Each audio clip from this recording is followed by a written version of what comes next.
In the 18th century, significant renovations transformed the nascent form of Hyde Park.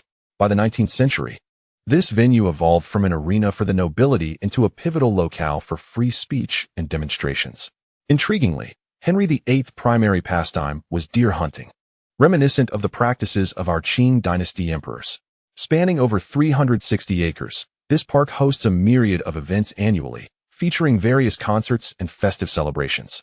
Often, individuals utilize the park's speaking forums to express political viewpoints.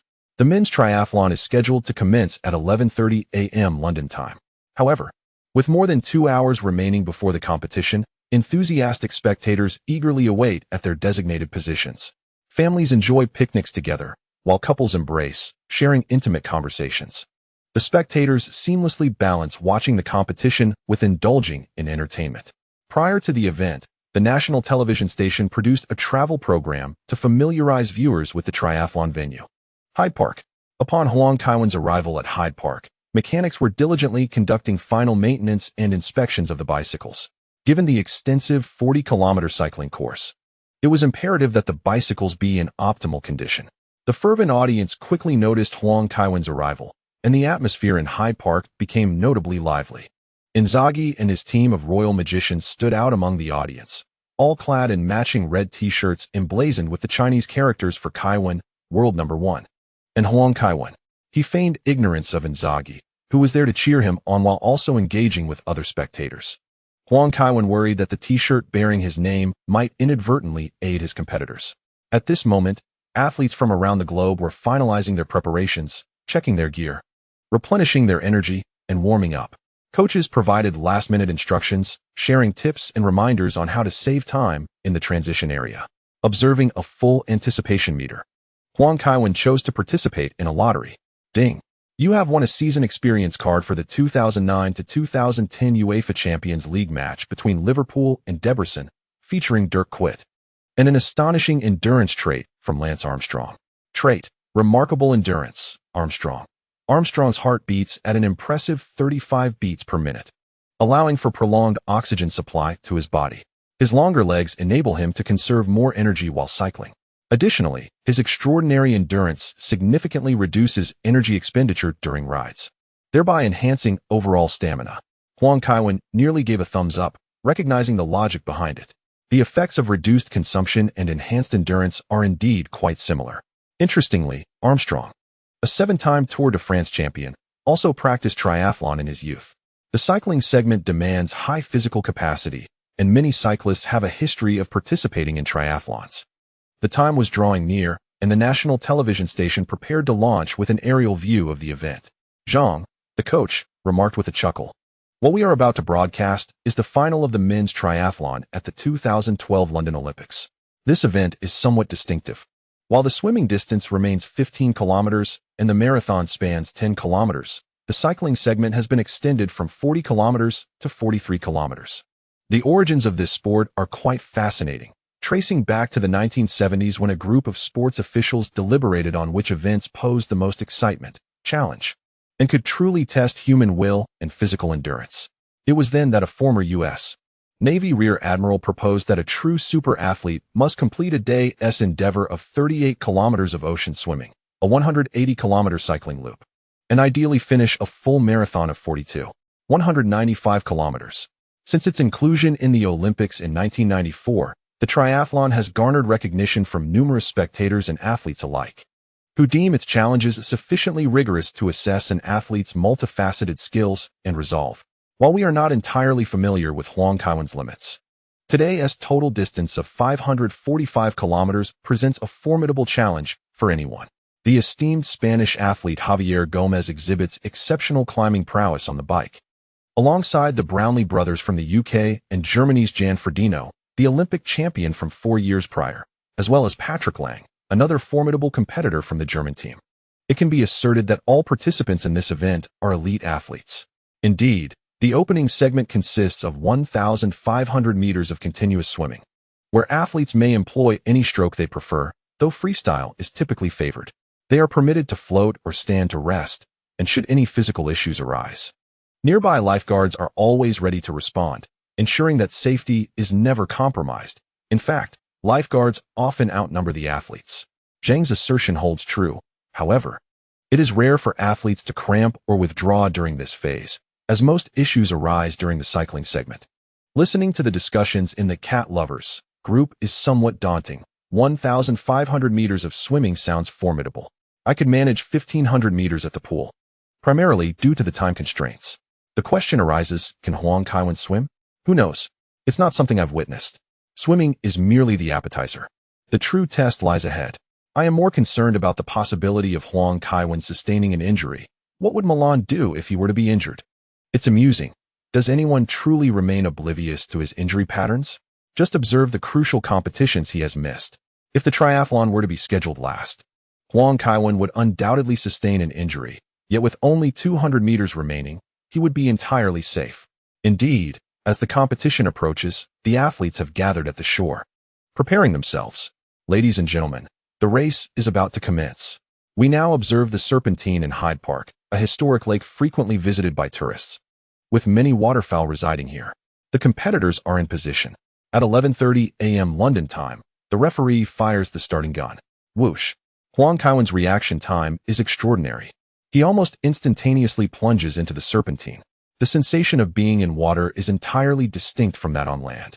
Although he is proficient in swimming, his usual practice at home revolves around recuperating his physical condition and alleviating fatigue, rather than engaging in competitive racing. Recently, Huang Kaiwen commenced an intensified regimen focusing on his freestyle technique. Freestyle is characterized by minimal resistance, allowing for swift movement while conserving energy. However, Huang Kaiwen has markedly observed that numerous adept swimmers exist. He has not devoted much time to aquatic disciplines previously. Currently, the fastest swimmer is German competitor Patrick Lange, who performed commendably in the swimming segment at the last Olympics. As the camera panned to Huang Kaiwen, it became evident that he was positioned relatively well.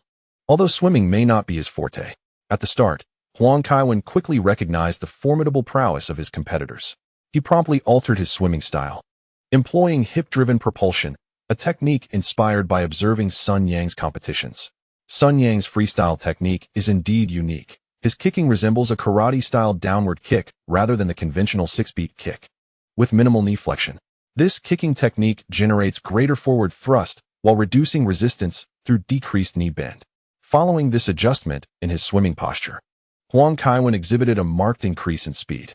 Previously, the coaching staff had informed him that an ideal breathing frequency during intense exercise lasting 15 minutes is 50 breaths per minute, which had been a focal point of his training. In each stroke cycle, Huang Kaiwen consciously timed his breaths. Coach Zhang noted a significant detail. When Huang Kaiwen's arm enters the water, his little finger always points downward, a technique that effectively reduces resistance. It is evident that Huang Kaiwen has undertaken considerable preparation for the competition. It is not unusual. During his football training, he would analyze opponents' match footage. For instance, during the European Championship, when Krull was in goal, Huang Kaiwen jotted down the penalty tendencies of English players on his water bottle, a practice that remains a topic of discussion in the football community and reportedly led many elite clubs to recognize the importance of data analysis, thus enhancing their investments in this area. The triathlon, after all, is not strictly a freestyle swimming competition. The course is not a straight swimming pool. Techniques for turns are rendered ineffective. Competitors must navigate through designated obstacles along the prescribed course. Deliberately shortening the route or diverging from the designated path results in disqualification. The typical time for a 1,500-meter freestyle in triathlons is usually over 16 minutes and 30 seconds, while swimmers in freestyle competitions can often finish in just over 14 minutes. Although the course conditions differ, this illustrates the disparity between triathletes and professional swimmers. After 150 meters, Huang Kaiwen has acclimatized to the hydrological conditions of the winding river today. While he can typically prepare for venues in running or other activities, the local Hyde Park poses unique challenges. Prior to the competition, monitoring was already in place.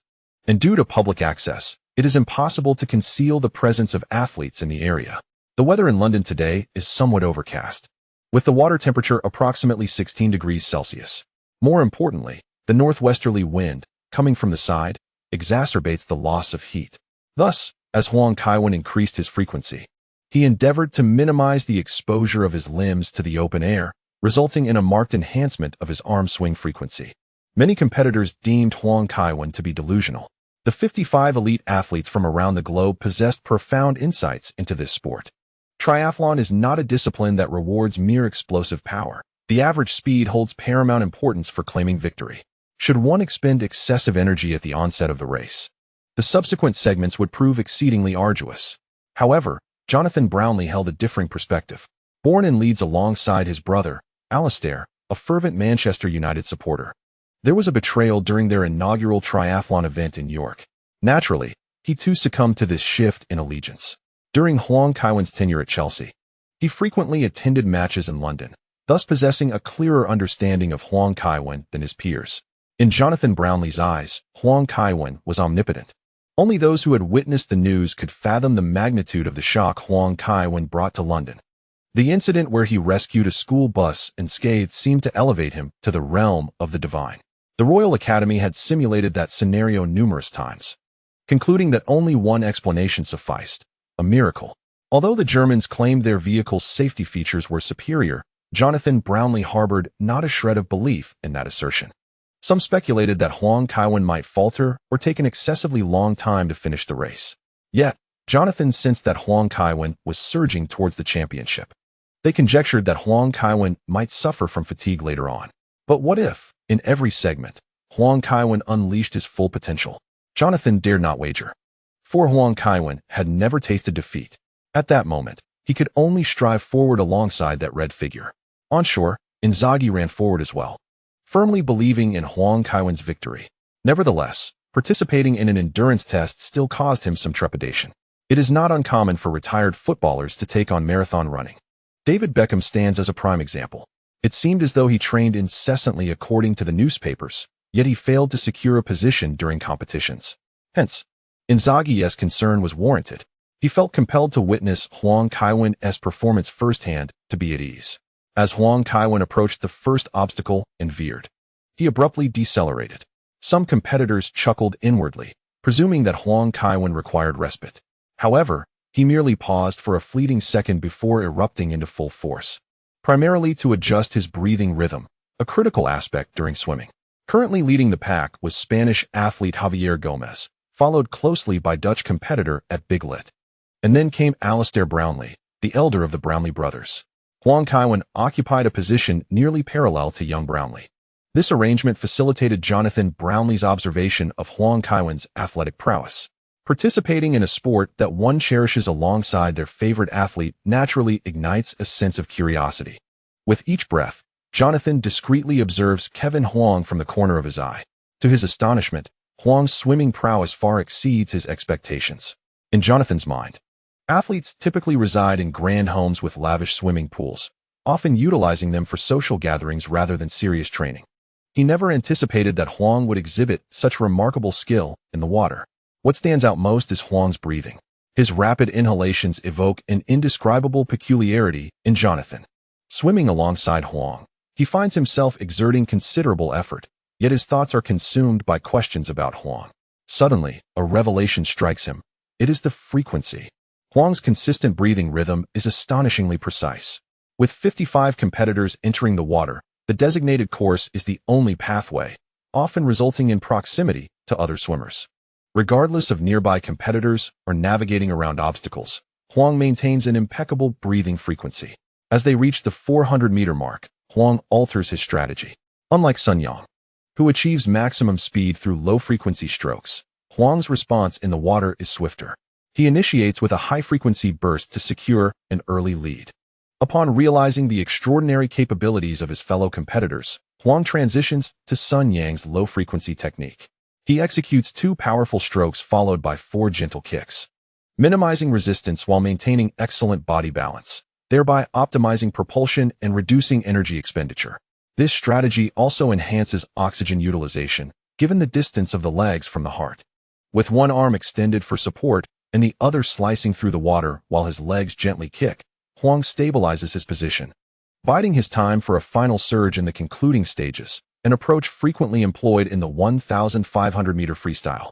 The initial 1,300 meters are dedicated to conserving energy for a climactic burst at the end. As competition intensifies among the swimmers, the atmosphere becomes fiercely competitive, with several athletes maneuvering around corners, all vying for the shortest path. This often results in physical collisions, further taxing their energy reserves. In Milanello, Buffon's plate is laden with food, yet his gaze remains fixed on the television. "Why aren't you eating?" Zambrotta inquires. The two are old teammates from their Juventus days.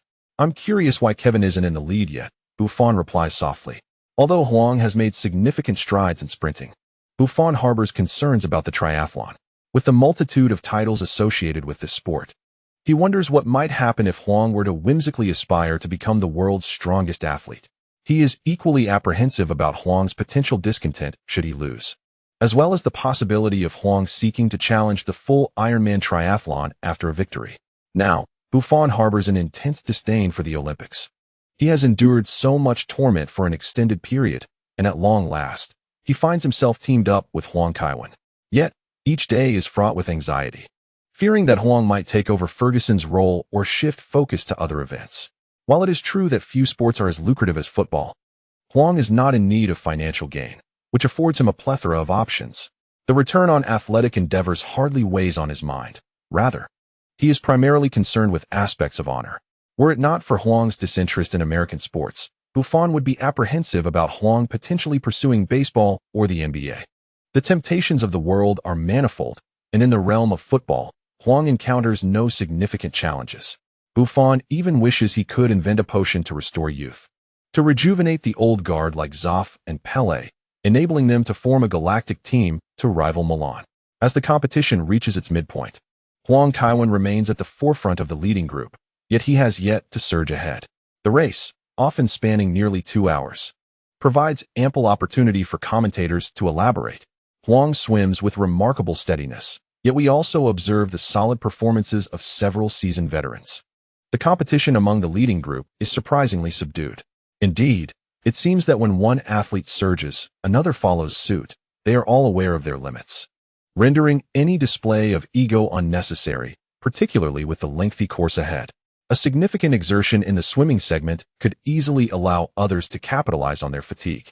Upon the conclusion of this segment, the athletes will embark on a 43-kilometer cycling leg, setting off from Hyde Park and circling past iconic London landmarks such as Buckingham Palace and Victoria Square.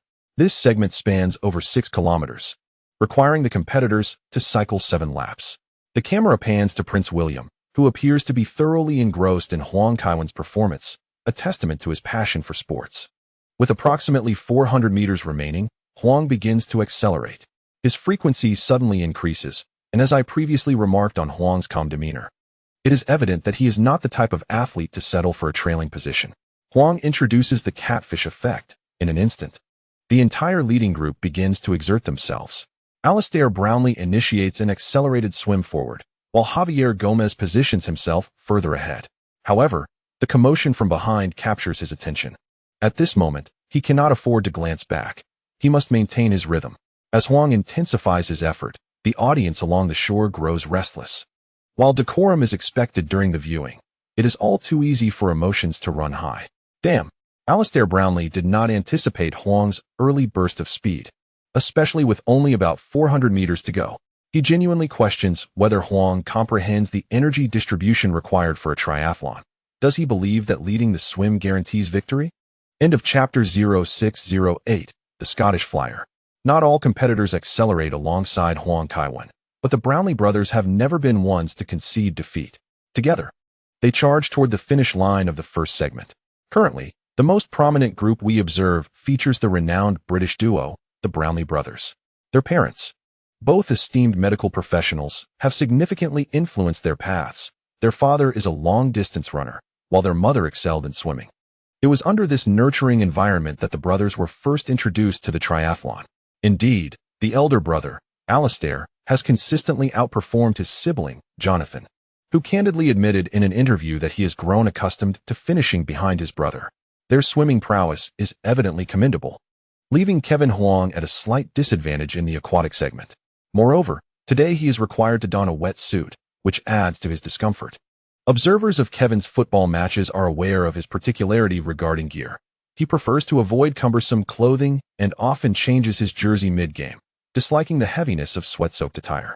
In triathlons, a wetsuit is mandated when water temperatures drop below 14 degrees Celsius, whereas the Olympic standard is set at 26 degrees.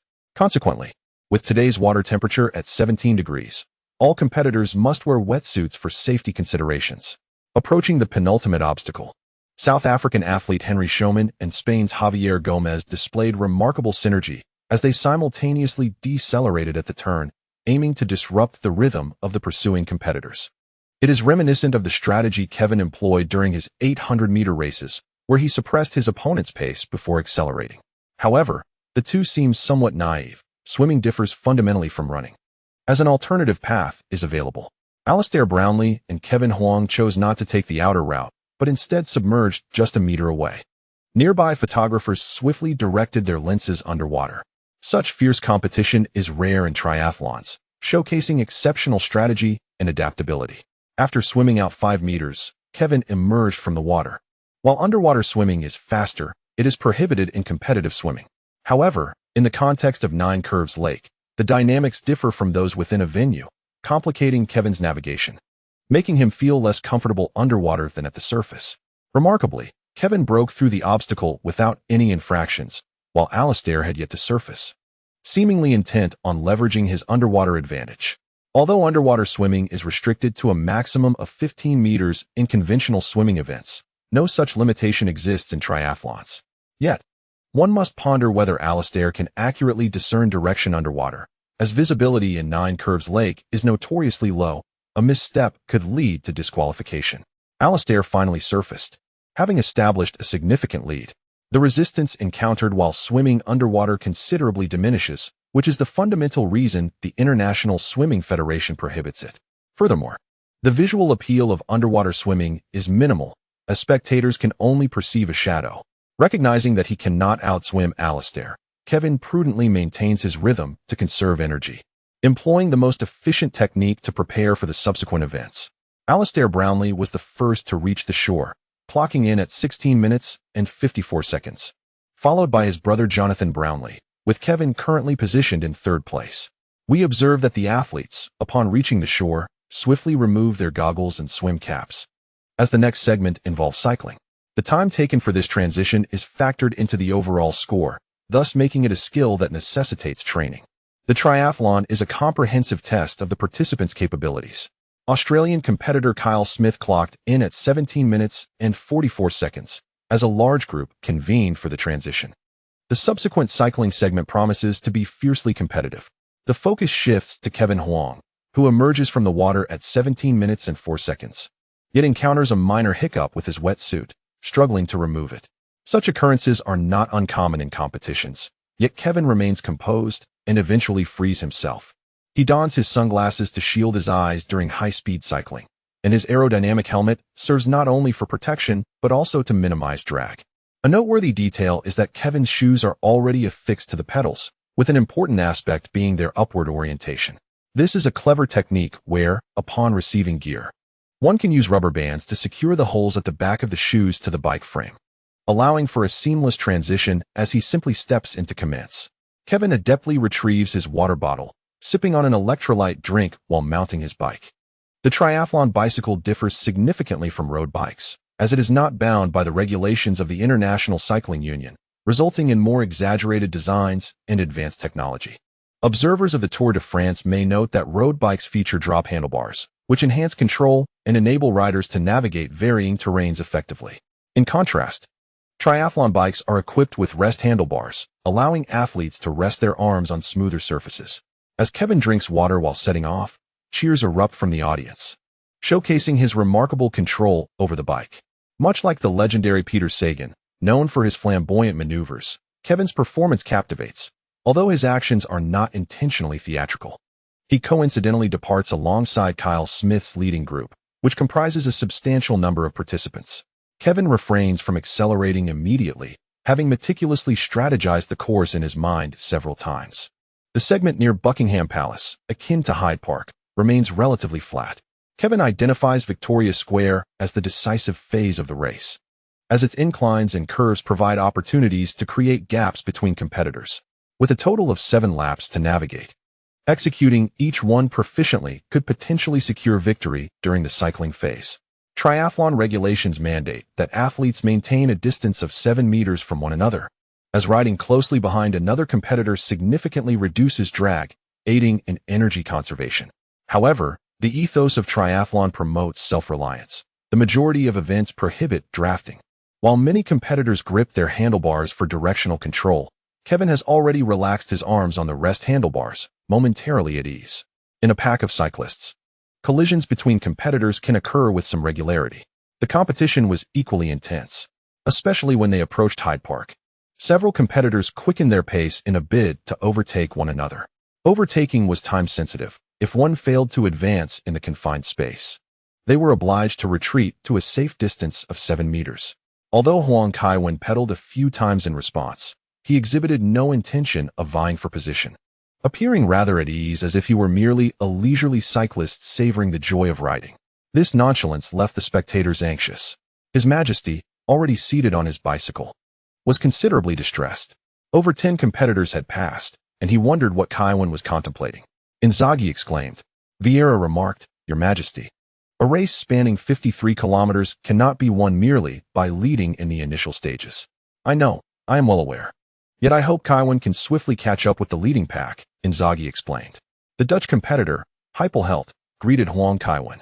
Fortunately, he wasn't behaving like he did during the Tour de France, or else Huang Kaiwen could not guarantee he wouldn't retaliate. Kaiwen, why aren't you pushing ahead? Hyde inquired. It's not the right moment. I prefer to wait for the uphill section to make my move, Huang Kaiwen replied candidly, revealing no secrets. Many competitors would employ the same strategy.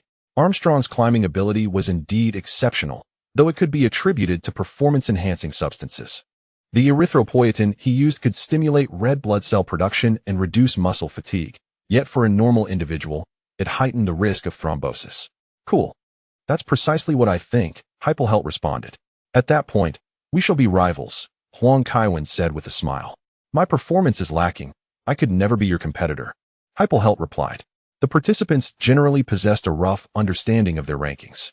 However, even if they could not vie for medals, it remained vital to challenge themselves and surpass their previous achievements.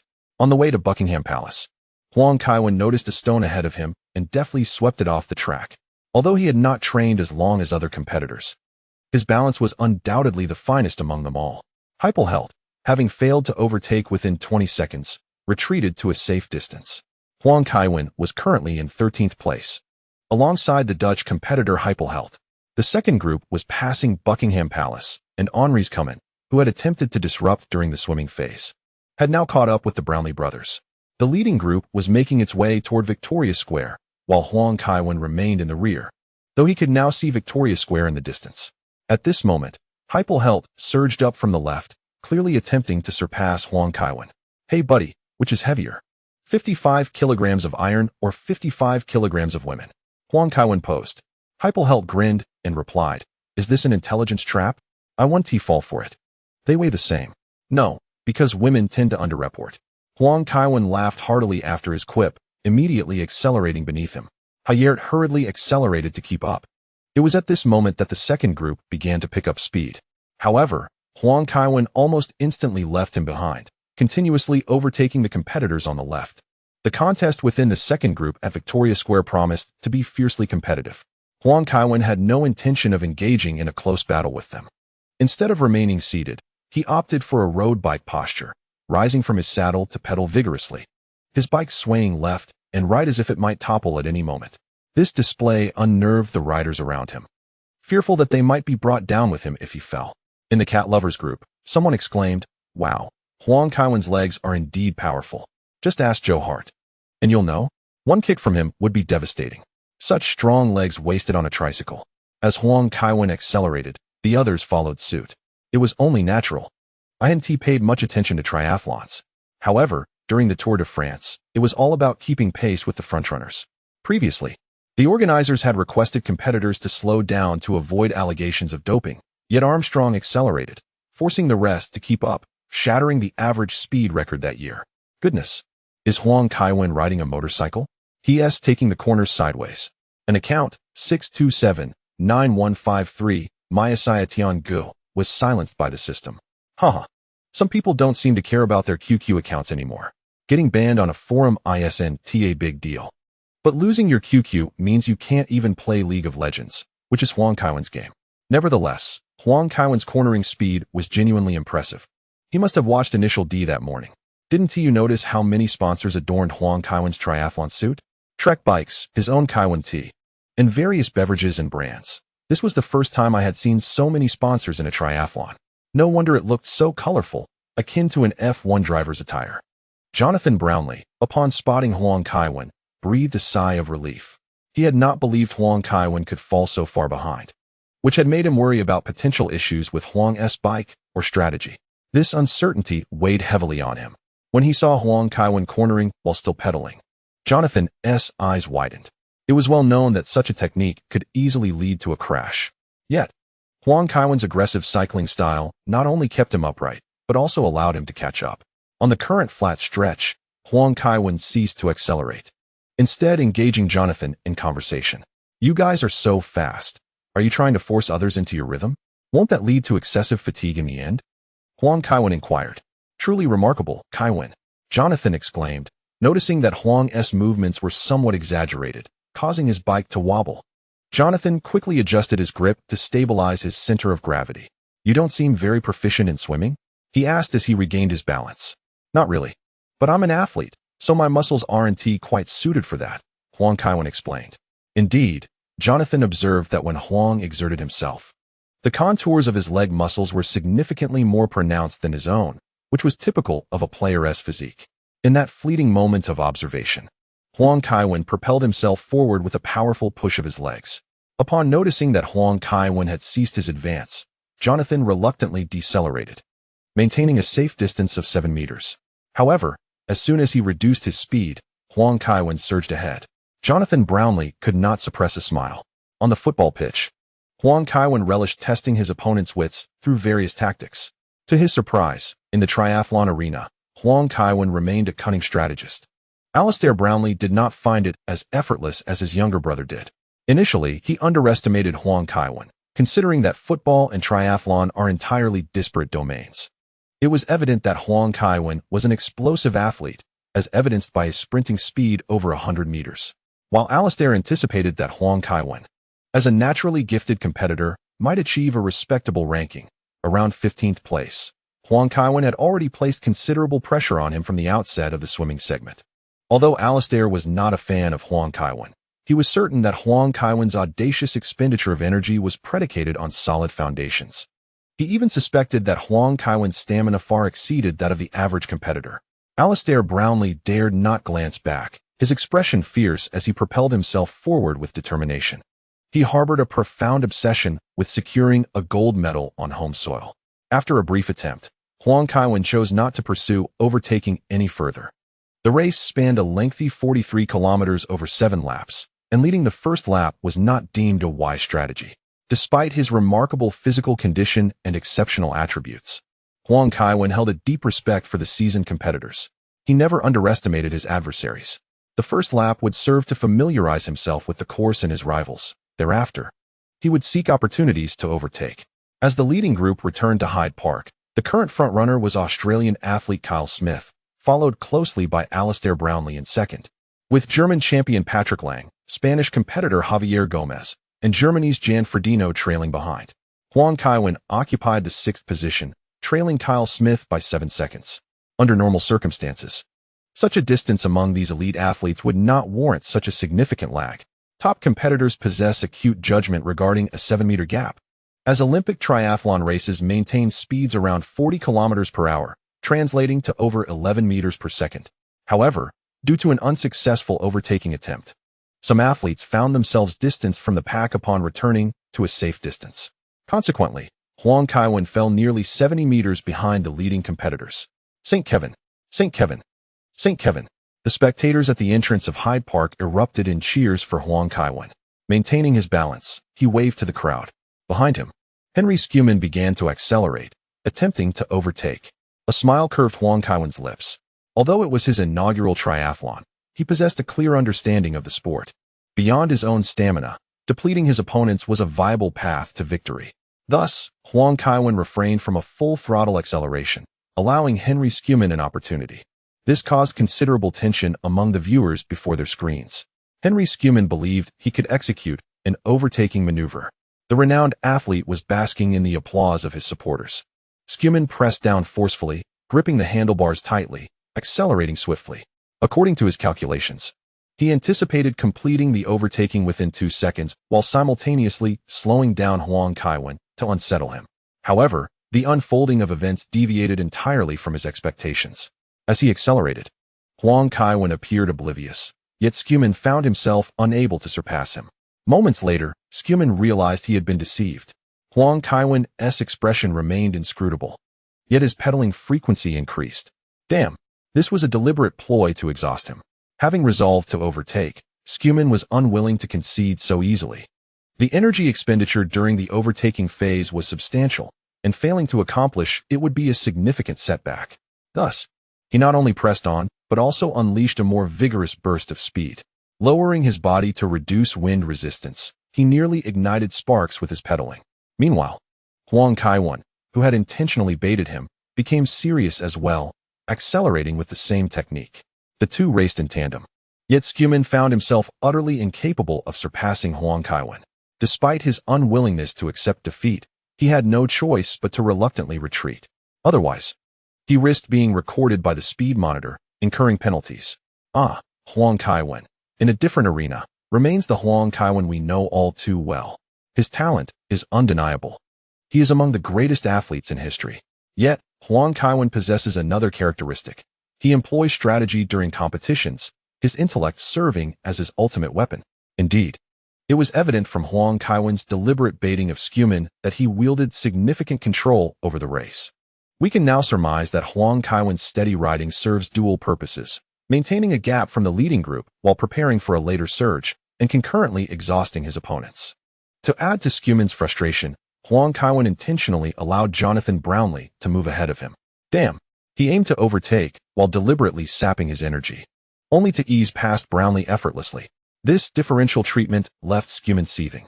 Huang Kaiwen couldn't help but cast a scornful glance back, as if to say, "Did you forget whom you were trying to undermine during the swimming segment? Do you truly believe the Yellow King is easy to provoke?" Had he mishandled the swimming phase, a sip of water or a stitch could have drastically affected his performance. Upon reaching the cycling stage, Huang Kaiwen awaited the opportunity to exact his revenge. During the Victoria Square segment, Scuman once again attempted to overtake, yet Huang Kaiwen thwarted him resolutely, rendering his efforts futile.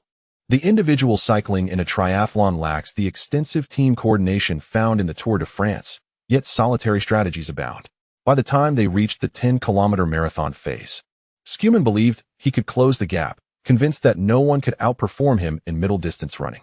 However, Huang Kaiwen reveled in the cerebral contest of wits, and while during the cycling phase, it was a fascinating confrontation, far surpassing the enjoyment found in racing games like Mario Kart or Need for Speed.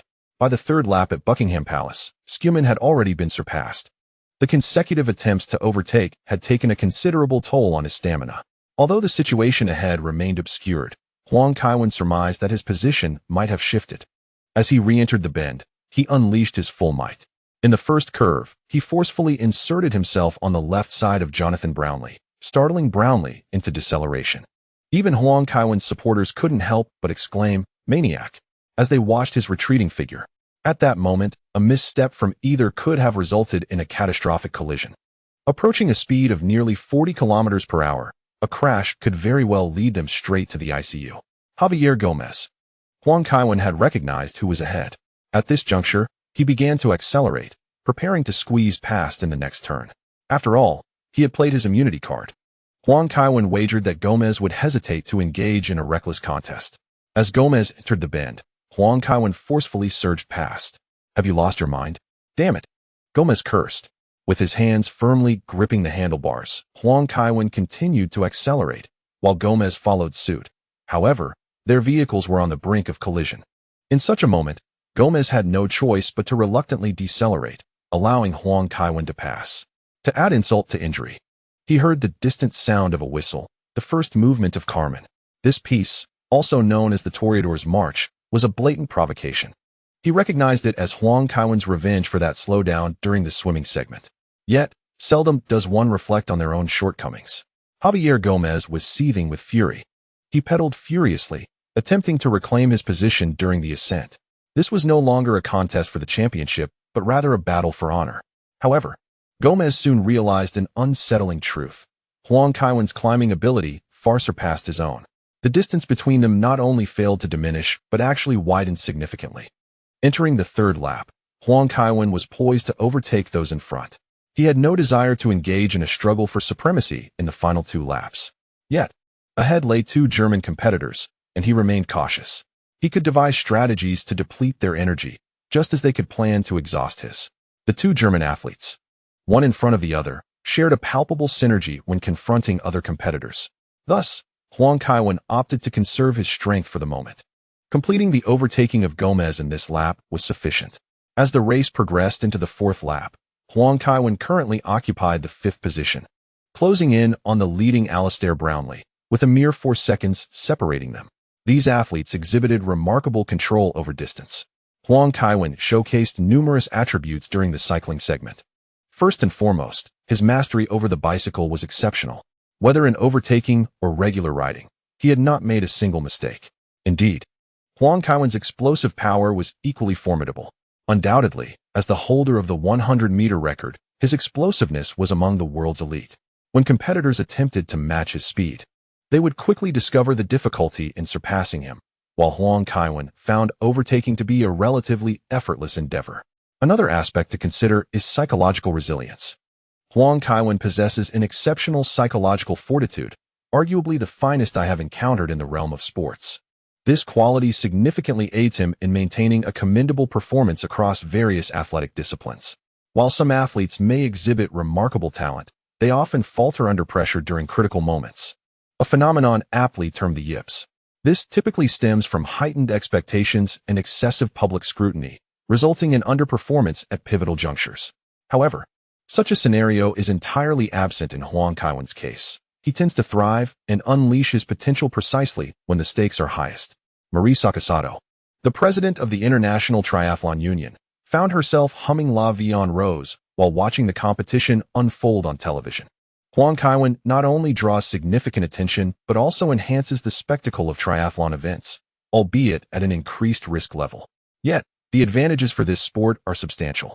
The numerous sponsor logos adorning Huang Kaiwen's attire speak volumes about the financial backing he receives. The income generated from triathlon events is relatively modest. There was once a competitor ranked around 20th who shared his earnings, which were comparable to that of a cashier at Walmart in Canada. Only after clinching a title in the professional category did his income rise to the level of an accountant's salary. Athletes in triathlon, whose commercial value is low, primarily rely on prize money for sustenance. Winning in the professional category often attracts several sponsors, improving their circumstances, yet they still lag behind athletes from other sports. A sponsorship fee of around $50,000 is paltry for elite athletes, especially considering the substantial equipment and logistical preparations required for triathlon. Marie Sakasado, however, envisioned another possibility. Should Huang Kaiwen continue to compete, or even secure victory in this event, the sport would undoubtedly benefit significantly. The race had now entered its 4th lap, but Huang Kaiwen had yet to successfully overtake his competitors. The 2 German athletes ahead of him posed a formidable challenge. A failed attempt at overtaking would only heighten their vigilance against him. Contemplating his strategy, Huang Kaiwen decided to act preemptively. Just as he approached Hyde Park, he subtly quickened his pace, stretching his legs further to muffle the sound of his pedaling, aiming to catch Jan Verladino off guard. He was closing in. Huang Kaiwen surged forward, propelling himself with remarkable speed. Jan Verladino quickly sensed the shift, realizing that Huang Kaiwen had positioned himself on his left side. An overtaking maneuver was imminent. Jan Verladino swiftly maneuvered his bike to the left lane as well. Ahead, Patrick Lang slowed down. This was intended to facilitate Huang Kaiwen's overtaking, as both sought to block him for a crucial 20 seconds. Their positional exchange posed no detriment to either of them. Rather than decelerating, Huang Kaiwen maintained his momentum, continuing to pedal vigorously. Jan Verladino, exasperated, had no choice but to accelerate in response, lest the 3 of them collide at the park entrance. Patrick Lang could only accelerate, attempting to block Huang Kaiwen's chances of overtaking from the flanks. However, Huang Kaiwen unexpectedly veered sharply, forcefully merging from the left side. As they approached the park entrance, Lang was compelled to decelerate, allowing Huang to surge ahead of him. Although Jan Vlerden remained in third place, Huang's successful maneuver had effectively separated the two competitors. Lang, having lost 2 positions in one breath, felt an urge to curse. This was the first time he encountered such a tenacious opponent in Huang Kaiwen, who transformed the triathlon into an exhilarating F1 experience. Jan Vlerden, though relieved for a moment, soon found himself tense again as Huang Kaiwen once more surged from the left side. Damn it, he was still intent on overtaking. Vlerden gritted his teeth and pedaled harder, engaging in a battle of endurance with Huang. Unexpectedly, Huang suddenly decelerated, returning to his previous position. Lang, now in 5th place, was taken aback by Huang's decisiveness and quickly created a safe distance. Initially, he intended to seize the opportunity to prevent Huang from reclaiming his position, aiming to push Huang back to 5th. Yet, it wasn't long before Huang re-emerged on the left side for another attempt at overtaking. Once again, he failed to regain his position. As they approached Buckingham Palace, Huang initiated a third overtaking attempt on Jan Vlerden. Lang, trailing behind, could not help but shout, "Idiot! He.S. wearing you down." Vlerden was well aware of this, but knowing did little to help. As long as he wished to retain his position, he had to accelerate in tandem with Huang. Huang continued to employ this strategy to deplete his energy, leaving Vlerden with no choice but to endure. Vlerden was left wondering, did Huang not desire the championship? Overtaking surely required more energy from the left lane, and if Huang persisted in depleting him, he too would expend considerable stamina. This approach seemed destined for mutual exhaustion unless Huang's endurance vastly surpassed his own and that of the other competitors. Vlerden could only grit his teeth and persevere. Huang's strategy was overt and left him with no feasible solutions. To maintain his position, he had to continuously battle Huang in terms of endurance. He sensed the looming possibility of defeat.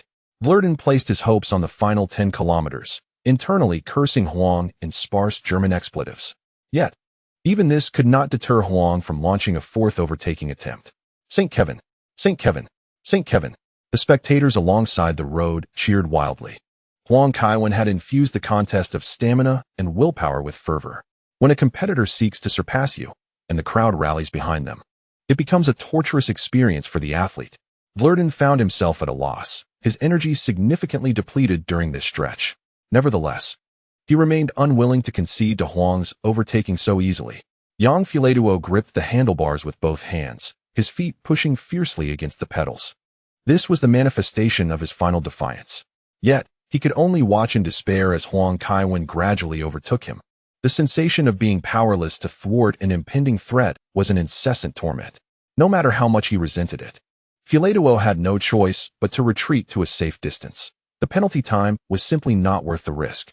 He fixed his gaze on Huang Kaiwen's silhouette, hoping for a moment of fatigue that might see him falter. In the last 2 laps, Huang Kaiwen had executed frequent overtakes, now positioning himself in 3rd place. Indeed, the battle for the forefront was intensifying as Kyle Smith and Alastair Brownlee exchanged positions thrice.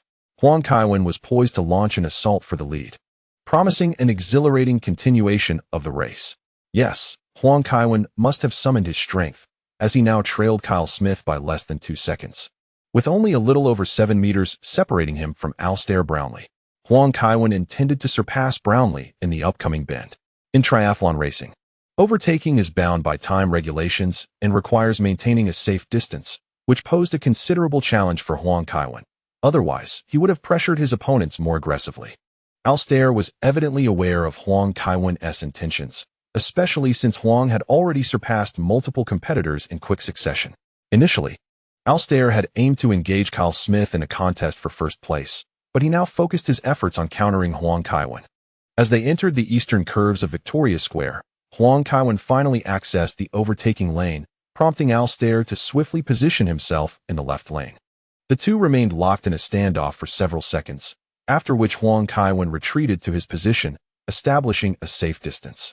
It appeared that Alastair was not so easily dealt with. Huang Kaiwen had prepared himself for a protracted contest. During the ascent, Huang Kaiwen attempted to overtake once more. However, his opponent was evidently well prepared, leaving Huang to return empty-handed. Alastair, now in 2nd place, also felt considerable strain. He relinquished the first position partly for strategic reasons. But the relentless pursuit from Huang Kaiwen was also taxing. This time, rather than waiting for Huang to enter the overtaking lane, Alistair accelerated directly towards Kyle Smith. Kyle was taken aback by the attempt to overtake during the downhill curve. The descent brought increased speed, which is not easily controlled. Reluctantly, he slowed down, conceding his position to Alistair. After all, there were still over 20 kilometers left in the race, and it was not a matter of pride. What he found intolerable was that Huang Kaiwen mirrored Alistair's actions, also squeezing into the inner lane during the descent. This reciprocal maneuvering left Kyle Smith feeling frustrated, as both competitors targeted him as a breakthrough point. If glances could kill, Huang Kaiwen and Alistair would have been met with 1,000 daggers from his gaze. The audience was divided, as Huang Kaiwen and the British contestants held significant importance for the local spectators. However, they could merely shout a single phrase before quickly falling behind. In such long-distance competitions, experiencing the event live is not as comfortable as viewing it from the television screen. During the cycling segment of the triathlon, a motorcycle trails closely beside the competitors, ensuring that viewers at home can witness each athlete's movements with clarity. The crew is limited, and they must capture footage of both the front and rear competitors, resulting in many athletes only occasionally appearing on screen. Except for Kevin Huang, who, regardless of his position, is consistently accompanied by a camera. Kevin does not rush to overtake Alistair. Instead, he maintains a steady cadence, trailing closely behind him. He begins to replenish his energy, tearing open an energy gel packet akin to chocolate wrapping and consuming it swiftly. This gel effectively restores lost energy, though it's thick. Sweet consistency has been modified to suit athletes' preferences. After consuming 2 packets, Kevin takes a substantial sip of water. Although Lance Armstrong faced disgrace for doping while denying the allegations, some of his practices in the sport are commendable. It is said that the collaboration with sponsors began with him. Prior to this competition, Kevin's sponsors exchanged data and dispatched a dedicated research team for collaboration and product development. Unlike the typical energy gels sold for €1 or €2 a packet, the gels Kevin uses are tailored to his individual characteristics. Each professional athlete exhibits significant variations in data, making customization in this regard more scientific. In this triathlon event, Kevin's attire, bicycle, and nutritional support are all meticulously tailored to optimize his performance. Many spectators, upon witnessing Kevin's actions, become increasingly excited. Is he replenishing energy? Something extraordinary is about to happen. However, before Kevin can take action, Kyle Smith behind him accelerates. The Australian is unwilling to be left behind by Kevin and launches an attack on his position as they head towards Hyde Park. How could this be? Kevin immediately begins to accelerate, determined not to relinquish his current standing. The two competitors re-enter a battle of endurance. Kyle attempts to test Kevin's resolve, but upon realizing that Kevin is not prepared to let him pass, he quickly concedes and returns to his position. Previously, he had already engaged in several duels with Alistair. The difference between them is merely about 1 second, making it unnecessary to expend excessive energy. Perhaps a slight increase in speed during the transition area could bridge that gap. Thus, in the triathlon, the obsession with ranking is not as pronounced. Kevin's involvement has significantly intensified the competition. Although Kyle has returned to a safe distance, Kevin shows no inclination to slow down. Alistair Brownlee, riding ahead, quickly discerns Kevin's intentions. He is not as accommodating as Kyle Smith. As Kevin accelerates, Alistair follows suit, working to create a buffer for Kevin. Consequently, the competitors behind are compelled to increase their speed. Just as in the Tour de France, when the leading cyclist accelerates, the overall pace of the race escalates. Alistair maintained a high-speed ride, unwilling to grant Huang Kaiwen an opportunity to overtake. However, his understanding of Huang Kaiwen was insufficient. At the entrance of Buckingham Palace, Huang Kaiwen once again surged into the left lane to initiate an overtaking maneuver. Damn! Huang Kaiwen's explosive power placed immense pressure on him. It was at this moment that Alistair realized it was not that Huang Kaiwen's explosiveness was inferior, but rather that he was less adept in aquatic events. Huang Kaiwen's exaggerated acceleration forced him to pedal furiously in response. Their legs moved in a flurry, almost leaving behind traces of motion. Rationality told Alistair that this was an unwise course of action, as victory was not solely defined by position. Yet, he could not relinquish his competitive spirit. Huang Kaiwen failed to complete the overtaking in time and reverted to a safe distance. But almost immediately, he entered the left lane again. His composure shattered. Alistair Brownlee never anticipated that Huang Kaiwen would offer him no respite. He finally comprehended the discomfort of those trailing behind. Reluctantly, Alistair yielded the lead position. After all, he was being drained of energy, and the ensuing 10-kilometer marathon could prove problematic. What shattered him, however, was that after seizing the lead, Huang Kaiwen showed no signs of deceleration, maintaining the cadence of his acceleration. What was his intention? Did he think this was the Tour de France? Where crossing the finish line on a bike sufficed? Having secured the lead, Huang Kaiwen was widening the gap from the second position. Yet a few additional meters held little significance. Huang Kaiwen continued to accelerate, leaving Alistair Brownlee trailing by 3 seconds, a distance of over 30 meters. Victoria Square. The final phase of the fifth lap was upon them. As Huang Kaiwen navigated the bend, his center of gravity was perfectly balanced, allowing him to glide through the turn at high speed. He then unleashed another burst of energy, leaving Alistair Brownlee with no opportunity to catch up. By the time they reached the ascent, the distance between them had exceeded 100 meters. Alistair Brownlee had given up on the notion of chasing Huang Kaiwen. Unless Huang Kaiwen faced a physical setback, Alistair had no chance. His task now was to focus on his own performance. And whether he could secure the gold medal rested entirely on Huang Kaiwen's capabilities. It was not that he did not wish to pursue. It was simply that he could not. Even if he managed to close the gap, he would likely encounter physical issues during the marathon phase, leading to a premature farewell to the podium. Therefore, despite Alistair Brownlee's frustration, he could do nothing but watch as Huang Kaiwen sped away. On the descent, Huang Kaiwen executed his control perfectly, shifting his center of gravity forward to maximize speed as he raced down the slope. He continued towards Hyde Park, maintaining his lead without a hint of relaxation. He pedaled vigorously. St. Kevin, St. Kevin, St. Kevin. The thunderous cheers erupted from the entrance of Hyde Park, filled with a multitude of spectators, although they could not witness the entire race.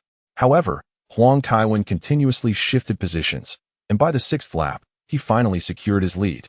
Much to their exhilaration, 10 seconds elapsed. Nearly 15 seconds passed before they caught sight of Alistair Brownlee trailing behind. Some spectators were astonished to discover that Huang Kaiwen had managed to extend his advantage to such an extent. What does a 15-second lead signify? It is approximately the distance between the leader and almost 20 competitors. After surpassing Alistair Brownlee, Huang Kaiwen dramatically widened his lead. It is no wonder that Brownlee harbored resentment. David Lepation, the president of the UCI, watched intently from his television screen. "What are your thoughts?" he inquired. "I believe inviting Kaiwen to participate in the events would significantly enhance visibility and instill greater confidence in the public regarding this sport. Kaiwen has never had any discrepancies in his doping tests, which could help rectify the scandal surrounding performance-enhancing drugs," remarked Secretary General Hoodie Francis. "Indeed, we need Kaiwen," David Lepation asserted. "Just as that fool once chose Armstrong. He may have chosen the wrong individual, but his approach was not flawed. Only star athletes can generate heightened interest. Just look. The internet is abuzz with discussions about triathlons. Many people are already inquiring about which brands of clothing and bicycles to purchase. I think we can start with the Giro d'Italia, considering Kaiwen's close ties with Italy. If we can invite him to participate in the Giro, it would be entirely reasonable for him to continue competing in other events. If he can secure the Tour de France title, I believe the event will garner considerable attention," Hoodie Francis suggested. "Then let us extend the invitation. Furthermore, ensure that we coordinate with the anti-doping agency to thoroughly scrutinize those scoundrels. As long as Kaiwen agrees to compete, we will host the cleanest event possible," David Lepation declared vehemently. He stated this because cycling has always been marred by controversy. From the time when regulations were inadequate, some competitors resorted to consuming alcohol to enhance their performance. In modern times, the situation has become even more outrageous, with widespread drug use and instances of athletes extracting blood prior to competition only to reinfuse it later. David Lepation found himself in a predicament. Initially, Armstrong was selected by the UCI due to his identity as a cancer survivor. Additionally, Americans held great significance in his breaking the European monopoly, which naturally attracted media attention. Both parties collaborated to create a mythos. After Armstrong's results were annulled, the cycling community faced disillusionment, and the ongoing issues with doping persisted. They required a star athlete to restore their prestige, and Huang Kaiwen emerged as the optimal choice. Beyond Huang Kaiwen's personal reputation, his athletic prowess was also assured. On the screen, Huang Kaiwen maintained his sprinting speed. Everyone anticipated that he would decelerate. However, Huang Kaiwen showed no signs of slowing down. He exploded forth, purely explosive. His legs propelled him with force, reminiscent of the final sprint in the Tour de France. Buckingham Palace, Victoria Square. Huang Kaiwen concluded the sixth lap with a commanding lead of 41 seconds over Alster. If he were to avoid any issues with stamina, this performance would essentially secure him the championship. No one could believe that the holder of the 800-meter world record would struggle to complete a 10-kilometer race. Witnessing Huang's substantial lead on the track caused some competitors to falter in their resolve. Had there been an additional 180 kilometers of cycling, Huang would have easily lapped the field. Spectators along the route raised their radios in excitement. Amidst this, the commentator from Sky Sports passionately exclaimed that Kaiwen had stretched the gap to an insurmountable margin. Cheers echoed through the streets of London. Yet Huang did not further extend his advantage. As the seventh lap commenced, he began to replenish his energy, consuming a salt tablet to stave off dehydration. His second water bottle had already been emptied. At this juncture, Huang erupted with renewed vigor, choosing to disengage from his rivals. The next phase was a personal challenge. Coach Zhang exuberantly shouted that Huang had increased his lead to 55 seconds, anticipating that as he entered the curves at Victoria Square, this advantage would surpass a minute. Huang Kaiwen, true to form, unleashed an unstoppable surge. As the world record holder for the 100 meters, he not only showcased his terrifying explosiveness, but also demonstrated remarkable endurance. Upon reaching the transition area, Huang's total time, including swimming, was 1 hour, 18 minutes, and 16 seconds, having completed the cycling segment of 43 kilometers in 1 hour, 1 minute, and 12 seconds. He was the first to don his running gear, replenishing his fluids before setting off again, with over a minute's lead. Entering the running phase where he excelled, it was clear to all that the outcome was settled. Inside a rented luxury vehicle, Inzaghi sipped the cheapest champagne, excitedly waving his arm and shouting, "Kaiwen, run, run for me." Vieira remarked, "Your Majesty, I told you to wait for the later stages of the race." "Indeed, you were right," Inzaghi replied, mimicking Huang Kaiwen. He suddenly turned to Vieira and asked, "Do you know those who handle dirty work? What would it cost to make someone disappear?" Vieira replied, "He just wanted to secure a little pension. Who would have thought he'd get embroiled in such matters?" Vieira, steeling himself, added, "It depends on the person's identity. Usually, it's not too expensive, perhaps even less than a week's salary." "What about Bolt?" Inzaghi inquired. Vieira covered his face, saying, "No one would take that job, especially with the current situation in London. Whoever tries to take Bolt will not escape the wrath of the British." "Well," Inzaghi sighed, "it seems he is just 200 meters away. For him, it's merely a step." Huang Kaiwen had already set off, feeling a bit fatigued. Although he was exceptionally gifted in athletics, such an extensive exertion was still quite rare. The expenditure of energy over a distance of 10 kilometers is not as significant as that of a football match, where athletes traverse just over 10,000 meters within a span of 90 minutes amidst various confrontations. However, when adding the swimming and cycling segments, the overall exertion surpasses that of a typical match.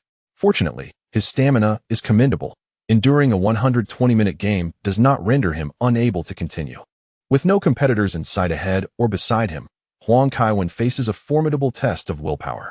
As his brain registers the fatigue of his body, it urges him to slow down and rest. Yet, Huang Kaiwen remains undeterred, propelling himself forward with unwavering determination. At this juncture, the cheers of the audience become somewhat overwhelming. But he remains unfazed, tuning out the cacophony to maintain his rhythm and forge ahead. As he approaches the final 10 kilometers, his lead over the other competitors is glaringly evident, who have yet to transition to the next segment. Spectators must be curious about the record for the 10-kilometer distance. The current fastest time is held by Kenyan athlete Patrick Common, who completed the distance in an impressive 26 minutes and 44 seconds during a race in Utrecht, Netherlands. 2 years ago, other contenders, such as Alistair Brownlee, have typically clocked times just above 28 minutes, with sporadic instances of reaching 29 minutes. While rarely exceeding the 30-minute mark, this being the standard for most elite triathletes.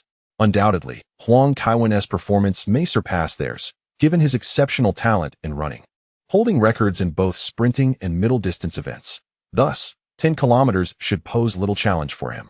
Currently, Huang Kaiwen's pace hovers around 38 minutes per kilometer, indicative of a strategy to conserve energy. However, he has now accelerated significantly. It appears that Huang Kaiwen is not merely content with winning the championship. He may be aiming to challenge the Olympic triathlon record. His speed enhancement is strikingly apparent, as he is not primarily a long-distance runner. He has opted for a strategy that involves alternating between bursts of speed and periods of slower running to recuperate, aligning with his athletic style from football, allowing his muscles to adapt more effectively. Naturally, he cannot maintain the same high-speed sprints as he would in a football match. The second tier of competitors has finally transitioned. Yet Huang Kaiwen has already distanced himself by over 400 meters. After changing his running shoes, Alistair Brownlee is unable to catch a glimpse of Huang Kaiwen, leaving him in a state of despair. As Huang Kaiwen resumes his alternating pace strategy, his rhythm has now dipped below the 3-minute threshold per kilometer. After a brief period of adjustment, he prepares to accelerate once more, to finish the 10 kilometers in under 28 minutes. A pace of approximately 2 minutes and 45 seconds per kilometer is required. Although this phase may allow his adversaries to close the gap, it simultaneously facilitates the adaptation of his muscles. After running nearly a kilometer, Huang Kaiwen accelerates again. Today's race is destined to be a showcase of staggering dominance, significantly diminishing the competitive spectacle. Nevertheless, the British commentators continue to exuberantly express their excitement. They speculate whether Huang Kaiwen will shatter the triathlon Olympic record, pondering the time he might achieve in the final 10 kilometers. In the realm of running, their expectations for Huang Kaiwen are exceedingly high. Even though triathletes typically run the 10 kilometers at a slower pace than ordinary runners, this is Huang Kaiwen we are discussing. His acceleration at this stage is markedly evident. Viewers at home can intuitively perceive that his footfall cadence exceeds that of his competitors. Some have begun to express concerns regarding Huang Kaiwen's stamina. After all, leading with only 99 kilometers completed, failing to finish would render him merely a loser. Spectators along the route are offering reminders to Huang Kaiwen, yet he remains oblivious, resolutely continuing his run. As 3 kilometers pass, those who hoped for his downfall begin to feel disheartened. Huang Kaiwen exhibits no visible signs of fatigue or dehydration. By the 4-kilometer mark, he has firmly established his lead, extending the advantage to over 500 meters. The photographer trailing Huang Kaiwen grows increasingly curious about the time he might achieve, as there are no other competitors in sight. Capturing Huang Kaiwen is his sole focus. Could someone mark the last 800 meters for me? Huang Kaiwen inquires. What do you mean? The photographer replies. I mean, mark the last 800 meters for me. I want to challenge my own 800-meter record, Huang Kaiwen states. Are you out of your mind? The photographer thinks to himself. Did he just hear that right? Huang Kaiwen wishes to challenge his own 800-meter record after completing a grueling 537-kilometer race. Surely, this man is insane. The photographer immediately contacts the broadcast team. The commentators in the studio are equally astounded. However, the British, being quintessentially British, swiftly reach out to the event site. They never miss an opportunity to capture the spotlight. While they cannot set up starting blocks for Huang Kaiwen during the race, creating conspicuous markers along the sides of the road is a straightforward task. Viewers at home are once again filled with anticipation. Although most doubt that Huang Kaiwen can challenge his 800-meter record under these circumstances, excitement buzzes in the air. If any other athlete attempted such a feat, it might be deemed arrogant, but this is Huang Kaiwen, a legendary athlete who has conquered countless arenas.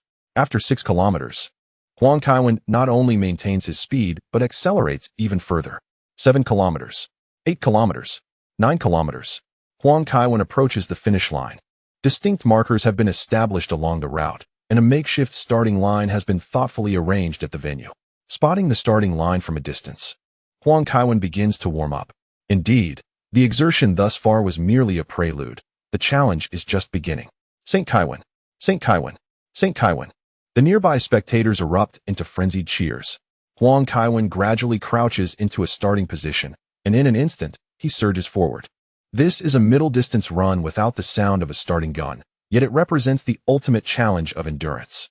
Just a few meters beside Huang Kaiwen, the fervent crowd surged, their voices rising in a cacophony akin to the howls of the undead. They waved frantically, brandishing whatever they could grasp.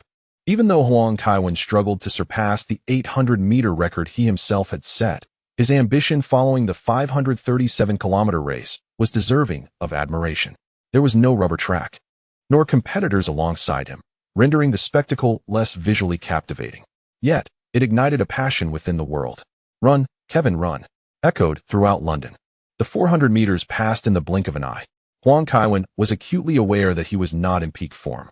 Nevertheless, the audience's enthusiasm remained unbridled, as if they were about to pierce the heavens. In the final 300 meters, he accelerated, visibly fatigued yet determined. This was a testament to his self-challenge. As the record holder, he felt no need to compete against others, but it was this unwavering resolve to continually challenge himself that birthed the extraordinary Huang Kaiwen we witnessed. In the last 200 meters, he was nearing the finish line. Alas, he nearly lost his footing, yet his balance was remarkable. The exertion was immense. Yet Huang Kaiwen pressed on, and the crowd was electrified, witnessing the dawn of history. As he approached the final 50 meters, he readied himself for the finish. Huang Kaiwen. He emerged victorious, with the screen displaying his final 800-meter time of 1 minute and 54.48 seconds, a far cry from his record of 1 minute and 40.55 seconds.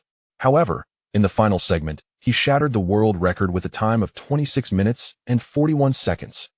The total time for the three events was 1 hour, 44 minutes, and 57 seconds. Since the triathlon was introduced to the Olympics in 2000, the first champion, Simon Whitfield, claimed gold with a time of 1 hour, 48 minutes, and 24 seconds. In London, with the cycling phase extended by 3 kilometers, Huang Kaiwen nevertheless broke the Olympic triathlon record, improving it by a staggering 3 minutes and 27 seconds. Huang Kaiwen had etched his name in history. It was nothing short of miraculous, as he led by an astonishing margin. It was likely that he would soon undergo a urine test. The second-place finisher, Alistair Brownlee, had crossed the finish line with a time of 1 hour, 46 minutes, and 25 seconds, 1 minute and 28 seconds behind Huang Kaiwen, who had once again conquered a new event with a commanding lead. The third-place contender, Javier Gomez, trailed Brownlee by 9 seconds. The television displayed the times of each athlete. 1. Huang Kaiwen, China, 1 hour, 44 minutes, and 57 seconds. 2. Alistair Brownlee, UK, 1 hour, 46 minutes, and 25 seconds. 3. Javier Gomez, Spain, 1 hour, 46 minutes, and 36 seconds. 4. Jonathan Brownlee, UK, 1 hour, 46 minutes, and 56 seconds. The subsequent competitors' times were remarkably close, separated by mere seconds to tens of seconds. Only the champion, Huang Kaiwen, finished nearly a minute and a half ahead of the second place. Kevin is truly a multifaceted talent, with no discernible weaknesses.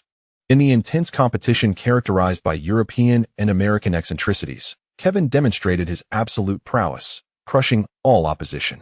Suddenly, a caption appeared on Huang Kaiwen's image. "Do you wish to challenge my limits? This level is merely insufficient." Kevin, please share your reflections on your first competition. Today, having shattered the world record for the 10 kilometers, where do you believe your limits lie? Had you not previously participated in cycling and swimming events, might you have achieved even greater results? Your overtaking skills are reminiscent of those in F1. Do you regularly watch F1 races? Which team and driver do you support? Which competitor left the most profound impression on you today? In the future, will you consider participating in more Olympic events or world championships? A considerable number of sports have already expressed their welcome to you, even exempting you from qualifying rounds. The journalists were in a frenzy. This time, reporters from other countries were equally relentless. However, the British certainly have their own methods, consistently securing the best positions. Huang Kaiwen pointed to an official from the Olympic Committee and said, "Apologies, but I need to step away for a moment." Many reporters chuckled. Huang Kaiwen had often been subjected to urine tests in football. Eventually, UEFA and those football associations ceased conducting urine tests on him altogether. The Olympics, evidently, had yet to acclimatize to the emergence of such a dominant athlete. Chapter complete. In a new era during the urine test, Huang Kaiwen encountered the Brownlee brothers. Alistair Brownlee gave a thumbs up, exclaiming, "I never imagined someone could run so swiftly and break the world record in the final 10 kilometers of a triathlon. It's merely a matter of having superior talent," Huang Kaiwen replied with a smile. Alistair Brownlee remarked that his brother, Jonathan Brownlee, found Huang Kaiwen's statement quite reasonable. He said, "They will undoubtedly be astonished after the urine test, but you know, it's possible that some results will be annulled today. Is that so?" Huang Kaiwen inquired. Jonathan nodded. Of course, endurance events often see the highest instances of doping. Huang Kaiwen smiled and nodded, though he was not fully aware of the specifics. Nevertheless, these two brothers, being frequent competitors, surely understood the nuances. After handing his items to the Olympic Committee staff, Huang Kaiwen planned to wait until the reporters thinned out before attempting to leave, lest he be delayed for an extended period. Observing the Brownlee brothers effortlessly respond to a few questions before departing like tourists, Huang Kaiwen felt a twinge of envy. Oh, the burdens of fame. Soon, Huang Kaiwen could no longer remain, as there were always individuals eager to swarm around him. Upon exiting, he was once again encircled by reporters. Huang Kaiwen raised 3 fingers and stated, "I am quite fatigued today. I will only answer 3 questions." "Certainly. Have you learned any techniques from F1 drivers?" "And whose fan are you?" one reporter asked. Huang Kaiwen remarked, "I have a good relationship with Schumacher. We have always maintained communication." Before his last skiing trip, I reminded him to be cautious, and fortunately, it was merely a fracture. He even called me afterward. "I must confess, I am a fan of Schumacher." A reporter inquired, "Which athlete exerted the most pressure on you today?" Huang Kaiwen replied, "Alistair Brownlee." The Brownlee brothers are formidable athletes, yet Alistair's prowess surpasses the rest. His overall skill set is exceptional, and today he seemingly broke his own record in the 10 kilometers, which serves as a testament to his abilities. The British journalist beamed with joy, for the Brownlee brothers are from England. "Will you participate in other sports?" someone asked. Huang Kaiwen nodded, saying, "Of course. I am still young and wish to explore more while my body is in peak condition. Besides football, I also aspire to develop in other fields." "Is it true that Terry said you can dunk?" a reporter queried. Huang Kaiwen shook his head. "That's already more than 3 questions, but I can address this one. My basketball skills are quite decent, and my vertical leap is impressive. Dunking is not a daunting task. Perhaps one day you will find me playing basketball on the streets with a professional player." With that, Huang Kaiwen departed. The reporters attempted to follow up, but Neo had already ushered them aside. Once Huang Kaiwen settled into the back seat of the car, he slumped down. Lily immediately leaped into his arms, causing him to collapse onto the young lady's legs. "Are you trying to wear Kaiwen out?" the young lady exclaimed, somewhat annoyed. "Mind your own business," Lily provocatively retorted. The young lady continued to grind her teeth in irritation. The journey home from Hyde Park was not far, and although taxi fares in England are notoriously high, it was merely a short distance. Yet, the ride took over half an hour. The streets of London were bustling with excited spectators, some practicing long-distance running right there on the road. This triathlon, marked by strategy and competition, broke records and was destined to become a topic of lively discussion among the audience. Domestic online media responded swiftly, their headlines remarkably sensational. Huang Kaiwen breaks 10-kilometer record in triathlon, wins 2 gold medals.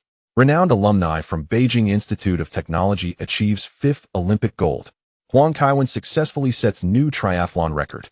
British star Brownlee praises Huang Kaiwen as the best athlete in the universe. Long live friendship. Huang Kaiwen clinches gold. Inzaghi weeps with joy. Although it was already evening, these media outlets showed no signs of slowing down. Various photographs of Huang Kaiwen during the competition were continuously updated on social media. Zhao Lang adopted a different style, as Achi and several writers crafted whimsical stories about Huang Kaiwen and his rumored romantic interests to attract more readers. Upon arriving home, the old butler and others greeted him with handheld fireworks. "Thank you, but could you first prepare something to eat, Albert?" "I am absolutely famished," Huang Kaiwen said. His consumption today was quite substantial. "Of course, it was all prepared, my lord," the old butler remarked with a smile. Mediterranean oil-drenched anchovies, pasta, roasted scallops, vegetable frittata, and white bread. "I find myself yearning for beef instead," Huang Kaiwen complained. Albert chuckled and said, "After a match, it is essential to consume lighter, easily digestible protein for your well-being." "Very well," Huang Kaiwen shrugged. The moment he took a bite of the anchovy garnished with lemon, his face contorted in surprise. However, after a brief period of adjustment, the acidity began to tantalize his taste buds, awakening his appetite. It was rare for him to exert himself to such an extent, unless he was faced with Shakira. After a short respite post-meal, Huang Kaiwen immersed himself in ice water to alleviate his fatigue. Upon emerging, he was taken aback to see Lily clad in a silk nightgown. Clutching his chest in astonishment, he uttered, "I simply wish to rest now." "What are you thinking?" "I intend to ease your fatigue with a massage," Lily retorted playfully. Really? I don't believe it. Huang Kaiwan replied. Belief is not your prerogative. Lily urged him back to the bedroom, directing him to lay on the bed. I learned this from a video, she said. This is Thai massage. With that, she took hold of Huang Kaiwan's right hand, asserting, do not underestimate hand massages. The hands are the most sensitive and frequently used parts of the body, making them the ultimate source of relaxation. Supporting his hand, she gently pinched one of his fingers between her index and middle fingers, gliding slowly towards the nail. Huang Kaiwan began to relax as well. It appeared that Lily genuinely intended to provide a massage. Perhaps she was right, as he unwound. A wave of drowsiness washed over him.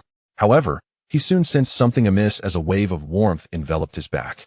Before he knew it, he was flipped over in a daze.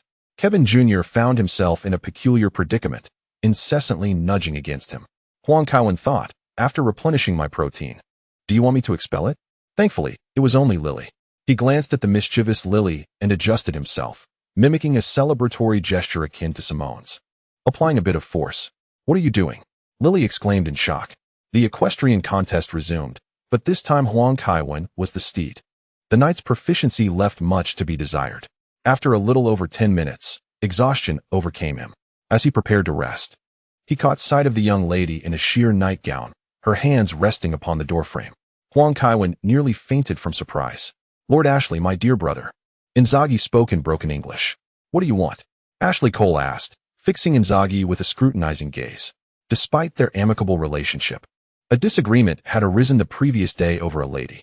Rubbing his hands together, Inzaghi smiled and said, let us reminisce about our joyful days together. I have missed you terribly in just one day. Ashley Cole regarded Inzaghi with a frosty stare. Inzaghi continued, I was in the wrong yesterday. But that lady actually has feelings for you. Really? Ashley Cole inquired. Inzaghi casually embraced his shoulder, retrieving the car keys from his pocket as he remarked, of course. She has been calling your name.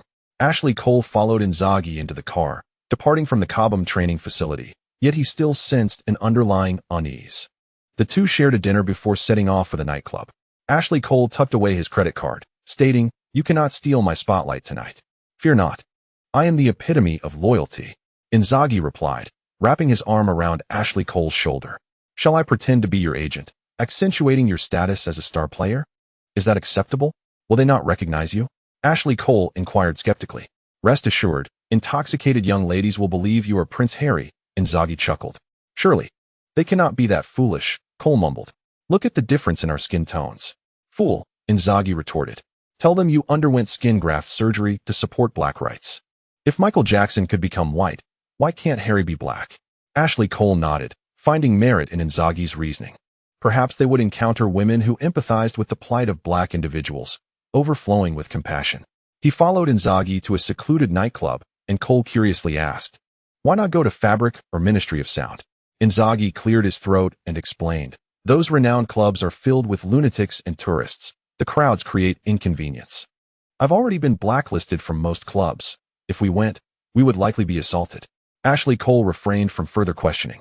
Upon entering the nightclub, they indeed spotted some beautiful women. Ashley Cole pointed towards the bar, suggesting, those Brazilians seem approachable. Shall we engage them? No need. We will approach silently. Just watch me. Inzaghi waved his hand dismissively. Cole uneasily stood by as Inzaghi sent a message to Kaka. After receiving a reply, he rose to approach. Once he memorized the phrases, he pressed the phone to his ear and shouted in broken Portuguese, Idiot, we are referring to Ronaldo, the player with the most goals in World Cups. Since he has recovered, we plan to bring him to play. Can you find someone who speaks Italian to converse with me? After a few seconds, he switched to Italian.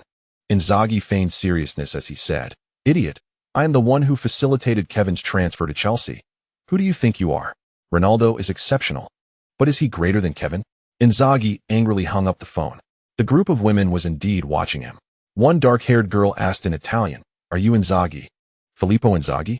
No, I am Giancarlo Inzaghi, the father of Filippo and Simone, and I also represent several players, Inzaghi replied with a smile. The girl, somewhat surprised, remarked, You look so young. Inzaghi shrugged and chuckled. This is the essence of our family lineage. By the way, allow me to introduce you to Ashley Cole, the player I have just signed, with plans to have him play in Milan. Ashley Cole promptly greeted the young women, being quite the charmer himself. With the widespread knowledge of English, he quickly found himself conversing with them. The young woman who spoke Italian persistently inquired about various football stars. "Are you a model?" Inzaghi suddenly asked. "No, how could that be?" The young woman replied, a hint of surprise in her voice.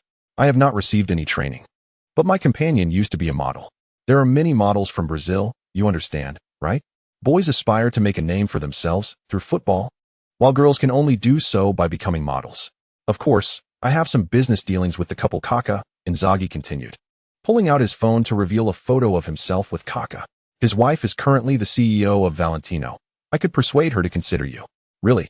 the young woman exclaimed with delight, immediately turning to share the news with her companions. "What is happening?" Ashley Cole asked, bewildered. Moments ago, she had been chatting with him in broken English, and now she was whispering in Portuguese. Moreover, the young women were stealing glances at Inzaghi. Inzaghi shrugged. "I have no idea. I did mention I'm a sports agent." "Indeed," Ashley Cole nodded. Inzaghi not only claimed to be an agent, but also refrained from flirting with the other women. This pleased Ashley Cole immensely. Before long, the young woman who spoke Italian turned to Inzaghi and said, "They wish to invite you to the hotel for a discussion." "That sounds ideal. It's far too noisy here," Inzaghi replied with a smile, rising to leave with a few others. Ashley Cole was left in a daze. "Here we go again," he muttered, downing a drink in frustration. Just as he was about to stand, a waiter stopped him, saying, "Mr. Cole, your total comes to 42,000. Ashley Cole handed over his credit card, gritting his teeth. "Filippo Inzaghi, I'm going to kill you." When he awoke again, it was already the following morning. The typically disciplined Kevin Huang rarely slept excessively. Yet this time he was genuinely exhausted and had managed to sleep for 14 hours. The old steward had prepared a protein-rich breakfast as usual. After several days of consuming fish and meat, Kevin found he had little appetite. We had the opportunity to interview Mo Farah, the distinguished athlete from the British delegation specializing in the 5,000 meters and 10,000 meters.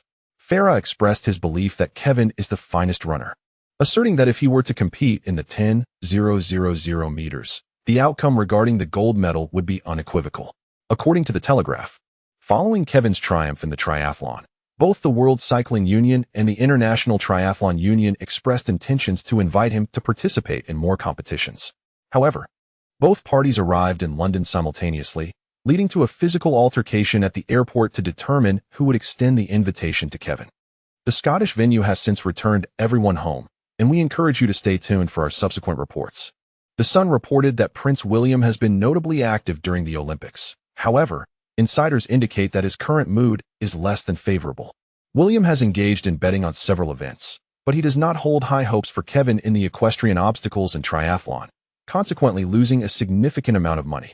Our unfortunate prince sought to earn some pocket money but failed to choose the right targets, suggesting that his judgment may be lacking.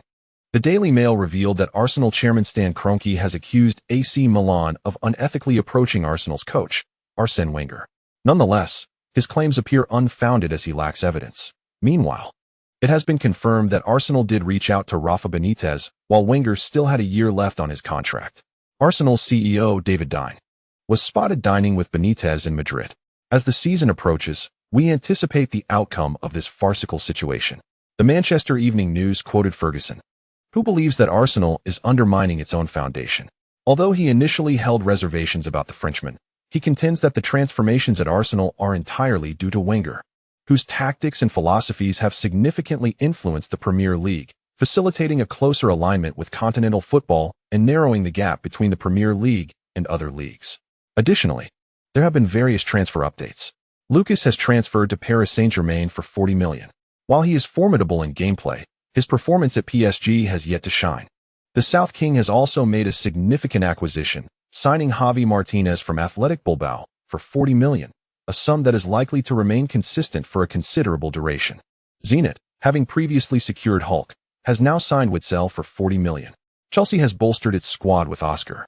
Real Madrid continues to negotiate with Chelsea over Modric, with Abramovich firmly refusing to sell. In light of these developments, AC Milan's recruitment efforts this summer appear lackluster. Even Palermo has invested 12 million to bring in Dybala. Thus far, Milan has not acquired a single player for its first team, instead opting to raid Atletico Madrid's youth team. Simeone has frequently criticized Milan in the press, adopting a different angle each day. According to UEFA regulations, attracting players under the age of 18 has become increasingly challenging. Nevertheless, Galliani and Platini maintain economic ties, and Milan's training environment and prospects for development far surpass those of Atletico. It is evident that, aside from young players who are devoted fans from a young age, anyone would recognize that Milan is the preferable destination for their footballing careers. Huang Kaiwan resolved to inquire about Galliani's progress regarding new signings. He located the phone and dialed. "Adriano, where are you?" Huang Kaiwan asked. "I am on my way to your house," Galliani replied, slightly out of breath, suggesting he was walking. Huang Kaiwan promptly ended the call. In approximately 10 minutes, Galliani arrived in person. Huang Kaiwan poured a glass of water for Galliani, who drank it in one gulp, and, after catching his breath, remarked, "There are players who wish to leave. Milan is not lacking in personnel. Anyone who desires to depart may do so," Huang Kaiwan responded. "Ibrahimovic called me directly, and Myriad also reached out," Galliani disclosed. "Zlatan is moving to Inter Milan?" Huang Kaiwan asked, somewhat astonished. "A direct transfer to our city rivals seems unlikely. Ibrahimovic should be enjoying his time at Milan." "Not quite," Galliani gestured to clarify. "Inter Milan is interested in Manchester City's Agüero. Mancini desires Ibrahimovic, and they claim that if they could acquire Ibrahimovic, they would sell Agüero to Inter." "What is Zlatan's stance?" Huang Kaiwan inquired.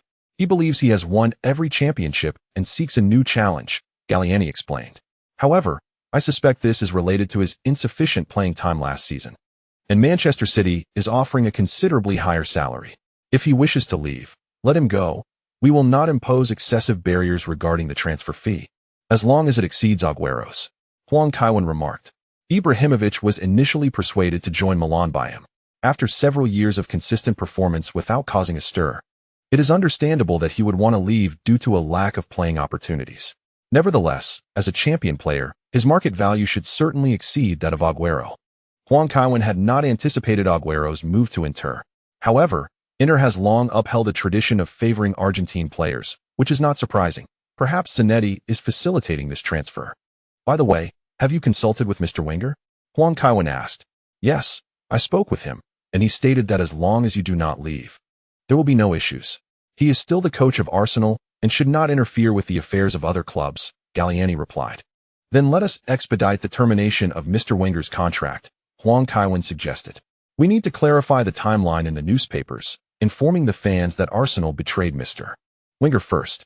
Do you understand my meaning?" "I comprehend. I shall provide some funds to the London papers to compare Arsenal before Wenger's arrival and the current state of the club. A man who has the capability to construct a stadium for the team should not be treated in such a manner," Galliani asserted. This was his heartfelt sentiment. Although Wenger's achievements may not have been stellar, overshadowed by Ferguson and Mourinho, it is evident from his tenure at Arsenal that Wenger contributed far more than merely transforming the team. Moreover, there exists only one club in Europe that, despite lacking a Champions League title, is still regarded as a prestigious club, and that is a testament to Wenger's influence. He believes that with the financial backing of Milan, Wenger will undoubtedly achieve commendable success. Galliani poured himself another glass of water and drank it in one go before speaking. "Kevin, there are other players who wish to leave. You're not going to list every player wanting to depart, are you, Adriano?" Huang Kaiwan teased. "This particular individual is rather special," Galliani replied. "I must consult with you before making a decision." "Who is it?" Huang Kaiwan inquired. "Is it Ricardo or Sergio who wants to transfer?" No, it's Lionel Messi," Galliani declared. Why does he wish to transfer?" Huang Kaiwan asked curiously. "Because Paris Saint-Germain has offered a remarkably generous deal. The Middle Eastern gentlemen have persuaded his family, providing Messi's father and sister with a substantial sum, promising even more should Messi agree to move," Galliani explained. "That makes sense. What does the player himself think?" Huang Kaiwan queried. "He hasn't been explicit, but I sense he also harbors intentions of leaving," Galliani responded. "Then let him go. Let the Middle Eastern investors pay adequately." "What is their offer?" Huang Kaiwan pressed. €250 million, Galliani replied, somewhat troubled. Huang Kaiwan extended 5 fingers, stating, "That is the bottom line. They must offer 500 million to secure him, and tell them that both Manchester City and Inter Milan are interested in Messi. If they miss this opportunity, it will be gone." "Will they really spend that much?" Galliani questioned. He did not believe Messi was worth €500 million. For Huang Kaiwan, it would be a different story. "Adriano, Do not view them through a lens of rationality, Huang Kevin remarked, gesturing towards the water jug on the table. They earn money from oil as easily as pouring a glass of water. Whether it's 300 million or 500 million, it is not a challenge for them. They seek influence, they want others to witness their determination, and they require top-tier players, which we can provide. Milan is their only viable option. They have no further choices. Do you think Real Madrid would sell Cristiano Ronaldo? I understand, Galliani nodded. He always instinctively considered matters through a rational perspective, particularly given that 500 million euros is an astronomical sum. Liverpool is one of the top clubs in England. However, according to the recently released 2012 Forbes Football Club rankings, Liverpool is valued at $6.19 billion. To put it bluntly, 500 million euros could nearly buy an elite club outright. You comprehend it well, Huang Kevin affirmed. But do they have a way to navigate the FFP regulations? Galliani inquired. Huang Kevin chuckled and shook his head. How could they not? The FFP was designed for clubs lacking funds. They can easily provide high-profile sponsorships to maintain appearances. If UEFA pursues further action, they could litigate against UEFA. Do you think UEFA's legal team is more formidable than that of the oil tycoons? Were it not for Huang the King, the victims of FFP would have been the Northern Trio. PSG's acquisitions could even postpone FFP scrutiny for a year. I see. I will take care of it. Galliani concluded. Later, Galliani contacted Huang Kaiwan. His asking price was higher than what Huang had mentioned. Nevertheless, the oil tycoon agreed. It was then that Huang realized he had underestimated the situation. Once the details were settled, Milan would receive a substantial influx of funds. Milan is Milan. Whether players come or go, as long as Huang remains, it will continue to be the finest team in football, without exception. At 8 p.m., the official AC Milan website released a statement announcing that, following discussions with Arsenal, they had secured Arsene Wenger's contract for $9 million. Wenger would sign a 3-year agreement with Milan to become the head coach for the new season. The entire club was abuzz with excitement over the new manager. Fully aware of Wenger's immense talent, and confident he would usher the team into a new era. This chapter concludes with the remarkable news of Wenger's signing with AC Milan, an event likened to the dropping of an atomic bomb in Hiroshima. A sensational upheaval in the football world. It was madness, absolute madness. The entire football community was aware of it. Wenger's inability to secure championships was not due to a lack of skill, but rather Arsenal's failure to provide him with the means to do so. Wenger held a prominent position in football coaching forums due to his extensive knowledge. Every professional in football understood that Wenger's objectives would no longer be limited to merely finishing in the top 4 upon moving to a new club.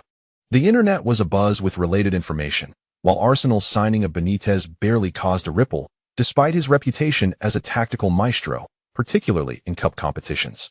However, he had only come close to the Champions League trophy when he faced Huang Kaiwan, with his Liverpool merely serving as a backdrop in Istanbul. It was exhilarating to imagine the prospect of Kevin and Mr. Wenger on the same team. However, it was essential to note that Wenger was a champion in the Premier League and FA Cup, while Kevin held the title of European Championship winning coach. At that point, who would hold the reins? Kevin was known for his amiable temperament, likely to remain reserved, as no coach had ever spoken ill of him. Even Van Marwijk remarked on how cooperative Kevin was. I could hardly contain my anticipation for the upcoming season of AC Milan. Meanwhile, Inter Milan, newly affluent, mistakenly believed they could challenge our supremacy, only to become the most extravagant backdrop in the process. Arsenal should recognize that their greatness stemmed solely from Arsene Wenger. I wonder what Van Persie would say upon seeing Mr. Wenger. Huang Kaiwan was preparing for bed when Lily burst into the bathroom. He shrugged in resignation. This girl was always causing a stir. To distract himself, Huang began examining the showerhead in his home. Curiously, Lily asked, "What is so interesting about that?" "I'm studying its place of origin," Huang replied earnestly. Huang Kaiwan was unable to escape the clutches of Lily. In a certain sense, she was on par with Shakira. Fortunately, the young lady had managed to pacify her elder siblings, allowing her to delay her return to Milan. The following morning, the young lady and Huang Kaiwan rose from their slumber. Lily, still lost in dreams, was frowning slightly as she shielded her back with her hand. The young lady chuckled and remarked, "She should remain subdued for a few days. It was your fright that caused this." Huang Kaiwan retorted, "You have quite the daily toll on me." It was evident that the day of the triathlon had taken a significant toll on him. The young lady chose not to respond. instead leading Huang Kaiwen to the wardrobe to select attire.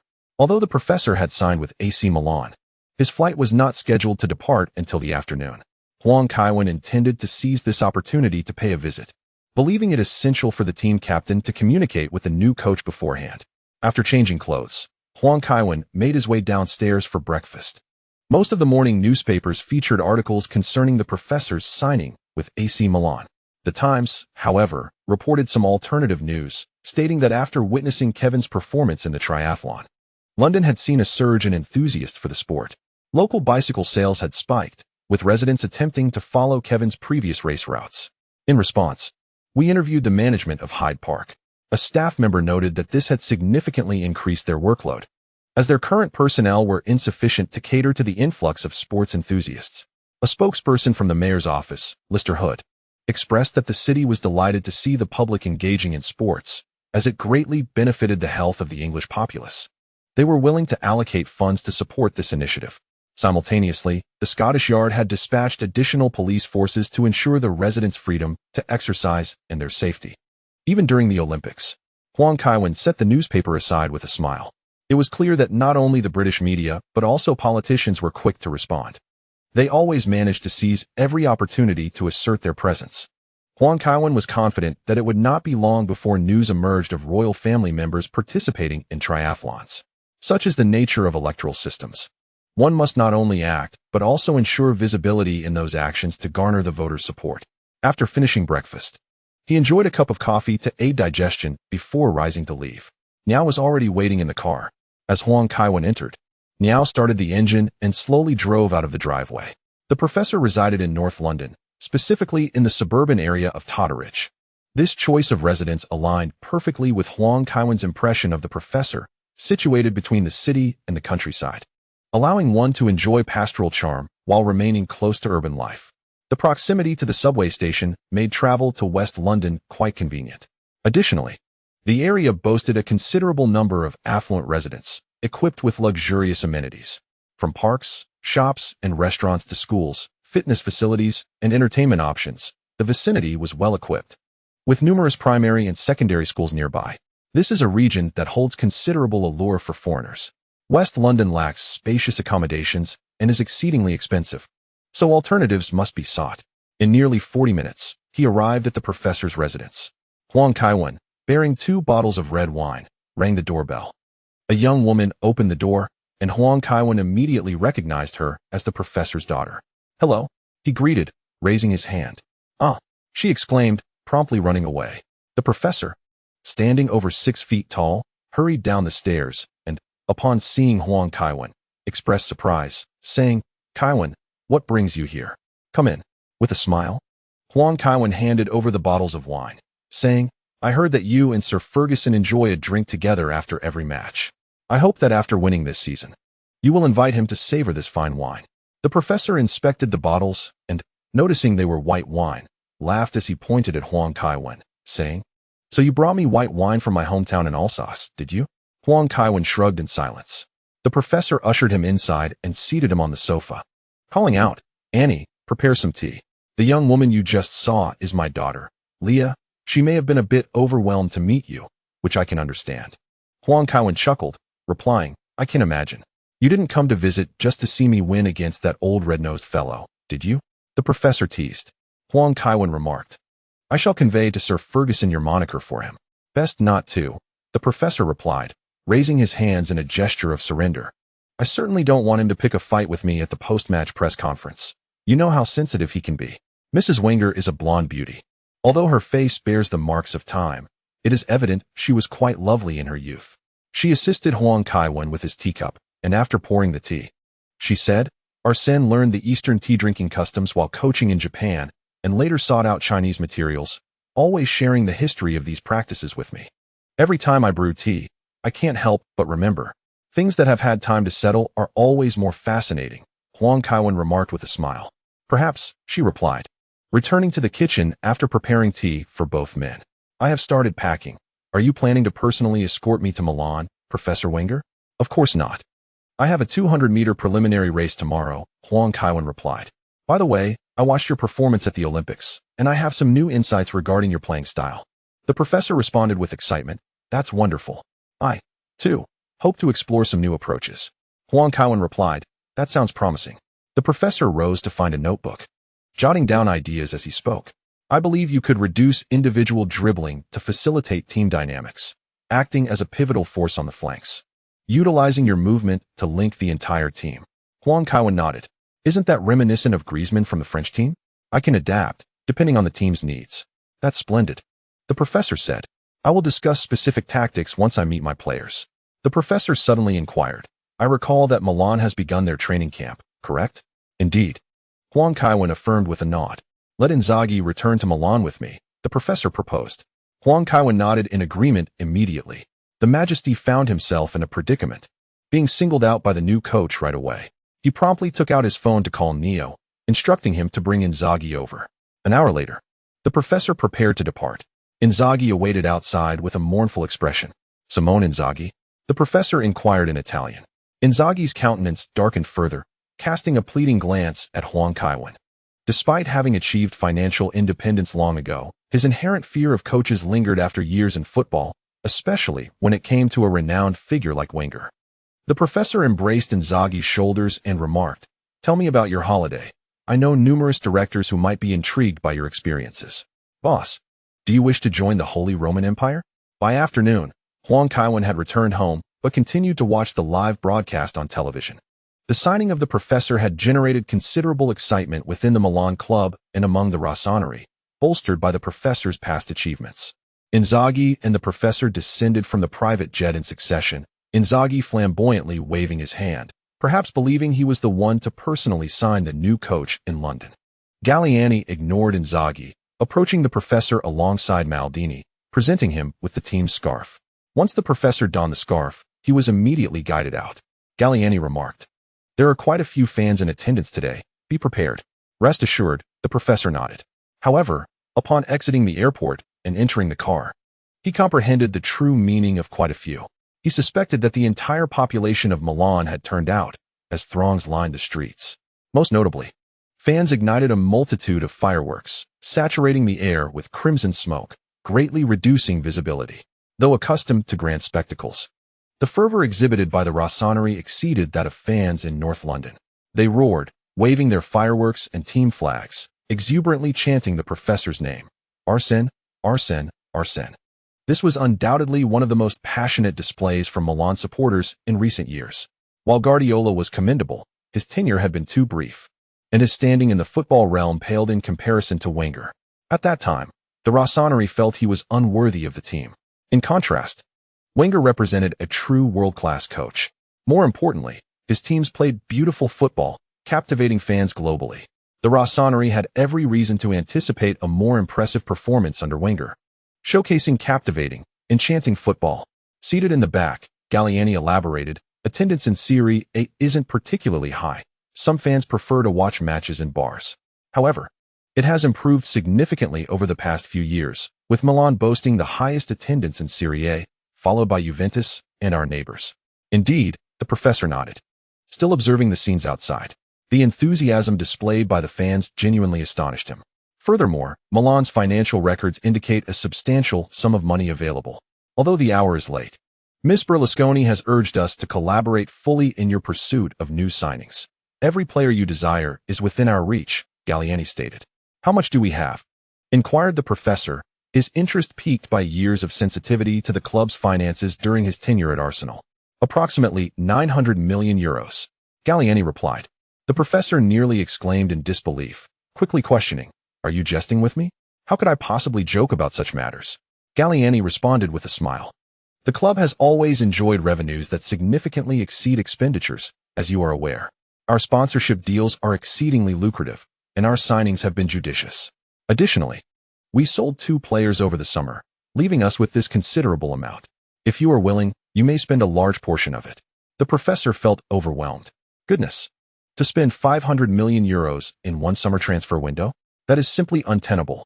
Despite his anticipation of being able to freely acquire players upon arriving in Milan, he soon realized that the transfer fees were far beyond his expectations. He had initially intended to purchase 1 or 2 of his preferred players, believing that, combined with Milan's existing squad, It would be more than sufficient to avoid the injury crises that plagued Arsenal. However, now he was being asked to invest $500 million for just 2 individuals, a task he found daunting. What defenders or midfielders could command such exorbitant prices? Even if such players existed, he felt unable to make the investment. Upon arriving at St. Kevin's, the press room was already brimming with attendees. Wenger and Galliani ascended the stage together, instantly igniting fervent enthusiasm among the crowd. Arsene, what are your objectives for this season? With Van Persie returning, will you reinstate this traitor? What role will Kevin play in your lineup? Will you consider changing the captain? Milan sold Messi and Ibrahimovic. Will you reinvest that money in the transfer market? Inter Milan continues to bolster their squad. Do you believe they will pose a threat? Galliani interjected, quiet, quiet. He bent down to exchange the already signed contract with the professor, who then raised Milan's jersey aloft. The journalists eagerly clicked their shutters, capturing this historic moment. Following this, the interview segment commenced. The professor sat there, exuding an air of reliability. He smiled and said, I know you have many questions, and I am eager to answer them. However, I regret to inform you that I will not be able to fully satisfy your curiosity today, as I must make an appearance at St. Kevin's in 30 minutes. I had not anticipated participating in such an event. It seems the club is preparing to register me as a player in case they require my presence on the pitch. Laughter erupted from the audience, clearly at the expense of Juan Kevin. For the upcoming season, Juan Kevin's name was also included among the coaching staff. Galliani chuckled and remarked, We have long recognized Arsene's talents. We have wished to invite him to coach Milan for many years, and this summer it has finally come to fruition. I believe we will soon witness an invigorated Milan team. Will Van Persie become a key player? A reporter inquired. The professor smiled and remarked, Robin is an exceptional child. He is no traitor. Player transfers are merely a normal occurrence. However, Fernando Torres is equally remarkable. The player who demonstrates superior form in training will earn a starting position. I treat all players equally, regardless of personal relationships. What about Kevin? A reporter pressed. The professor replied, Kevin is not an ordinary player. He holds significant importance for the team. I have not altered many of the team's traditional concepts. Kevin's ascension to captaincy was a choice made by both the players and the fans, and I believe it is a commendable decision. He possesses remarkable leadership qualities, and we have known each other for quite some time. I am confident that our collaboration will be delightful. A journalist posed a sharp question in English. Mourinho referred to you as a specialist in failure. Will you fail this season? The professor maintained his smile and responded, What others say is irrelevant. What I say is of little consequence. What truly matters is what I do. Milan has provided substantial support and a generous salary. My aim is to pursue every championship, including the forthcoming Italian Super Cup and European Super Cup. Will you be bringing in numerous players soon? Another reporter inquired. The professor shook his head and said, The team's lineup is already quite impressive. I will only be adding 1 or 2 players. With Kevin's return, Milan will be the strongest team. The reporters were eager to ask further questions, but Galliani brusquely interrupted them, urging the professor to rise. Today, over 60,000 fans attended St. Kevin's Stadium. Though not entirely full, this was an unprecedented turnout for a coach. Coaches inherently attract less fanfare than players, highlighting the immense anticipation the Rossoneri have for the professor. As he walked down the tunnel, the stadium erupted in thunderous cheers. Arsene, Arsene, Arsene, dressed impeccably in a suit. The professor raised his hands as he entered the pitch. Accepting the microphone from Galliani, he expressed, Thank you for your support and trust. Arriving in an unfamiliar environment is no easy task. Like you, I yearn to witness AC Milan triumph. The crowd responded with a fervent applause. Football is not merely a game, it is our life. We cherish beautiful play and the values it brings. It invigorates our blood. We care, we worry. We despair, this is life. Yet, when we step onto the green field, dreams can be realized. It is you, the players, who transform this place into a realm of dreams. My duty is to safeguard your aspirations. The cheers resonated once more throughout St. Kevin's Stadium. This was precisely what Wenger articulated, the desires of the fans. Moreover, Wenger's past achievements and the style of play he instilled in his teams were sufficient to inspire confidence among the supporters that he could succeed. The young lady leaned against Juan Kevin and remarked, It seems the new coach is quite popular. That is Mr. Wenger. Juan Kevin exclaimed. If only Wenger could coach AC Milan for 10 years. In light of Milan's current financial prowess and intricate network, It is undeniable that Milan stands as the most illustrious team of this century. At last, a long-standing concern has been resolved. Huang Kaiwen has retired for the night, preparing for tomorrow's 200-meter preliminaries. Yet, in the city of Milan, aside from Kaká and Ramos, there is another soul who cannot find rest. Inzaghi sits in his apartment, on the verge of tears, having been summoned back to Milan early by the new coach. He is consumed by the fear of not being present at the event, which might lead to Huang Kaiwen's defeat in the 200-meter final. Inzaghi has scattered photographs of all the competitors across the floor, vigorously smashing Huang Kaiwen's photo against those of his rivals, accompanied by a series of nonsensical sounds. This simple game occupied him throughout the night. As the clock struck 2, fatigue overcame him, and he collapsed onto the floor in slumber. The following day, sunlight streamed onto Inzaghi's face, prompting him to wave his hand dismissively, as though he could banish the light. Moments later, he jolted awake, glancing at the clock and exclaiming, "Damn it, I'm late." In his haste to dress, he collided with the wardrobe. Without even washing up, Inzaghi bolted out of his apartment, roughly flinging open the car door, inserting the key, and accelerating away. The previous day, during a conversation with Wenger on the plane, the latter had been all smiles, which only heightened Inzaghi's anxiety. From his life experience, such coaches are often the most formidable. He drove at breakneck speed to Milanello, and upon parking, sprinted towards the training ground. Spotting his teammates on the sidelines, he hurriedly dashed into the changing room to don his gear. Nevertheless, he made sure to tape a small radio to his body. Applaud! The professor shouted from the sidelines. The Milan players stifled their laughter while clapping. The professor, grinning, remarked, "Filippo hasn't forgotten their training today. That's a good sign." At this, his teammates could no longer contain their laughter, clutching their bellies in mirth.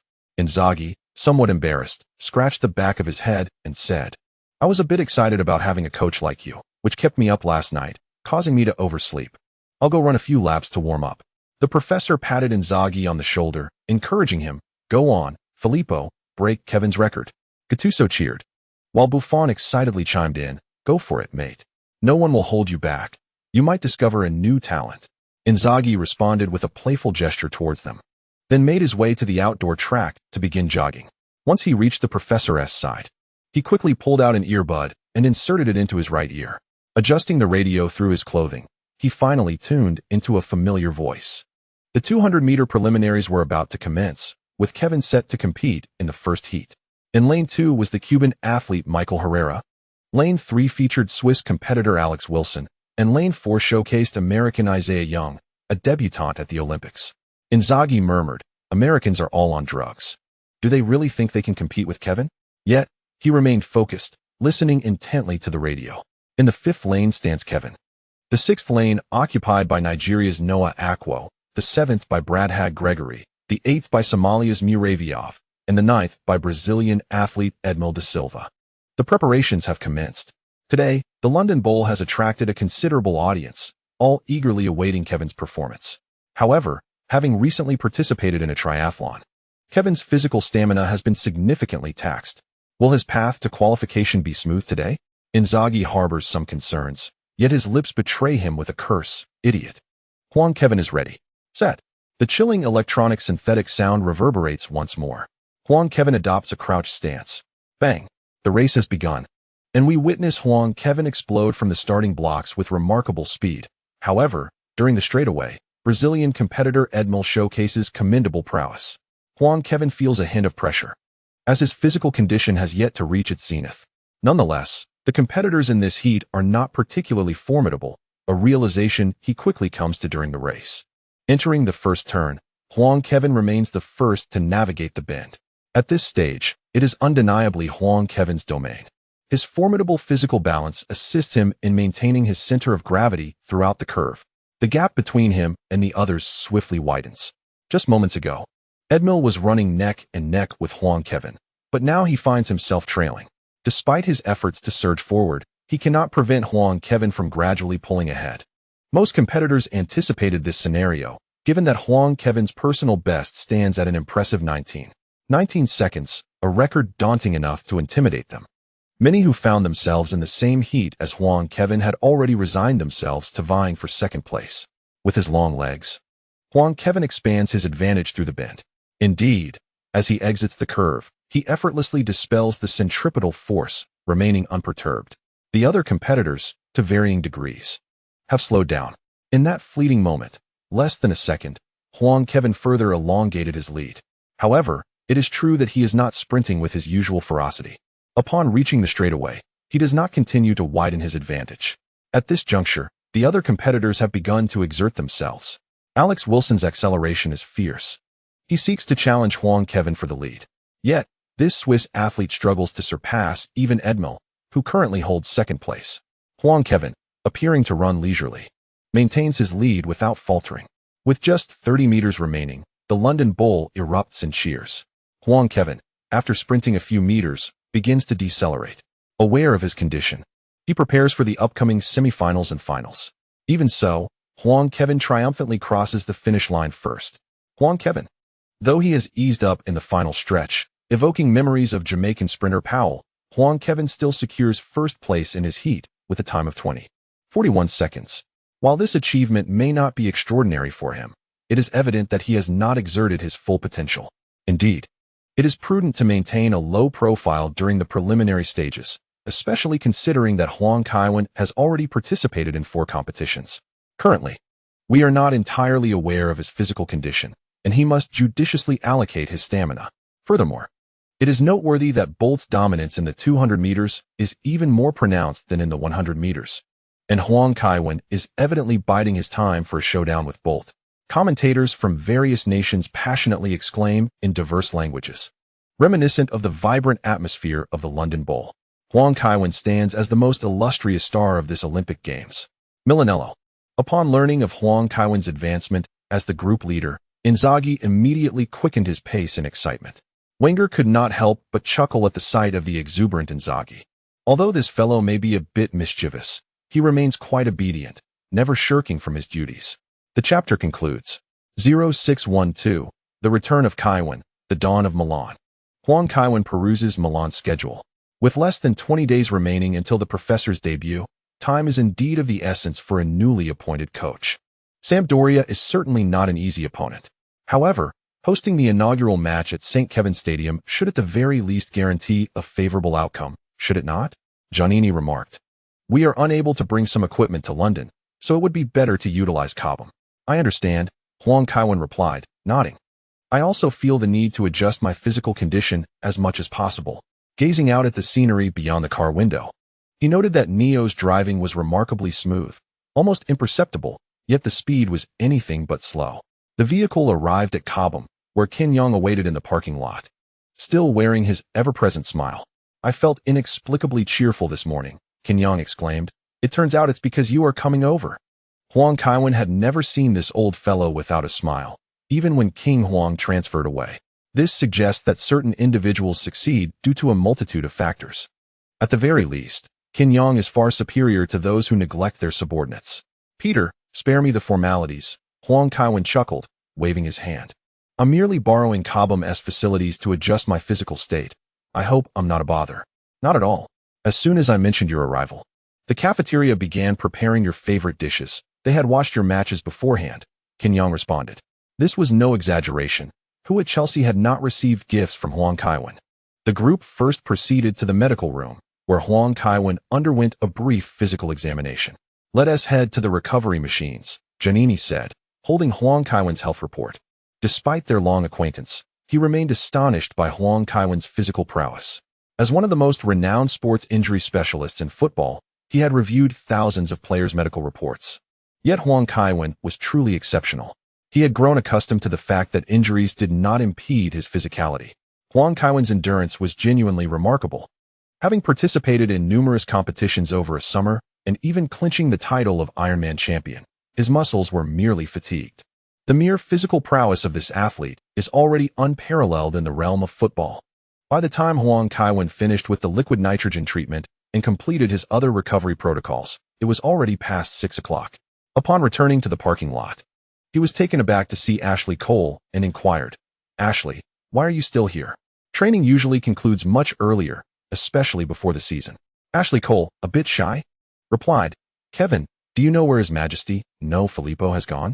He has returned to Milan for training, Huang Kaiwen responded, with a hint of disappointment. Ashley then got into his car. Huang Kaiwen shook his head in bemusement, realizing that there are indeed those willing to foot the bill for His Majesty. On August 12th, the final day of the London Olympics, Huang Kaiwen breezed into the 200-meter semifinal with a time of 19.88 seconds. Usain Bolt also topped his semifinal group, albeit with a slower time of 20.18 seconds. Yet, everyone understood that neither was performing at their peak.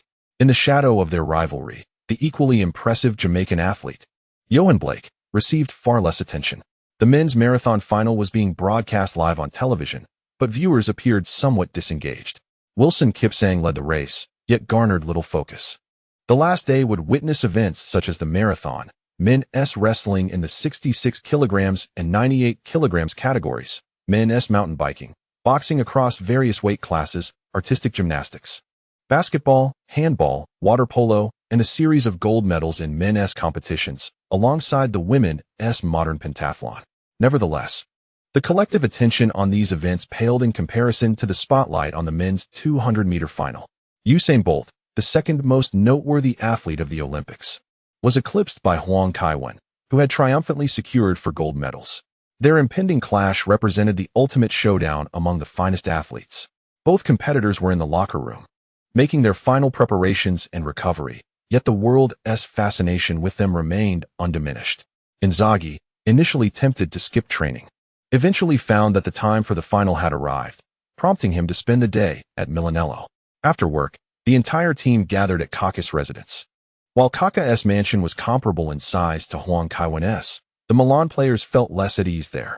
Inzaghi borrowed Kaká's laptop to browse luxury car information online. "Are you planning to change your car?" Gattuso inquired with curiosity. "No, it's a gift," Inzaghi replied casually. "You haven't even spent €5,000 this summer in London, and you're planning to give away a sports car?" Gattuso expressed his astonishment. "Of course, if Kevin wins," Inzaghi smirked. "And if Kevin loses?" Gattuso asked.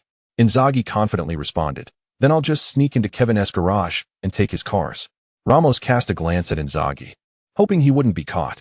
The television broadcast featured an interview with a professor who remarked that the weather in Italy is somewhat better than in the UK, and he has always had a fondness for Italian cuisine. This is no secret. After victories, he particularly enjoys vegetable pasta. Most importantly, he noted that Italy boasts commendable safety. During his time in London, he had his wheels stolen numerous times. "Perhaps you could consider stealing the coach's car," Ramos suggested mischievously. "Forget it. His car isn't worth anything." Inzaghi retorted dismissively. The professor's vehicle, a Jaguar XJ, is valued at $60,000, yet Inzaghi holds it in disdain.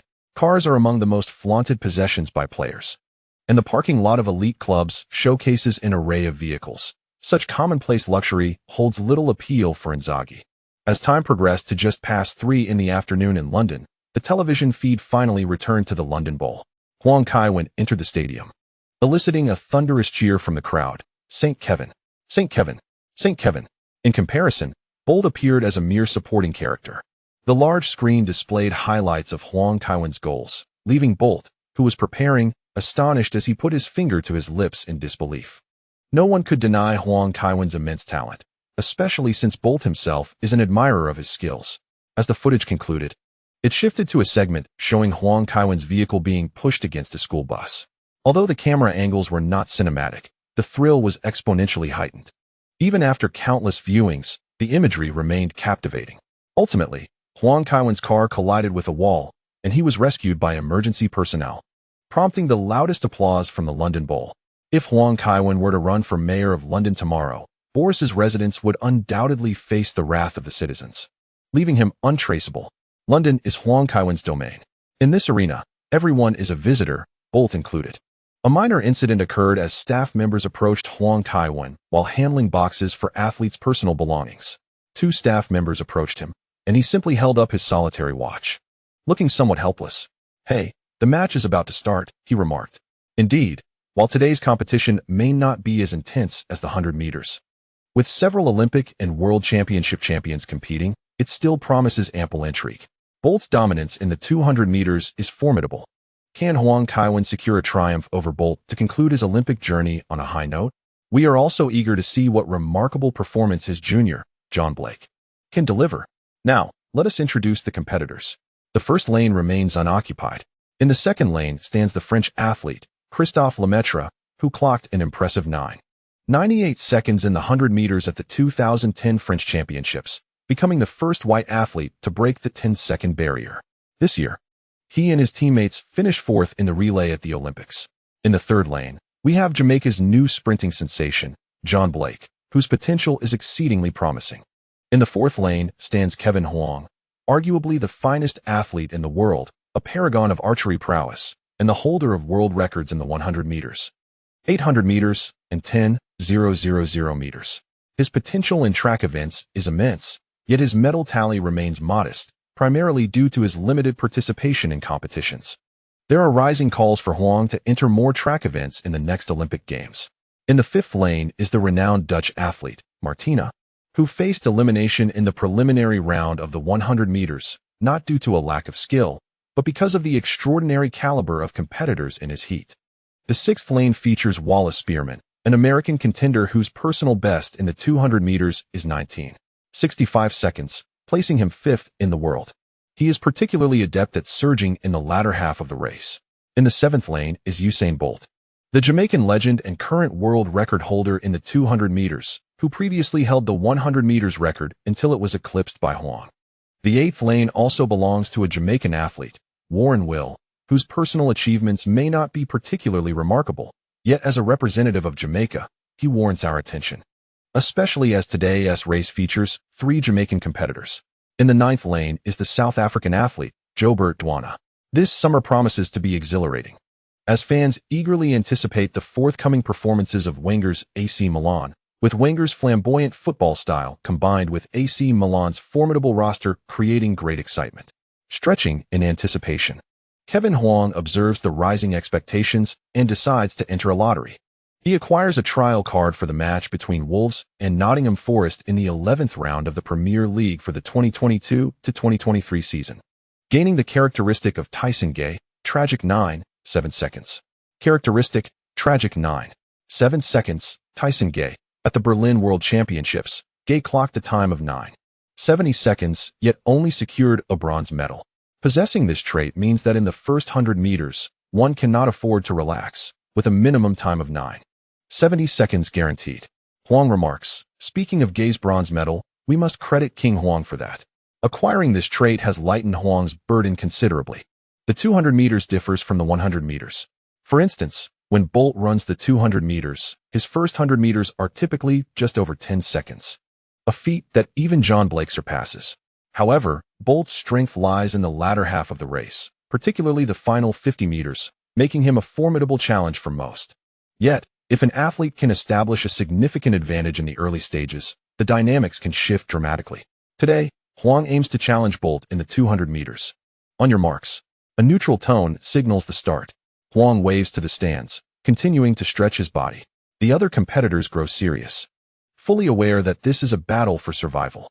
Winning a medal, even a bronze, would be a triumph. Set.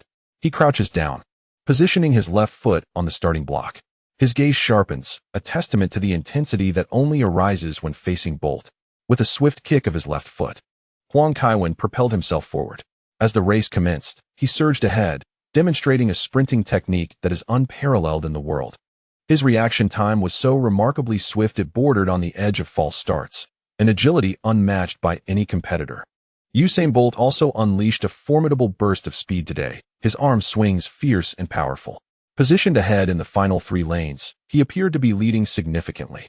Yet, the competition remained fierce, as the initial stages saw them neck and neck.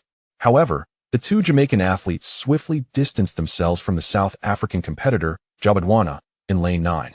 Their running rhythms distinctly different. Bolt continued to accelerate, eager to take the lead into the bend. Yet, the fiery figure of Huang Kaiwen remained a constant source of tension for him. Damn, it's Kevin. Bolt had prepared meticulously for this race, focusing on enhancing his speed in the first half to improve his overall performance, even dedicating considerable effort to his start. Nevertheless, Huang Kaiwen in lane 4 was relentless. Just as he took his second step into the curve, Huang Kaiwen matched his stride. Behind them was Warren Weir, with the Dutch star, Martina, not far behind, followed by Johan Blake. The comparison was stark. Huang Kaiwen had left both Martina and Blake trailing, not merely in terms of lanes, but in meters. This was beyond mere lane positioning. Bolt hesitated to assess whether Huang Kaiwen was indeed ahead of him. After all, they were separated by several lanes, and the thought that Huang Kaiwen was nearly catching up could potentially disrupt his focus. Despite his attempts to disregard it, he could not control his gaze. Huang Kaiwen's acceleration through the bend was strikingly evident. The London Bowl was nearly electrified. St. Kevin, St. Kevin, St. Kevin. The throngs of spectators, numbering in the thousands, were all on their feet. Huang Kaiwen's speed in the first half was astonishing. His technique in navigating the curve was exquisite, showing no signs of strain. In Berlin, Huang had exited the bend slightly behind Bolt, but 3 years later in London, he had outpaced Bolt into the curve. Yet, Huang understood that the true test was just beginning. Bolt's performance in the latter half of the 100 meters was nothing short of terrifying.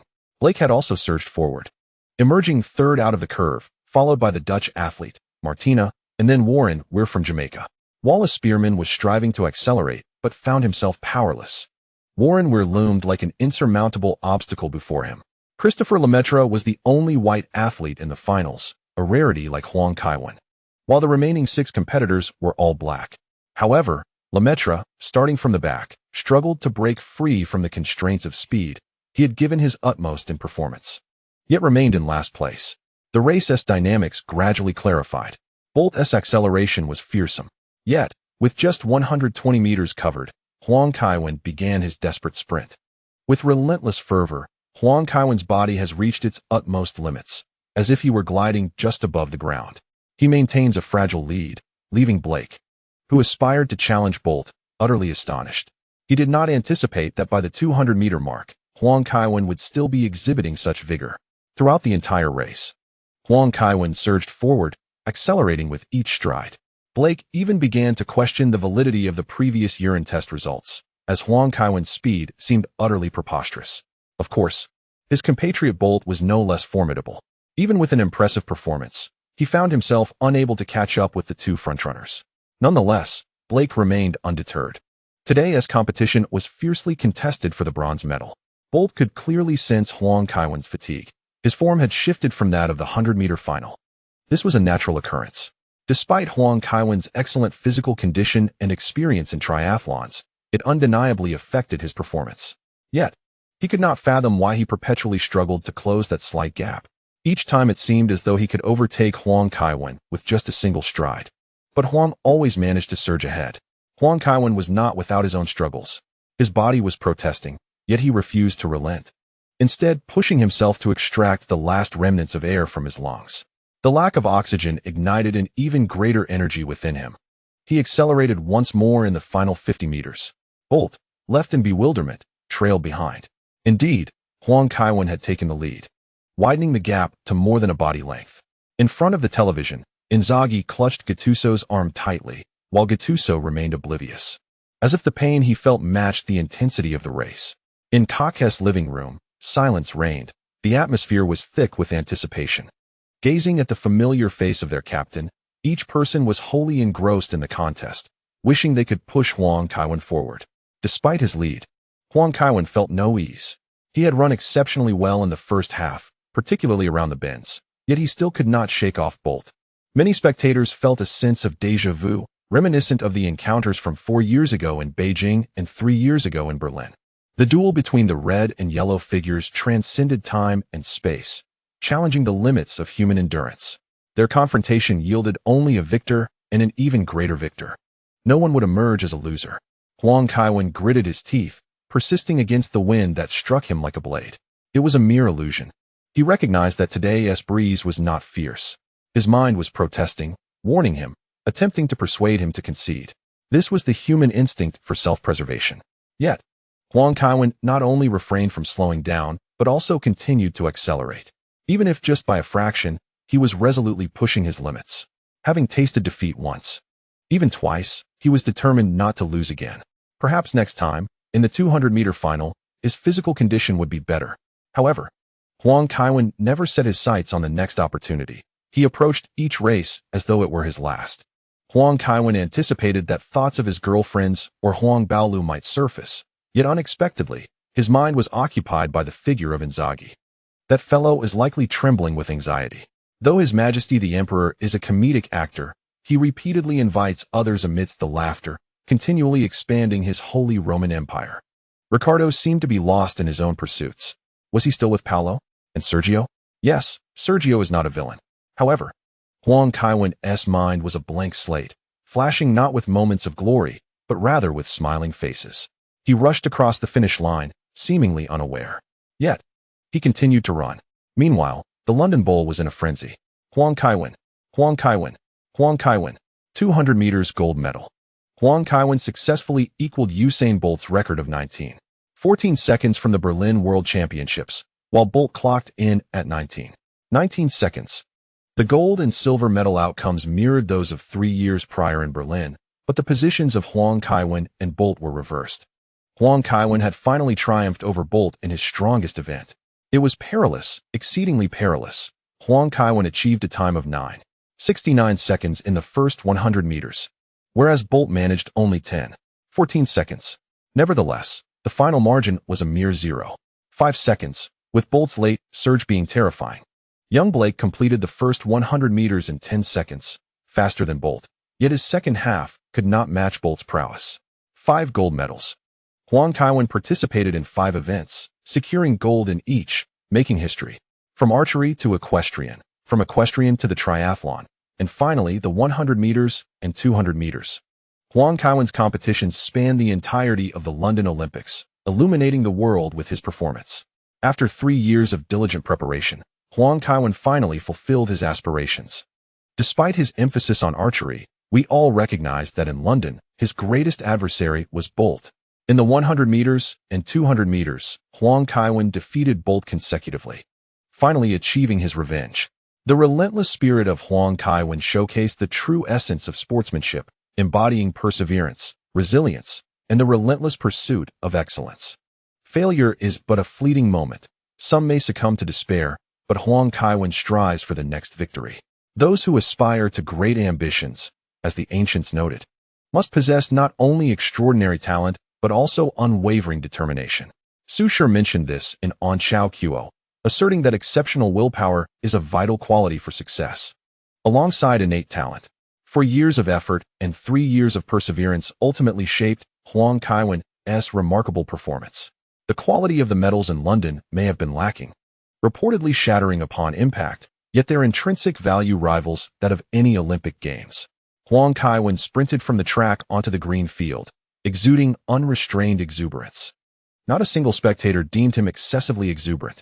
Bolt is an existence that transcends humanity. Defeating Bolt, not once but twice, signifies breaking the limits of human potential. The afternoon in London was devoid of sunshine. Yet, the man in the center circle illuminated the entire London Bowl. The resounding roar was the world's response to Huang Kaiwen. The Olympics had not yet concluded, but the summer's fairy tale had reached its end. Reporters yearned to interview Huang Kaiwen, but officials from the London Organizing Committee, the chairman of the FA, and the rotating chairman of the Premier League's Referees Committee had already approached him, with security personnel pushing the journalists aside, denying them any opportunity. They surrounded Huang Kaiwen and informed him that the closing ceremony was forthcoming. "I understand," Huang Kaiwen nodded. After changing in the lounge, he sought a place to rest for a while. The evening's closing ceremony promised to be a grand concert, and witnessing it live should be quite splendid. It was rumored that there would even be a fashion show. However, despite William's invitation, Huang Kaiwen chose to stand with the Chinese delegation. One must recognize that aligning incorrectly is far more perilous than other mistakes. As the closing ceremony commenced, Huang Kaiwen felt the urge to visit the restroom, and, after informing those nearby, he turned to leave. At the corner of the London Bowl, many were smoking, and some even engaged in intimate embraces. Such opportunities would be rare post-Olympics. Huang Kaiwen had already entered the restroom but found it bustling. He awkwardly exited the venue, foreseeing the crowded conditions. "Hey, Kevin," someone called out. Huang Kaiwen glanced over and immediately recognized her, Alexandra Raisman, an athlete who had graced the pages of The Sun and was hailed by Americans as the most beautiful gymnast, albeit with a hint of self-promotion. Nevertheless, her features were indeed more refined than those of the average American. Though he was tempted to strike up a conversation with the beauty, he felt the pressing need for a quiet moment. I need a little peace, Huang Kaiwen smiled. A little peace? Raisman glanced down, then covered her mouth as she giggled. Follow me. Before Huang Kaiwen could respond, he was whisked away. Hey, I need to use the restroom. Don't put everything in your mouth. His protests fell on deaf ears. Truly, the Americans were relentless.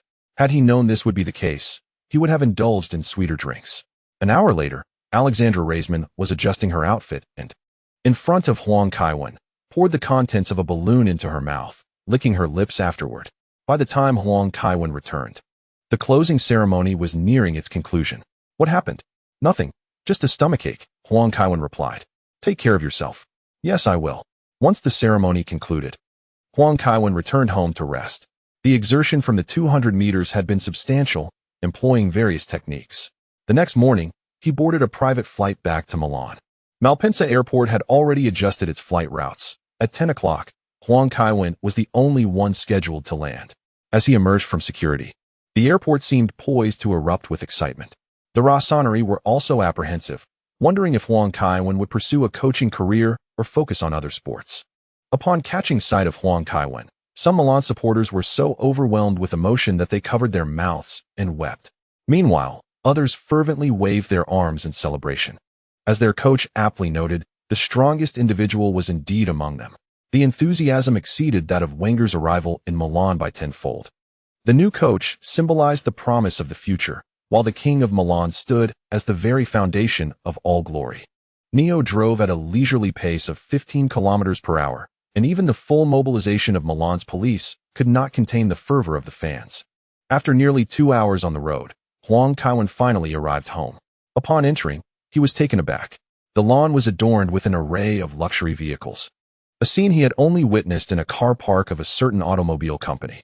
Inzaghi, clad in a flamboyant suit, had removed the sleeves to flaunt a collection of prestigious watches adorning his arms. Perched atop the hood of a 250 GT Series I cabriolet, he looked quite dapper despite exuding an air of ostentation. Spotting Huang Kaiwen, Inzaghi nonchalantly tossed a set of keys nearby. Catching them, Huang Kaiwen inquired, "Are you showing off your new ride? Perhaps you've acquired a few too many?" "No, it's your new vehicle," Inzaghi coolly replied. "These are gifts for Paolo. You may drive them until he comes of age." He then indulged himself with a cigar, having splurged on every luxury car available from Milan's dealerships, all for the sake of witnessing Huang Kaiwen's astonishment. Huang Kaiwen nodded appreciatively, saying, "Thank you, Your Majesty. But do remember to set aside the cost of lawn restoration when you leave." Inzaghi's jaw dropped, causing his cigar to fall between his legs, as a cacophony of wails erupted from behind Huang Kaiwen. End of chapter 0613. The Tycoon Showdown. Later that evening, the busy young lady returned home. She was astonished to find so many cars in the driveway. There's no room left. If the neighbor doesn't sell his house soon, we'll have to park on the street, Huang Kaiwen remarked. "I'll have a word with him," the young lady replied. "I've heard whispers that someone in Milan is quietly supporting our pasta prince's return. Perhaps this person is closer than we think." She referred to the grandson of Umberto II, the last king of Italy, who was allowed entry into the country only after declaring allegiance to the Italian Republic in 2012. Recently, he had been selling pasta on the streets of America. With the parking dilemma resolved, Huang Kaiwen breathed a sigh of relief. The following morning, he returned to his familiar routine. The young lady had been rising later than usual, given that her siblings had moved on, while Huang Kaiwen was grooming himself. She suddenly jolted, reaching out beside her. Wiping his hair, Huang Kaiwen asked, "What's the matter?" "Paolo," the young lady exclaimed in a flurry. "I forgot to pick him up from Ricardo's." Huang Kaiwen replied, "He seems to have forgotten as well."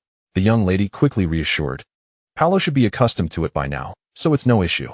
Huang Kaiwen could only shake his head in bemusement. It is uncertain how many days the child spends at home throughout the year. As he descended the stairs, the old butler was preparing gifts. This time, the return to the team was slightly delayed, though the teammates would not voice any objections. Nevertheless, Huang Kaiwen had prepared some items for his companions. Having gifted watches on numerous occasions, he decided this time to present shopping vouchers instead. It was a relief that breakfast no longer consisted of fish, meat, and noodles. Huang Kaiwen had grown weary of various types of fish. While he could not claim to dislike them, he certainly preferred red meat. As he enjoyed his breakfast, Huang Kaiwen casually picked up a newspaper. The professor had remained the focus of Italian media attention. The Gazzetta dello Sport reported that they had interviewed Wenger, who stated there would not be significant changes to the first team, as the current lineup was already formidable. He also mentioned having over €700 million in transfer funds at his disposal to acquire any target. Furthermore, he asserted, "I must admit, I am not at all concerned about the so-called threat posed by Inter Milan. I am indifferent to how they operate in the transfer market. I firmly believe that victory can only be achieved when a team concentrates on itself and strives to perform at its utmost level." Tuttosport published an interview with Diego Simeone, the coach of Atletico Madrid, who remarked, "AC Milan is undermining football. They can do whatever they wish, continuously robbing Spanish teams with their financial clout, which is absolutely intolerable. I am pleased to encounter AC Milan in the European Super Cup, while I am reluctant to speak of revenge. I must demonstrate through action that no one can harm Atletico without facing consequences." Huang Kaiwen smirked. While Simeone's tactical acumen was admirable, his team played quite brutally, often blurring the lines between football and unsporting conduct. Huang harbored doubts that his good friend Ramos would even be able to assume the captaincy at Atletico. However, Milan facing Atletico indeed posed some challenges, and the match would undoubtedly be fiercely contested. The Roman newspaper stated that the Pope was not surprised by Kevin's performance and extended heartfelt blessings for his achievements. Currently, the Pope was planning to visit Milanello to meet with Kevin and the entire Milan team. Huang Kaiwen chuckled, knowing Vatican interests would persist. After breakfast, Ramos was already waiting outside in his car. The two set off for Milanello together. "You really don't have to pick me up every day, Sergio," Huang Kaiwen remarked. Ramos, having risen earlier than him, replied with a smile, "You know, Kevin, there are 554 traffic accidents in Italy each year. I would rather not see you in the news. We are taxpayers, not deceased taxpayers." Huang Kaiwen merely smiled in response. They left a bit earlier today, and he had expected only to see Gattuso, but to his surprise, Inzaghi was already waiting in the parking lot. The Emperor had somehow acquired a spotlight that illuminated him as he stood with his hands resting on the hood of the sports car, gazing skyward. Still adorned in the same attire Huang Kaiwen had seen him wear yesterday, though without a collection of luxury watches. However, the garments adorning his figure were imbued with the essence of the fields. Baggy jeans, pristine white sneakers, a t-shirt complemented by a shirt, and around his neck, a gold chain adorned with diamonds, shimmering brilliantly under the spotlight. "Hey man," Inzaghi greeted in a playful imitation of a black dialect. "Didn't you say diamonds are merely a ruse?" Huang Kaiwen inquired with a smile.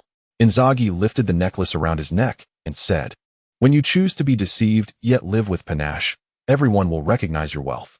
Diamonds are merely a more extravagant luxury." Huang Kaiwen gave a thumbs up. Ramos scoffed dismissively, holding Inzaghi's frivolous enjoyment in contempt. "Such is the fate of the uneducated. Are you going to the locker room?" Huang Kaiwen asked. Inzaghi waved his hand dismissively. "I'll wait until everyone arrives, then I shall go." Huang Kaiwen and Ramos proceeded toward the training ground. To their surprise, the professor was already waiting at the sidelines, observing Gattuso's training. "Kaiwen, good morning," Gattuso called out, waving enthusiastically. The professor turned around with a smile and waved back. After responding, Huang Kaiwen returned to the locker room to change. "How is Mr. Wenger as a coach?" Huang Kaiwen asked while changing. "Decent, though I find him a bit too gentle," Ramos replied. "He was more accustomed to the styles of Capello and Mourinho." "That's not an issue. At least Milan does not have Fabregas," Huang Kaiwen remarked with a laugh. Given the recent incident of Fabregas' return to Barcelona, it was likely the professor would reconsider whether he had been too lenient with certain players. Fabregas was undoubtedly the professor's favored child, a member of the privileged elite. Initially, Denilson could not bear to witness Fabregas' entitlements and was promptly sidelined for a period. Fabregas' return to Barcelona was undoubtedly one of the most disheartening moments of the professor's coaching career. After changing his clothes, Huang Kaiwen noticed the professor waving and instructed Ramos to warm up first. Upon reaching the field, Ramos bypassed stretching and instead launched into a series of striking combinations. The professor chuckled. "I always imagined bringing you to Arsenal. I never expected one day I would come to Milan." "Life is full of surprises," Huang Kaiwen replied. "I believe the team should be fair, so no one should have privileges." The professor smiled. "However, exceptional players will receive more attention. This is a universal principle in any team." Huang Kaiwen remarked. "The professor's words are quite convoluted. The average person might not grasp it. It simply implies that the illustrious King Huang deserves privileges, not merely because he is Huang Kaiwen, but due to his skills. Yet, the professor is correct. If it were Sir Ferguson, he would handle Cantona in the same manner. The reason Keane was dismissed was due to his insufficient weight. If it were Beckenbauer, Sir Ferguson would have approached it differently.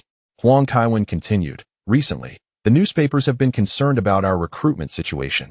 Mr. Galliani will cooperate with you in the transfer dealings. Should there be any desired players?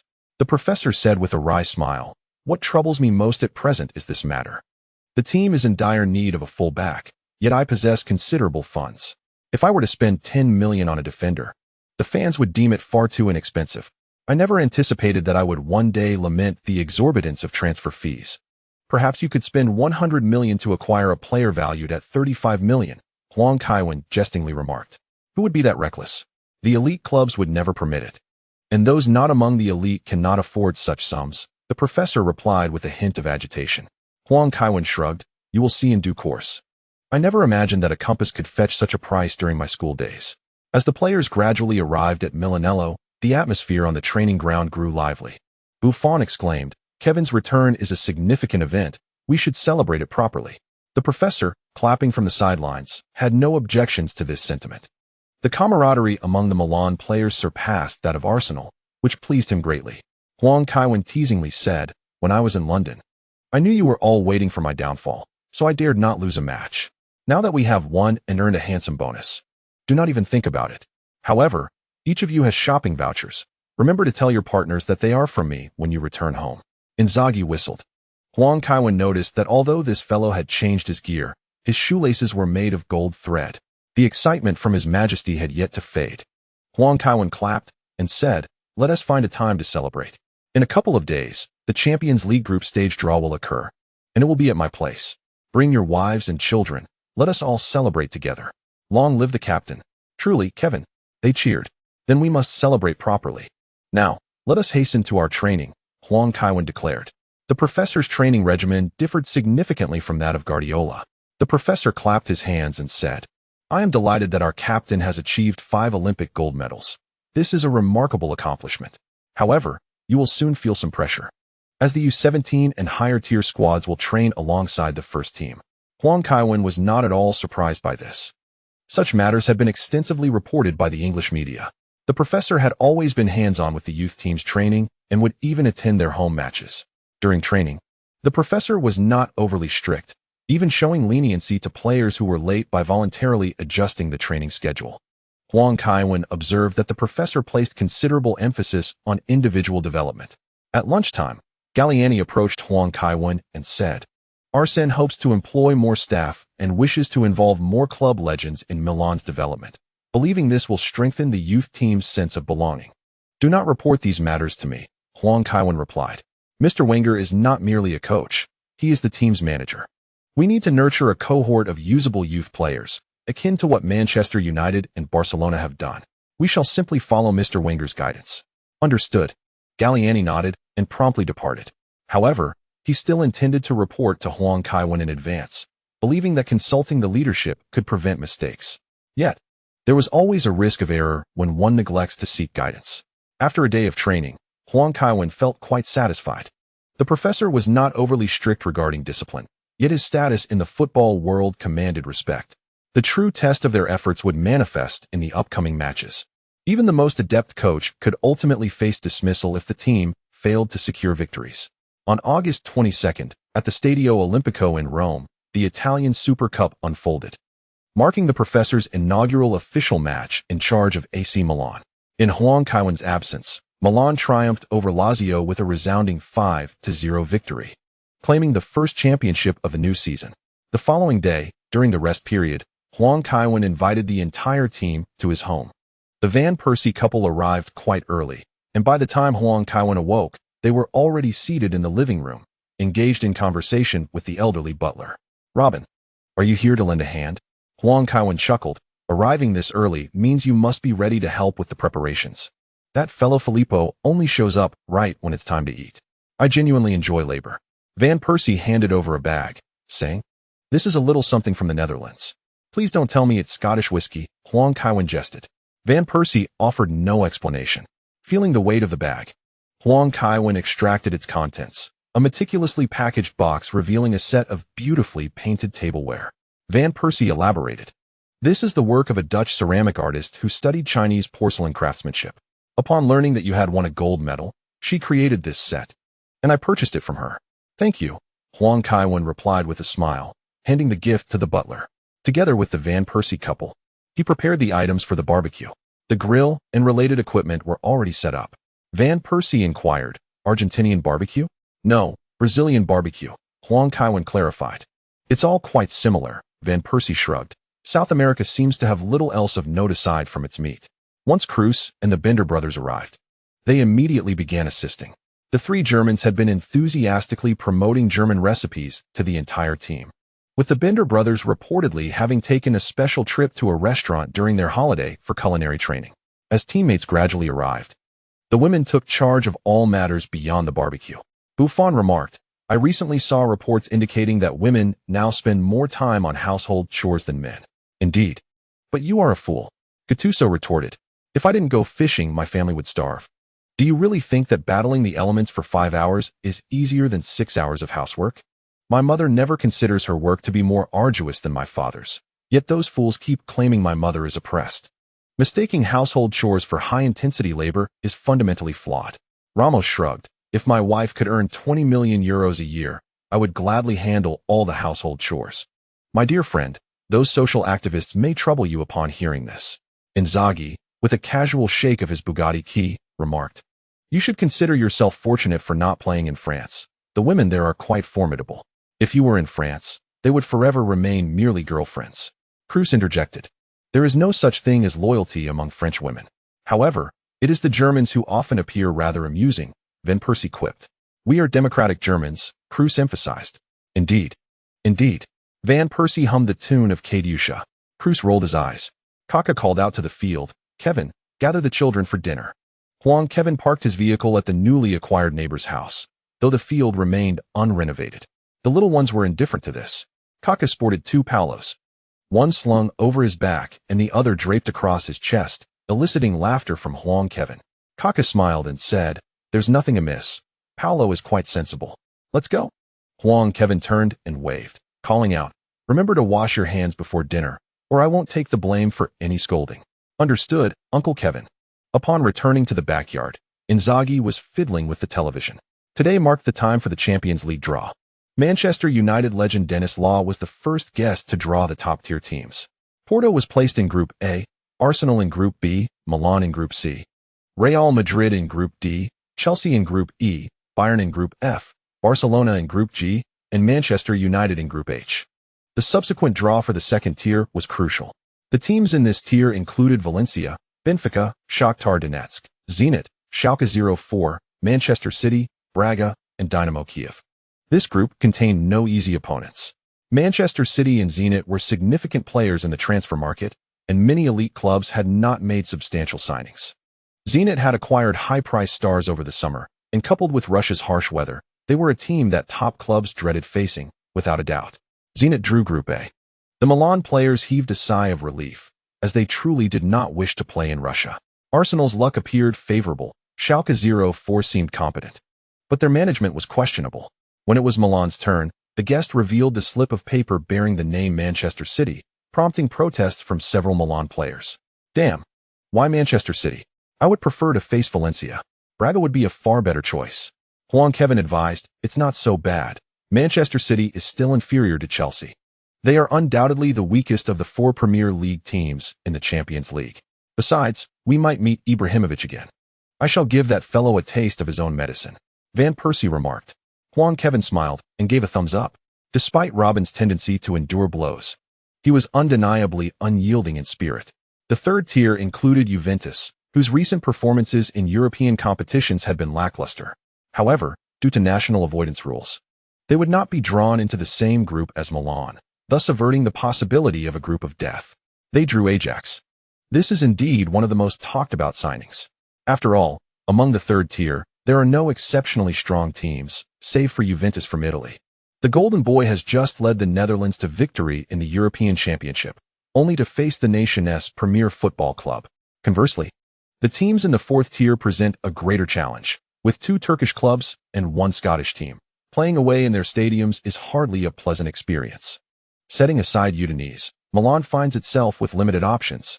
As the guest revealed the final team in Milan's group, Kevin could hardly contain his astonishment. PSG.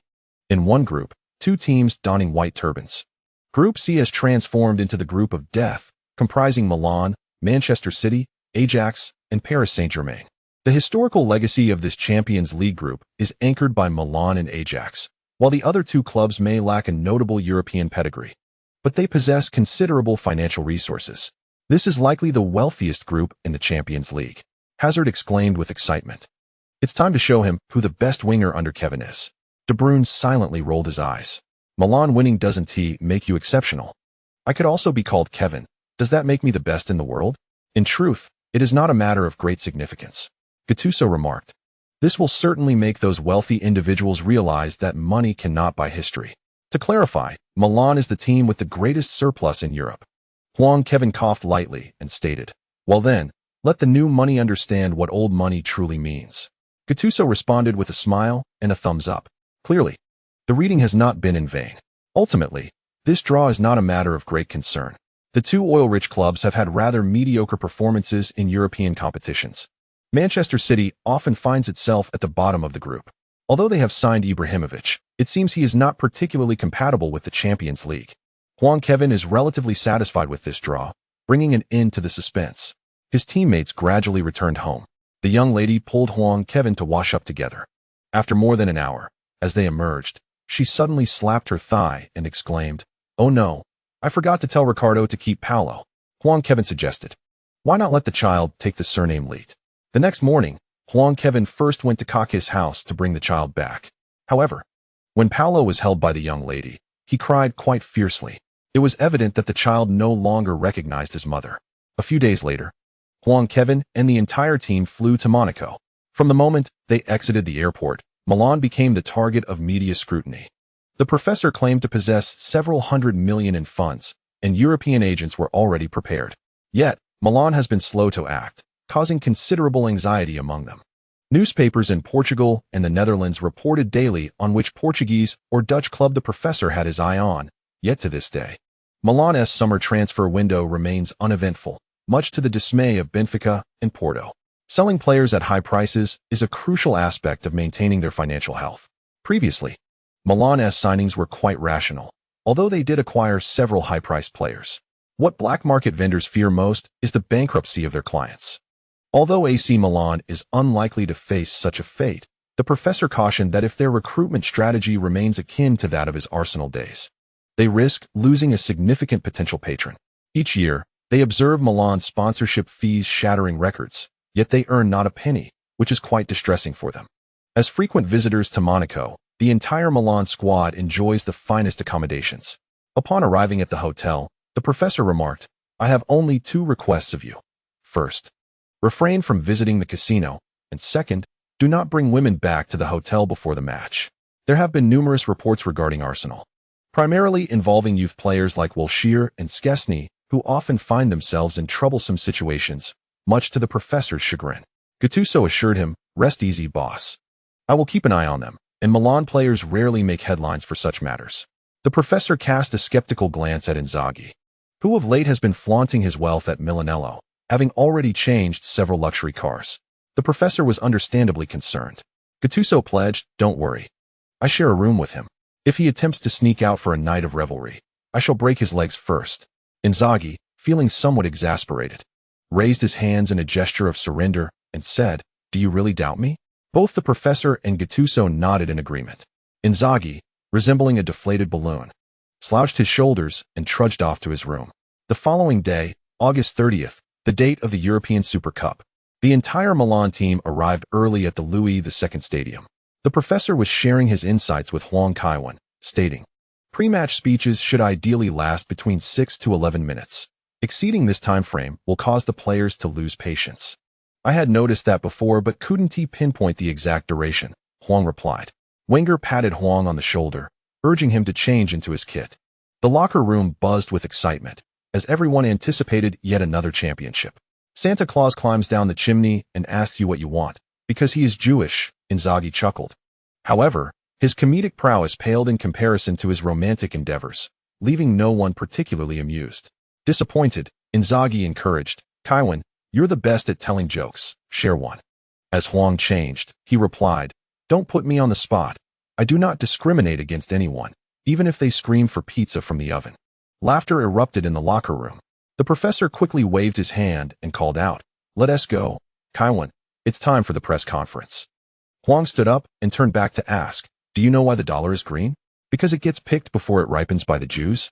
The professor interjected casually. The Milan players erupted into even more laughter. As they made their way to the press hall, the professor whispered, "A reporter once asked me if I had Jewish ancestry because he thought I spent too little. How could that be? Jews wouldn't build stadiums. They would take the Bible to White Hart Lane and declare that it belongs to them." Huang teased. The professor stifled a laugh, covering his mouth. Though mocking others is deemed unethical, Huang Kaiwan's remarks were simply too amusing. As the two entered the press room, the professor continued to suppress his laughter. Simone, already seated on stage, let out a nasal sound and a dismissive snort, yet no journalist paid him any heed. In the presence of Huang Kaiwan and Wenger, Simone held no newsworthy value. "Simone accuses you of stealing Atletico's youth players. Do you have anything to say, Mr. Wenger? What role will Kevin play in the upcoming season? Arsene, are you enjoying your time with Mr. Wenger, Kevin? Do you believe the safety in Milan is superior to that in London, Kevin? Arsene, it is rumored that you have your eye on Fellaini. Is that true? What are your thoughts on the Champions League draw? Will Milan advance easily?" The professor smiled and waved his hand. Once the journalists quieted down, he took the microphone and stated, "When the club was acquiring players, I had not yet become the coach of Milan, but I believe a player's personal choice is paramount. Milan is the finest club. Players find it hard to refuse such a team. Is that akin to when you took Fabregas from Barcelona?" Simone interjected sarcastically.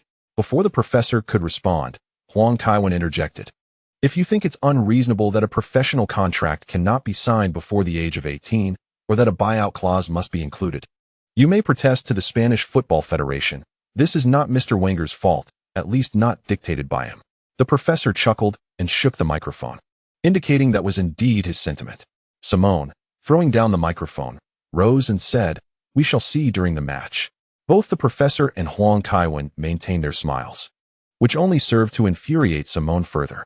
Once Simone departed, the professor remarked, "Sometimes, coaches take out their frustrations on others due to player transfers. If the Barcelona coach were here today, I would utter similar sentiments." Laughter erupted among the journalists, as the Fabregas debacle was well known in football circles. Such tactics were deemed too petty for elite clubs. "Is Kevin's health significant to you?" a journalist inquired. The professor nodded, "Certainly. But we shall not overly rely on any one player." With that, the chapter concluded. After answering a few more questions, the professor rose to leave. On the way back to the locker room, Huang Kaiwan hesitated and remarked, "Coach, your earlier comments seemed reminiscent of Mr. Mourinho. You may not realize, but he will surely confront you." "I did it intentionally." The professor winked. Huang Kaiwan replied, "No wonder. The quarrel between Mourinho and the professor has persisted until the professor's retirement. It seems the professor played a significant role in that saga. You will start today? But unlike other coaches, I want to substitute you before halftime. At least 60 minutes on the pitch," the professor declared. "All right, coach," Huang Kaiwan nodded. Upon returning to the locker room, Huang Kaiwan clapped his hands and said, "The coach of Atletico just claimed we have stolen several of their youth players and intends to teach us a lesson today." A roar erupted as Inzaghi whistled. The changing room is quite lively. Milan is not afraid of an opponent's fighting spirit. Rather, it fears a rival that lacks the courage to compete. With players stepping forward, the Milan contingent is notably enthusiastic.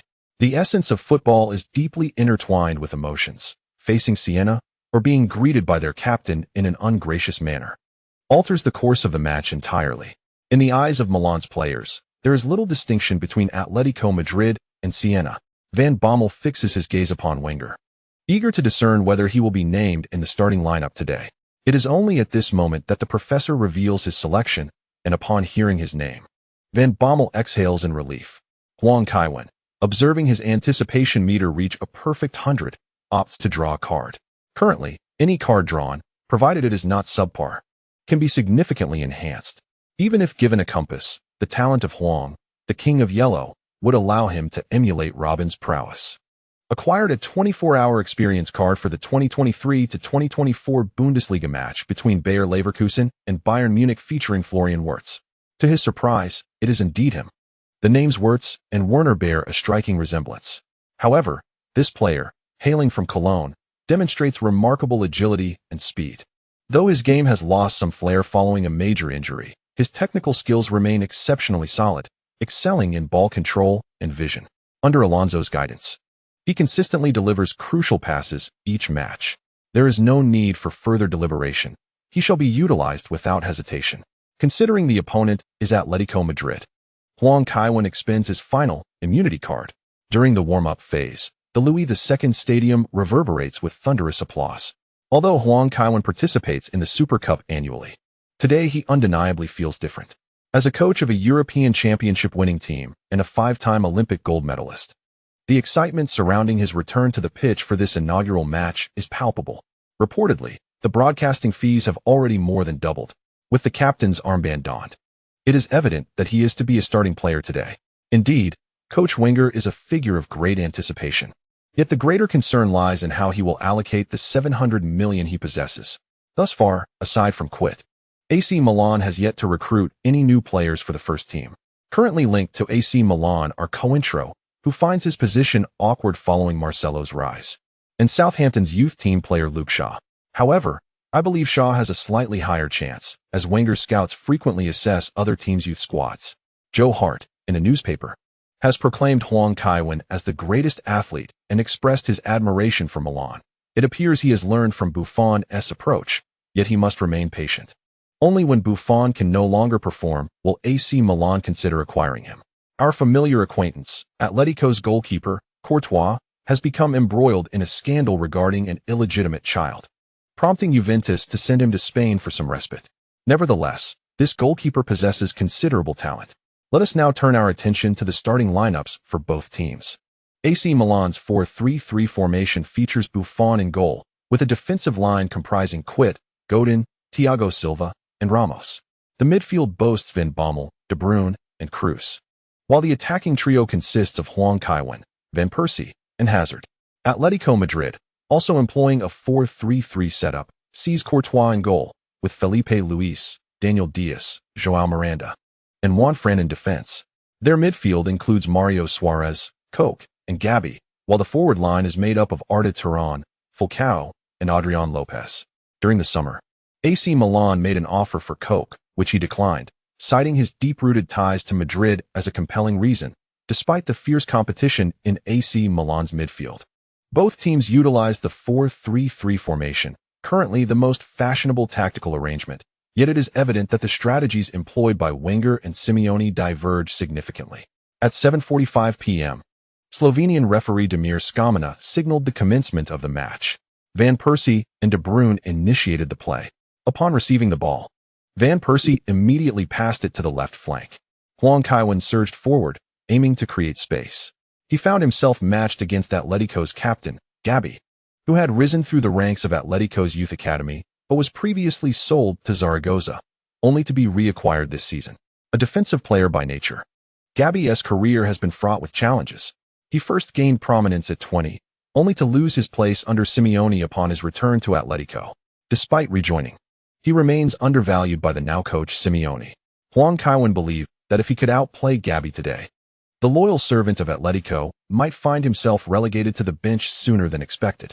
Adrian Lopez showed no intention of matching Huang Kaiwen, opting instead to sprint forward, inadvertently exposing Gabi behind him. Kaiwen pass. The professor shouted from the sidelines, already poised to accelerate. Huang Kaiwen deftly flicked the ball back with the inside of his left heel, causing it to ricochet off his right calf.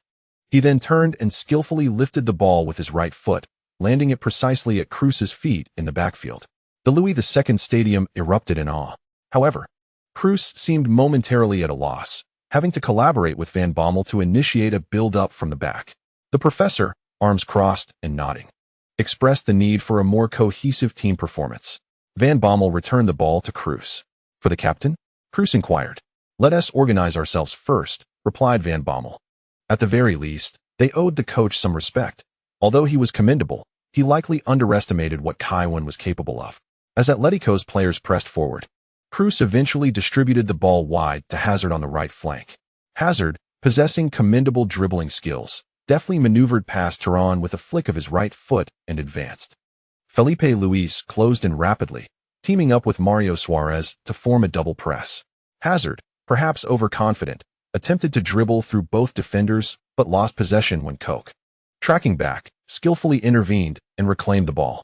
Alas, the ball was lost, and Atletico initiated their counterattack. Felipe Luis surged forward with momentum, while Koch advanced rapidly with the ball. Koch, who had not yet fully transitioned into a mere utility player, exhibited remarkable technical skills alongside his impressive ability to propel the play forward. Atletico Madrid's counterattacks relied heavily on speed. Their players pressed forward with exceptional quickness. Hush! Hush! Hush! The Louis II stadium erupted with deafening jeers. Koch executed a swift diagonal pass to the flanks, and upon noticing Ramos closing in, Felipe Luis deftly nudged the ball forward to Turan.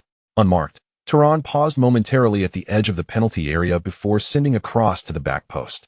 Godin faltered in his defense, allowing Falcao to make a low header, directing the ball into the left side of the net. Following the goal, Falcao was overwhelmed with excitement, racing to the corner flag to celebrate fervently. To everyone's astonishment, Atletico's manager Simeone responded with a provocative celebration towards the stands. Madness. The stadium was filled with an uproar of boos. Many fans began to hurl objects onto the pitch. Such actions are fraught with controversy in any locale. Chaos ensued. The chief referee, Damir Skamana, approached the sidelines to issue a warning. It would be prudent to refrain from taunting the fans, or I shall have you sent to the stands. The professor, watching from the sidelines, expressed his dissatisfaction with a gesture of exasperation. With the fans in an uproar, shouldn't a red card have been issued?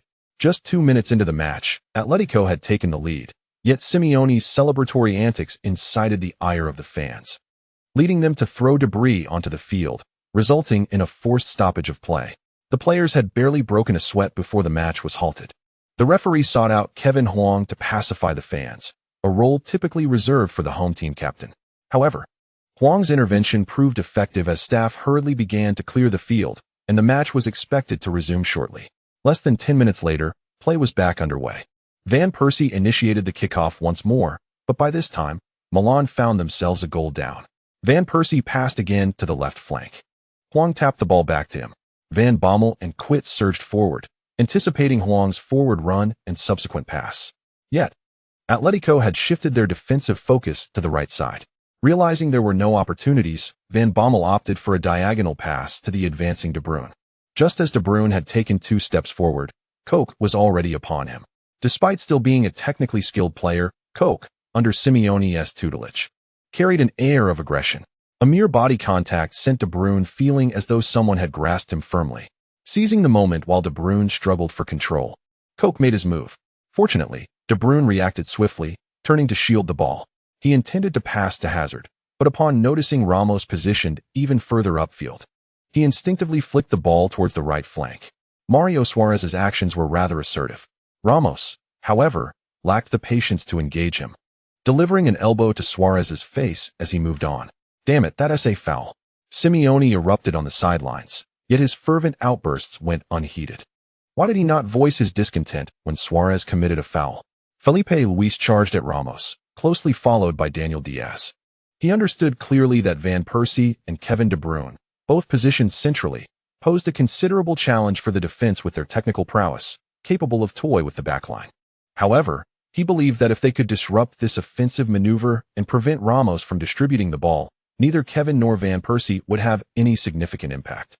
This line of thinking was sound, yet he underestimated Ramos's crossing ability. With Suarez tracking back, the trio rushed towards Ramos, but he still managed to deliver the ball just before the byline. The pass was somewhat lofty. To ensure the ball evaded the side-blocking Felipe Luis, Ramos indeed struck it higher than usual. However, due to the elevated trajectory, Atletico's defenders struggled to gauge the ball's descent in time. With remarkable dynamic vision, Kevin De Bruyne swiftly made a decision to move into the center. Observing this, Van Persie vacated his position to drift left, anticipating a secondary attack. Disaster struck. As the ball descended, Miranda only then realized Kevin had firmly established his position. just as he intended to position himself for a block. Kevin met the descending ball with a graceful turn and a side-footed strike, connecting fiercely with the ball's rear. Bang! Miranda's attempt to block proved futile, and the renowned, quick-reacting Courtois didn't even manage to make a save as the ball sailed in beneath the crossbar. If we exclude the 10-minute interruption, Atletico had only led for less than a minute before the score was equalized. Hooray for St. Kevin! St. Kevin! St. Kevin! The Louis II Stadium echoed with immense jubilation. The entire nation of Monaco was in a frenzy. Thanks to Simeone's provocation, the fans were on the verge of uproar. Prudelli passionately shouted, "Kevin! Kevin! Goal! Goal! Goal!" The Atletico Madrid coach remained oblivious to his blunder. Taunting the fans in front of Kevin would incur ruthless retribution. What am I counting down to? I suspect that within just 10 minutes, Kevin could extend the score to unimaginable heights. The new coach was fortunate. Although I recognize Wenger's brilliance, one must understand that even with Kevin in Milan, I could triumph over Wenger's Arsenal. Likewise, with Kevin in Arsenal, I could best Wenger's Milan. The crux of the matter lies not in Milan or Arsenal, but in Kevin's presence. Provoking Kevin? Congratulations, you are about to face yet another resounding victory in your coaching career. Though merely 2 minutes into the match, I preemptively congratulate Arsene Wenger. Today he will secure his very first UEFA Super Cup. The previously composed professor was now embracing his assistant, Steve Bold. As they celebrated with exuberance, Boulder exclaimed, "Did you see that, Arsene? What a magnificent goal." "Indeed, indeed, I witnessed it." The professor echoed with equal fervor. The interruption in the match had altered his mindset, and they were now a minute behind schedule. However, during that delay, anxiety lingered. Van Persie immediately embraced Huang Kaiwan, who, alongside Ramos, occupied the most pivotal position on the field. Van Bommel, caught off guard, mistakenly regarded Huang Kaiwan as the coach. By the time he approached, a throng of Milan players had already encircled Huang. "You ought to give that fool a proper response," Van Persie remarked, glancing at Simeone on the sidelines. "Forget it. Stooping to the level of a fool makes one feel like a jerk," Huang Kaiwan replied. Ramos chuckled as he retraced his steps, reflecting on his previous pass, which had not been executed well. In his haste, he had struck the underside of the ball, resulting in a high and excessively spinning trajectory. It is common to observe forwards striking the ball over the crossbar by mere inches, often due to the rapid spin that renders control elusive. A volley is more likely to end up in the stands. After the pass, Ramos felt a pang of regret, yet Huang Kaiwan still managed to score. Ramos scratched the back of his head, realizing he had worried excessively. How could Huang possibly squander such an opportunity? "Fool!" Simeone shouted from the sidelines. "You lot need to pull yourselves together. Don't act like a bunch of weaklings, allowing him to dribble for yards. Can't you tackle? Damn it! Can't you even tackle? You're as soft as those Arsenal lads." The professor thought, that's a bit excessive. He even suspected Simeone was deliberately provocative. Although the professor had only coached teams in France, Japan, and the Premier League, and was new to Italy, he was well versed in 6 languages: English, Italian, German, Spanish, French, and Japanese. Communicating with players and reading newspapers posed no challenge. Boulder, oblivious to the unfolding drama, merely noted the change in the professor's demeanor. This Arsenal legend had never ventured beyond England. "What's the matter, Arsene?" Boulder inquired. "Nothing," the professor replied, shaking his head, resolved not to engage with Simeone. "Come on, everyone." Huang Kaiwan clapped and shouted, "Let us rally. That Argentine scoundrel wants his players to tackle us. Are you afraid?" "Not at all." The Milan players responded. "He not only plays this way but also insults our coach. Can we tolerate it?" "Absolutely not." "Excellent. Let us show them a thing or two. Forza Milan. Forza Milan." A smile adorned the professor's face. It is impossible to truly experience this camaraderie while not part of a team. Aside from scoring, Huang Kaiwan proved to be an exemplary captain, his previous anger dissipating as the players' declarations imbued the professor with a profound sense of belonging. Having departed from his long tenure at Arsenal, he has yet to fully immerse himself in the role of head coach at Milan. While he has successfully managed his responsibilities, the shift in mindset remains incomplete. However, today he has begun to grasp the distinctions between Milan and Arsenal. At Arsenal, he never experienced the team rallying to support him. In fact, they seldom united to assist their teammates. The professor is reflecting on whether he has been overly protective of the younger players, potentially robbing them of the courage to confront their opponents. Upon resuming play, Atletico Madrid exhibited an aggressive style. Their toughness is markedly different from that of Chelsea. Chelsea's strength is rooted in physicality and mental resilience, instilled by Mourinho's indomitable spirit. In contrast, Atletico's ferocity, shaped by Simeone, embodies a South American brand of toughness, characterized by larger, more intimidating gestures. Even as the ball-holding side, Atletico's actions remain formidable. Van Bommel observed De Bruyne being challenged and immediately charged in with a flying tackle. Koch skillfully evaded the oncoming challenge, dispatching the ball decisively to the left flank. Arda Turan, a Turkish player, brings an inherent tenacity typical of his nationality, excelling in both skill and stamina, which allowed him to debut at the age of 17. In this aggressive exchange, he exhibited considerable effort, engaging with various maneuvers. Yet, he found himself pitted against Ramos. The two grappled as the ball rolled out of bounds, but Turan continued to seek confrontation. An impatient Ramos nudged him aside with his shoulder, sending Turan off the pitch. As the throw-in approached, Ramos surveyed the field and noted a significant gap near De Bruyne. Taking a step back, he launched the ball with force. De Bruyne leaped, and at that moment, Mario Suarez surged from behind, colliding with him and sending him crashing to the ground. This act seemed to ignite an explosive reaction. From Van Persie and Kevin Huang at the forefront to Buffon leaning against the post, all Milan players surged towards the foul location from every direction. The professor stood dumbfounded on the sidelines, momentarily at a loss for words. Although he was aware of Milan players' propensity for brawling, witnessing it from the sidelines was truly shocking and, to some extent, disheartening. Just moments before, he lamented the lack of courage among Arsenal players. But observing the Milan players' fervor now made him reconsider the merits of Arsenal's demeanor. Nearby, referee Scamana quickly blew his whistle, intervening with Ramos, urging him to calm down. Without hesitation, he brandished a yellow card at Suarez.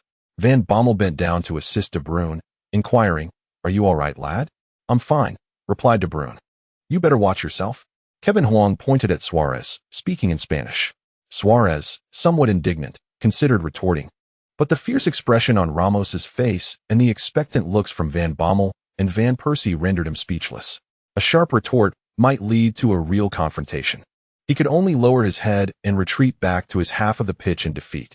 Ramos bent down and effortlessly cleared the ball. Huang Kaiwan was nearby, and he had no intention of passing to anyone else. Seizing the ball, Huang Kaiwan surged forward. Turan immediately pressured him. With a deft maneuver, Huang Kaiwan shifted his weight with his left foot, then flicked the ball forward with his right, skillfully deceiving Turan's balance. Van Persie was already positioned centrally, ready to receive. Hazard vacated the right flank to join the center. "Kevin, pass the ball," the professor urged again, hoping the team would engage in more coordinated play and reduce individual dribbling, thereby safeguarding Huang Kaiwan from injury. However, this time Huang Kaiwan chose not to pass, as Mario Suarez pressed him closely. Having just received a yellow card, he was cautious not to overexert himself. As he moved, Huang Kaiwan swiftly brushed the ball with his left foot. After half a bicycle kick, he stepped forward with his right foot, nudging the ball past his right leg. This was a dribbling move favored by Cristiano Ronaldo, leading to an explosive burst of speed. Yet, Huang Kaiwan, with a shoulder feint, easily tricked Suarez. There was no need for sheer speed. He glided past the defender with ease. Felipe Luis approached cautiously, while Huang Kaiwan signaled to Hazard and maneuvered the ball into the penalty area. Hazard quickly repositioned himself on the wing. In motion, Huang Kaiwan executed a backheel pass to Hazard. Just as Felipe Luis charged forward, Hazard returned the ball to Huang Kaiwan. The pass was conspicuous, prompting Daniel Diaz to rush in behind Huang Kaiwan. Receiving the ball, Huang Kaiwan deftly controlled it and made a run toward the byline. Diaz followed closely, aware that Huang Kaiwan could not carry the ball out of play. Yet, Huang Kaiwan's agility left Diaz uncertain about whether he might slip between him and the sideline. This hesitation kept Diaz from slowing down. As both players approached the byline, Huang Kaiwan abruptly halted and controlled the ball. Diaz had no choice but to respond with an awkward stop, struggling to keep pace with Huang Kaiwan's lateral movement. Diaz charged in recklessly, and as Huang Kaiwan subtly altered his pace, Diaz overshot him. Seeing Huang Kaiwan dribble diagonally toward the right post, Diaz lunged again. However, just as he reached Huang Kaiwan, the latter swiftly turned and with the outside of his right foot, adjusted the angle of the ball with two deft touches before curling it with his left foot. The penalty area was crowded with players from both teams, yet no one anticipated Huang Kaiwen's sudden shot. Courtois, despite diving to his side, could not reach the ball, which was expertly curled into the far corner of the net. The crowd was left in stunned silence. The professor, who had called for passes multiple times from the sidelines, widened his eyes in disbelief. Was that a pass? After all, it was at least a wall pass with hazard. Nevertheless, the Lions' share of the brilliance belonged to Huang Kaiwen, who had utterly bewildered Daniel Diaz in the penalty area. What was even more astonishing was that he left no opportunities for his teammates. The professor, standing at the sidelines, observed with clarity. Van Persie, De Bruyne, and Kroos surged forward. Every time Huang Kevin dribbled, he faced his teammates, which intimidated the opposing defenders. Should they rush to confront Huang Kevin, he would swiftly execute a back pass, allowing other players positioned near or within the penalty area to take a shot. I not only possess the ball, but also render you immobile. This is almost a disregard for Atletico's defenders, as if they were inconsequential. Boulder quietly raised his hand, softly inquiring, Arsene, isn't it possible for Kevin to not pass the ball? The professor shot a glare at his assistant. Boulder truly lacked the ability to read the room. Must he be forced to acknowledge his own mistakes? No wonder his results coaching the youth team had been subpar.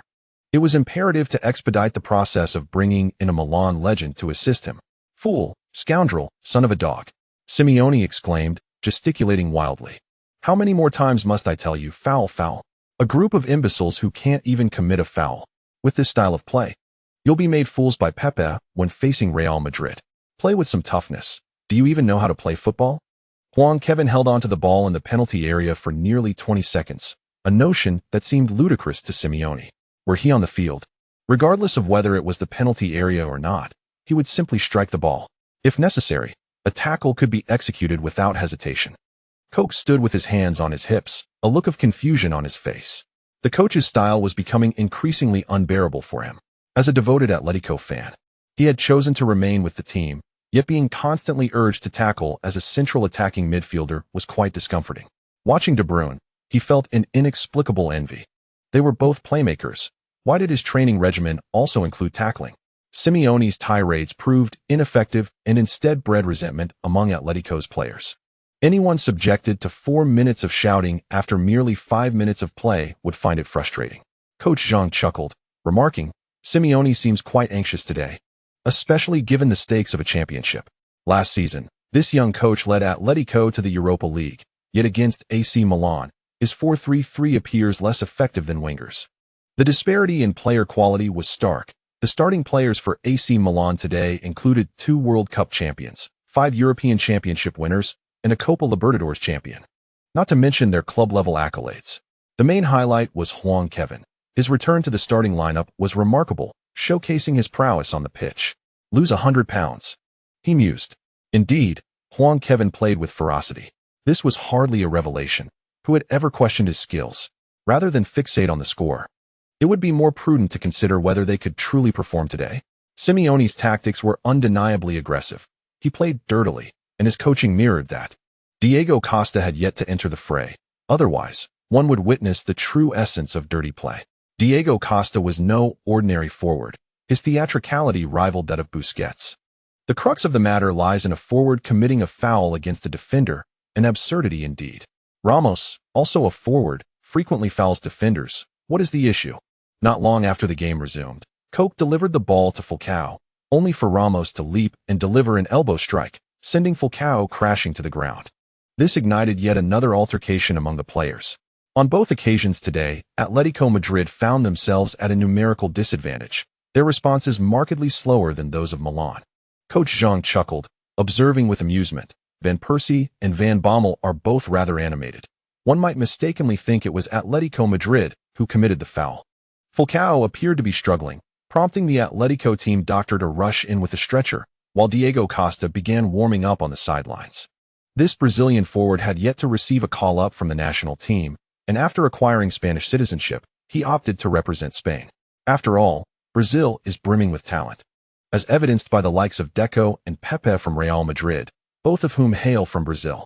Yet, a brawl failed to materialize today. The referee's leniency was somewhat questionable, though AC Milan also exhibited restraint, with Huang Kaiwen intervening twice to prevent his teammates from escalating the situation. After all, receiving a red card now would lead to a suspension in the upcoming Champions League group stage. Simeone insisted that Diego Costa complete his warm-up, leaving Atletico to contend with only 10 players for the time being. Without their spearhead, Koch's free kick was easily cleared by Godin from the penalty area. Van Bommel swiftly passed to Hazard, initiating a counterattack for Milan.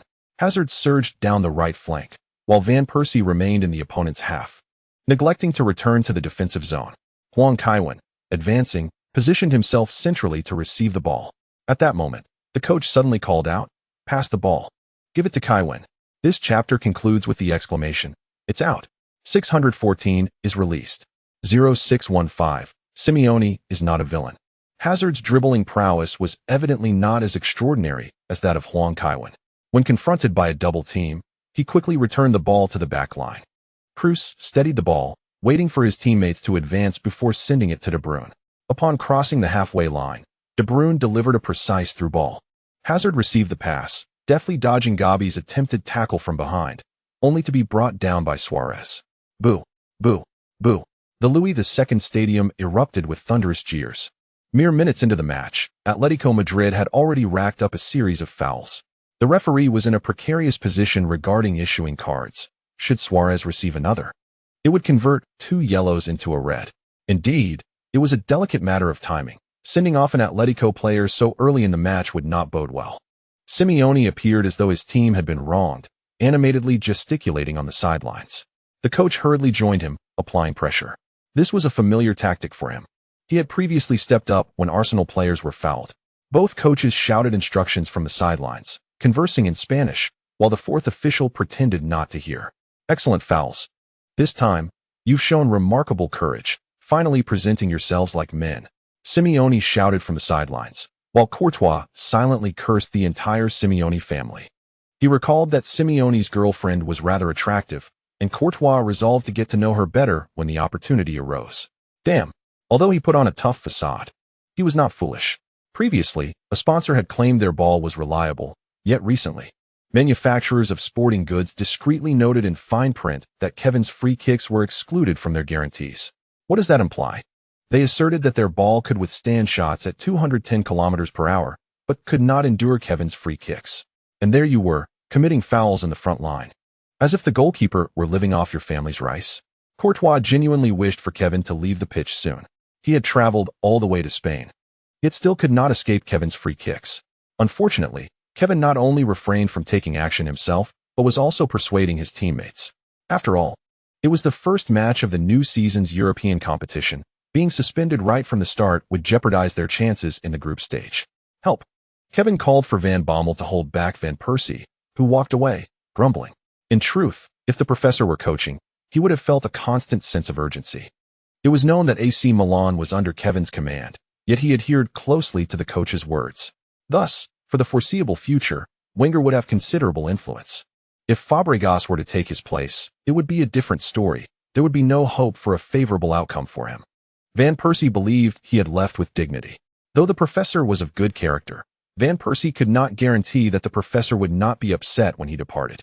Regardless of the professor's virtues, he was still a man with emotions. Hence, Van Persie found himself in a bit of a quandary.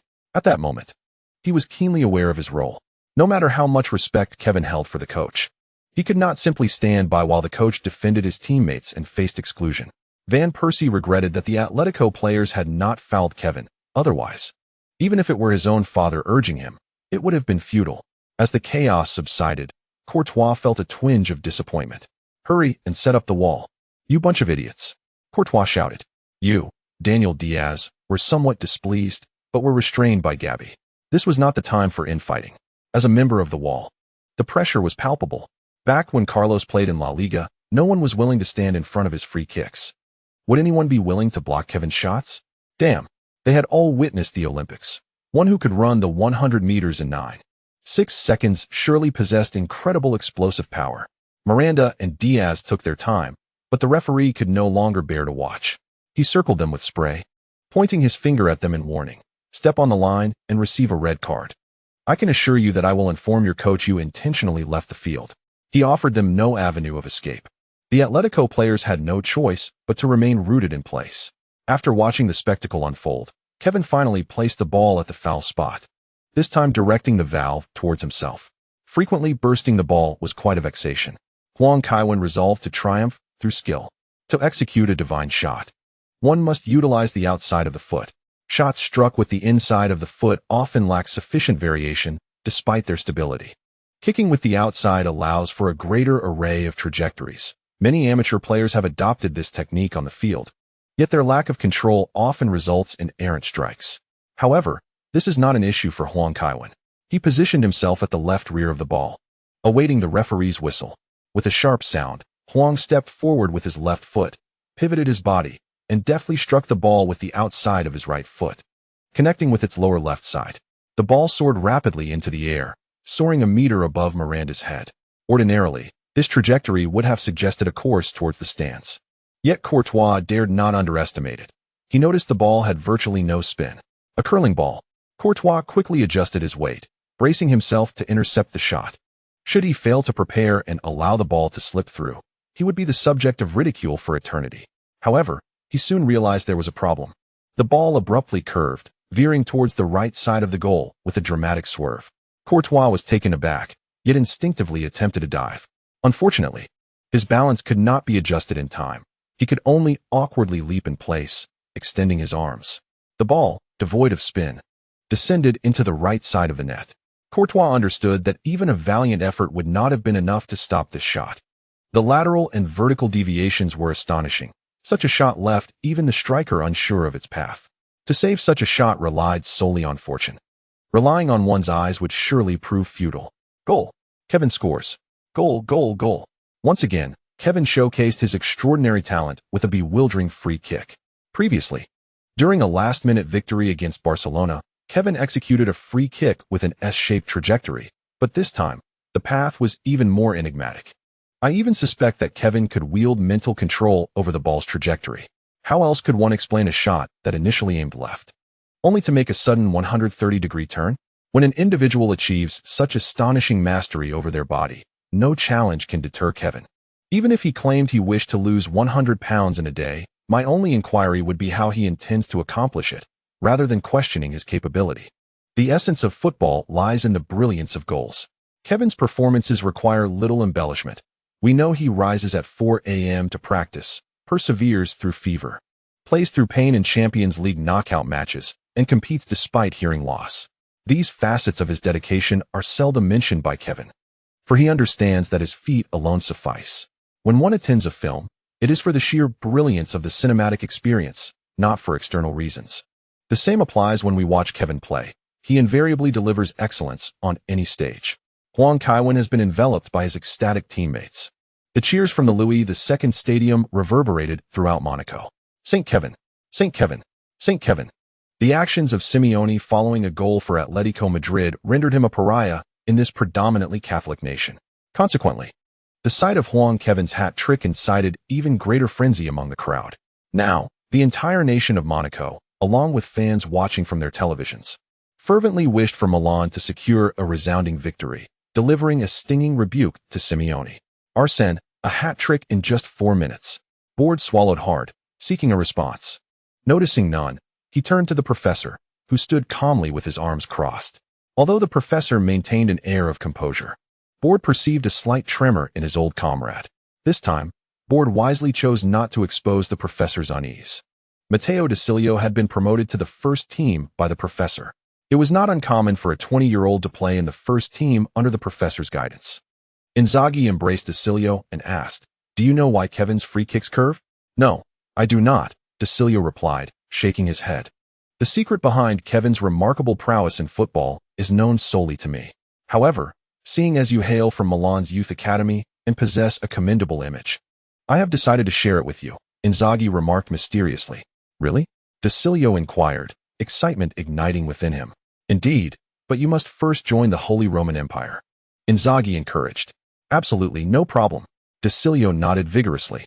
To join the Holy Roman Empire, one must complete the tasks assigned by the empire to earn citizenship.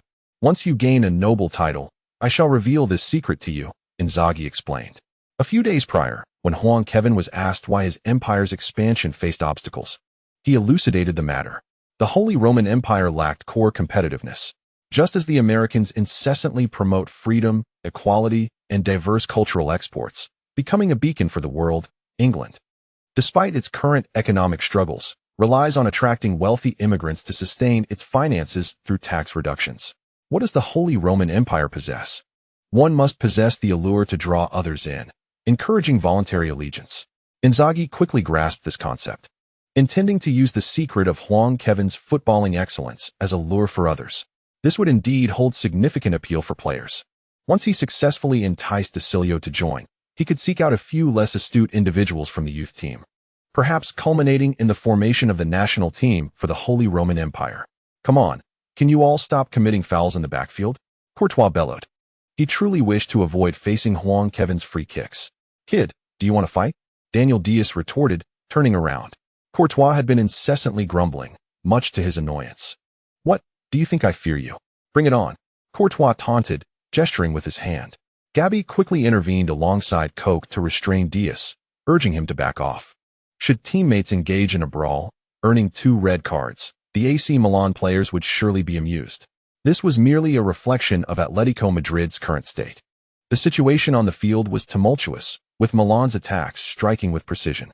The coach on the sidelines consistently fanned the flames, while the referee's leniency added to the players' agitation. Atletico Madrid's players were noticeably riled up, their passing speed increasing. After receiving the ball, Coke lingered too long, allowing De Bruyne to disrupt his control, resulting in a pass directly to Cruz. With a deft turn, Cruz delivered an immaculate inside-footed pass to Hazard. Observing Gabi's approach, Hazard quickly maneuvered towards the center. In response, Coke turned and aggressively knocked Hazard to the ground with his body. Tensions flared as players surged towards the foul location. Van Persie shoved Coke in the face, while Diego Costa, rushing back to defend, attempted to support his teammate, but was intercepted by Van Bommel. Atletico's fouls were excessive today, their play marred by incessant petty infractions. Milan's players were also somewhat heated, as the match teetered on the brink of chaos, with the referee struggling to maintain control. Indeed, Wenger could only watch anxiously from the sidelines. However, AC Milan was renowned for their rapid reactions in confrontations, leaving one to ponder who might face suspension next. Fortunately, the referee managed the situation reasonably well, issuing yellow cards to both Coke and Van Persie, thereby cautioning the players on both sides.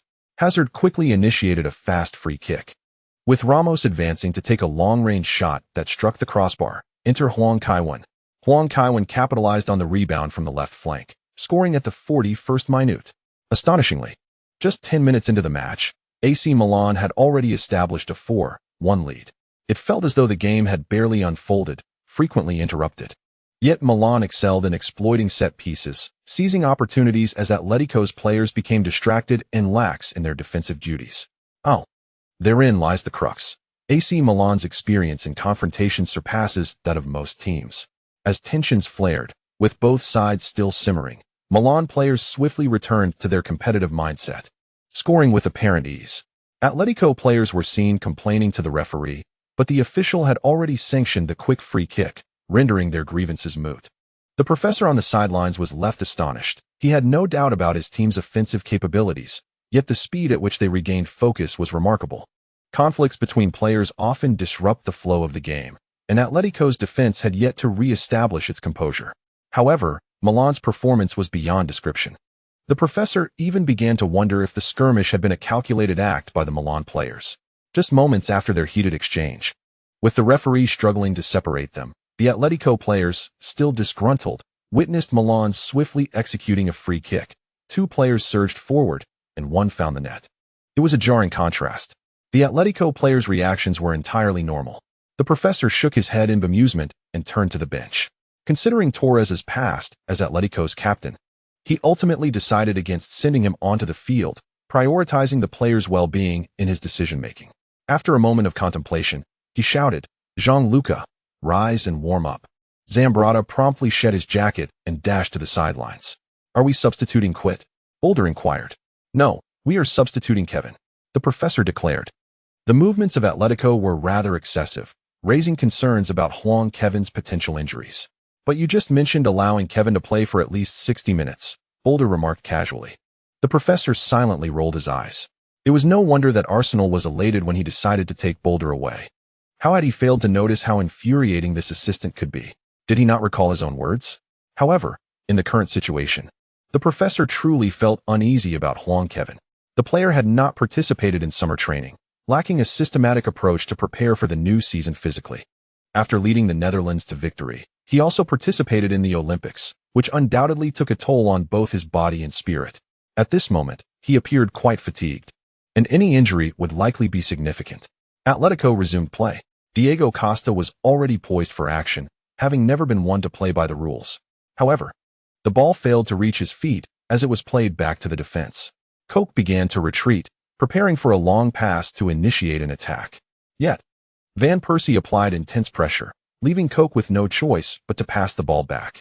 Gabby, under duress, also reverted the ball, which found its way to Juan Fran. Fran immediately surged forward with the ball, promptly passing it to Gabby, who had no desire to carry it. During his time in La Liga, he had witnessed the brutality of the new Five Eagles. Although the current Milan lacked the new Five Eagles, Ramos was no longer the player he once was. He sensed that the Milan players were even more ruthless than the new Five Eagles of Real Madrid. Gabby attempted to advance the ball himself in search of Adrian Lopez, but his intentions were all too apparent, as Van Bommel shadowed him closely. In desperation, Gabby turned and executed a long pass, attempting to locate Arda Turan. Cruz approached to challenge, possessing no physical advantage but nonetheless affecting Turan's pace. At that moment, Quick came in with a sliding tackle, successfully reclaiming the ball from Turan. A somewhat disheveled Quit rose and surged forward, lifting his head to seek out Huang Kevin's position. Indeed, Quit was a versatile player, ever since Euro. Where Huang Kevin had positioned him as a fullback, he had played several roles during the summer friendlies. This versatility was the foundation of AC Milan's confidence in not acquiring new players. Quit executed a delicate lob pass. Huang Kevin signaled with a finger and sprinted towards the sideline of the penalty area. De Bruyne hurriedly made his way to the left to receive the ball. Huang Kevin had drawn away the defenders, allowing him to possess the ball with ease. Observing De Bruyne advancing centrally, Gabby quickly closed in. With a swift motion, De Bruyne executed a through ball, delivering it to Huang Kevin within the penalty area.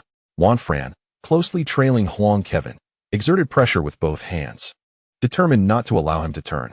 Yet, Huang Kevin refrained from turning, opting instead to deftly maneuver the ball directly out of the penalty area.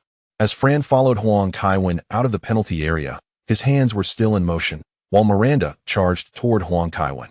Approaching within 2 meters of the penalty area's sideline, Huang Kaiwen struggled to maintain his balance. However, in the moment he was about to fall, he extended his right leg, skillfully protecting the ball and nudging it a few dozen centimeters away.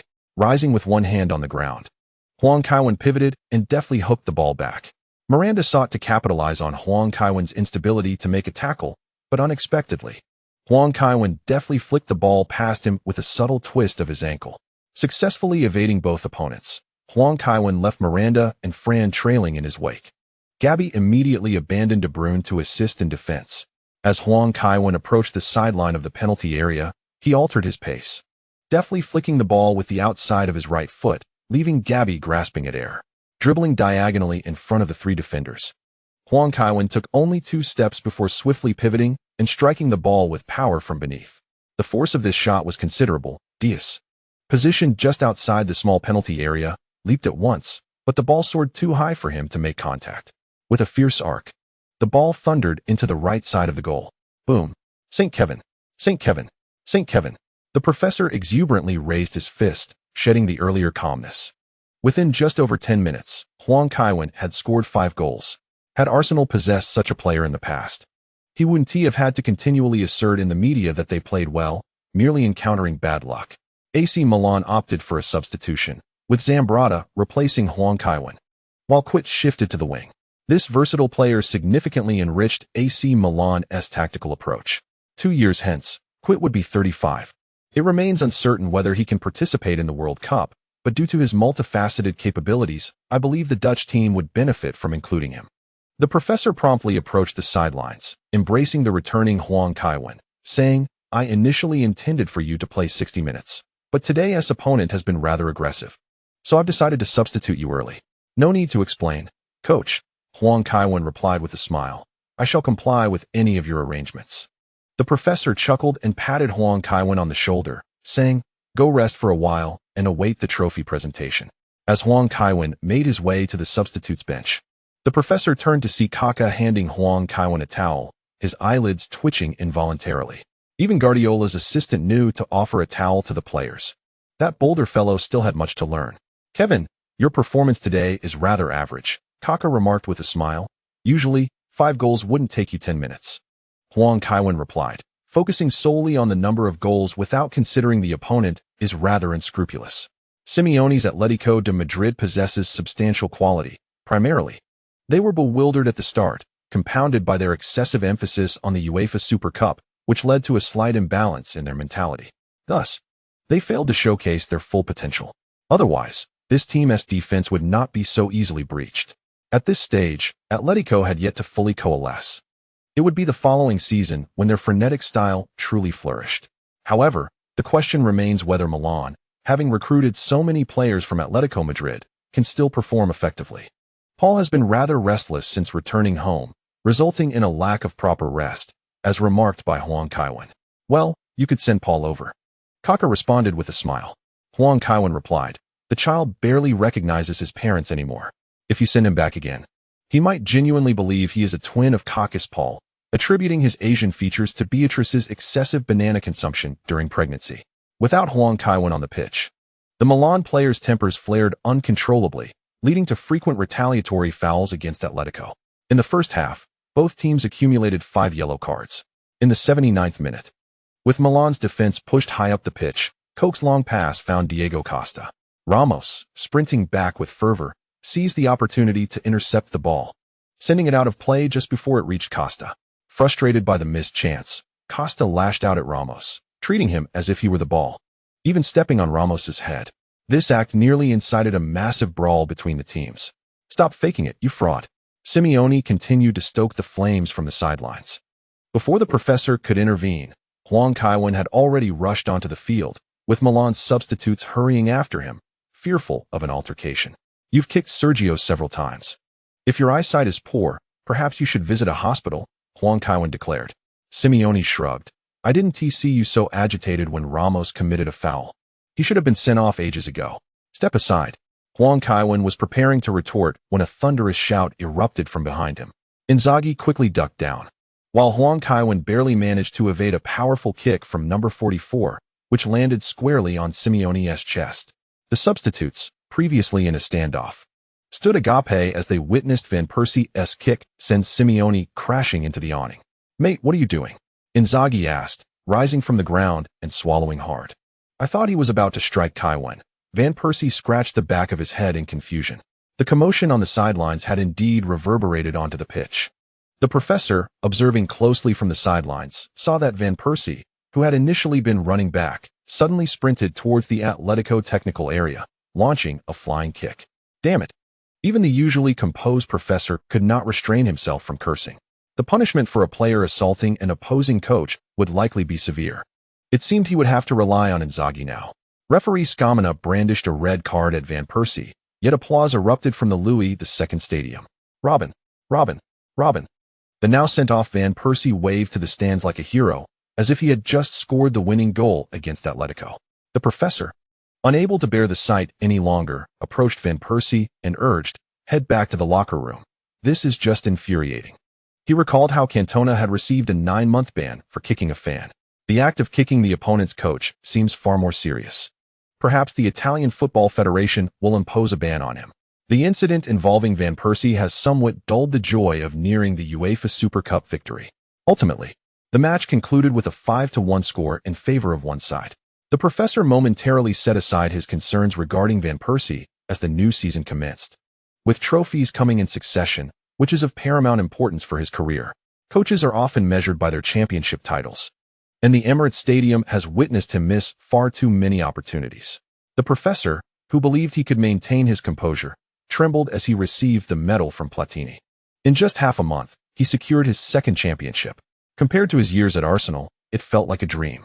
Coach, hurry over here, Huang Kaiwen shouted, already waiting with his teammates at the championship arch. The professor then made his way over, and Huang Kaiwen handed one side of the trophy to him. As the crowd counted down, 3, 2, 1, Huang Kaiwen and the professor lifted the trophy high together. Let us congratulate Wenger on securing his first UEFA Super Cup. However, I believe it will not be his last at AC Milan. With a new team, winning titles should not pose a challenge. Yet today, we did not witness much of Wenger's brand of football. On one hand, he became the coach of AC Milan rather late, and to witness his fluid style, we must exercise patience. On the other hand, both teams displayed considerable aggression, leading to frequent interruptions in the match. Indeed, Van Persie's kick seemed to have drawn a line under the match, after which neither side showcased much further performance. Nonetheless, we are aware that Van Persie's troubles have not yet come to an end. Van Persie himself appeared oblivious, as he rushed towards the camera with the trophy, exclaiming, "Allion, did you see this? This is the trophy of the victors among European champions." The professor could only smile in disbelief, wondering how he had failed to notice this eccentricity in his pupil. Was it the pressure of not securing trophies that had led to such exuberance? Observing Huang Kaiwen leading his teammates in expressing their gratitude, the professor nodded with satisfaction, at least reassured that his ace player remained relatively composed. What consequences would Adriano and Robin face? Wenger could not help but ask Galliani. Every club has its channels to communicate with UEFA and their national associations. Arsenal CEO David Dunn is one such figure, chairman of G14, possessing considerable influence in the Premier League. Individuals like him are indispensable to every club, even if they do not gain advantages. They can ensure the team does not suffer losses. Rest assured, it is not a grave matter, Galliani replied with a smile. If you are concerned, you may invite Kevin to join the press conference. The professor remarked, "Do you think a simple statement that Robin is not a bad person will suffice?" He shook his head in disbelief. Nevertheless, he accompanied Huang Kaiwen to the press conference. It was unclear whether it was due to embarrassment or injury, but Simeone was absent from the event, leaving the assistant coach of Atletico Madrid to attend. However, the reporters showed little interest in him. Upon witnessing the arrival of Huang Kaiwen and Wenger, they fervently brandished their recording devices and commenced their inquiries. "Arsene, do you believe Van Persie's actions are worthy of forgiveness?" "Kaiwen, please elaborate on the situation regarding Van Persie." "Mr. Wenger, what are your sentiments upon securing the first Super Cup? With the summer transfer window still open, will Van Persie potentially lose his position? Might you seize the final hours to acquire another forward? Will you consider selling Van Persie, Mr. Wenger?" The assembled media fixated on Van Persie, causing the professor to exhibit signs of unease. He suddenly regretted not reaching out to his adversary Ferguson for counsel on how the Cantona situation had been resolved. As the professor remained silent, Huang Kaiwen seized the microphone and tapped it twice, producing a resounding noise from the venue's amplification system, finally quieting the reporters. Huang Kaiwen began. "Today's match witnessed numerous unpleasant incidents. Mr. Simeone persistently urged Atletico players to engage in more aggressive tackles. I understand this is a metaphor for courage. My emotions flared when Diego Costa struck Sergio in the back of the head, especially after Mr. Simeone claimed it was a simulation. We had a brief altercation, with Mr. Simeone gesturing animatedly. Nonetheless, I acknowledge that Mr. Simeone is not a malevolent individual."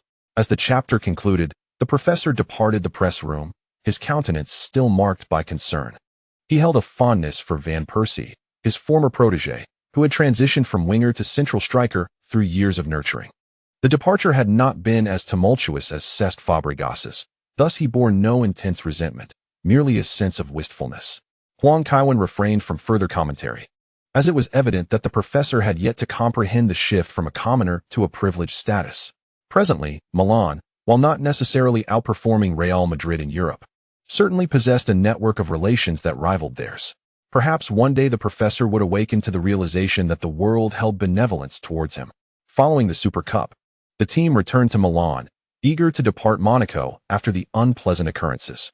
The professor chose to return to Milanello alongside Galliani. The closing of the transfer window marked a period of heightened activity for coaches of elite European clubs, contemplating last-minute signings and potential roster adjustments.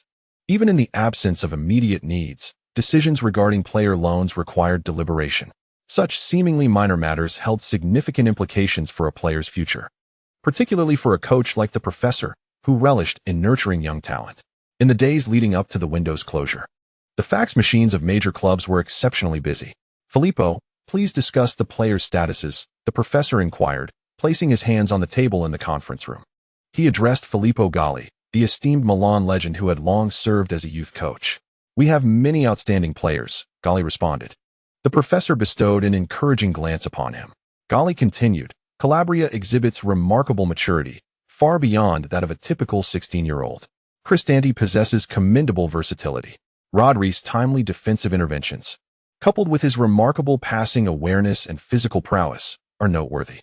Saul exhibits exceptional athleticism, capable of playing both as a defensive midfielder and a central midfielder. These are indeed outstanding talents among those aged 16 and above." The professor meticulously reviews the documentation, examining the detailed reports of these key players. Their profiles are comprehensive, encompassing aspects from family background to personality, past positions played, and technical proficiency, all laid bare for easy understanding.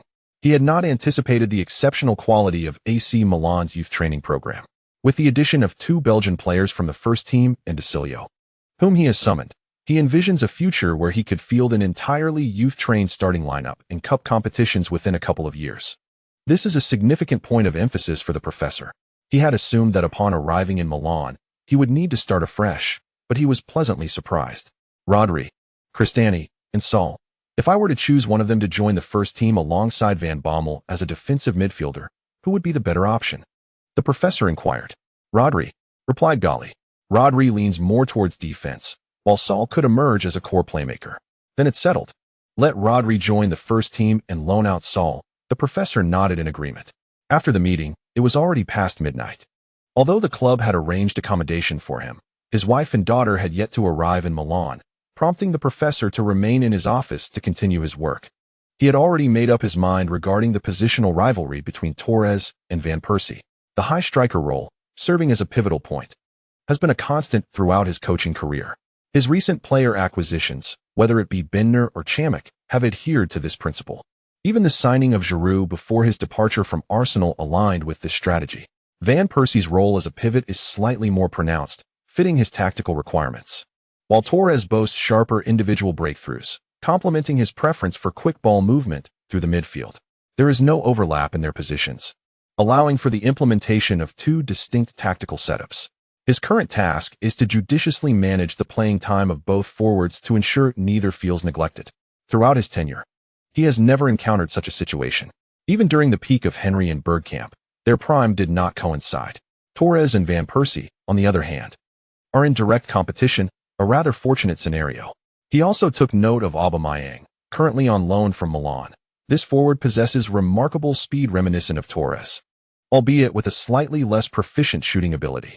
Nevertheless, his performance in League One has been commendable. In contrast to other positions, the defense presents a greater challenge. This role demands experience. One cannot expect a 16-year-old Calabria to step into the first team as a defender. The Bent brothers, however, remain viable options, albeit with a history of injuries.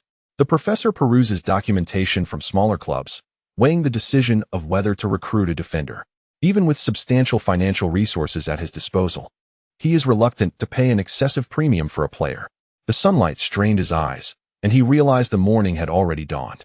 Hastily, he retrieved his phone, dialed a number, and upon connection, promptly stated, "I wish to acquire Virgil van Dijk from Groningen, a Dutch defender." "Is it the Dutchman, Van Nistelrooy?" Galliani inquired with a smile over the phone. "How much? Is 30 million sufficient?" The professor silently rolled his eyes, responding, "I doubt it will exceed 300,000.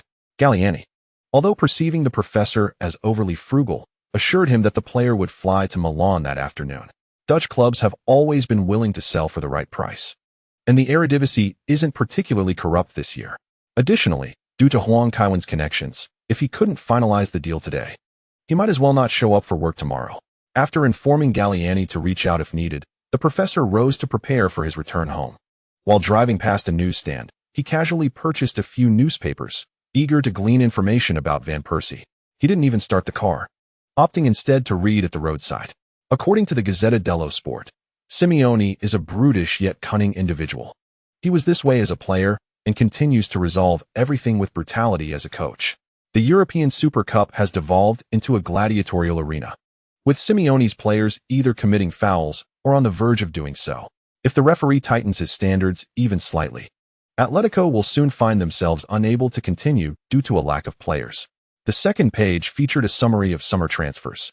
Ibrahimovic at 60 million. Hulk at 50 million. Aguero at 45 million. Lucas at 40 million. Javi Martinez at 40 million. And Oscar at 32 million. These figures made the professor's brow furrow in disbelief. They seemed utterly outrageous. He had acquired Giroud for merely 12 million, and even that felt exorbitant. It wasn't that these players lacked quality, but the skyrocketing transfer fees were astonishing. The Tuttosport reported that the FA chairman, Abed, severely criticized Simeone during an interview, declaring, "Simeone's football is anti-football, inhumane. They exist solely to disrupt others' attacks. It's utterly horrifying. I watched AC Milan players being continuously fouled, getting up only to be brought down again. After 10 minutes, not a single Milan player's shirt remained clean. Such football should not exist." The Roma Sport echoed the Marcus sentiments, stating, "This was a match that not only resulted in defeat, but also shamed Spanish football. Simeone tarnished the image of Spanish football before the entire world." The professor, bewildered after perusing several newspapers, found himself in a daze. Who am I? Where am I? What am I to do? He even questioned whether Van Persie's foul was merely a figment of his imagination. Strangely, none of the Italian newspapers even mentioned Van Persie's name, as if the incident had never occurred. It was utterly inconceivable. Had this transpired in England, Van Persie would have been exposed for his indiscretions, even if he had sought solace in drink afterward. Yet now, there was not a whisper regarding Van Persie, neither good nor bad. After a sleepless night, his mental state already fragile, the professor exited the car once more and inquired of the newsstand owner in Italian, "Excuse me, did Van Persie indeed deliver a flying kick to Simeone during the European Super Cup?" "Of course," the boss casually remarked. "Isn't this quite a normal affair?" "Normal?" The professor raised his voice slightly. The boss, somewhat perplexed, looked up and finally recognized the individual before him. With a hint of excitement, he exclaimed, "Mr. Wenger, what a pleasant surprise to see you. Robin has truly excelled.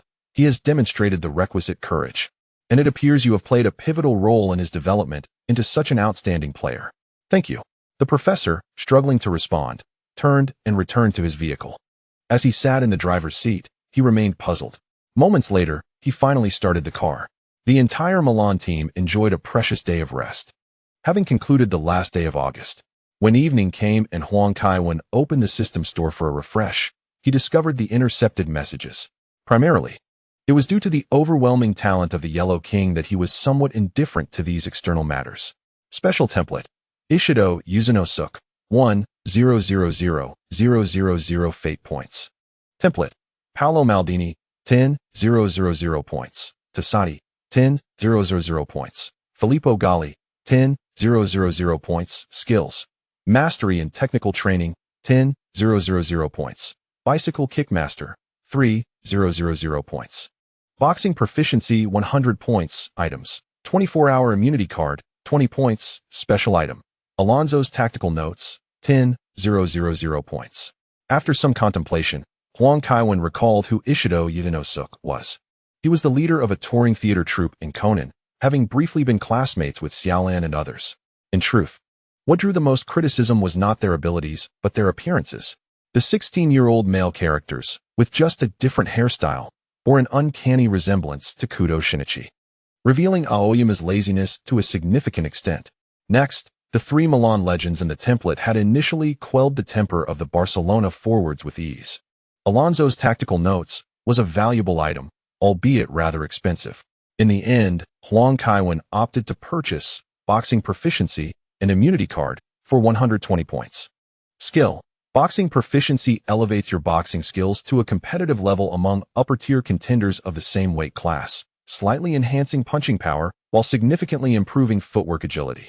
2 attributes were enhanced, which was quite satisfactory. Continuing to browse, he encountered the following notifications. Ding! Intercepted Alistair Brownlee, Ironman Triathlon Champion. Skill activation successful. Characteristic replicated. Ding! Intercepted Usain Bolt, 200m Champion. Skill activation successful. Characteristic replicated. Ding! Intercepted Falcao, European Super Cup Champion. Ding! Intercepted Gabi, European Super Cup Champion. Ding! Intercepted Simeone, European Super Cup Champion. Skill activation successful. Characteristic replicated. Ding! Intercepted Diego Costa, European Super Cup Champion. Skill activation successful. Characteristic replicated. Ding, intercepted Courtois, European Super Cup champion. Skill activation successful, characteristic replicated, Atletico Madrid still fell short, having only intercepted a few.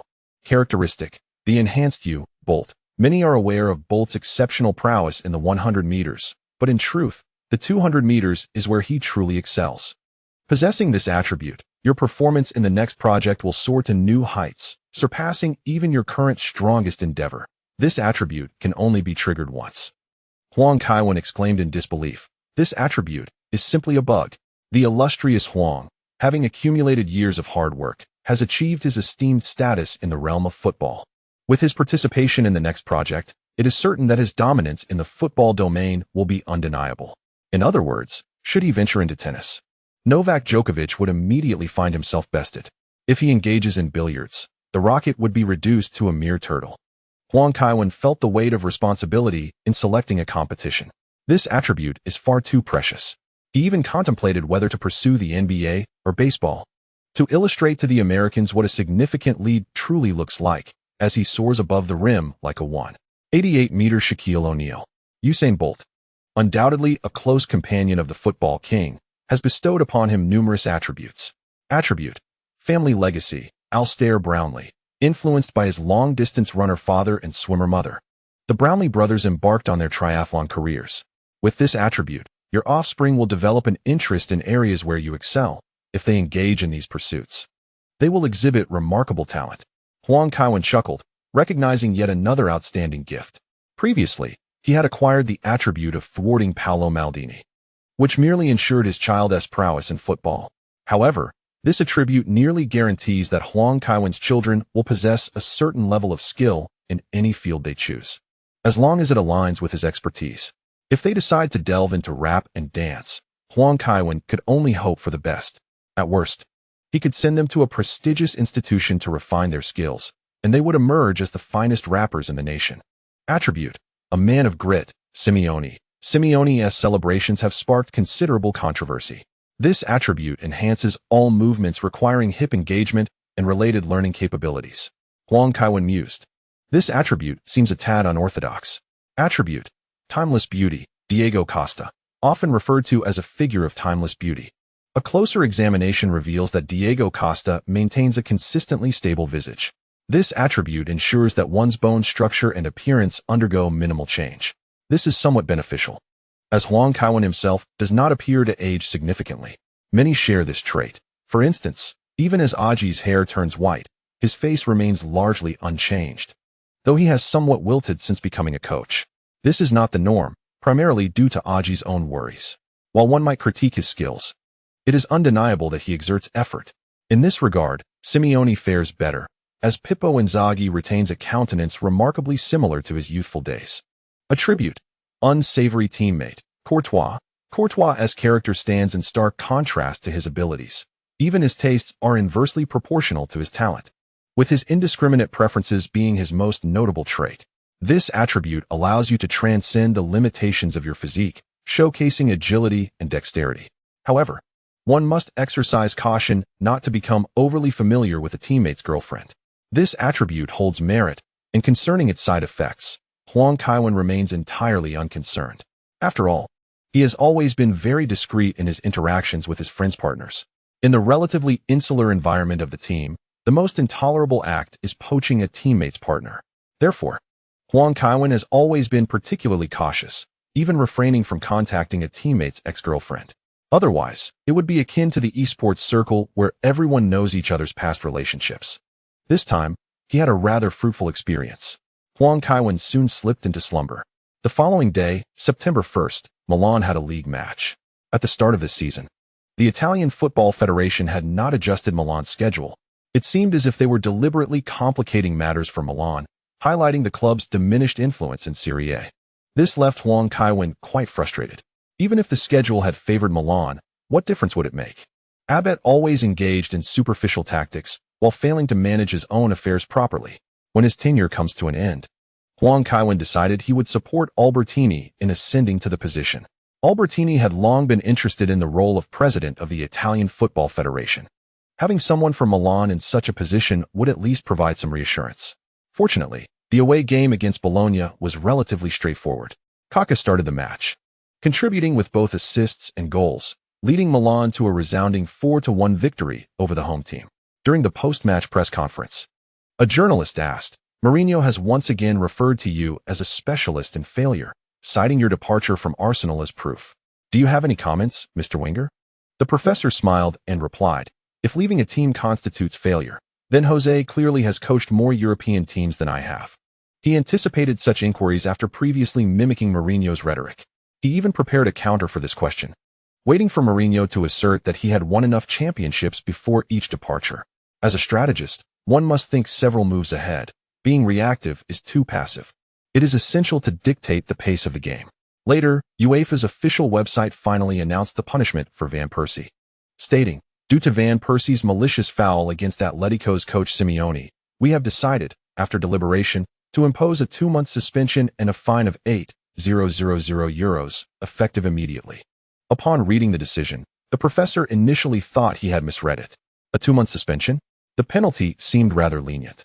During that time, Van Persie would only miss 3 group stage matches in the Champions League. Coupled with the Italian Football Federation's attitude, the professor began to realize that the standing of his new employer overshadowed that of Arsenal. On September 3rd, at Milanello, Van Dijk had already been transferred to Milan for 3 days, yet he still felt entirely unfamiliar with his new team. With the world's finest training facilities and a club boasting the most fervent fans, such a scenario had never crossed his mind, at least not during this phase. After training concluded, he followed his compatriot Quit closely. He sought to understand why Van Persie and Van Bommel harbored such disdain for him. "Why do they feel this way?" Quit inquired. Van Dijk nodded vigorously in response. "Mark harbors a disdain for individuals of mixed heritage and those from Suriname, you see. His relationship with De Jong is rather mediocre, lacking any personal rapport," Keach murmured. "And what of Robin? Does he also harbor discriminatory views?" Van Dijk inquired. "No. He simply perceives you as lacking the skill to engage in conversation with him," Keach responded. Van Dijk remarked. "No wonder Van Persie struts around with his nose in the air." Observing Van Dijk's silence, Keach chuckled and offered reassurance. "In truth, Milan is not as intricate as it appears. As long as you maintain a good relationship with the captain, all will be well." "The Dutch captain, Mark?" Van Dijk asked. Rolling his eyes, Keach replied, "How could it be him? I am referring to Kevin. We are known as Kevin and his teammates. Whether it is you or I is of little consequence. What truly matters is Kevin." Van Dijk nodded, finally grasping the essence of the situation. He aspired to cultivate relationships with each teammate, but had inadvertently veered off course. Following the international match day, Milan achieved a narrow victory against Atlanta at home. Shortly thereafter, the team flew to Paris, as the upcoming Champions League group stage had captured global attention. Over the summer, PSG had bolstered their squad, acquiring numerous players, among whom the most noteworthy was Messi, lured from Milan at an exorbitant price. French fans held high hopes for PSG, as Ligue 1 teams had not made significant strides in European competitions for quite some time. This match became a focal point for the entire world. Upon their arrival at the Raphael Hotel, the entire Milan squad drew considerable attention, with throngs of fans and journalists congregating outside. Although this was the most luxurious hotel in Paris, boasting a prime location with views of the Eiffel Tower and adorned with opulent decor, including satin wallpaper and exquisite antique embellishments, the hotel took special care in accommodating Milan. Hosting the entire squad was a remarkable promotional opportunity for any hotel. To deter journalists from infiltrating, they even hastily implemented a rudimentary facial recognition system, and when attending to Milan's players, 2 staff members were assigned to each, ensuring mutual oversight while guarding against any unauthorized snapshots of the stars' private lives. Top-tier hotels are particularly averse to compromising their guests' privacy. Even a substantial fee for leaks would be trivial compared to the negative repercussions stemming from exposed customer confidentiality. "Pull me in, quickly," Huang Kaiwan called out. Cruz promptly maneuvered his character back to assist, while Little Bender continued to dispatch enemies. Huang Kaiwan summoned the trio of Germans to his room, where they all engaged in a session of Left 4 Dead. Although the game was rather rudimentary, it proved enjoyable in their collective play. Coincidentally, all 3 Germans had brought their laptops, allowing them to join forces. "Hurry up and eliminate the zombies," Ramos urged from behind, as he felt the game lacked authenticity. believing he could dispatch zombies with his bare hands. Inzaghi, draping an arm over Van Dijk's shoulder, spoke in a somewhat clumsy London suburban accent. You see, even if you wish to accompany Kevin, competition is necessary, and I am Kevin's closest friend. Van Dijk nodded repeatedly, having observed how subservient Van Persie was before Huang Kevin. Indeed, one could argue that it was not an exaggeration to say that it was Kevin and his entourage of companions. If you wish to cultivate a good relationship with Kevin, you might consider joining the Holy Roman Empire. Then you and I would be allies. And so would you be with Kevin, Inzaghi murmured enticingly. How can I join? Van Dijk inquired. Initially, one would need to complete certain imperial tasks, but lately, there hasn't been much to do, so simply pay a fee. If you contribute 10,000 euros, you may join, Inzaghi replied with a grin. Kaka interjected. Don't believe his nonsense. In the past, when others joined his Holy Roman Empire, he didn't charge them a dime and even granted titles. Inzaghi widened his eyes, defending himself. That was in the early days, during the empire's inception. Now, the empire has seen considerable growth. Can it be compared? Kaka scoffed. What growth can there be with just 4 members? 4 members, what of it? You have no idea of the hardships involved, Inzaghi retorted defiantly. Kaka, disinterested in further conversation, stepped aside to make a call, and upon connecting, he quickly said, "Let Paul take the call." The group continued to play until dinner. This survival game always carried a sense of urgency. The restaurant offered a variety of dishes, primarily American, British, Italian, and selections from other European cuisines. Huang Kevin casually filled his plate with some pasta and shrimp before settling into his seat. "Where's Ricardo?" he queried, somewhat puzzled. "He's on the phone with Paul." Ramos replied curtly, "The kid's hearing hasn't fully developed. How can he be on the phone all the time?" Huang Kevin chuckled, but remained silent. "Parisians believe they have a chance to defeat us," Van Persie remarked disdainfully while holding a newspaper. "If I were on the pitch, scoring 2 goals would be considered a poor performance on my part. Unfortunately, you have no opportunity," Torres chimed in. After the coaching change, he too felt a sense of urgency, especially since Van Persie and the professor were old acquaintances. With Van Persie suspended, Torres was eager to showcase his abilities. Throughout dinner, the conversation frequently turned to PSG, whose display of financial prowess was indeed intimidating. While Manchester City had also made significant signings, they had primarily broad and well-known players. However, Paris Saint-Germain was different. For instance, Verratti, a midfielder previously unheard of by many, commanded a staggering fee of 12 million euros along with a lucrative salary. Huang Kevin considered this acquisition rather commendable. After dinner, Huang Kevin retired early to rest in preparation for the match the following day. The next day, as Milan set off toward the Parc des Princes, they encountered no difficulties. Instead, numerous fans brandishing Milan jerseys lined the streets. In a city with a large immigrant population, many fans did not support the local team. The press conference was underway. Ancelotti and Wenger exchanged smiles. Last season, both were in the Premier League. And now they find themselves face to face once again in the Champions League. "Mr. Ancelotti, what do you have to say about your dismissal? Do you believe it was somewhat unjust?" a journalist inquired. "Arsene Benitez claims he will showcase a new Arsenal to the world. What are your thoughts?" "Mr. Wenger, will you instruct your players to focus on Messi?" "Carlo, in your opinion, who is more exceptional, Messi or Kevin?" The professor interjected, "I am currently the coach of Milan. Yet I will continue to keep an eye on Arsenal. I wish Rafa all the best. If he can lead Arsenal to more titles, I would be delighted. However, we should concentrate on today's match. Do you think Messi will pose difficulties for Milan?" a reporter asked. "Of course, he is an outstanding player.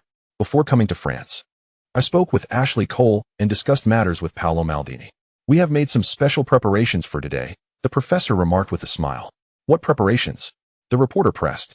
The professor chuckled and shook his head, saying, "I would never disclose my tactics before a match. Mourinho claims your victories are solely due to Kevin. Do you have a response?" a Spanish journalist inquired. "Every coach wins because of their players. I cannot play on the field myself," the professor replied with a smile. "Jose's playing career was not particularly remarkable, comparable to my own level. Does he truly believe he could win the Champions League by playing?" Ancelotti could not help but laugh. Mourinho's playing days are often ridiculed by other coaches. Such behavior may be somewhat ungracious, but Mourinho's aggressive demeanor leaves others defenseless, resorting to these jibes. "Let's discuss your dismissal, Carlo," a reporter suggested. "There is not much to say," Ancelotti replied. "I had a wonderful time in London, and I was somewhat surprised by the dismissal. However, I am not the first coach to be let go by Chelsea, nor will I be the last. Chelsea's objective is to win titles. And I failed to secure the Champions League. It's as simple as that. Who do you think is superior, Messi or Kevin? The reporter continued. Ancelotti smiled, saying, that is hardly a question. Kevin is the finest player. Lionel is impressive, but he cannot be compared to Kevin. It is an unfair comparison. Throughout the history of football, few players can measure up to Kevin. Will you devise a strategy specifically for Kevin today? Ancelotti nodded, stating, of course, unless I were mad. I would not specifically mark Kevin. We have prepared a corresponding strategy for today's match. The reporter wished to ask further questions, but Ancelotti had already risen. The professor, observing the situation, also stood up. When he returned to the locker room, the players had already changed and were seated, chatting. This time, the professor refrained from suggesting that Kevin play for 60 minutes. Instead, he asked, Kevin, you can play multiple positions. Where would you like to play today? Huang Kaiwen glanced at the anticipation level of 100 and opted to participate in the lottery. Ding. He received a 2010 to 2011 season German Super Cup experience card featuring Bayern Munich versus Schalke 04, specifically a 24-hour pass for Thomas Muller. End of chapter. 0617 The tragic opening. I'll play in the center. I can also assist my teammates in defense, Huang Kaiwen remarked.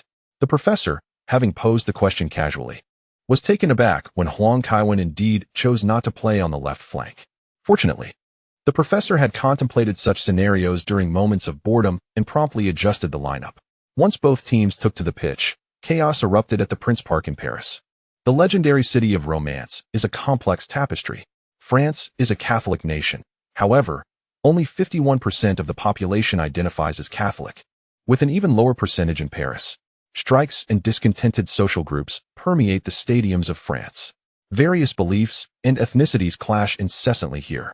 Prior to this match, fan organizations had already erupted into conflict, with supporters of Milan, PSG, and immigrants who did not support local teams, along with some fervent converts, embroiled in discord.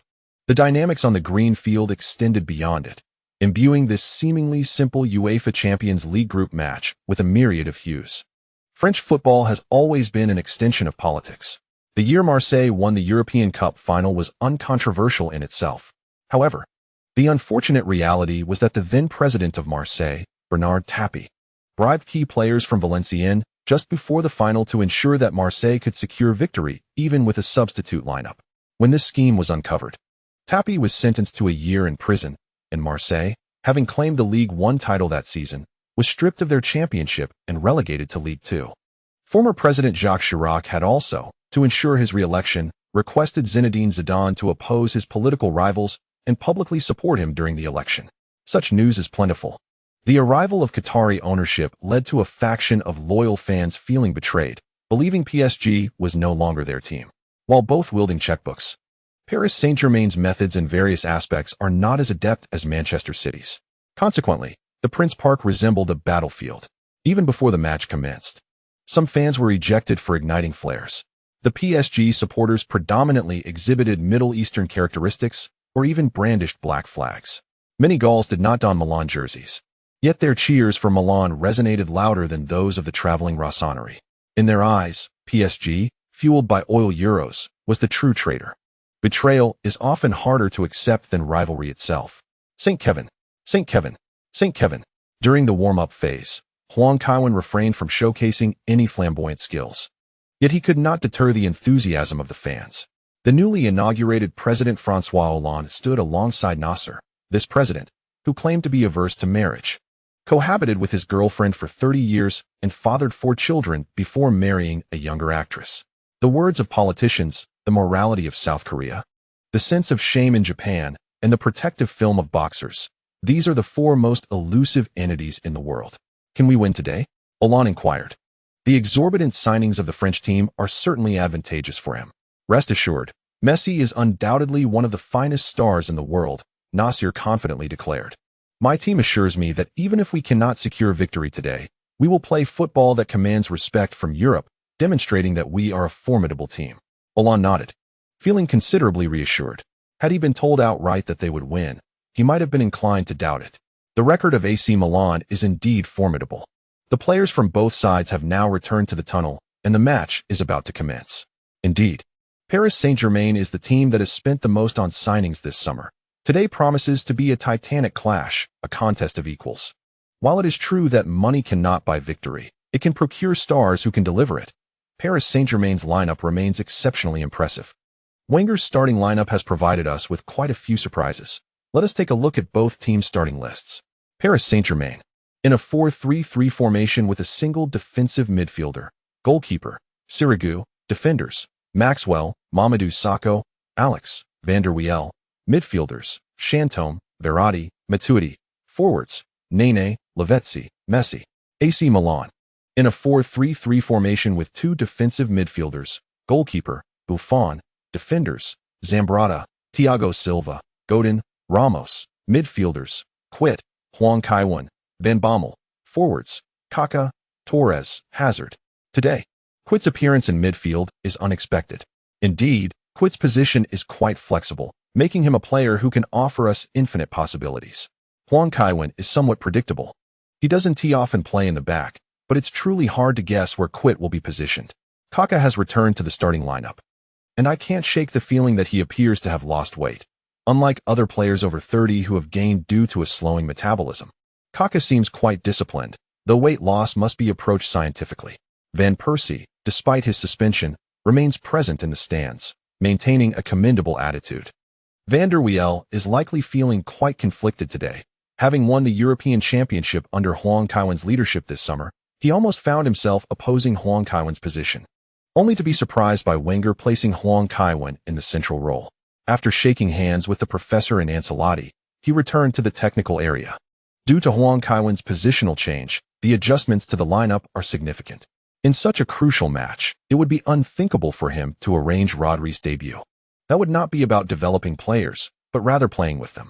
Observing his arrangements at Arsenal reveals that young players typically debut in less critical matches, gradually acclimating to the rhythm of the first team. Even Fabregas's debut took place in the League Cup against a lesser team, like Rotherham United. The professor prefers quick ball movement through the midfield, which is why he favors De Bruyne, who frequently provides the final pass. Kroos is exceptional, yet currently, the first team lacks a defensive midfielder capable of providing cover for the two of them. However, with Hwang Kaiwan's introduction, that concern dissipated. He strategically positioned Quit to assist Zambrotta in countering Messi. At 7:45 p.m., the English referee Howard Webb signaled the commencement of the match. Lavezzi passed the ball to the left flank, where Lucas Moura received it. The Brazilian winger's style bears resemblance to that of Ronaldinho. Nevertheless, what left a profound impression on Hwang Kaiwan was that when Paris Saint-Germain no longer required him, they effortlessly transferred Lucas's exorbitant contract worth $11 million to a Qatari club. Such transfers are quite common at PSG, as they executed similar maneuvers 3 times that winter alone. The so-called principle of financial fair play merely serves to restrain the less affluent. Lucas skillfully evaded Kaká, who was caught napping in defense. Although he created a bit of space, he hesitated to carry the ball forward, especially with Van Bommel charging in. Lucas turned and fed the ball to Lavezzi, who promptly returned it. Verratti may not be a household name, but he is invaluable to Paris Saint-Germain. When Torres pressed forward, Verratti became the linchpin for advancing the ball from the back. After sidestepping Torres and noticing Hwang Kaiwan moving up the pitch, Verratti quickly passed the ball to Matuidi on the right flank.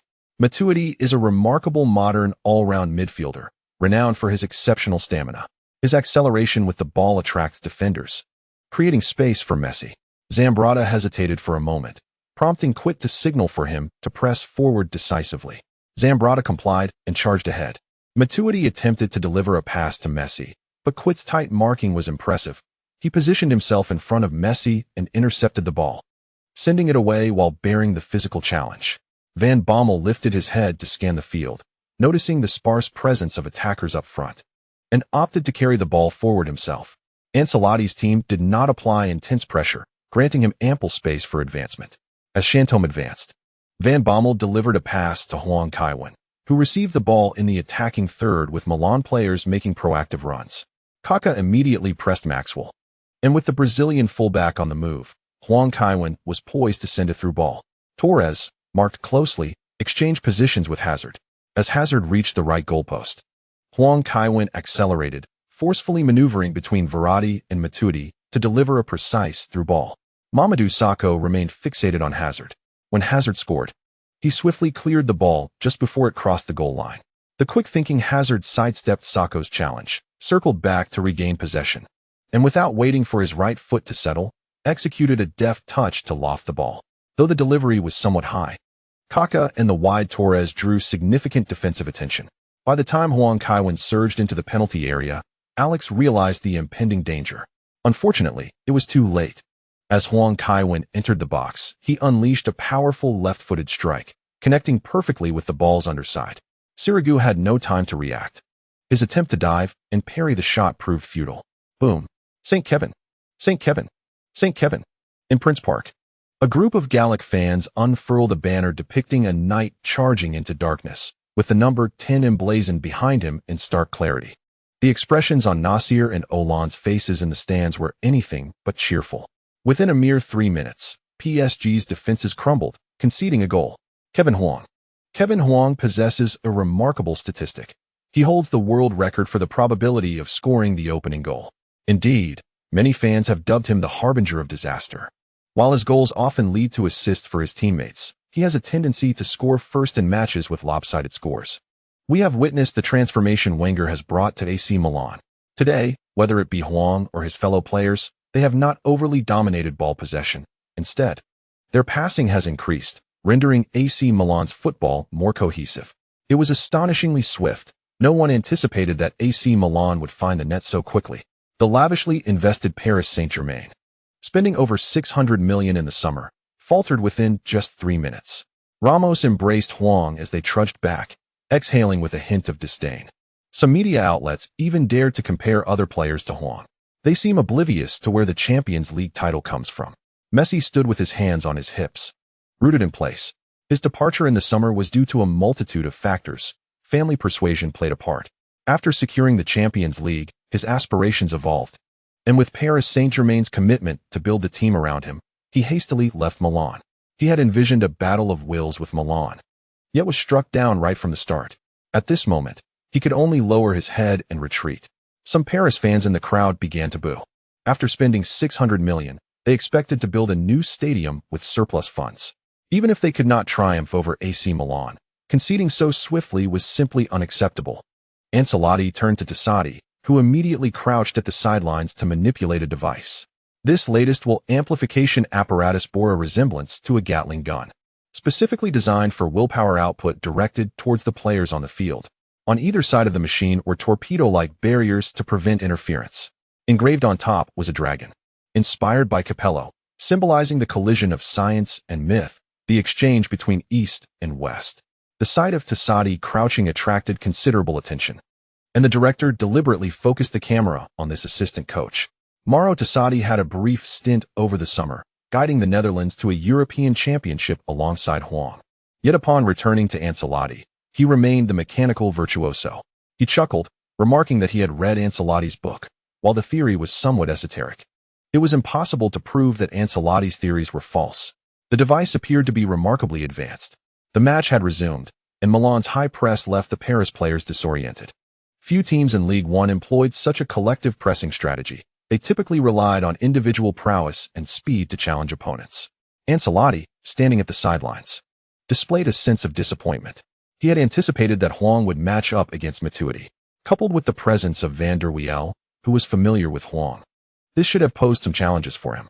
To my astonishment, Huang Kaiwen ventured into the central area. This complicates matters considerably.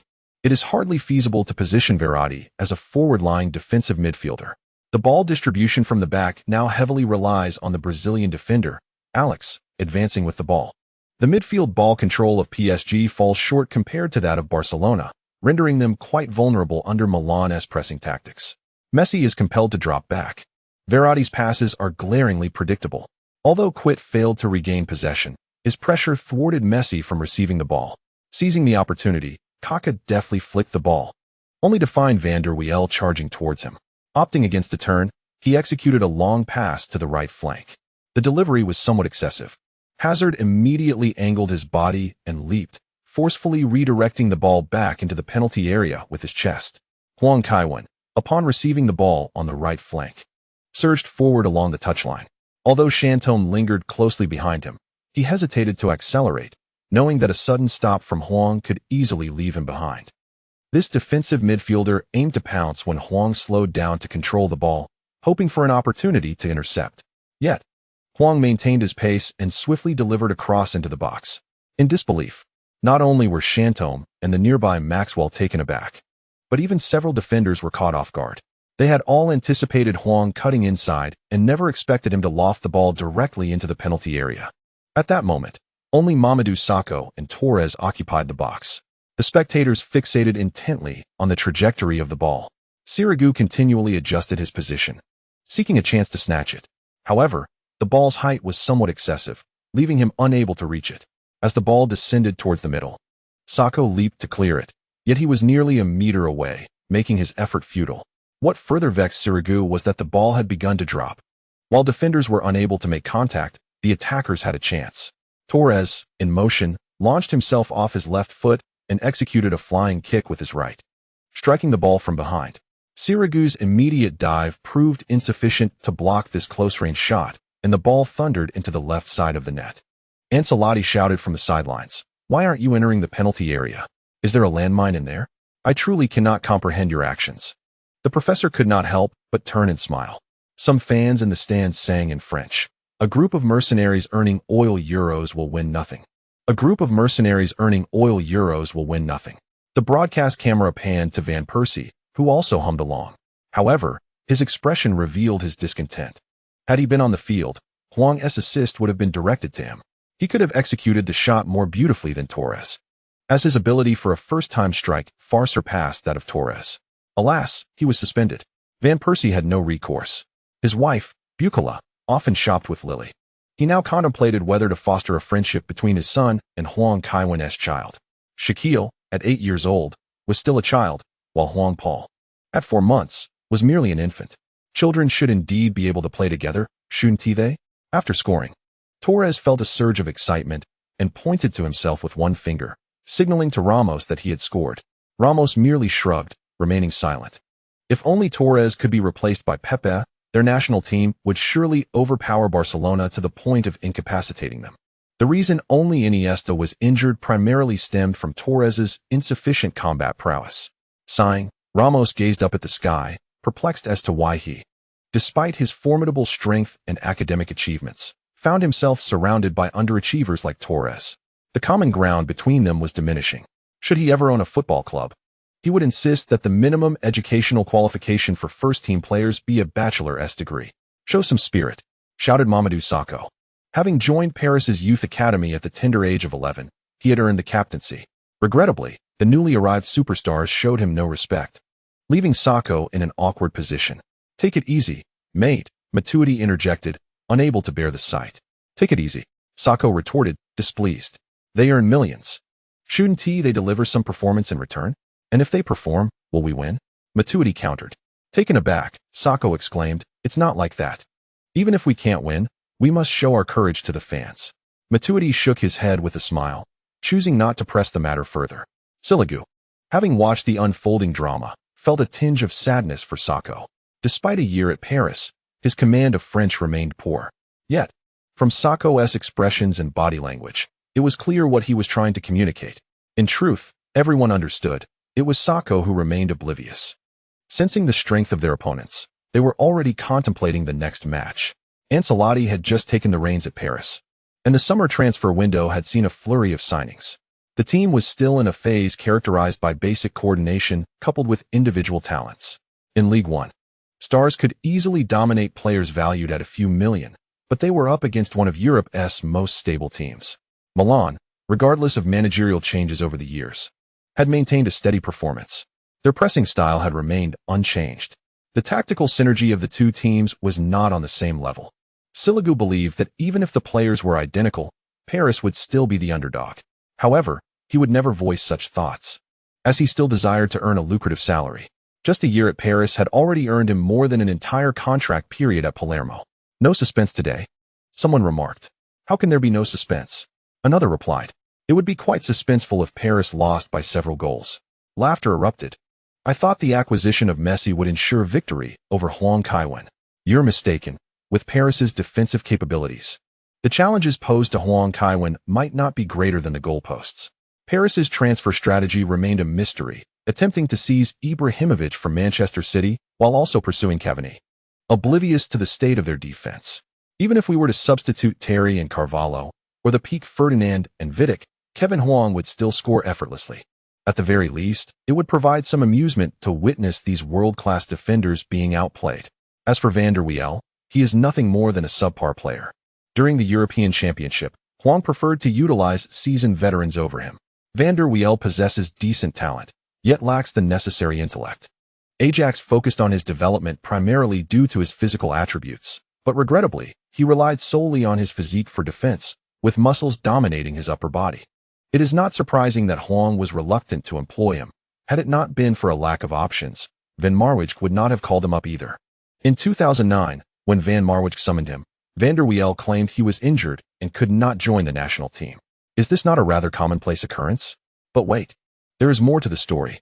Subsequently, Dutch media revealed that he attended a concert instead of playing for the national team. Some fans questioned the reliability of the media reports, at which point Van der Wiel himself uploaded a photo with the singer. It was utterly hilarious. This guy is truly something else. That summer, Van der Wiel desperately sought a transfer, and Ajax was compelled to sell him at a bargain price to Paris Saint-Germain. Otherwise, this Ajax captain could have been quite valuable. Shortly after the match resumed, Hazard, while advancing down the right flank, earned a corner. As he stood up, Hazard eagerly called out, "Kevin, come over." Huang, smiling, shook his head. Did you think this was a penalty? Nevertheless, Huang proceeded towards the corner flag. Upon reaching the corner area, he assessed his teammates' positioning and decided to execute a tactical corner. Players from both sides prepared themselves in the penalty area. As the whistle blew, Huang stepped forward with his left foot, inadvertently stepping into a hole, and his right foot made a disastrous contact. He intended to strike the ball along the touchline, but it rolled only a short distance before crossing the goal line. Both teams were momentarily stunned. Such an occurrence is rarer than Huang scoring directly from a corner. Huang waved his hand with a smile. That was not a corner, Hazard exclaimed. The players in the penalty box turned their attention to Hazard. The ball went out off my foot just now. Kevin must have seen it. That's why he intentionally kicked it out, Hazard explained. Huang replied, and Ramos nodded in realization, saying, I understand now. Your honesty is invaluable. Please continue to uphold this. He felt it was inconceivable that Kevin could have taken such a ridiculous corner kick. Van Bommel rolled his eyes. I never expected that Belgian lad would resort to such tactics. This old man is somewhat out of touch with the times. These young players are relentless in their pursuit of advancement. Fortunately, I am nearing the end of my career. Otherwise, facing such opponents in my youth, I would have felt it impossible to progress.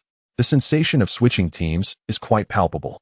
Previously at Milan and Barcelona, Messi did not experience much.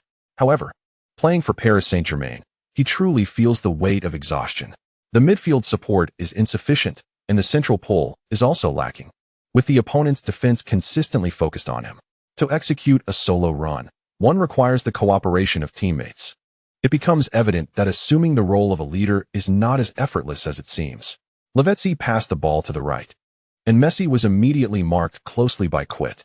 He swiftly maneuvered to evade Quit, but Zambrata intervened, providing Quit with time to recover, making the Dutchman akin to an unshakable gum. Messi was compelled to return the ball to Matuidi while making his way towards the center. He aimed to disrupt Milan's defense with agile movements. Matuidi, seizing the moment, returned the ball to Messi, completing a wall pass. Messi, with a deft touch of his left foot, sent a precise through ball with his right.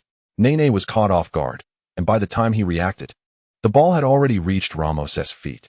As Ramos prepared to seek out Kevin, Messi charged in and knocked Ramos to the ground. The players on both sides were momentarily stunned. The scene appeared somewhat dissonant. Swapping the roles would have felt more fitting. Torres hesitated and inquired, What should we do, Kevin? After all, he was a former teammate. Of course, we help our own, Kevin exclaimed, charging forward. His movement acted like a starting gun, prompting Milan players to converge from all directions towards the foul spot. The referee arrived swiftly. Although the knee collision was painful, it was merely a minor injury. Ramos did not linger on the ground. After rising, he grasped Messi by the neck, saying, Did you think you were strong just because you read the papers? First, catch up to Kaka. No physical contact, warned the main referee, Webb. Messi walked back with his head down. Can we restart? Kevin asked. Webb nodded. Kevin leaned down and executed a direct pass, sending the ball straight to Kaka's feet. Kaka deftly controlled the ball with his left foot, causing Messi's eyes to widen in disbelief. He was taken aback to see Kaka dribbling right in front of him. Players from both sides gathered to witness the spectacle, leaving Paris's defense utterly exposed. Messi, unwilling to concede the ball, sprinted desperately after Kaka. Kaka's dribbling speed was remarkable, long strides carrying him forward. The atmosphere at Parc des Princes was filled with both boos and cheers. Nasser was extremely anxious. Despite his wealth, he yearned to see a return on his investment. Having conceded 2 goals within just over 10 minutes, he could not bear the thought of allowing more. Messi doggedly pursued Kaka, but regardless of his efforts, he could not catch up. As they crossed the halfway line, Kaka altered his rhythm, continually pushing the ball ahead, chasing it down, and then pushing it out once more. Alex and Mamadou Sakho turned partially to retreat, keeping a watchful eye on the ball-carrying Kaka. Once past the center circle, Kaka pushed the ball with his right foot, beginning to dribble diagonally. The advancing Torres lingered just behind Alex, awaiting Kaka's pass. Sakho had retreated to the edge of the penalty area. Realizing he could no longer step back, the Paris captain chose to charge straight at Kaka. At that moment, Kaka pushed the ball with his left foot, accelerating past him with a diagonal dribble. Sakho instinctively reached out in an attempt to grasp Kaka, yet found himself unable to impede the swift-footed player. Sirigu, advancing with intent, prepared to dive at Kaka's feet. However, as he lunged, he was unable to make contact with the ball, which gracefully rolled past him into the center of the goal. A profound silence enveloped the Parc des Princes. Whether supporters yearned for Paris Saint-Germain's triumph or defeat, all were left awestruck by Kaka's brilliance. In the broadcast room of Canale 5, Crudelli passionately proclaimed, "Kevin, Kevin, Kevin." Kaka scores. Kevin delivered his second assist of the day, a contribution I shall dub the assist of the century. Kaka's dazzling run was commendable, yet the crux lay in Kevin's incisive pass. Recognizing the opportunity, Kevin swiftly inquired of the referee, and upon receiving permission, he executed the kick that ultimately facilitated Kaka's spectacular solo goal. Further back, Kevin's retreat had placed sufficient pressure on Messi, compelling him to err in his through ball, which resulted in a foul on Ramos. The ensuing confrontation drew players from both sides forward, leaving Paris Saint-Germain's defense exposed. Had it not been for Kevin's tactical withdrawal, Kaka would not have been able to navigate past 3 defenders to score such a remarkable goal. Moreover, French and certain Spanish media outlets drew comparisons between Messi and Kevin, intensifying the pressure on Messi, which ultimately led to his foul on Ramos and, consequently, Kaka's goal. This strike was attributable to Kaka 49 and to Kevin 51. Astonishing. The professor had believed that Kaka, alongside other Brazilian players, was nearing retirement. To his surprise, Kaka showcased a stunning long-distance run upon taking to the field. With an abundance of Ballon d'Or caliber players at his disposal, he found himself at a loss for how to arrange them. Although Arsenal's squad had consistently been competent, it had never been formidable, particularly in recent years, as players shone brightly only to be swiftly pursued by Manchester City and Barcelona, with Chelsea and even Manchester United previously eyeing his talents. These unscrupulous clubs relished in poaching his players. Despite his discerning eye for talent, he could not withstand such relentless recruitment. Now, with such a lavish roster, the professor felt an almost surreal disbelief. It was only when he secretly penned his desired lineup in his tactical notebook that such a team seemed conceivable. The professor clenched his hands into fists deep in his pockets, his refined visage contorted from the intensity of his grip. He, Arsène Charles Ernest Wenger, would no longer part with his captain. End of chapter. The fury of the Seine. The greatest dilemma faced by mercenaries is loyalty. Lacking a sense of belonging, it is challenging to incite their fervor, and they often exhibit disobedience. Ancelotti's tactical arrangements were meticulous, yet in the face of a 3-goal deficit, few players adhered to his strategy. Remarkably, Kaka, who had just scored, did not celebrate alongside Juan Kevin, instead opting to cradle an imaginary infant in front of the camera. Kaka dedicates this goal to his child. We often see images of him cradling his little one. However, the child's appearance seems to fluctuate significantly in these photographs, perhaps due to the angles captured. Nonetheless, Kaka's goal was indeed exquisite. His ability to make long runs has always been commendable, yet in recent years, it appears his style of play has evolved, with a noticeable decline in personal breakthroughs, a natural consequence of aging, and the inevitable decrease in physical stamina. Ancelotti finds himself at a loss, unable to fathom the new owner's reaction. Conceding 3 goals within the first 20 minutes is utterly absurd. Even if he were managing Roma or Lazio, such a dismal performance would be unlikely.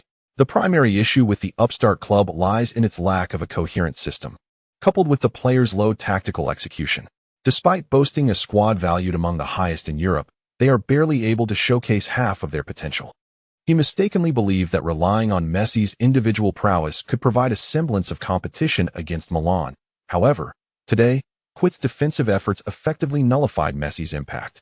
Perhaps they should consider acquiring a few midfielders from Barcelona in the winter transfer window. Goodness, even Ancelotti chuckles at the thought. Would that not be akin to relocating Barcelona to Paris? He is eager to make changes to assert his authority, yet his temperament prevents him from making swift substitutions. Consequently, Ancelotti can only shout instructions from the sidelines. Let us focus on counterattacking, stabilize our defense first. If they can maintain some semblance of stability, the outcome may not be disastrous.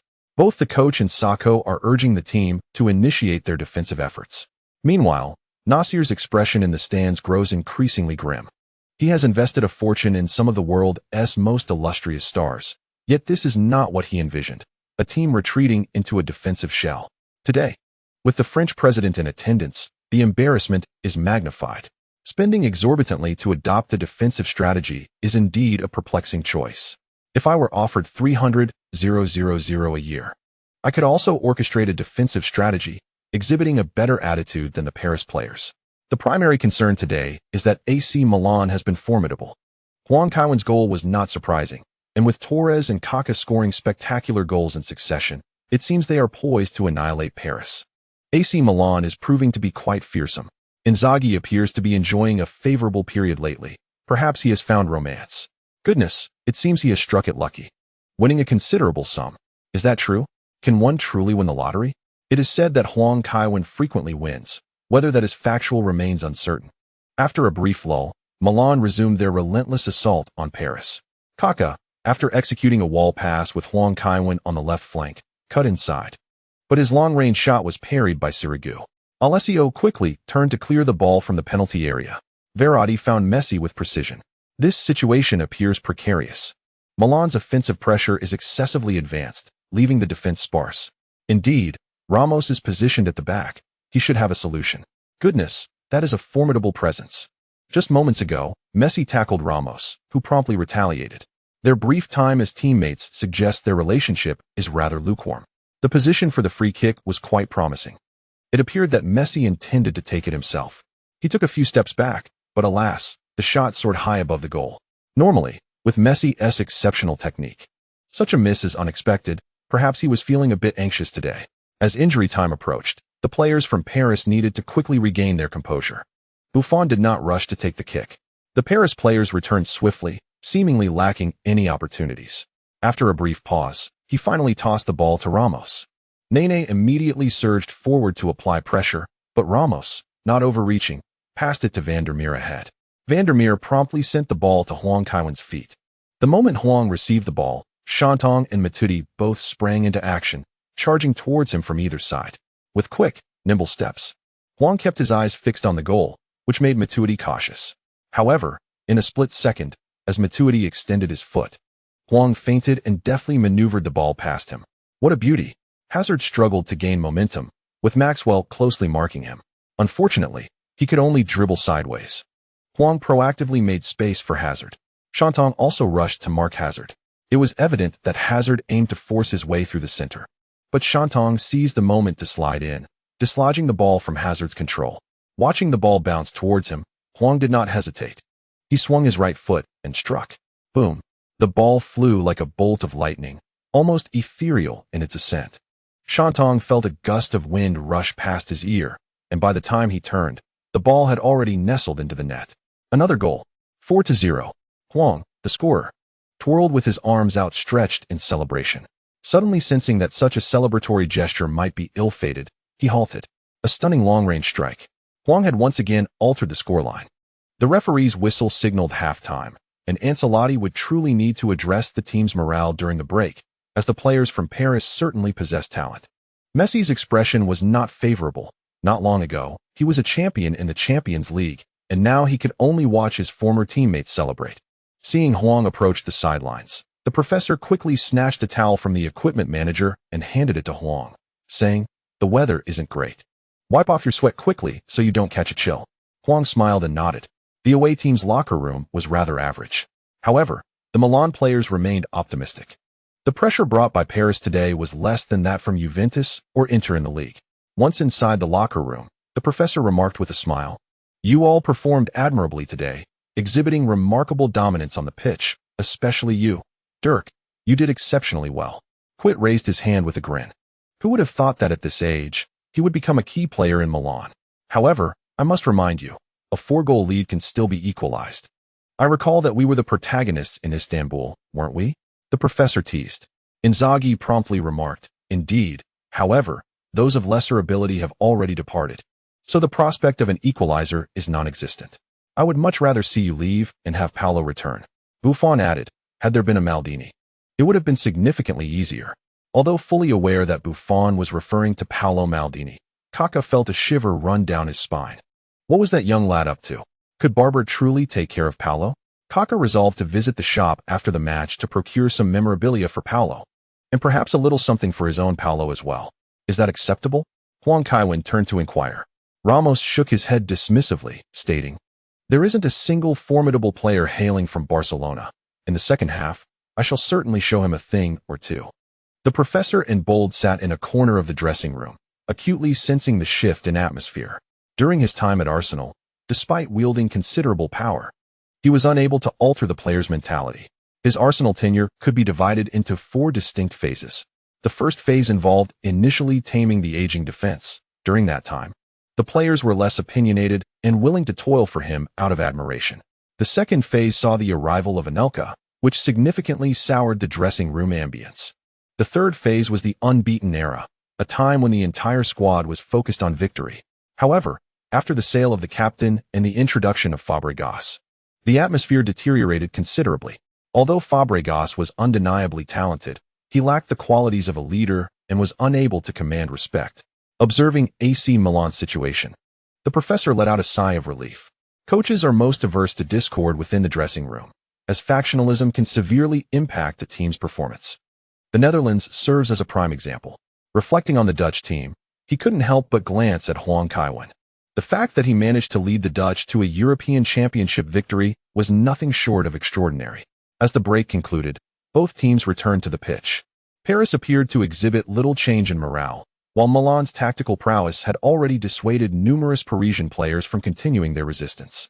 Despite having changed coaches several times in recent years, many aspects of Milan's identity remained intact. The retirement of veteran players had been gradual, and the team's stability far surpassed that of others.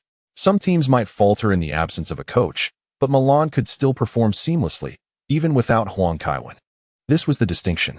Torres initiated the play, distributing the ball to the right flank. Hazard, eager to make an impression, swiftly pushed the ball forward with his left foot, ready to accelerate. Though Nene was not lacking in speed when pressing, expecting the Brazilian forward to defend was inherently a fallacy. Hazard effortlessly maneuvered past Nene and continued advancing with the ball. "Pass it," the professor called from the sidelines. He was not intolerant of players showcasing individual skill. However, it was only the beginning of the match. Was he truly planning to take on all 11 opponents? Clearly, Hazard had disregarded his coach's words and aimed to force his way through. Chantôme, lacking sufficient awareness of Hazard's capabilities, was somewhat careless in his approach, allowing Hazard to slip past him with ease. However, just then, the ball at his feet was deftly snatched away by VIII. The professor couldn't help but wave his arm in slight frustration. He was already contemplating substituting Hazard. Such a loss of possession was intolerable to him. He decided it was best for Hazard to return to the bench to gather his composure. VIII sought to advance the play, but, upon noticing defenders surrounding both Lavezzi and Messi, he abandoned that notion. Both players were not particularly tall, and sending high balls would merely concede possession back to Milan. This was indeed a predicament for Paris's front line. Their 3 forwards stood under 175 meters, leaving them with no chance of contesting aerial duels. Milan's midfielder Quit maintained close marking on Messi, making it relatively easy to progress. Verratti and Matuidi combined to carry the ball past the halfway line. Messi immediately darted from the flank toward the center. Understanding the cue, Verratti delivered a precise through ball. At a critical moment, Hwang Kaiwan fell to the ground, extending his foot to intercept the pass. As he rose, Van Bommel seized the opportunity with a swift kick. Hwang Kaiwan, without any intent of dribbling or turning, executed a back heel that accurately found Ramos. Ramos, upon receiving the ball, lofted it forward. Hwang Kaiwan, who had just crossed into the opponent's half, expertly flicked the ball to Kaka with his chest. Kaka surged forward with the ball, and Shantao, abandoning Hazard, charged at him. Matuidi, sprinting back, positioned himself in front of Hwang Kaiwan. While on the move, Kaka delivered a half-high cross toward the center. Matuidi was preparing to launch himself toward Hwang Kaiwan when the latter suddenly pivoted. As he turned, his left leg hooked back. The ball zipped past Matuidi and into the penalty area. Torres, who had not anticipated the play, unleashed an explosive burst of speed that left Alex trailing. Realizing the danger, Sirigu rushed out of his goal, but Torres, seizing the moment, struck the ball cleanly, sending it swiftly past Sirigu and into the net. Another goal. Torres, having scored his second, instantly turned to run towards Hwang Kaiwan, exclaiming, "What a beautiful pass. Your shot was impressive too." Hwang Kaiwan replied with a smile. One by one, Milan players surged forward to join the celebration. Prudelli shouted excitedly, "Look at this. This is Milan. What fluidity. Isn't this an attack as smooth as Mercury?" In a bid to showcase satisfactory football for Wenger, Kevin took on the role of orchestrator in the midfield, donning a different uniform. One could easily believe he was part of Arsenal. However, to assert that Wenger had instilled his tactics into the players in just a month would be hard to accept. The crux lay with Kevin. Whatever style of football he wished Milan to play, they executed flawlessly. He did not need to instruct his teammates on how to play. Rather, he interjected to assist them in realizing the coach's vision. While sacrificing his personal statistics, we witnessed an Italian version of Arsenal. However, Kevin has never been one to concern himself with such matters. Totti, seated before the television, could not help but smile. Hwang Kevin's name proudly occupies the top of the Champions League scoring chart. If sacrificing personal statistics could achieve such greatness, he too would willingly make that sacrifice. Verratti stood still, hands on his knees, having expended considerable energy today, as Paris' offensive plays heavily relied on him. Watching Hwang Kevin's team play on television in the past had always conveyed an overwhelming strength.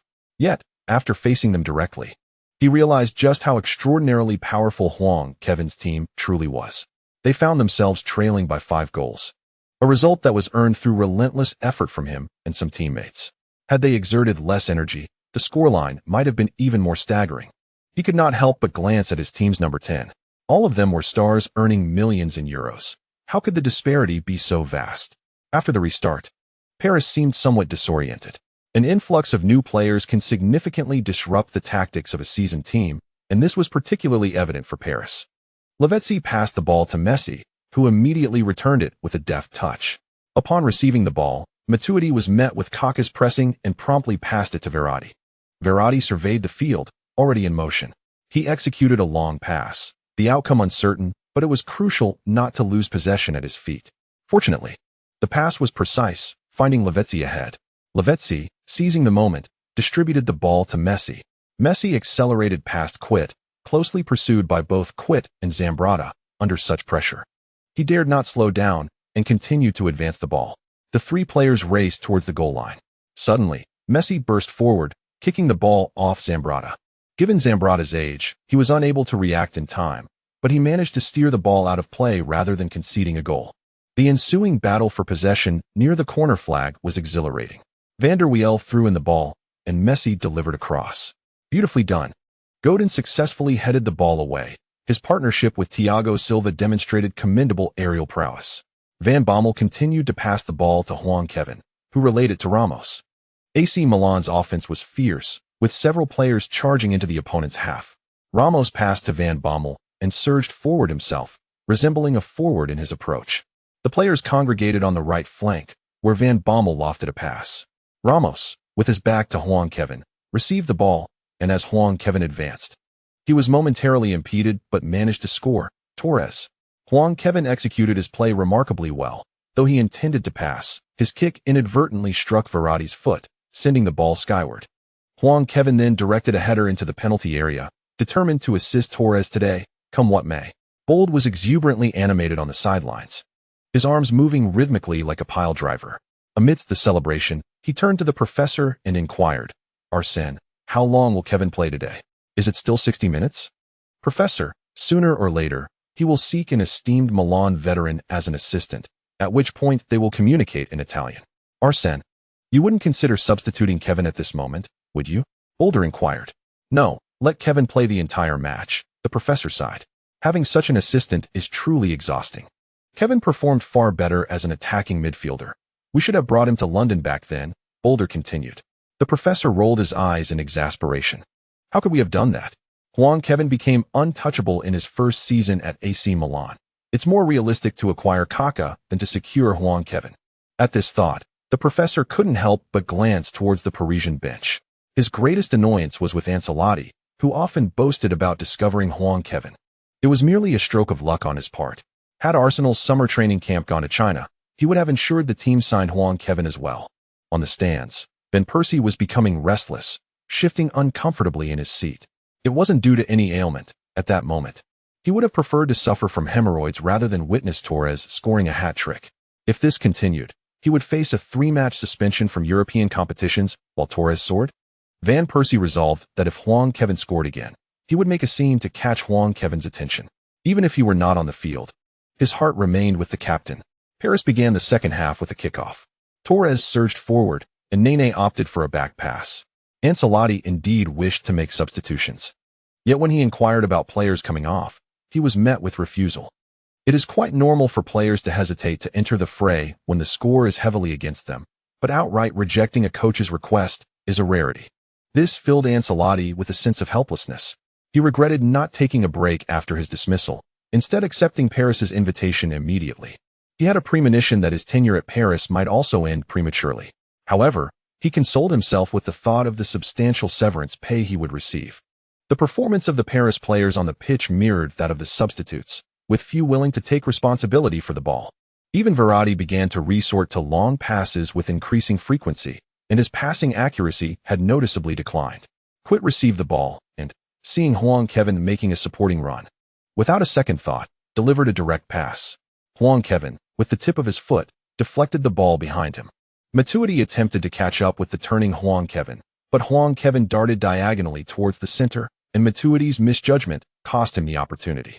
Verratti was forced to pursue Huang Kevin, but after a few steps, he was blocked by the advancing Alex, prompting Verratti to abandon the chase. Alex sought to execute a closing defensive maneuver alongside Sacco, yet Huang Kevin deftly maneuvered the ball with a subtle touch, evading Sacco's foot and effortlessly advancing into the penalty area. Ancelotti had already shut his eyes in despair. The likelihood of Huang Kevin squandering such an opportunity was lower than Paris' chances of not being seen by a black player. The audacious Sirigu executed a decisive slide tackle, but at that moment, he could scarcely contemplate the possibility of conceding a penalty. However, Huang Kaiwan's reflexes were swifter than he had anticipated.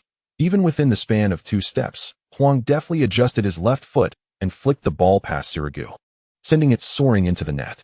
Kaiwan! Kaiwan! Goal! Goal! Goal! Exclaimed Credeli, his excitement palpable. It had been quite some time since he had witnessed such a mesmerizing display from Kaiwan. The speed, balance, rapid directional changes, and quick adjustments he exhibited during the goal, alongside the composure he displayed within the penalty area, were nothing short of world-class. It must be noted that the Parisian defenders performed inadequately. Yet this was largely due to their understanding that when Kaiwan possessed the ball, no matter their efforts, they could not successfully dispossess him. When Kaiwan showcased his personal prowess for the benefit of the team, he emerged as the quintessential playmaker. Yet, whenever he sought to break through, he transformed into the Milanese King, renowned for his dazzling dribbles and blistering pace. The score of 7-0 was unlikely to be the terminus. While Kaiwan might have considered showing some respect to his former teammates, the other Milan players would not acquiesce. When the king is provoked, it is tantamount to challenging the entire kingdom. On the sidelines, Van Persie exhibited fervor, wildly waving his shirt in jubilation. Such is Kaiwan's magnetic charisma that even teammates on suspension could not restrain their celebrations for his goal. Van Persie shouted towards the field, urging Kaiwan to score more and to refrain from passing to others, insisting that he should not sacrifice his own statistics for the ease of others. Despite the elevated position of Van Persie's vantage point, Huang Kaiwan heard his voice and waved back with a smile, acknowledging his fierce competitive spirit. However, at that moment, Huang noticed something peculiar. It was summer, yet the fans beside Van Persie were bundled up tightly, which was already strange. The section where Van Persie was seated was designated for away supporters. At this juncture, both Rossoneri fans and local opponents of the oil-rich Paris club should have been reveling, making their premature departure all the more bizarre. Even more absurd, one fan was preparing to leave while intentionally placing a paper bag in a concealed corner. With a jolt, Huang Kaiwan recalled the horrific bombing incident at the Paris stadium. He quickly shoved aside his teammates and dashed towards the sidelines. Both coaches and players presumed Huang was merely seeking a restroom, as such occurrences had transpired during matches before. The professor, poised to summon De Bruyne for warm-up, witnessed Huang leap over the advertising boards, accelerating towards the stands. He took 2 steps onto the railing of the lower tier, then propelled himself up into the stands. The professor's eyelids fluttered with concern. This was no trivial matter. In such scenarios, the only parallel he could draw was with Cantona's infamous kick at a fan. Could it be that some fan had uttered something particularly offensive, inciting Huang's ire? Stay calm, Kaiwan, the professor shouted urgently. However, the professor's former protege, Van Persie, wore an expression of excitement, mistakenly believing that Huang Kaiwan intended to celebrate with him. To his surprise, Huang Kaiwan dashed past him towards his designated spot. The nearby fans erupted in a cacophony of noise, taken aback by Huang Kaiwan's unexpected actions. They rose to observe what he was about to do. At that corner, Huang Kaiwan discovered a paper bag and, upon tearing open the seal, could not suppress an expletive. Damn it, couldn't you have used a mercury column bomb? The numbers on the timer left no room for him to waste time. Huang Kaiwan sprinted towards the exit of the stadium. The camera captured only his silhouette, leaving the entire world in stunned silence. The match was still ongoing, and the biggest star on the field had just fled. Some staff members noticed Huang Kaiwan sprinting with something in his arms, puzzled by his urgency. Huang Kaiwan, with his feet pounding the ground, shouted in frantic French, "Bomb," attempting to calm the fans behind him. What frustrated him was that upon hearing the word bomb, the security personnel immediately fled in all directions, neglecting to reassure the crowd. Damn, Huang Kaiwan was not particularly fearful, for his immunity card had withstood numerous trials, and he had already utilized it for today's match. However, a few curious spectators pursued him, and he was uncertain of the extent of the potential danger. With this thought in mind, Huang Kaiwan could only accelerate further. This was a matter of life and death. He had never run this fast, even on an athletic track. As he ran, he glanced at the timer displaying 0:20, pushing his speed to its utmost limit while silently counting down in his mind. The Parc des Princes lies on the right bank of the Seine, in the 16th arrondissement of Paris, a relatively prosperous area. Although there were no shopping malls nearby, the presence of the stadium and several companies ensured a steady flow of pedestrians, particularly on match days when fans without tickets gathered outside. With this in mind, Huang Kaiwan quickened his pace as he approached the entrance, bursting through before the spectators could fully comprehend the situation. He had already mingled into the crowd. The throng was immense, and the exit was still some distance from the Seine. Realizing he had no chance to reach the riverbank, Huang Kaiwan decisively raised the paper bag and shouted, "Beware of the bomb." The reaction from the locals was far superior to what he had anticipated. A vacuum of space instantly formed around him, while fans in the distance sought cover or dropped to the ground, clearly experienced in such matters.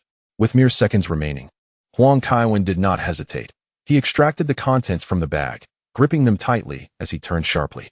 In the next instant, he regained his stance, leveraging his momentum and arm strength to hurl the object towards the Seine with great force. Huang Kaiwan's eyes tracked the trajectory of the bomb. Should his judgment falter or his strength prove inadequate, it could result in casualties among the fans. Fortunately, his upper body strength had been significantly enhanced through rigorous training. The thrown object soared with considerable speed, and as it plummeted into the Seine, a tremendous explosion resonated. Boom! The river water splashed as the tranquil surface of the Seine erupted in a tumultuous wave, yet the people on the bank remained unscathed. This chapter concludes with the aftermath of a harrowing experience in Paris. Outside the stadium, fans embraced one another, shedding tears of joy. Some fans offered applause for Huang Kaiwen, chanting St. Kevin, St. Kevin, St. Kevin. They expressed their satisfaction with Huang's handling of the situation, relieved that they had not been reduced to mere casualties. However, they remained unaware that the bomb had originated from the stadium, leaving uncertainty about their perceptions. Huang Kaiwen exhaled a sigh of relief, knowing that the Golden Prison Award indicated he was not the target of the attack. Yet, his ability to attract numerous fans was crucial. Any famous supporter could have inadvertently offended someone. He had not even considered the possibility of the assailants being from the Middle East, as Israel was historically seen as the progenitor of terror, albeit possessing the narrative power. The match resumed, with the professor substituting Inzaghi for Torres. As for Huang Kaiwen, referee Howard Webb issued him a red card, but upon learning the context, he nearly cursed aloud. The red card had already been given. There was no recourse to rescind it. Huang had saved the fans present, yet he received a red card. And he knew the English media would not speak kindly of him. Webb harbored considerable discontent, leading him to target PSG aggressively during the match. Shortly thereafter, Inzaghi fell in the penalty area, and Webb awarded a penalty kick, triggering vehement protests from Paris. The team captain, Mamadou Sakho, received a red card for his emotional outburst, while Kaka successfully converted the penalty, altering the score once more. Huang Kaiwen returned to the field to the resounding applause of the fans, with players from both teams momentarily halting the game. The match had turned into a mere backdrop against the backdrop of the bomb crisis. On the stands, Hollande had departed. Concerned for his safety, the French president was not one to sacrifice himself for the nation. Simultaneously, he needed to devise a swift response, aware that threats often came from within. As the match neared its conclusion, Inzaghi capitalized on a loose ball, sealing the score at 9-0 and allowing the monarch to expand his Champions League tally once more. It was likely that Shevchenko had not anticipated that Inzaghi, 3 years his senior, would surpass him in the Champions League. The professor rose with a smile, saying, "Come on, Kevin, if you don't attend the press conference, those reporters will have my head." Huang Kaiwen nodded with a smile and followed the professor as they left together. They arrived at the press conference almost simultaneously with Ancelotti, who, despite his troubled expression, acknowledged them with a nod. Ancelotti had never lacked in politeness. As the three seated themselves on stage, reporters began firing questions almost in unison, creating a cacophony in the enclosed press room. "Kevin, how did you discover the bomb? Why did you throw it into the Seine?" Today, a multitude of fans were saved. "Do you have anything to say? Were you frightened at that moment, Kevin?" Ancelotti was somewhat astonished to discover that no journalist had posed questions regarding him and PSG. This situation brought him a sense of relief, prompting him to sit calmly at the podium as if nothing were amiss. Huang Kevin took the microphone and began. "I noticed the unusual behavior of that fan. My eyesight is quite keen." He was heavily clothed, seemingly trying to avoid recognition. Yet he deliberately placed his handbag in the corner. "This was the fundamental reason I suspected it might be a bomb." "Did you discern any characteristics of that individual? What region do you believe he hails from?" a reporter pressed. Huang Kevin shrugged, responding, "Apologies, I couldn't discern anything. I only saw his back. Let us discuss other matters," the reporter urged. "At that moment, I didn't even contemplate fear. My sole focus was on disposing of the bomb," Huang Kevin stated. However, upon reaching the exterior of the Parc des Princes and seeing a throng of fans gathered, I considered that the safest course of action would be to throw the bomb into the Seine, minimizing harm to the fans. I heard that no one was injured, which is truly wonderful. Why is it that you consistently exhibit bravery in the face of danger?" a journalist inquired. Huang Kevin smiled and replied, "This stems from my upbringing. My parents, my teachers, my university, and even my coaches have significantly influenced me." "If such an incident were to occur again, would you stand up once more?" the reporter asked. Huang Kevin raised his hands in a gesture of uncertainty, stating, "Someone asked me that previously. Now you see the answer." Laughter erupted among the audience. Although Huang Kevin had previously claimed ignorance, he once again stepped forward. Actions speak far louder than words. Even if these journalists lacked the time to scour the internet, they were aware that discussions regarding this incident were rampant online. Every question now guaranteed heightened interest. One journalist posed a question in English. "Before the security check at the stadium, you were issued a red card by Weber, and the decision could not be altered after the match resumed. Do you believe his actions were justified?" Huang Kevin replied, "Mr. Weber's decision was not without merit. After all, A player suddenly ascending to the stands is indeed a red card offense. However, if possible, I hope UEFA might reconsider my red card, as saving lives should take precedence. If one receives a red card for doing good, does that not place virtuous acts in opposition to the rules? Laughter resounded once more. Huang Kevin's demeanor at the press conference was undeniably captivating. Most importantly, readers enjoyed the interviews featuring Huang Kevin. Even the phrase XX is not a bad person has become a popular saying. Kevin had shared much, and it was time for us to depart, the professor remarked. What are your thoughts on Kevin's actions today, Mr. Wenger? A French journalist inquired. The professor replied, I hold Kevin's actions in the highest regard. As a Frenchman, I am immensely grateful for all that Kevin has done. However, you must understand, Kevin should now go eat and rest properly, rather than participating in this interview. Without waiting for the professor to rise, the reporter inquired of Ancelotti, in light of today's disheartening defeat, do you have anything to say? Ancelotti raised an eyebrow, surprised that he could not evade the question. He responded, the outcome of the match is no longer of paramount importance. What truly matters is that no one was injured. I vehemently condemn such behavior. It is utterly reckless to toy with lives. Both Paris Saint-Germain and I personally express our outrage regarding the plight of the fans. That will be all for today's press conference. With that, Ancelotti was the first to rise and leave. The professor and Huang Kaiwen followed suit. In the away dressing room, as Huang Kaiwen entered, the room erupted in enthusiastic applause and cheers. Well done, Kevin, the captain of Milan. We too have our superhero. Damn it. I'm not making headlines again. Inzaghi lamented. Even if Kevin hadn't discovered the bomb, you still wouldn't make the news, Kaká retorted, rolling his eyes. What are you thinking? A mere lucky catch and you want to steal the spotlight? The professor chuckled, waving his hand. Today, we emerged victorious, and Kevin has saved the Parc des Princes. Now, we should return to the hotel and celebrate properly. As a coach, the professor was never excessively stringent. Failing to allow the players to celebrate in such circumstances would undoubtedly leave them feeling unsettled. As the Milan players boarded the bus, they were frequently greeted by cheers from fans lining the roadside. The hotel had already prepared for their return. Once the entire Milan team arrived at the hotel, the celebration commenced immediately. This time, Huang Kaiwen found it impossible to excuse himself early. Luckily, he had only indulged in some sparkling wine. As he and Ramos returned to their room, Gattuso stopped Huang Kaiwen, exclaiming, that fellow Filippo is hiding in your wardrobe, trying to scare you. Ramos's eyes widened. Let us find a sturdy stick and prevent this rascal from emerging, Huang Kaiwen suggested. Gattuso nodded excitedly, recalling how he had been frightened by such antics during their national team days. It was time to teach Inzaghi a lesson. When the group descended, they could not find a stick but requested 2 metal rods from the hotel front desk, remnants from a recently repaired balcony railing. Upon returning to their room, Huang Kaiwen and Ramos proceeded as usual. The television was broadcasting reports on the explosion at the Parc des Princes. Huang Kaiwen turned the volume to maximum and exchanged a knowing glance with Ramos.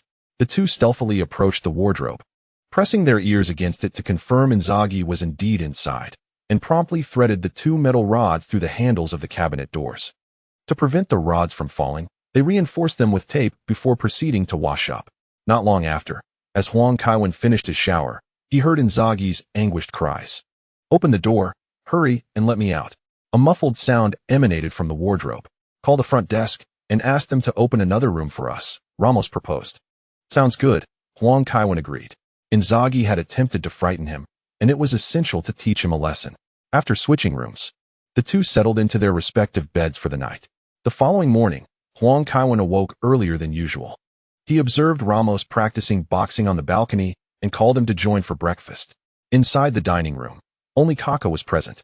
Upon seeing Huang Kaiwen approach, Kaká waved enthusiastically and exclaimed, Kevin, over here. Where are the others? Huang Kaiwen inquired. Kaká handed him the newspaper and replied, they are still asleep. They were out drinking last night. As Ramos went to fetch breakfast, Huang Kaiwen began to peruse the newspaper. The Parisian reported, yesterday, an individual attempted to orchestrate an explosion at the Parc des Princes, but his scheme was thwarted by Kevin. During the match, Kevin leapt into the stands and successfully removed the bomb from the stadium, disposing of it into the Seine, thereby saving the lives of tens of thousands of fans. In stark contrast, our president remained in the stands, engrossed in conversation with oil magnates, failing to fulfill his responsibilities. Even the bomb was not placed near him. He is utterly unworthy of diverting attention from the French people. Huang Kaiwen couldn't help but chuckle. The critique from the residents of the old district was rather scathing. Lou Figaro stated, "Kevin has once again saved the world. The Élysée Palace must respond promptly." Previously, when Kevin rescued dozens in London, he was awarded 3 medals. For the recent incident at the Parc des Princes, we should at the very least present him with 4 medals. Huang Kaiwen mused. The French seem to be at odds with the British. The current French medals were established by Napoleon I, intended to differentiate from the myriad of previous awards. France has issued several medals. For instance, the esteemed Gong Huang received the Commandeur level of the French Order of Arts and Letters, which aligns well with French aesthetic sensibilities. Even Gouda Yi has received a lower-tier award. Shang-Chi has even been bestowed this honor. However, it seems King of the Ball, Huang, may not qualify. His work, Urban Elite Young Master Filippo, does not resonate with the literary tastes of the French. Perhaps if the plot were altered to include themes of betrayal by a close friend, infidelity by women, a newfound affection for men, and ultimately a tragic ending, it might appeal more to the French palate. Lou Progrers remarked, Hollande's attempt to raise taxes on the lower-income demographic while relieving corporate tax burdens is the consequence. When the populace finds no means of survival, the gallows will not be far behind. Louis XVI was at least a founding father of America. Should Hollande ascend to the guillotine, he shall only be remembered as a lackey of capitalism. Huang Kaiwen pursed his lips. He found it challenging to comment on this matter. Reducing corporate taxes in hopes they would invest more in research and seize market opportunities is beneficial for the nation. However, when this burden is placed on every impoverished French citizen, it presents a dire situation, a phenomenon ubiquitous across the globe. Lecho noted, "It is said that Kevin once owned a parrot named Paul. I hope Paul can run for the next French presidency, at the very least." It couldn't perform worse than Hollande. Huang Kaiwen tossed the newspaper aside. This was a clear instance of political maneuvering. While they were dining, Galliani accompanied a Frenchman into the restaurant. As Huang Kaiwen and the others stood, Galliani introduced, "This is Jean-Luc Mélenchon, one of the candidates for the French presidency." "Hello, Mr. Mélenchon." Huang Kaiwen extended his hand in greeting. He indeed holds a significant impression of the politician. In Europe, it is quite rare to find a politician who dares to oppose American influence while staunchly supporting the One China policy, and this individual is one among the few. Hence Huang Kaiwen's deep impression. "There is no need for formality. It is I who should express my gratitude." Mélenchon remarked, "Had it not been for you, France would be lowering its flags today. You have saved Paris and France. It is merely my duty. Fans ought to relish the joy of football, rather than being threatened by extraneous matters," Huang Kaiwen replied. He expressed concerns regarding the security at French stadiums, stating, "To think that a bomb could be brought into the stadium is utterly ludicrous." Indeed, Mélenchon nodded emphatically, adding, "This matter must be addressed with utmost seriousness to ensure the safety of stadiums, concerts, and other public events." Kaka and Ramos remained silent. "Is there anything you need me to do?" Huang Kaiwen inquired. "Not at the moment. I merely wish to convey my stance, especially with reporters congregating at the hotel entrance." Mélenchon responded. Huang Kaiwen nodded with a smile. After conversing for a while longer, Huang Kaiwen bid farewell to his counterpart. Galliani promptly remarked, in 2008, he had a disagreement with the Socialist Party leader Hollande and subsequently left the party. "I see," Huang Kaiwen acknowledged. This serves as a subtle jab at Hollande. Such matters did not particularly concern Huang Kaiwen. If he was being utilized, so be it, for he still held a favorable view of Mélenchon. In a multi-party nation like this, any issues arising during a party's term would prompt others to swiftly launch attacks. Huang Kaiwen had grown accustomed to this. Hollande invited the entire Milan team to visit the Élysée Palace in the afternoon, Galliani stated. "Have our flight schedule changed?" Huang Kaiwen asked. "The French will make arrangements. Hollande must take action to salvage the situation," Galliani replied with a smile. While he primarily dealt with team affairs, it did not imply that his political sensitivity was lacking. Often, a football team resembles a small kingdom, and the relationships between teams mirror those between nations. By this analogy, Milan is currently akin to Britain, needing to maintain the allure of Syria, and while also ensuring balance within it. Galliani excelled in this regard. At lunchtime, upon hearing of the visit to the presidential palace, many Milan players were quite excited. There were no French players in the Milan squad. However, Hazard spoke French and possessed a natural affinity for France. Observing the enthusiastic Hazard, Van Persie remarked disdainfully. When we won the European Championship, the entire team was honored. Today, you are merely attending as an observer. That is still a significant event. Hazard exclaimed. It is the president, after all. If Kevin nods, you could even become Italy's prime minister, Ramos scoffed. The Milan players were accustomed to such occurrences. Legends like Villa, Colazza, and Shevchenko had already ventured into the political arena. Italian players hailing from Milan were spread across various fields in Italy, with Rivera having served as Deputy Minister of Defense and now being a member of the European Parliament. Pelé, who once served as Brazil's Minister of Sports, notably enacted anti-corruption legislation, yet ironically found himself embroiled in a corruption scandal. Prior to his arrival in Europe, Arshavin held a position within a regional committee, assisting in the campaign of the Tsar. It appears that many players are drawn to political endeavors, though few excel in this arena.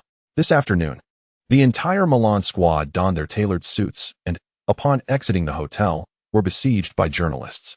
Kevin, what are your thoughts on Olan? Do you believe this case is connected to Nasser? Do you see any benefits of financial football for Europe? Who do you support for the next French presidency? Thankfully, police were present to maintain order. Otherwise, the throngs of journalists and fans would have overwhelmed Milan as they boarded the bus, accompanied by mounted police. The Milan team set off for the Élysée Palace, a historical edifice dating back to the early 18th century, over 200 years old. The term Élysée derives from Greek, signifying a paradise or blessed land. After Napoleon's ascension to the throne, his brother-in-law, Marshal Murat, acquired this mansion in 1805, lavishly refurbishing it and naming it the Élysée Palace. It is a quintessential example of a quadrilateral architectural style, with a courtyard enclosed by surrounding structures. Upon their arrival, the Milan team was greeted by attendants. The Élysée Palace showcases a blend of classical and Louis XVI styles, epitomizing the French pursuit of refinement and opulence. The official introduced the team, stating that the first floor comprises reception and banquet halls, while the second floor houses the president's office and private residence. They were headed to the banquet hall, which was already filled with numerous social dignitaries and media representatives. At the entrance of the banquet hall, security opened the doors, and as the Milan team entered, applause erupted. The number of journalists present was substantial, alongside various notable figures from French society. It was evident that Olan was eager, having invited so many esteemed guests on such short notice. The Milan team was ushered to the front row of seats, where Olan commenced his address from a podium adorned with blue and red stripes. He stated, "Yesterday, a shocking incident transpired when an attempt was made to orchestrate an explosion during the Champions League group stage match at the Parc des Princes. Fortunately, our star Kevin successfully uncovered and thwarted this plot, and on behalf of myself and the entire nation, I extend my gratitude to Kevin." The room resonated with applause. Several attendants clad in gray suits emerged, bearing insignia. Upon being prompted, Huang Kevin and the professor rose. The professor quietly remarked, "I've been fortunate this time, and I owe you my thanks." He had been honored in 2002, albeit with the lowest grade of the French Legion of Honor. Huang Kevin refrained from responding. As the professor's words rang true, excessive modesty could appear insincere. Post-retirement, the professor found joy in his accolades, quipping that had he known retirement would bring such recognition, he would have done so much earlier. Now, playing alongside Huang the King, he felt he could amass numerous awards without retiring. Standing opposite Olan, the professor towered over him, creating a striking contrast. Olan solemnly stated, "Arsène Charles Ernest Wenger, in recognition of your remarkable contributions to the realm of football, which have significantly enhanced the global image of French football, I hereby elevate you to the rank of Grand Officer of the Legion of Honor. I hope you will continue to strive for excellence and achieve even greater success in the future." "Thank you. I shall," the professor replied with a nod. Olan assisted the professor in donning the medal, its ribbon distinct in both color and texture, signifying its rank. The professor was genuinely pleased with the new honor, unable to resist glancing at it repeatedly. Everyone was aware that the main agenda was yet to unfold. Olan received the medal from an aide and proclaimed, "Kevin, in recognition of your generous donations that have created educational opportunities for numerous children, I now bestow upon you the rank of Knight of the Academic Palm. In acknowledgement of your outstanding contributions to the arts, I grant you the Commander-S rank of the Medal of Arts and Letters.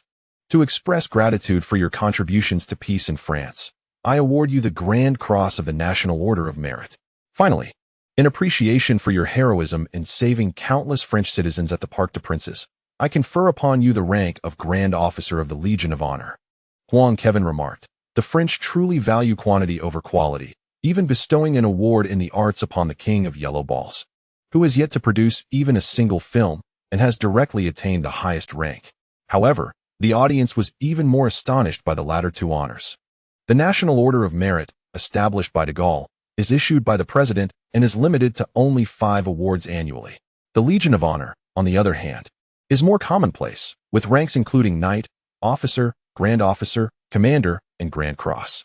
The professor had notably leaped from the lowest rank, bypassing Officer, to Grand Officer.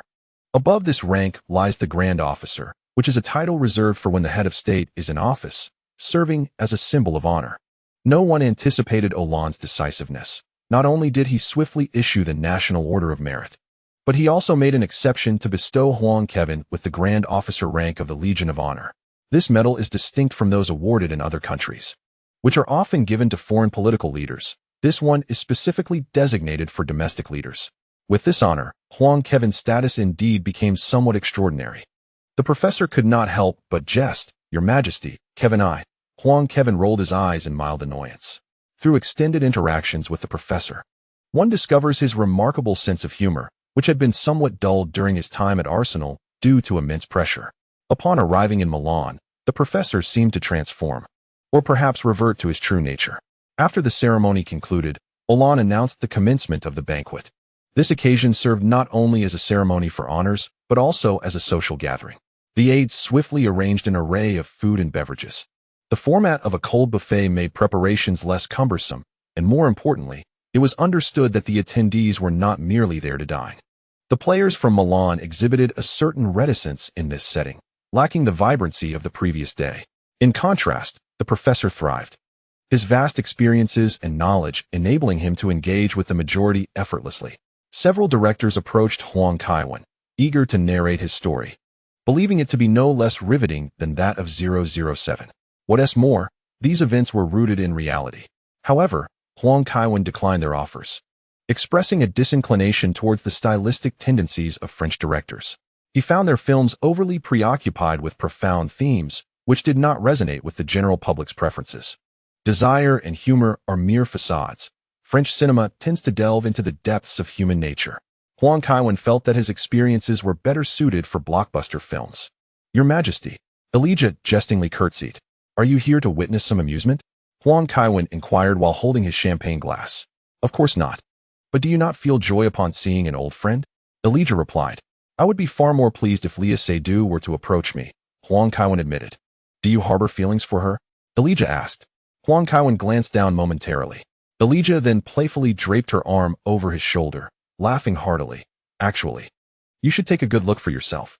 French people are indeed quite audacious. Weren't you married? Huang Kaiwen asked, astonished. Have you ever encountered a Frenchman who doesn't cheat? Elijah retorted, tugging at his arm. Let us take a look at the restroom in the Élysée Palace. Thus, the title of the pure-hearted warrior of Huang, the king of football, was lost today, forcing him to reside henceforth in the shadows of obscurity. Upon entering, they realized they were not alone. Let South find another place, Huang Kaiwen suggested. No, Elijah insisted, pushing him inside. Shortly thereafter, she began competing in volume with the adjacent stall. It was around 10 o'clock when Huang Kaiwen received a call from Ramos, prompting him to exit the restroom. I just went to the restroom, he explained. The offerings prepared by the French were undoubtedly lackluster. Ramos nodded in agreement. The entire Milan team boarded the bus, having already delayed their return, and it was now imperative to hurry to the airport, as their schedule was still quite tight. Once on the plane, Kaka expressed his discontent. I didn't even have time to buy a souvenir for Paolo. You will surely have another opportunity to visit Paris, Huang Kaiwen reassured him. Beatrice doesn't come often. You could ask her to help with the purchase. She wouldn't know what Paolo likes, Kaka replied dismissively. By the way, why haven't we seen Filippo tonight? With so many female celebrities around, he seems utterly inactive, Kaka queried. Huang Kaiwen turned to look at Ramos in horror. Meanwhile, in the hotel, Inzaghi, recently released, sat on the bed in despair, dialing his teammates' numbers. You bastards, how could you leave me in Paris? He lamented at the training ground in Milanello. Huang Kaiwen and Ramos pretended not to hear. Gattuso inquired with a curious expression. After being confined for 20 hours, did you perhaps wet yourself? Nonsense. How could the emperor of the Holy Roman Empire possibly wet his pants? Inzaghi retorted defiantly. Indeed, even the emperor's excrement would be fragrant, Buffon mocked. Rakitic sat on the sidelines, burdened by the pressure of his recent injury. The professor was well known for his penchant for utilizing young players. As he had yet to resume ball training, he could only anxiously await his return. The professor waved at Huang Kaiwen. Coach, did you call for me? Huang Kaiwen inquired as he jogged over. Yes, the professor replied, wrapping an arm around Huang's shoulder. You need not rush back to training. It would be best for you to take some time to relax. The professor was genuinely concerned about Huang's mental state, especially after the incident at the Parc des Princes. I'm fine, Huang Kaiwen smiled. It would do you good to clear your mind, the professor suggested. Take a week off to unwind, then return to adjust your fitness. By mid-October, you'll be ready to regain your competitive rhythm. The schedule will become quite hectic, especially with the upcoming Club World Cup. Even if you train now, I wouldn't put you on the field. Huang Kaiwen remarked. If Neymar and Pogba were to hear the professor say this, they would likely be green with envy. In football, there are only coaches who can't find players, not those who let players frolic about. Then I shall leave Milanello after lunch, Huang Kaiwen stated, and perhaps visit a psychologist. The professor advised, I understand that seeking psychological help carries a certain stigma in Asia, akin to derogatory remarks. Yet undergoing therapy can alleviate some of your burdens. All right, if the opportunity arises, Huang Kaiwen responded, bemused. The professor seemed genuinely concerned about the well-being of the young star. What did the boss want with you? Was it a reprimand? Inzaghi inquired as he approached. Indeed, Huang Kaiwen replied dismissively. Speak the truth, Inzaghi pressed further. With other teammates equally curious, Huang Kaiwen explained, the coach suggested I take a week off to avoid psychological strain. You must be joking, Inzaghi exclaimed incredulously. I was mercilessly criticized by the British media this summer, and the boss didn't utter a word of comfort. Well, you deserved it. Gattuso interjected. If he had a brother like that, he'd have taken him out first. Yes, I was just teasing you, Huang Kaiwen admitted. His nonchalant demeanor left Inzaghi uncertain, prompting him to persistently question the veracity of his claim. That guy is a fool, Buffon remarked with exasperation. Isn't this all rather normal? Gattuso added. Filippo probably wishes to have a bit of fun as well.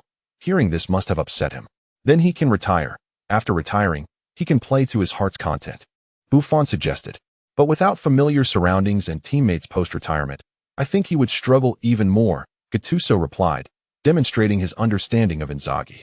During lunch, Inzaghi continued to pursue Huang Kaiwen, questioning the veracity of his claims. After the meal, Huang Kaiwen headed directly to the parking lot, leaving Inzaghi dumbfounded. Before returning home, Huang Kaiwen made a phone call to Galliani.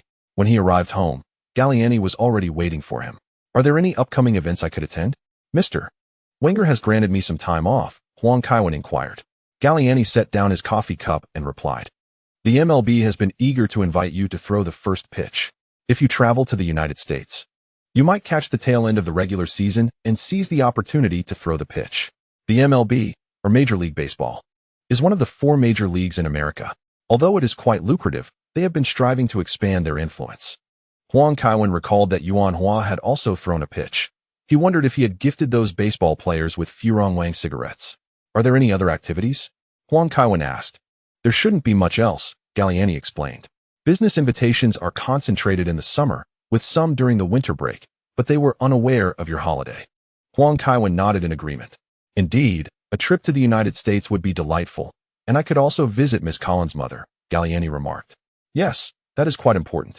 Please assist me in contacting the LA team to see if they have any need for celebrities to throw the first pitch, Huang Kaiwen responded with a nod, appreciating Galliani's reminder. Later that evening, when Lily returned home, Huang Kaiwen immediately proposed. Shall we visit Mrs. Tommen? Really? Lily asked with surprise. Aren't you supposed to be playing football? Mr. Wenger suggested I take a break from the team, Huang Kaiwen shrugged. I think he should have given you an electronic ankle bracelet to knock you out the moment you leave the pitch, Lily teased, scrunching her nose. Who would act heroically upon seeing a bomb? Huang Kaiwen remained silent. Such matters are often difficult to articulate. He then bent down and swept Lily up in a princess carry, taking her upstairs. After the young lady returned home that night, she expressed her approval of Huang Kaiwen's idea, although she and Lily ended up exhausting themselves with their antics. At around 3 in the morning, the young lady leaned on Huang Kaiwen's shoulder and said, "When we go to America, don't act heroically. American lives aren't particularly valuable. By the way, where's Paul?" Huang Kaiwen asked. "He's at Ricardo's house. He always cries when he comes back, and it's a bit exhausting," the young lady complained. Huang Kaiwen silently rolled his eyes, considering this son as if he had never been born. No wonder so many people prefer to have their parents or nannies take care of their children, waiting until they are older to take on the responsibility themselves. Young children can indeed be quite demanding. He wondered how Kaka managed to care for 2 children so well. The next morning, the young lady had already left for work. Lily, unusually awake early, finished breakfast and dragged Huang Kaiwen to the mall. "We could just buy things in LA. Aren't they all the same?" Huang Kaiwen grumbled. Lily playfully nudged Huang Kaiwen, saying, "Do not spoil my shopping mood. I am purchasing a gift for my mother." By the way, Huang Kaiwen nodded in agreement. The two were strolling through the Galleria Vittorio Emanuele II, situated near the Milan Cathedral.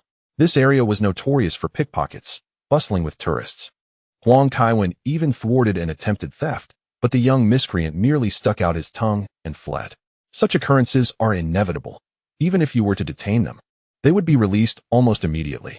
"The number of gypsies in the city has been on the rise," Lily remarked. "This is because the Milan municipal government tends to make impulsive decisions," Huang Kaiwen replied.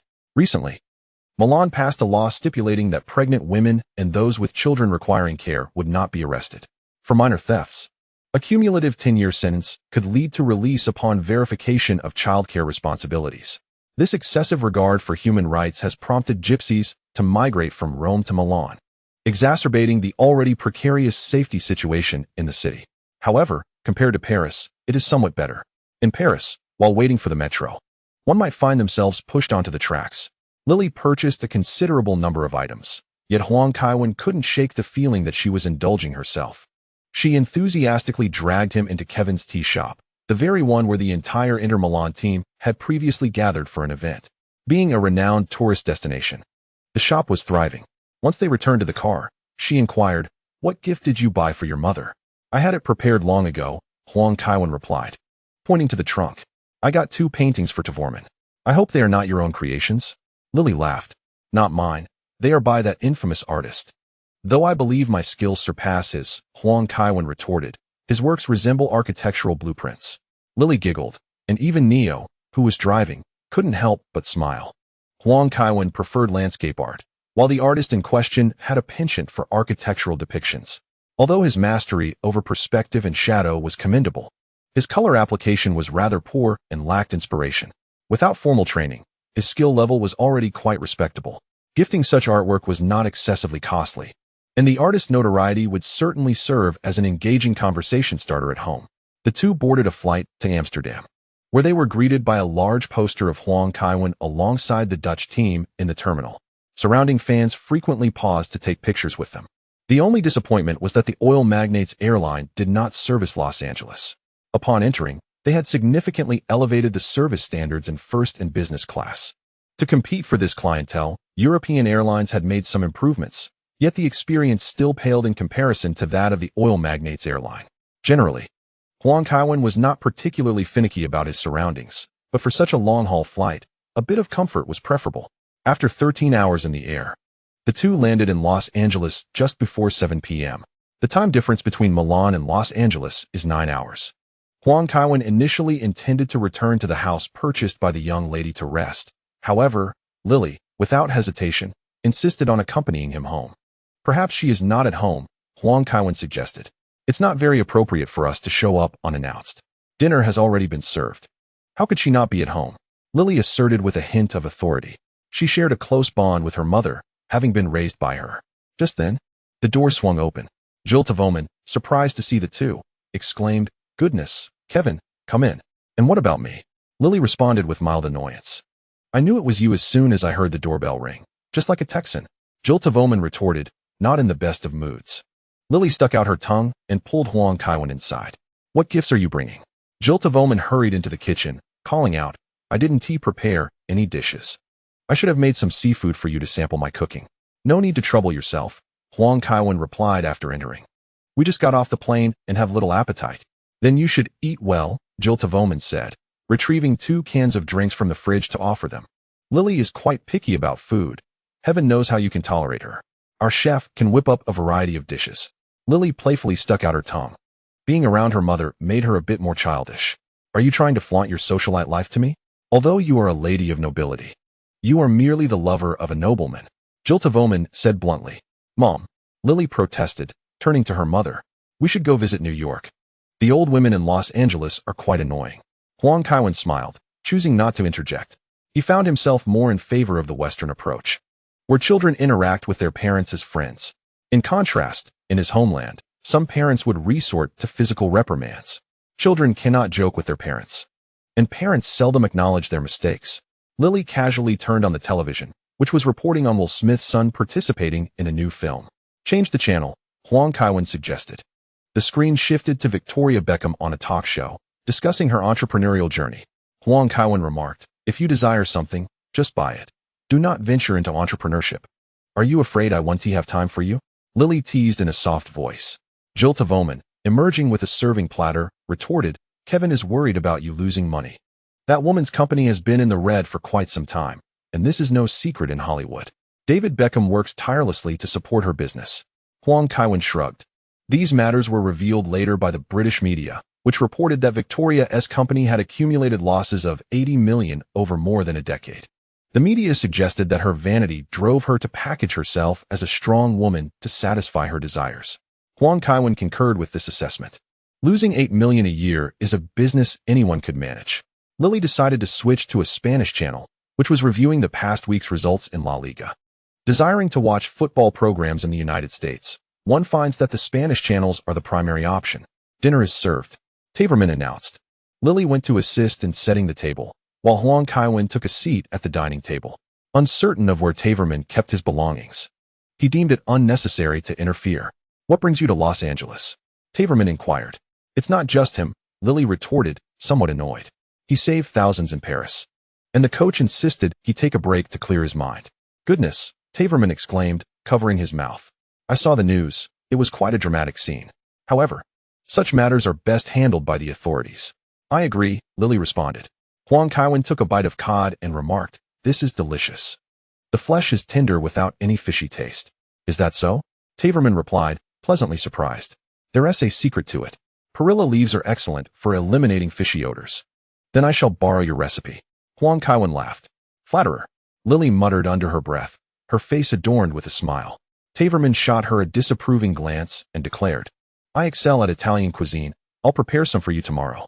I don't wish to eat Italian, Lily protested. No one asked you, Taverman retorted. Then I shall return to Milan, Lily stated. Go ahead, but let Kaiwan stay. Taverman insisted, unwavering. Lily could only chew her food in silence. Huang Kaiwan engaged in conversation with Taverman.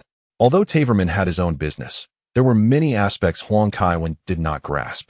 Nevertheless, he understood well how to be an attentive listener. Appropriate exclamations and inquiries could significantly enhance the storyteller's enthusiasm. After dinner, Huang Kaiwan tidied the table before heading out for a jog. Only then did Taverman pull Lily aside to ask, have you thought about what you want to do in the future? Not really, Lily replied, sipping her yogurt. But you're not getting married. What if you drift apart? Taverman asked, concerned. It's fine. Kaiwan has given me quite a bit of money, Lily stated. Money? How much could he give you? You must earn your own. Taverman countered. The stocks alone total $2 billion, Lily responded. Coughing slightly, Taverman nearly choked on his words, expressing a hint of envy. You truly have good fortune. When your father and I divorced, we ended up in court over the house. Phil cannot compare to Kaiwan, Lily said, a touch displeased. He is not a good father. And what of Kaiwan? Taverman inquired. Lily immediately thought of Paul, mustering her resolve. She said, at least he is a good boyfriend. On September 23rd, the Dodger Stadium, with a capacity of 56,000, was unusually filled with fans. Upon hearing that Huang Kaiwan was willing to throw the first pitch, the Dodgers garnered substantial media coverage in newspapers and on television. Baseball has long been a pastime in the United States and its territories, while many European countries participate. The enthusiasm is somewhat limited. Inviting Huang Kaiwan alone manages to attract audiences from French, English, and Spanish-speaking regions, as well as a vast audience from Asia. This, for them, is undoubtedly a lucrative venture. Today, the Dodger Stadium attracted an audience that might not typically attend a baseball game, particularly an increased number of Mexican spectators.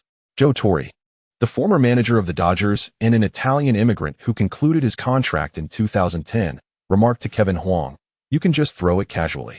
They won't be able to hit it." After Torre's departure, hitting coach Don Mattingly succeeded him as the manager. "Can I try throwing seriously to see if they can hit?" Huang inquired, intrigued by how fast he could pitch. "Of course, no problem," Torre shouted ahead, as Huang was eager to experience the challenge of baseball. The batter signaled an okay gesture to Torre, a common request as the baseball season consists of over 160 games. In addition to inviting celebrities to throw the first pitch, fans, sponsors, and union members often take the mound. Many fans yearn to experience the level of professional play, which is a relatively simple request. Huang positioned himself at the pitching mound, feeling somewhat unaccustomed to utilizing his upper body strength as a soccer player. After a brief stretch, he indicated readiness to the batter. Mimicking a motion he had previously observed, he lifted his foot to build momentum, maintaining his balance, and threw the ball forward. The ball was immediately struck by the batter, eliciting cheers from the crowd. Torre glanced at the electronic board and remarked, 149 kilometers per hour, as expected from an athlete. "You are only about 10 kilometers shy of the league's top pitchers. Is that so?" Huang replied, raising his gloved left hand. "My left hand is my dominant hand. Shall I try with that?" Torre recalled how, when watching Huang play soccer, it was not apparent that he was left-handed. "Then, let us give it another go, Kevin," Torre encouraged. Huang switched the glove to his left hand and posed the question, "Is this the correct stance?" "Close enough. We won't be able to correct it further in this short time, so give it a try," Torre responded, cautioning the batter, "Be careful. This is his dominant hand." The batter once again signaled okay. Huang lifted his foot to its apex, stepped forward, and swiftly threw the ball with his left hand. "Good pitch," Torre exclaimed, and upon seeing the electronic display, turned to Huang and asked, "Kevin, are you interested in playing in the majors? 161 kilometers per hour is already top-tier pitching data. With training, you might surpass Aroldis Chapman's record of 169 kilometers set 2 years ago." "I haven't given it much thought yet," Huang replied, casually tossing the ball from his left hand to his right. Torre suggested, "In reality, MLB salaries are comparable to those in football. If you were to play baseball, you could undoubtedly become one of the best pitchers. However, it seems there aren't as many sponsors in baseball," Huang noted. "How could that be? Baseball is quite profitable," Torre countered. "My sponsorship exceeds $300 million annually. Is baseball a viable option?" Huang Kaiwan chuckled. Joe Torre immediately fell silent. Among American athletes, the highest earners are not necessarily baseball players. Aside from a few golfers, only Michael Jordan has amassed greater wealth. The batter has become serious. After all, guests rarely possess the ability to pitch at 160 kilometers per hour. For a professional athlete, being struck out by a guest is quite embarrassing. Huang Kaiwan tossed the ball in his hand to acclimate to its feel. Suddenly, an idea struck him. If football can execute curves, surely pitching in baseball involves similar techniques. Huang Kaiwan lifted his leg to gather momentum. He planned to introduce some variation at the moment of release. As his right foot stepped forward, his index and middle fingers parted slightly, palm facing the direction of the pitch, and then he released the ball. In that instant, his arm, wrist, and fingers whipped towards the target. At the moment of release, both fingers applied a downward force. The ball was thrown with a noticeable change in trajectory, though he misjudged its height, and the catcher had to rise to catch it. "St. Kevin! St. Kevin! St. Kevin!" The crowd erupted in cheers nonetheless. Joe Torre inquired, "Will you pitch again?" "Let it be," Huang Kaiwan replied, removing his glove. "It was merely for fun." Torre glanced at the electronic board, reading 165 kilometers per hour. "You call that just for fun? That's already the level of the best pitchers in the league." Torre continued to encourage him. "If you pursued baseball, you would undoubtedly have a brighter future, perhaps even becoming the greatest pitcher in history." "If I were interested, I would certainly give you a call," Huang Kaiwan responded. Torre, somewhat regretful, escorted Huang Kaiwan to the stands. Huang Kaiwan was the most talented pitcher he had ever seen. Reflecting on Huang Kaiwan's achievements at the Olympics, it seemed entirely reasonable. His physical prowess was truly remarkable. Upon reaching the stands, many spectators applauded him. "You were fantastic," Lily exclaimed, throwing herself into Huang Kaiwan's embrace. "It wasn't too difficult," Huang Kaiwan replied with a smile. "They must have invited you to the major leagues," Jill Tommen asked. Yes, but I declined, Huang Kaiwen stated. The influence of baseball is quite limited, with only a handful of countries participating. If you wish for me to join the Los Angeles Dodgers, I would consider it. Tommen rolled her eyes in irritation. You claim it has little influence, yet you still contemplate developing in Los Angeles. I also believe football is superior. Lily chimed in. Huang Kaiwen wrapped his arm around Lily as they watched the game. The Dodgers faced off against the Chicago Cubs, and the match was fiercely contested until the bottom of the ninth inning, when the Dodgers finally triumphed over their opponents. The atmosphere in the stadium felt quite pleasant. However, Huang Kaiwen still struggled to adapt to the sport. Having never been exposed to it from a young age, he found it challenging to integrate with the enthusiastic fans. On the way back to Beverly, Lily continued to cling to Huang Kaiwen's arm. Tommen grumbled, "Am I here just to be your chauffeur? I must have lost my senses to hire you," Lily remarked with a playful grimace. "Tomorrow, I shall have no time to accompany you. You are free to venture out on your own," Taverman stated. "Very well, we shall stay for a few days and then return to Milan. If you have matters to attend to, do not concern yourself with us," Huang Kaiwen replied. Allowing the elder to drive while he sat in the back seat did make him feel somewhat awkward. "I told Lily not to call me for pickup. She tends to do that quite frequently," Taverman said with irritation. Lily playfully threw herself into Huang Kaiwen's embrace. After dinner, Huang Kaiwen located Nowitzki's number and dialed it. "Kevin, what prompted you to call me?"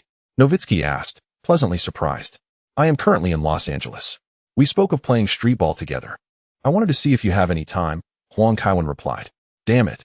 I've returned to Germany, but even if I weren't here, it wouldn't matter. I'm injured," Nowitzki said over the phone. "You must know about Bayern's physician, right? Many German athletes seek his expertise." "Of course. I also know his daughter was deceived by Matthias," Huang Kaiwen responded. "If you come for treatment, it would be best not to mention that," Nowitzki advised. "Since you're unavailable, I suppose that's that. I had hoped to play street ball with you," Huang Kaiwen said. "Don't hang up. Since you're in Los Angeles, I can introduce you to someone. If you dress up to play, it will surely be quite amusing," Nowitzki encouraged. "All right, I shall check it out tomorrow." "Are you certain he will be at the basketball court?" "Absolutely. Don't worry, Kevin." Nowitzki chuckled. "Just don't forget to record it." Early the next morning, Huang Kaiwen roused Lily to rise. Upon seeing him dressed up, she teased, "Are you preparing for a commercial?" "Of course not. Remember to bring your DV camera, princess." Huang Kaiwen jested. Lily's room was still preserved by her mother, exuding a youthful charm. "Are you heading to Fernando Valley?" Lily inquired. "I fear they cannot afford my fee," Huang Kaiwen quipped. "Fernando Valley is known for filming adult movies. With my current stature, I can't afford to dive into that without several years' worth of income." After a brief disguise, Huang Kaiwen and Lily set out. His makeup skills were entirely self-taught. Lily drove him to Santa Monica while lamenting, "Had I known. I should have brought Neo along." "No more complaints. You should occasionally drive yourself," Huang Kaiwen laughed. "We have arrived," Lily announced, glancing at the navigation. Huang Kaiwen looked towards the basketball court, pulled out a magazine for comparison, and confirmed, "That's him. Remember to film it later." He opened the car door and approached the court, addressing Steve Nash. "Hey, let me join. I'm not very skilled. I apologize for wasting some time on baseball today." The chapter concludes with the sound of boos echoing through the basketball court. The vicinity is frequented by players of commendable skill. Otherwise, Nash would not choose to engage with them. "Steve, this guy seems intent on outshining you," remarked a man clad in a Kobe Bryant jersey. "Nowitzki sent me here." "I am your fan," declared Huang Kevin. Upon learning of his fandom, Nash's demeanor softened considerably as he waved and said, "Just in time. Some of us are weary from playing. Come join us for a while." "Sure, but I'm not very skilled," Huang Kevin replied with a smile. "It's merely for fun," Nash reassured him. The man in the Kobe jersey remained seated, cupping his hands around his mouth to jest, since he is your fan. Why not challenge him to a one-on-one and show him how to play? Indeed, Steve, why not play with your fan? Show him what NBA caliber looks like. At least your heights seem comparable. Nash glanced at Huang Kevin. Huang Kevin thought to himself that this fellow was quite audacious, genuinely wanting to engage in a one-on-one with a fan. Yet, he was not intimidated. A sports magazine he had recently perused had critiqued Nash's defense as mediocre. Had it been Kobe, the king of yellow, today might have posed more challenges for him. Although the exhibition match was jocular, the difficulty was still apparent. "Let us do it," Huang Kevin declared. The spectators on the sidelines erupted in enthusiastic whistles. Huang Kevin removed his shirt and pants, revealing a Bulls jersey beneath. and swapped his shoes for a pair of Air Jordan 11s from a plastic bag. He warmed up a bit, testing his touch. Nash casually tossed him the ball. Huang Kevin dribbled a couple of times, finding his rhythm, and then, with a swift leap, he caught the attention of several onlookers. His hang time exceeded their expectations. The basketball circled the rim before ultimately failing to net. A chorus of boos echoed across the court. Nonetheless, Huang Kevin's form was undeniably stylish, and his hang time was impressively remarkable, reminiscent of Michael Jordan. No wonder that rascal Nowitzki had recommended he come to play. He seemed eager for a spectacle. By the way, what is your name? Nash inquired. Kevin. Huang Kevin responded. Garnett? Nash joked. De Bruyne. Huang Kevin chuckled. All right, De Bruyne sounds familiar. Let us stick with Kevin, Nash replied, finding the name a bit awkward. Are we playing to 10 points or 30? He asked. I rarely play basketball, so you decide, Huang Kevin said, loosening his wrists. Let us go for 10 points. And remember, a three-pointer counts as one shot. If you miss, the ball changes possession and no rebounds. Understood? Nash explained. Understood. Huang Kevin nodded. You go first. Nash tossed the ball to Huang Kevin, feeling it inappropriate for a professional player to initiate the offense. Upon receiving the ball, Huang Kevin transformed entirely. His dribbling speed surged beyond what it had been moments before. He accelerated with explosive energy, bending down as if preparing to drive into the paint. What the?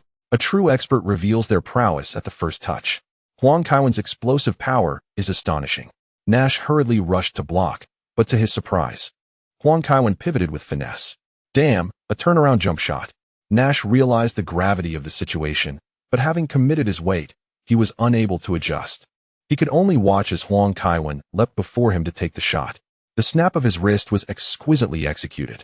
Alas, clang. Huang Kaiwen's shot circled the rim, but failed to find the net. It's my turn, Nash exclaimed with excitement. My defense may be a tad rough.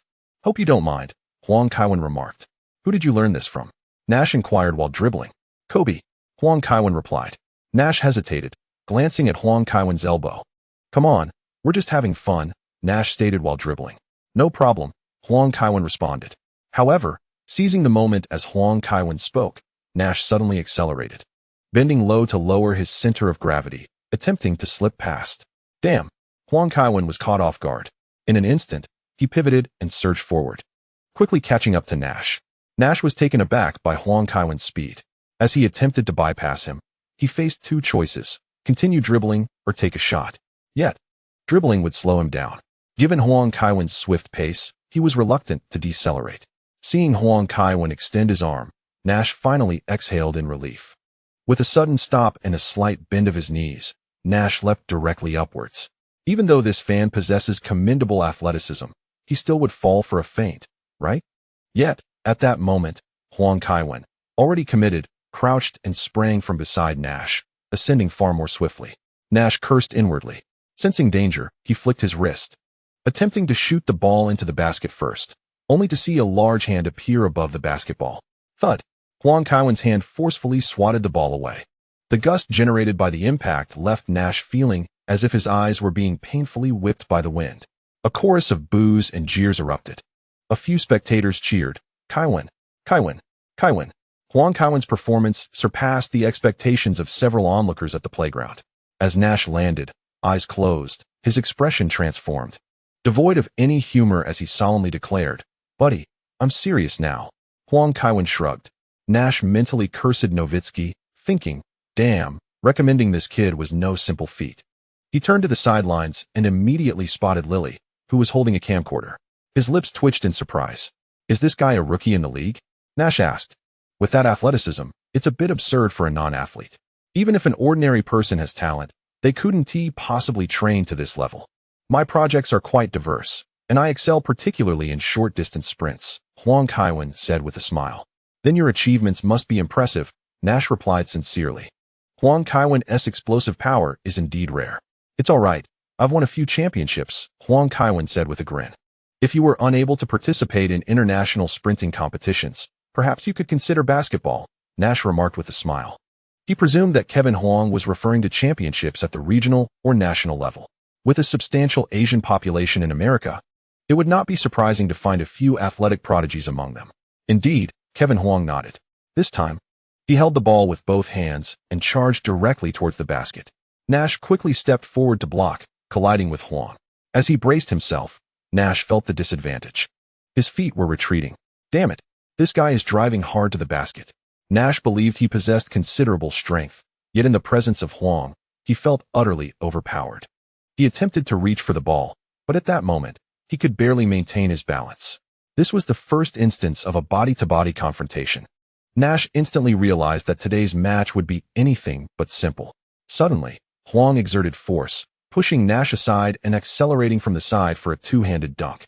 Nash, feeling somewhat dejected, caught the ball as it fell from the rim and tossed it back to Huang. Though they were only 1 point behind, Nash harbored a foreboding sense. As an NBA player, he was acutely aware of his own strengths and weaknesses. His interior defense was lacking, and his physicality was average. Today, faced with an opponent possessing explosive athleticism, it was evident that Huang was intent on playing inside. Out of professional pride, Nash refrained from voicing any further complaints and resumed his defensive stance. Huang, with the ball, opted for a back-to-the-basket play, and Nash groaned internally as he struggled to counter. He never expected to feel so overwhelmed even against a fan. Seizing the moment, Huang abruptly pivoted and drove past him. At that instant, Nash was unable to regain his balance and could only watch as Huang effortlessly laid the ball in. A clean, swish shot. "Buddy, you truly possess some skills," Nash said, resting his hands on his knees. "Is this where we stop for today?" Huang inquired. "Impossible, let's continue. Don't hold back on my account." Nash beckoned Huang with a wave. Huang tossed the ball back to Nash, who returned it, signaling that he was ready once more. Huang seamlessly switched to dribbling with his left hand, which took Nash by surprise. Like football, basketball also has a dominant hand, and during defense, one typically guards the side of the opponent's dominant hand. At this juncture, the ability to dribble with both hands offered a significant advantage. Although taken aback, Nash quickly lunged towards Huang. Huang exerted force with his feet, feigning a drive to the left. Nash hastily moved in response, but in the next moment, Huang transferred the ball from his left hand to his right, gliding past Nash to make a layup. 30. Iverson, Nash inquired, biting his finger. "No, Iniesta." Huang replied with a grin. "Is that a Mexican player? You're not referring to the footballer, are you?" Nash asked. "Yes, the Spaniard," Huang confirmed. "Do you only play inside?" Nash said, somewhat exasperated, having previously worried about Huang's elbowing during defense. Upon reflection, it is evident that he was not afforded the opportunity to launch an offensive. The opposition had firmly resolved to exploit his weaknesses in the paint, relentlessly targeting that area. Huang Kaiwan, silent, passed the ball. Nash, exerting extra force, tossed it to Huang Kaiwan, who adeptly caught it with both hands and, without hesitation, leaped for a jump shot from beyond the three-point line. With a swift and decisive motion, the ball sailed through the air, entering the hoop without even grazing the rim. Nash, grinning, was taken aback by how swiftly he was proven wrong. Just as he had protested that they were only attacking the interior, Huang Kaiwan showcased his prowess with a three-pointer. He hadn't even considered defending against it, having fallen victim to his own preconceived notions. As Nash turned to retrieve the ball, he forcefully passed it back to Huang Kaiwan, exclaiming, "Again." Huang Kaiwan prepared for another back-to-the-basket play. Nash nearly choked on his disbelief. The strength was overwhelming, far beyond what he could endure. Were sprinters truly this formidable? He found himself retreating step by step, ultimately being pushed beneath the basket by Huang Kaiwan's sheer force. Nash quickly adjusted his stance, ready to block. To his surprise, Huang Kaiwan pivoted and delivered a solid elbow, displacing him and effortlessly leaping for a one-handed dunk. Clutching his chest, Nash gazed at the Chicago Bulls jersey adorning Huang Kaiwan. So, he had indeed learned some tricks. The impact of that elbow left his chest aching. Nash increasingly recognized Huang Kaiwan as an exceptional talent for basketball.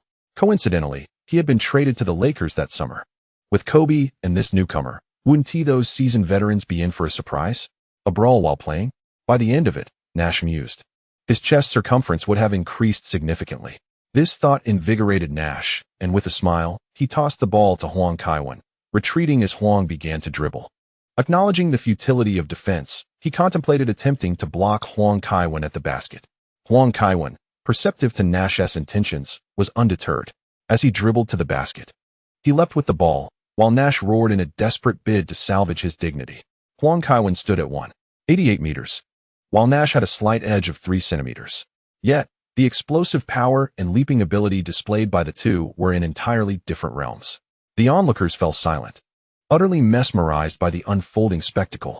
It was no surprise that Huang Kaiwen could challenge Nash. After all, Nash's defensive capabilities were lacking. However, this time, Huang Kaiwen's takeoff distance was considerable, clearly not underestimating Nash. His remarkable hang time made spectators feel as if they were witnessing Michael Jordan himself. Nash's roar contrasted sharply with Huang Kaiwen's calm demeanor as they clashed beneath the basket once more. Nash stretched his arm, but his leap fell short. The basketball, elevated far above him, was cradled by Huang Kaiwen's hand. Nash could do nothing but gaze upward as the ball was emphatically slammed through the hoop. With a resounding thud, Nash was once again bested in the contest, his body twisting as he fell backward. Upon completing the dunk, Huang Kaiwen released the rim, landing gracefully before bending down and extending his right hand, asking, "Are we done here, buddy?" "Indeed, we are." Nash rose, grasping Kevin Huang's arm, and rubbed his back as he lamented, "That scoundrel Dirk Nowitzki. I swear I shall make him pay when the opportunity arises. Damn it. He knows I cannot compete with you, which is why he sent you here. He claims to be injured," Kevin Huang remarked. "Shall I assist you in contacting others for a game?" Nash inquired. "No, let's not," Kevin chuckled. "Just show off, and then make a hasty retreat. Does he even need to pay attention to basketball to know that the Lakers still have Kobe?" Bending down, Nash retrieved his bag, extracting a marker and a notebook. "Would you like an autograph? Honestly, you should really consider playing basketball." Kevin casually accepted the notebook, executing a flamboyant signature before returning it to Nash. Nash stood momentarily in astonishment. "Darling, you are incredible," Lily exclaimed, rushing into Kevin's embrace. Whistles erupted from the nearby basketball court. Kevin's performance today had earned him respect. Nash gazed down at the exquisite signature, muttering, "Kevin Huang? Kevin Huang. That doggone Nowitzki. This is truly Kevin." "I'll drive home," Kevin declared. "The Italian driver's license has no expiration in California, so there's no need to exchange it for a local one." Lily settled into the passenger seat, kicking off her flats and propping her feet on the dashboard. Kevin made a gesture as if to fan himself, prompting Lily to immediately shake her little fist at him.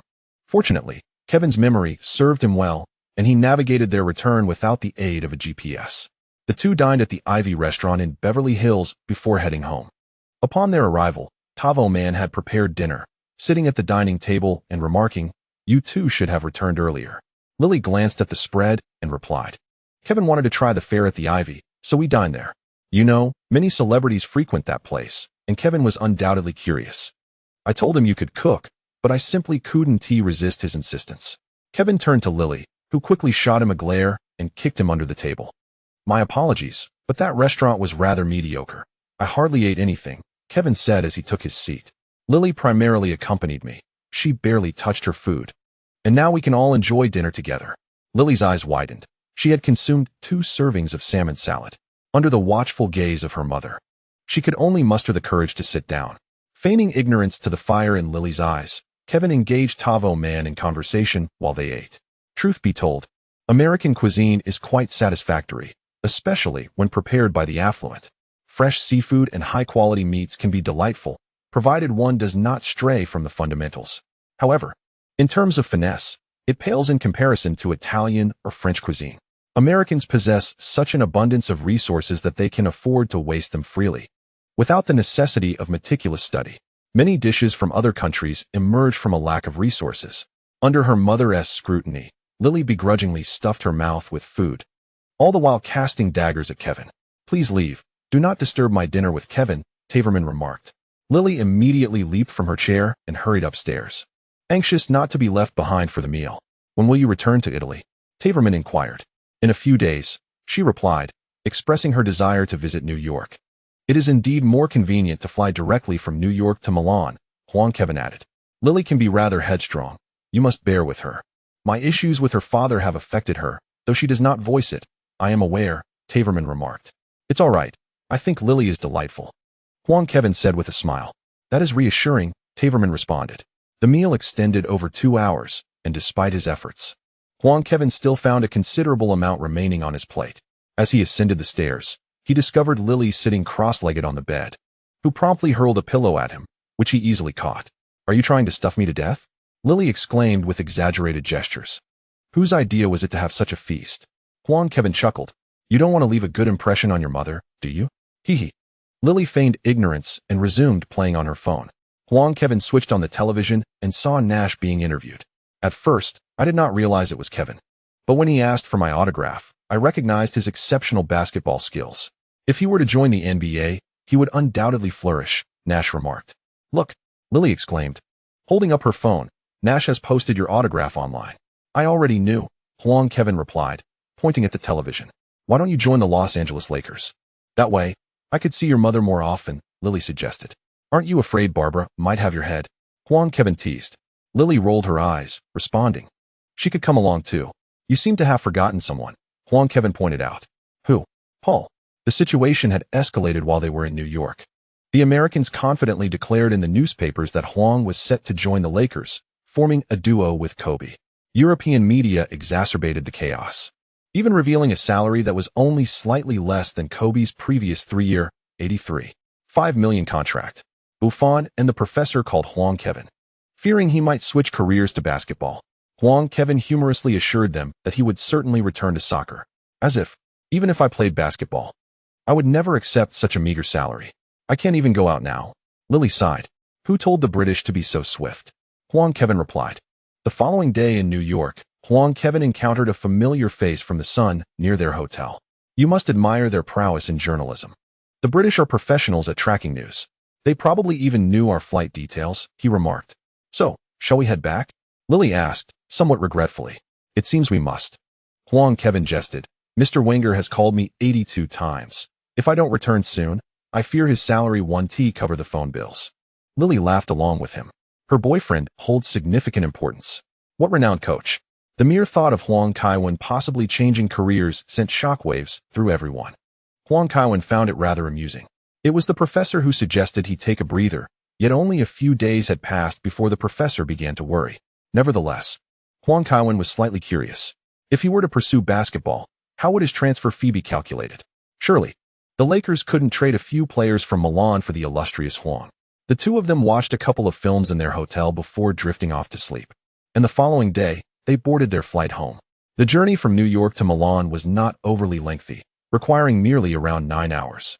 To adjust for the 6-hour time difference, neither of them slept on the plane. However, upon returning to Milan at 1 o'clock in the morning, sleep still eluded them. Lily licked her lips and glanced at Huang Kaiwan, who closed his eyes, feigning ignorance. With the young lady absent, Lily should refrain from playing with fire. She secretly retrieved a film purchased in America, starring Aishwarya Lindbrook, which was among the American teachers that appealed to Huang Kaiwan. However, upon viewing it, he realized it was subpar. He preferred the likes of Mira Azul and Abigail Johnson, and found the instructors from Japan, such as Xiao Tian and Afong, to be far superior. You are quite picky, Lily complained from her perch. Is that why we are together? Huang Kaiwan replied. How annoying. Lily playfully smacked Huang Kaiwan's leg, her energy akin to that of someone who had consumed an energy drink. Unfortunately, due to her limited stamina, she could only indulge in milk. After their exertions, the two finally succumbed to slumber. The next morning, when Ramos came to pick up Huang Kaiwan, they stealthily visited Kako's home for a brief glance. Paul was evidently well cared for. Even Ramos remarked that this fellow had a knack for parenting. Huang Kaiwan replied, his emotions complex. If Kako were to retire now and stay home to raise children, he would likely embrace it wholeheartedly. Recently, Kaka had been playing fewer games. On the last day of September, having mingled in Milanello, Huang Kaiwan was greeted by a store refresh. Special template, Gord 6 brothers, 1,000,000 fate points. Template, Ronaldo, 10,000 points. Ronaldinho, 10,000 points. Romario, 10,000 points. Skills, Goalkeeper Training Mastery, 3,000 points. Master of Handball, 3,000 points. Baseball Proficiency, 100 points. Items, 24-hour immunity card, 20 points. Special item, Rashford's contract, 200 points. After pondering for quite some time, Huang Kaiwan could not recall the skills of 6 brothers, and even took the time to search on his computer. Invisibility. Damn. This was a coveted skill that many dreamt of, capable of sparking discussions for an entire night on forums. Following that were templates of Brazilian players, which, while commendable, were of little use to Huang Kaiwan. As for Rashford's contract, a weekly wage of 300,000. Manchester United is indeed affluent. Just perform well during the contract year, and then it's game over. The youth training at Manchester United has truly deteriorated. In the end, Hwang Kaiwan expended 120 points to acquire the immunity card and baseball mastery. The skill of baseball mastery elevates one's baseball proficiency to a level commensurate with the professional average, slightly enhancing one's explosiveness and limb strength. Quite commendable indeed. The sport of baseball undeniably demands both agility and arm strength. As October dawned, Milan's inaugural match was against Ajax in the Champions League. Despite the Dutch media placing considerable significance on this encounter, Ajax posed no threat to Milan at St. Kevin's Stadium. Concluding the first half with a scoreless draw and managing only 3 shots throughout the match, none of which were on target, Milan triumphed effortlessly over the Dutch giants. Dutch football has regrettably devolved into mediocrity. Even with sporadic bursts of excellence, summer would inevitably witness their decline. Their maximum weekly salary of approximately 20,000 euros fails to retain any players. Following the match, Ajax players engaged in a dispute regarding who would exchange jerseys with Hwang Kaiwan. The Telegraph remarked that such occurrences cannot be attributed solely to the players. When faced with Kaiwan, the sole thought occupying their minds is to exchange jerseys post-match. Thus, Ajax's defeat comes as no surprise, as the players' focus was not on the field, but rather on impressing Kaiwan to secure a spot in the Dutch national team 2 years hence. Milan finally hosted its first derby at St. Kevin's Stadium. Today, Kaiwan was in the starting lineup. Prior to the press conference, the professor stated his preference for announcing the starting lineup just before the match. This approach not only prevents players from leaking information, but also preserves the enthusiasm of others. Hwang Kaiwan sat in the locker room changing clothes when Inzaghi approached and inquired, "Do you think the boss will let me start?" With Robin not suspended and both him and Fernando on the pitch, "You still wish to appear in the derby?" Hwang Kaiwan asked in surprise. "But I have scored over 500 goals. Inzaghi retorted with dissatisfaction. "Romario scored over 1,000. Perhaps he should take the field today instead," Hwang Kaiwan replied. Laughter erupted in the locker room. The emperor stood and declared, "What are you all laughing at? If it weren't for me and Kaiwan in 2004, Milan wouldn't have even secured the Champions League. It has been us who have led you to victory all these years. Switching you and Kaiwan for a ball boy or equipment manager would yield no difference," Gattuso quipped, eliciting even greater laughter. "In truth, Filippo remains quite significant," Buffon remarked. "And why is that?" Inzaghi probed. To everyone's surprise, Buffon extolled him. "Because you always provide us with a good laugh," Buffon replied. Inzaghi promptly raised his middle finger in response. Hwang Kaiwan smiled at the scene before him. The camaraderie in a football locker room indeed holds its own unique charm. He discreetly retrieved the lottery ticket he had purchased that morning and opened it with anticipation. Remarkably, it was a first prize. With excitement, Hwang Kaiwan observed his anticipation meter had reached 100 and chose to participate in the lottery draw. In the inaugural match of the 1997 to 1998 Serie A season, featuring Inter Milan versus Bologna, a 24-hour experience card for Ronaldo Luis Nazario de Lima was acquired. The chapter concludes here. Wenger, Team Doctor, Team Doctor. The buyer of Inter Milan is the Saudi Public Investment Fund, which is not lacking in financial resources. This is the same fund that later acquired several teams, including Al Hilal. However, this fund currently remains under the auspices of the Saudi Ministry of Finance, rather than the subsequent Crown Prince Salman. In order to connect Inter Milan with this substantial financial backer, Galliani exerted considerable effort to persuade them. Marati's demands were considerable, as he is a devoted fan. The additional funds secured by Hwang Kaiwan did not hold much significance for him. Whether it was 200 million more or less paled in comparison to witnessing Inter Milan's success. Nonetheless, the contract imposed numerous restrictions on Saudi Arabia, outlining specific obligations that they must fulfill. Such stipulations are relatively straightforward for the Saudi fund, yet they became a pivotal factor. Even wealthy buyers have their preferences. In the world of gaming, one favors prompt sellers, let alone genuine tycoons. The Saudi Ministry of Finance did not harbor a significant interest in Inter Milan or football in general. It was primarily due to Galliani's recommendation, alongside the presence of 2 teams from Qatar and Abu Dhabi, that they developed a notion of needing to keep up with the neighbors. However, the multitude of restrictions made negotiations exceedingly arduous. Thus, The transfer of Inter Milan was completed from April until the midsummer transfer window. They swiftly secured Agüero from Manchester City, a move that also served as a demonstration to their neighbors. Had Milan not released Ibrahimovic, the affluent buyer's summer signings would not have proceeded as smoothly. Milan's mayor, Giuliano Pisapia, accompanied Saudi Finance Minister Mohammed Al-Jadaan and others as they stood before the glass box at St. Kevin's Stadium. The away team, the Nerazzurri, not only unfurled banners to showcase their stance against Milan, but also expressed gratitude to their new owner. Instances such as Chelsea, Manchester City, and even Paris Saint-Germain stand as testament to the financial dynamics at play. It is true that Maradi lacked the funds to persevere. Fans held high hopes for their new owner. Al-Jadaan remarked, "What a magnificent stadium. It is truly a masterpiece." Indeed, this is the result of a competitive bidding process among Europe's finest design firms, with AC Milan investing considerable resources in selecting various proposals. Pisapia added, "How many spectators can it accommodate?" Al-Jadaan inquired. "Currently, 80,000, and with the expansion of phases 2 or 3, it could reach a capacity of 100,000 or even 120,000, Pisapia proudly detailed. St. Kevin's Stadium has become a landmark of Milan. Various accompanying facilities are also under construction in the vicinity. This will bring significant benefits for Milan in terms of employment and tourism. Our new stadium must have a capacity of 100,000. Let us commission the same company for our design," Al-Jadaan stated. Pisapia, somewhat hesitant, replied, "The land for the stadium is currently under discussion by the City Hall, with the Environmental Department, Fire Department, and Residence Committee deliberating. We are poised to donate 20 million to the University of Milan," stated Jadon. "It is not merely a matter of finances.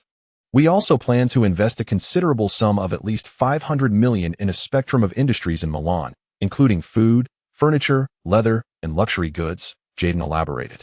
"Good. Pisapia swallowed hard. Saudi Airlines will also adjust ticket prices for flights from around the globe to Milan, periodically drawing lucky winners for complimentary round-trip tickets to the city," Jadon added. Pisapia nodded vigorously, assuring, "We will certainly present a viable plan promptly. With the allure of money, no issue is insurmountable." The players from both teams took to the field for warm-ups, and the cheers echoed through St. Kevin's Stadium. St. Kevin, St. Kevin, St. Kevin. This marked Hwang Kaiwen's first appearance since the Champions League match against Paris. Hwang Kaiwen waved continuously at the stands, celebrating this public return after a brief respite granted by Wenger. Nonetheless, his news had been abundant. Inter Milan may not have acquired many new players this season, but they have significantly bolstered several positions, which remains highly anticipated. Here's some delightful news. Hwang Kaiwen has made it to the starting lineup today. The camera now pans to former Inter president Maradi, who rarely sits in a box when attending matches. The current honorary president prefers to mingle with the fans. Let us review the starting lineups. AC Milan, 4-3-3 with dual defensive midfielders, goalkeeper, Buffon, defenders, Zambrata, Thiago Silva, Van Dijk, Ramos, midfielders, Rakitic, De Bruyne, Rodri, forwards, Hwang Kaiwen, Kaká, Van Persie. Inter Milan, 3-4-3 with dual defensive midfielders and dual attacking midfielders, goalkeeper, Handanovic, defenders, Ranocchia, Juan Jesus, Samuel, midfielders, Zanetti, Coutinho, Gargano, Cambiasso, James Rodriguez, Nagatomo. Forward, Agüero. Inter Milan features several new faces, such as Handanovic and Palacio, yet has seen the departure of notable players like Lucio, Maicon, and Cesar.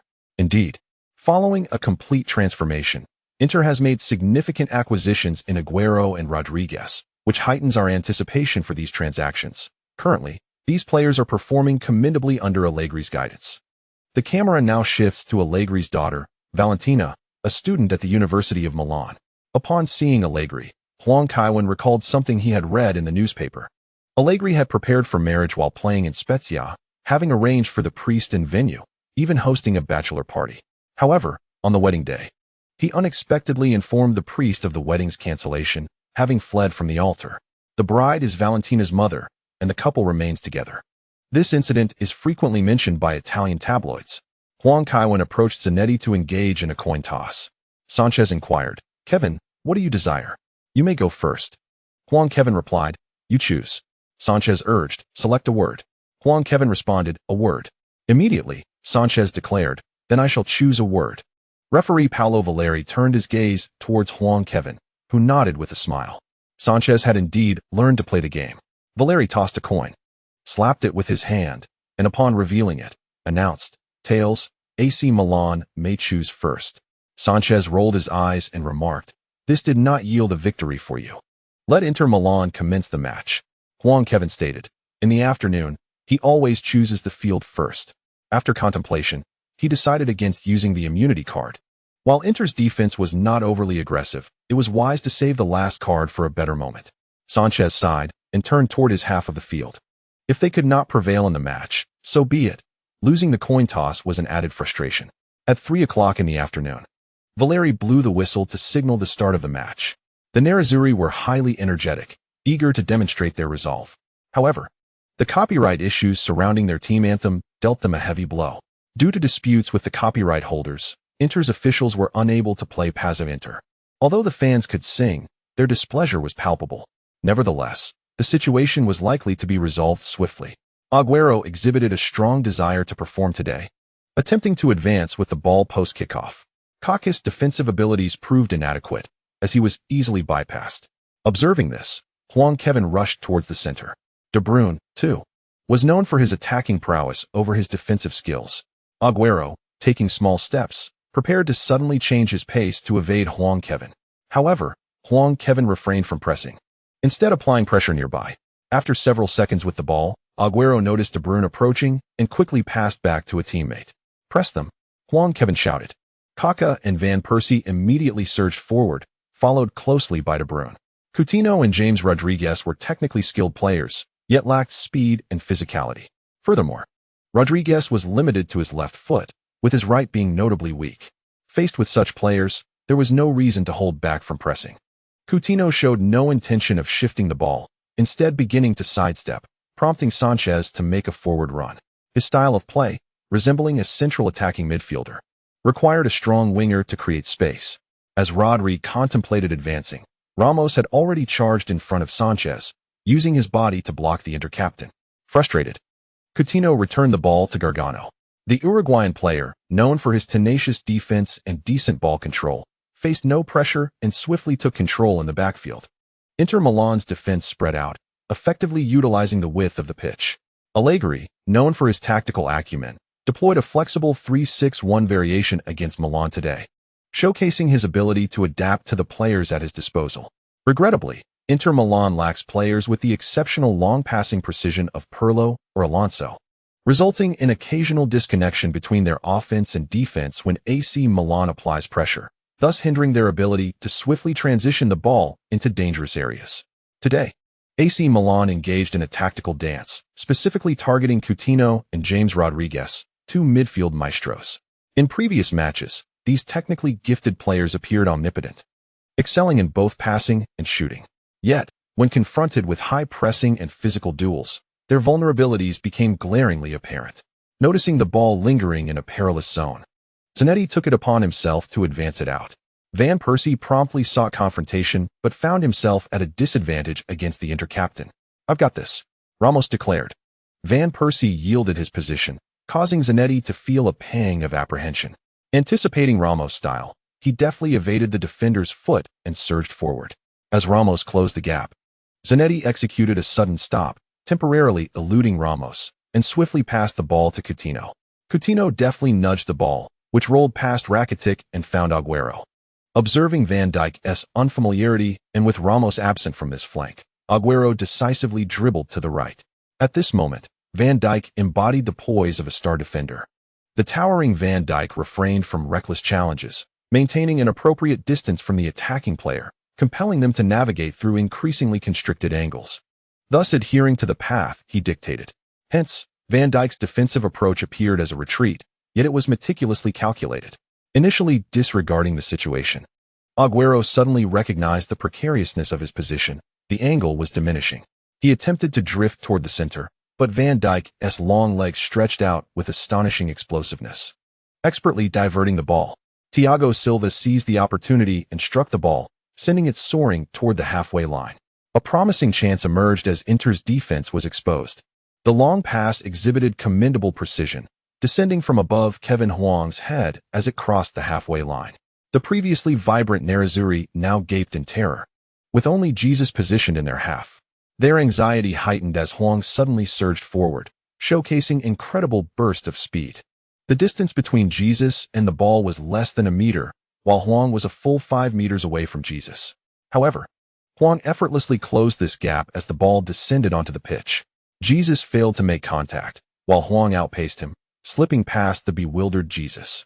On the sidelines, Allegri instinctively rubbed his tongue against his teeth in disbelief. Was this the essence of human speed in the 100 meters? Though a flicker of hope lingered in his mind, reason reminded him that the opportunity was slipping away. Allegri widened his eyes, fearful of missing a crucial detail, as Jesus clumsily pursued Huang. Allegri couldn't shake the feeling that Huang seemed to be decelerating. In the next moment, he gasped in astonishment. Goodness, his player had been outmaneuvered. No wonder Huang had slowed down. Huang Kaiwan subtly altered his direction, and the advancing Handanovic and Jesus found themselves in disarray as they attempted to intercept him.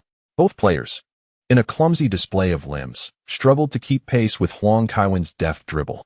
The re-energized Jesus showcased impressive speed, throwing his weight forward in an effort to obstruct Huang Kaiwan's shot. At that moment, Huang Kaiwan finally pivoted and struck, using the inside of his right foot. Jesus, sliding toward the right post, watched in despair as the ball slipped past his boot and the post, painfully closing his eyes. Ultimately, he was unable to prevent the inevitable. After all his efforts, he could not escape the fate of becoming a mere backdrop. Kevin, goal, goal, goal. Today, Inter Milan attempted to complicate matters for us by crowding the midfield, yet they overlooked a crucial point. Milan belongs to Kevin. A single long pass during the counterattack was all it took for Kevin to transform it into a goal. He danced around the Inter goalkeeper and defenders, placing the ball in the most acute angle by the post. The stark contrast between the opponent's disarray and Kevin's composure was striking. Dickens once remarked that an exceedingly monotonous life could strip one of the will to live. Yet, within the drab confines of the pitch, Kevin's return was celebrated time and again. Winning against opponents day after day requires more courage than merely challenging formidable foes. The camera captured the new owner of Inter, who would soon realize that in a league graced by Kevin, finishing second would be the pinnacle of achievement. Kaká was the first to rush into Huang Kaiwan's embrace, closely followed by Ramos. Milan players surrounded Huang Kaiwan in jubilation. The cheers from St. Kevin Stadium nearly pierced the heavens. Even in the VIP box, Zidane felt the fervor of the fans. Investing in football seemed a prudent choice. He turned to inquire, "Our players are not the best, are they?" To which Inter's CEO, Paolito, replied, "Indeed, they are not the best. We must acquire the finest players, ensuring that the world's best grace the teams in Saudi Arabia." Zidane waved his hand decisively.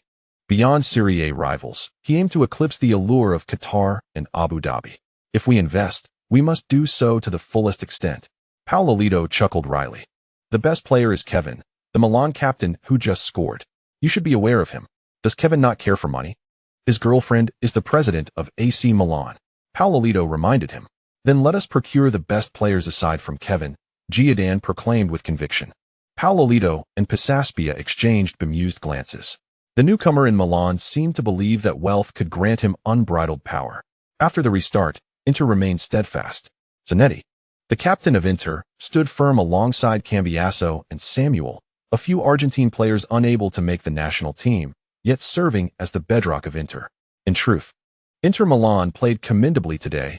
Allegri's tactics were sound, but the individual prowess of AC Milan's players was undeniable. Indeed, let us discuss the trident of AC Milan. Although it may appear that Kaká is playing as a forward, he frequently interchanges positions with Huang Kaiwan and Van Persie. This trio forms the finest attacking combination in Europe, with a youthful midfield supported by a robust defense. Young Rodri performed admirably today. Yes, it was somewhat surprising to see Wenger rotate so many players. Inter Milan seems intent on attacking. The veteran Zanetti once again dribbles forward. Both the offensive and defensive capabilities of Inter Milan heavily rely on him. This time, however, Zanetti was unable to advance, and Rodri passed the ball to De Bruyne, who in turn set up Van Persie. Van Persie, while carrying the ball down the right flank, prepared to cut inside, a position he is less accustomed to, having primarily played on the left during his earlier days at Arsenal. As he maneuvered into the penalty area, his movements became somewhat predictable, allowing Ranocchia to intercept and clear the ball. The professor gestured regretfully from the sidelines, attempting to adjust his zipper only to realize he was wearing a suit today. Zanetti swiftly turned and lifted the ball forward, prioritizing clearance over offensive play.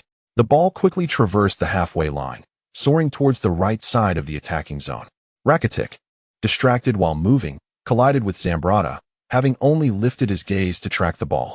James Rodriguez displayed exceptional ball control, stopping the ball with finesse before skillfully moving towards the wing.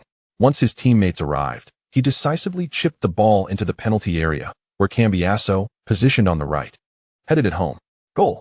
A powerful header, and the veteran Cambiasso rose to the occasion at a crucial moment. Despite Inter Milan's acquisition of numerous players, the significance of Cambiasso and Zanetti remains undiminished. Diego Milito, still recovering from injury, might have started otherwise. Indeed, when facing AC Milan, the towering Milito is a more suitable choice than Agüero, and utilizing two forwards is also an excellent strategy. The away fans, the Nerazzurri, erupted in exuberant cheers, their collective voice resonating with astonishing fervor. After equalizing, they dared to dream of more. Esteban, Esteban, Esteban, they chanted, celebrating their goal-scoring hero. Moratti, standing and applauding in the stands, wore a broad smile on his face, illuminated by the performance of the barbecue brigade. These are the remnants of Moratti's era, the traces of his unwavering dedication. Regrettably, it remains an arduous task for Inter to secure victory. Moratti pondered, perhaps for the next Milan derby, he should preload a few 100,000 on T-cards to ensure Huang Kaiwen grants Inter some semblance of respect. Upon resuming play, Milan displayed no signs of haste, methodically organizing their attack. Since arriving in Serie A, the professor's tactical approach has evolved somewhat. The tactically astute teams in Serie A often struggle to transition swiftly through midfield. Increased possession can alleviate defensive burdens. In the VIP box, the jovial Giordano inquired, "Can we purchase a few more teams?" Pizzapia rolled his eyes, realizing the Middle Eastern investors harbored ambitions of leveraging other teams to undermine rivals while casually racking up points.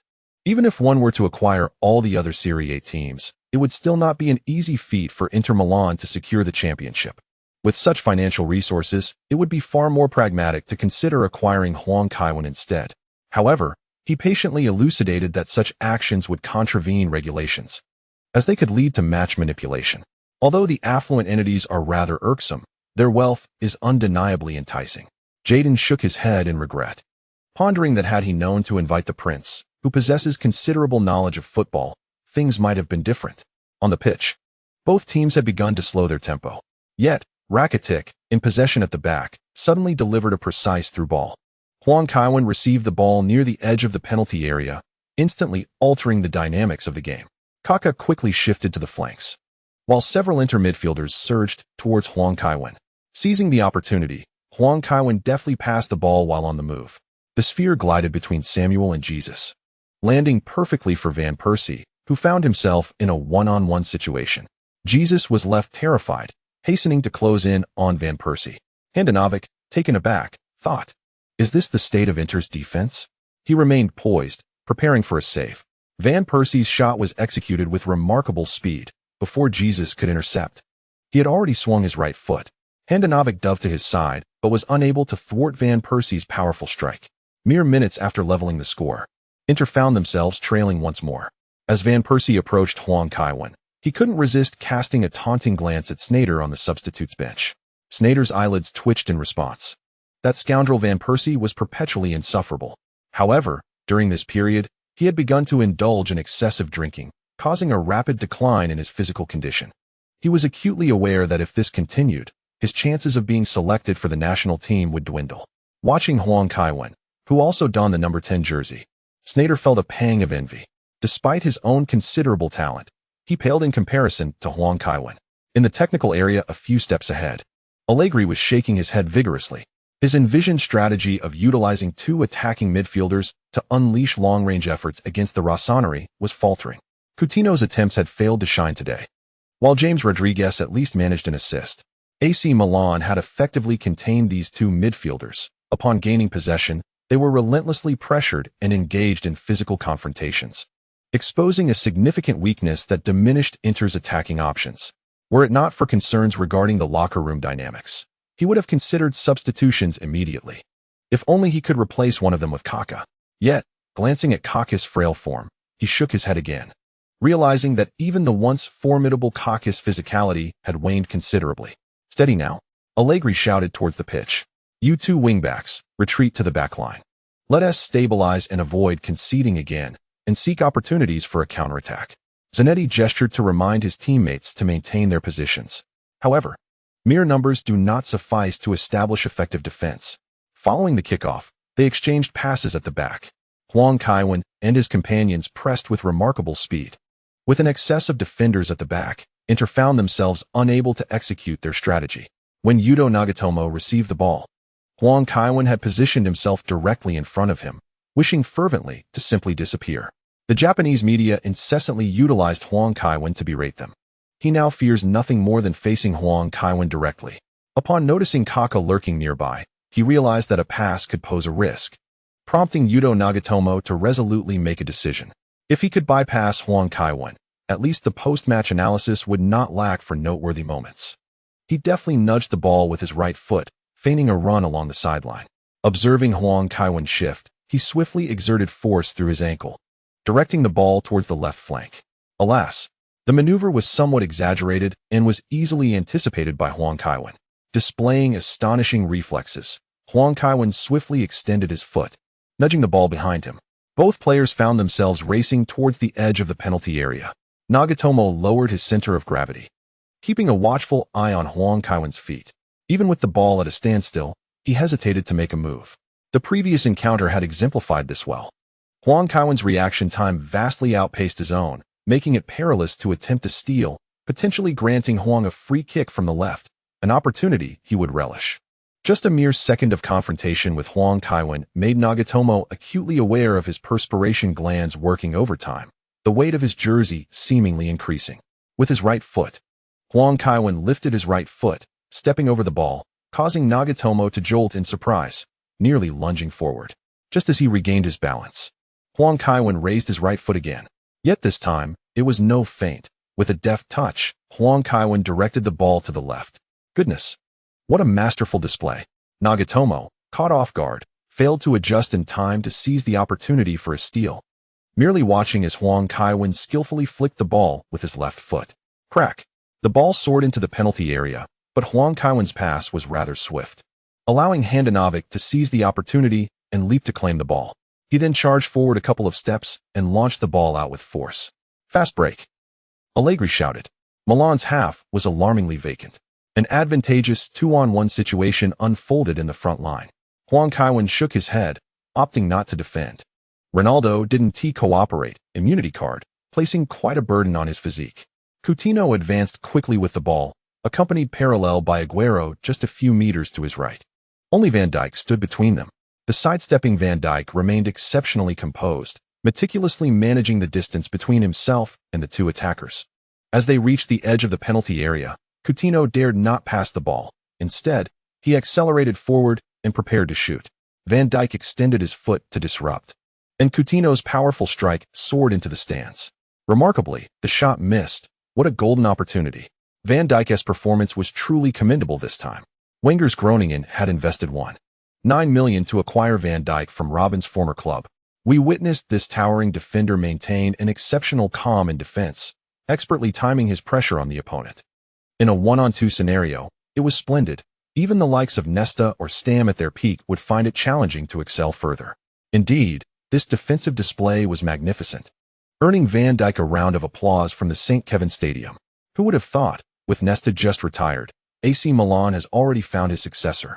At the age of 21, Virgil van Dijk stands alongside 26-year-old Sergio Ramos, 28-year-old Thiago Silva, 26-year-old Diego Godin, and the 23-year-old Bender brothers, complemented by the seasoned veterans Quit and Zambrata.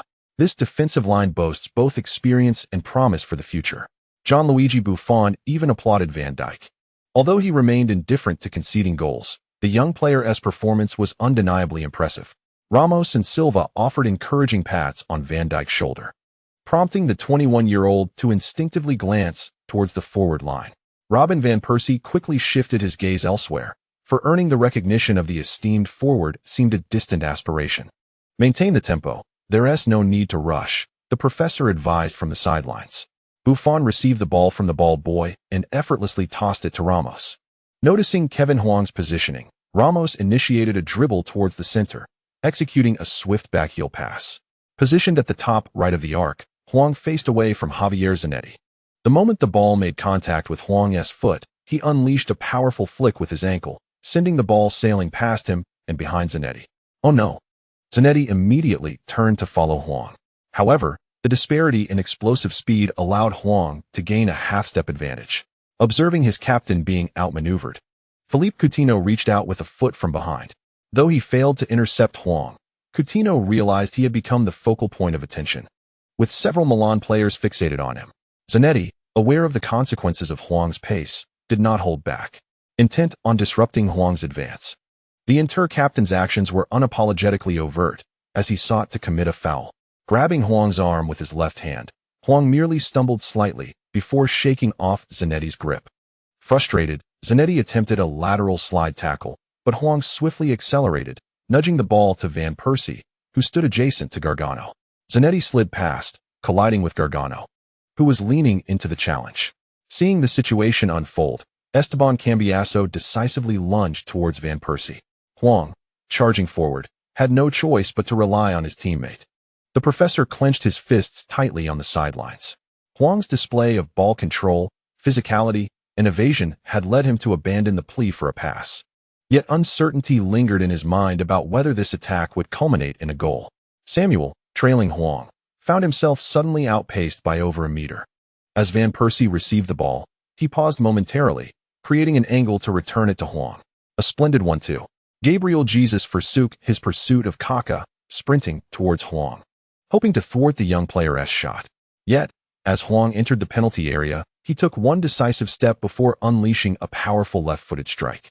The force of the shot seemed to lift him off the ground. With unwavering strength and courage, Jesus instinctively turned to intercept. But all he saw was a white blur racing towards the goal. Samir Handanovic, in a desperate attempt, missed the ball, and in the next heartbeat, it thundered into the back of the net. The ecstatic professor raised his right arm triumphantly, striking the sky in celebration. What constitutes a genius? This is the very essence of genius. From the moment he seizes the ball, one can anticipate the next goal. The professor believes that accepting Milan's invitation was the most prudent decision of his life. However, witnessing Huang Kaiwen gradually decelerate and ultimately settle on the sidelines, the professor exclaimed in terror, "Team doctor! Team doctor!" The apologetic writer has returned to extend his regrets once more.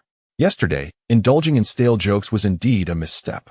Old Yi, possessing limited knowledge of basketball, is familiar with only a handful of players. Such behavior was truly inappropriate. My sincerest apologies. In realms where I lack understanding, I find myself less perceptive. While writing about football, I strive to be considerate of the sentiments of Messi and Ronaldo fans, yet in unfamiliar territories. I mistakenly assumed humor could prevail. My apologies.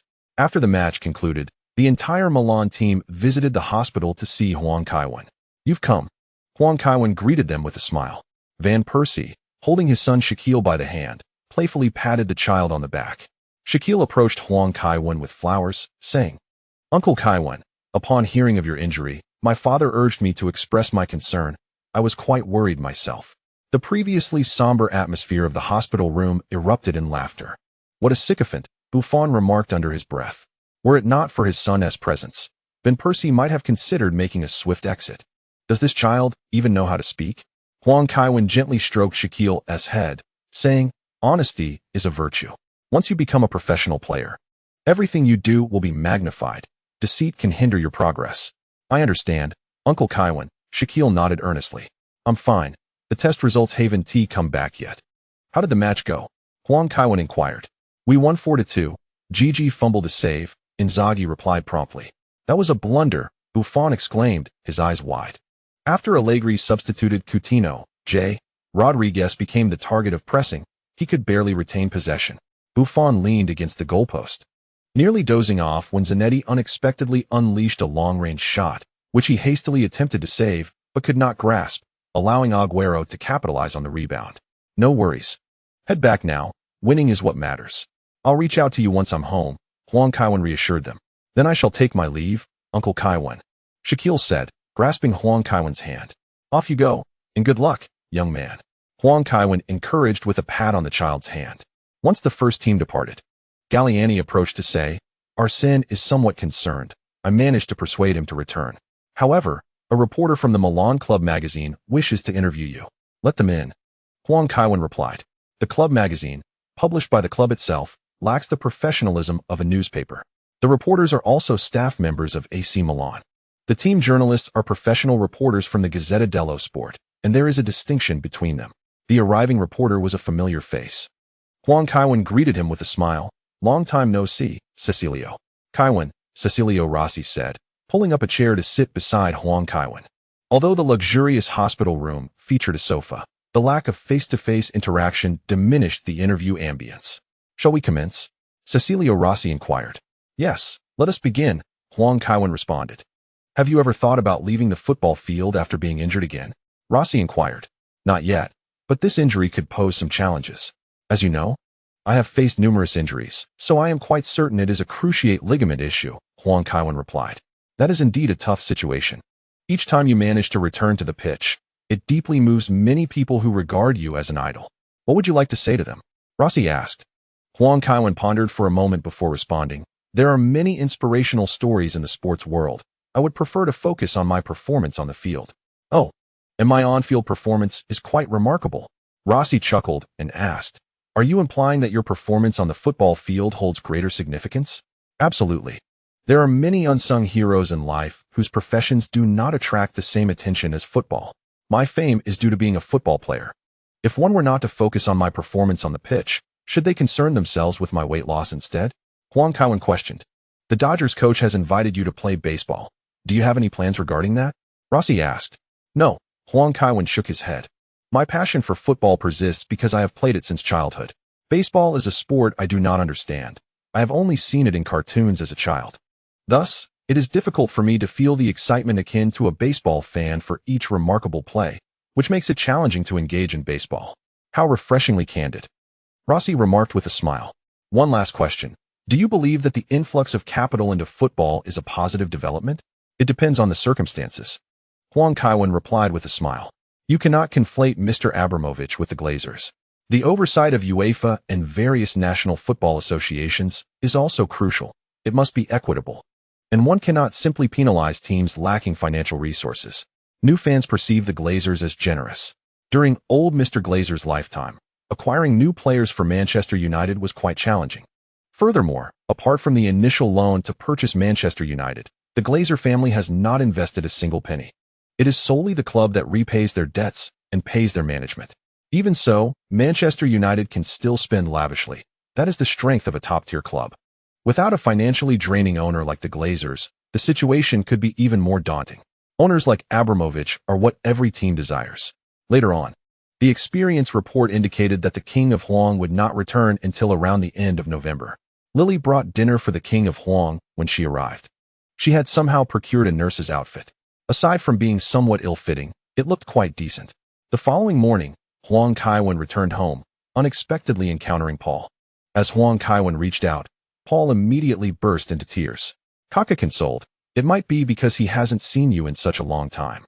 He will adjust in due time.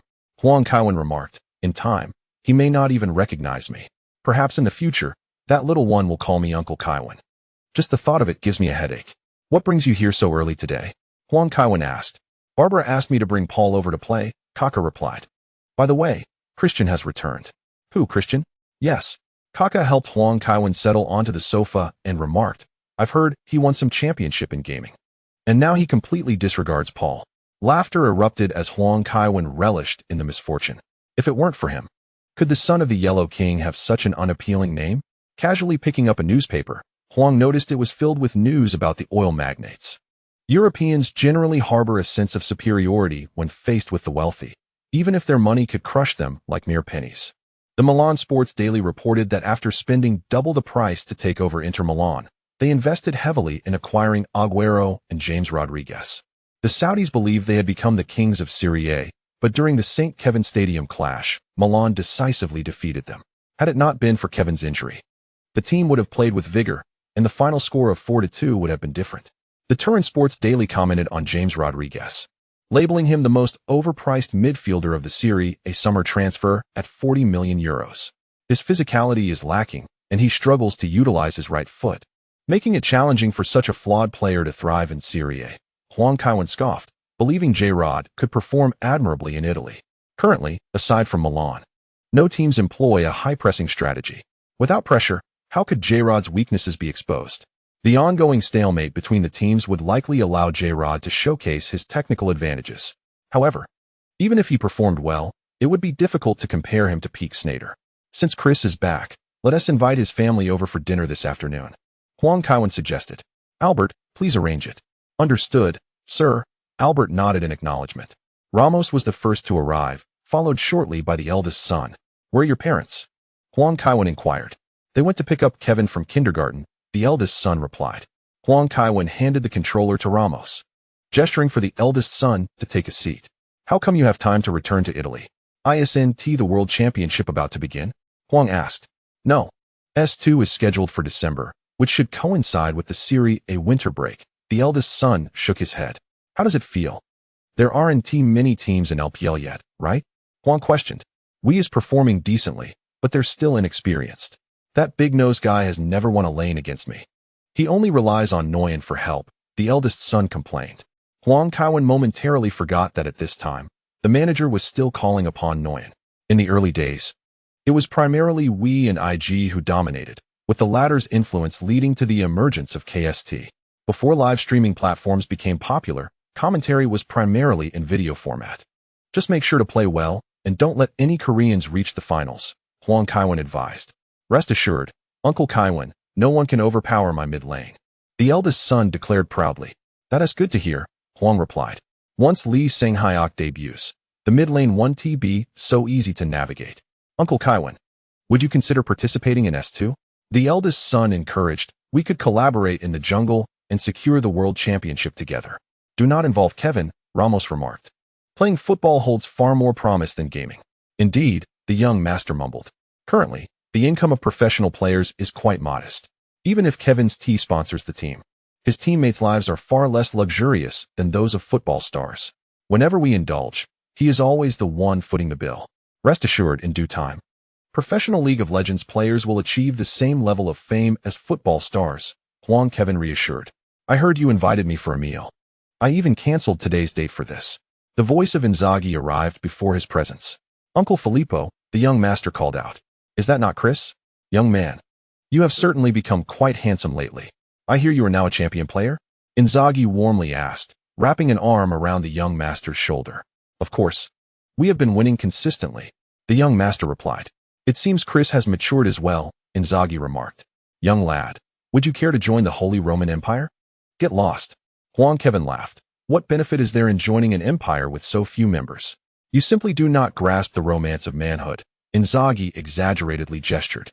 Witnessing the empire rise from nothing to greatness, from weakness to strength, such a sense of achievement is intoxicating. This is a pleasure reserved for emperors.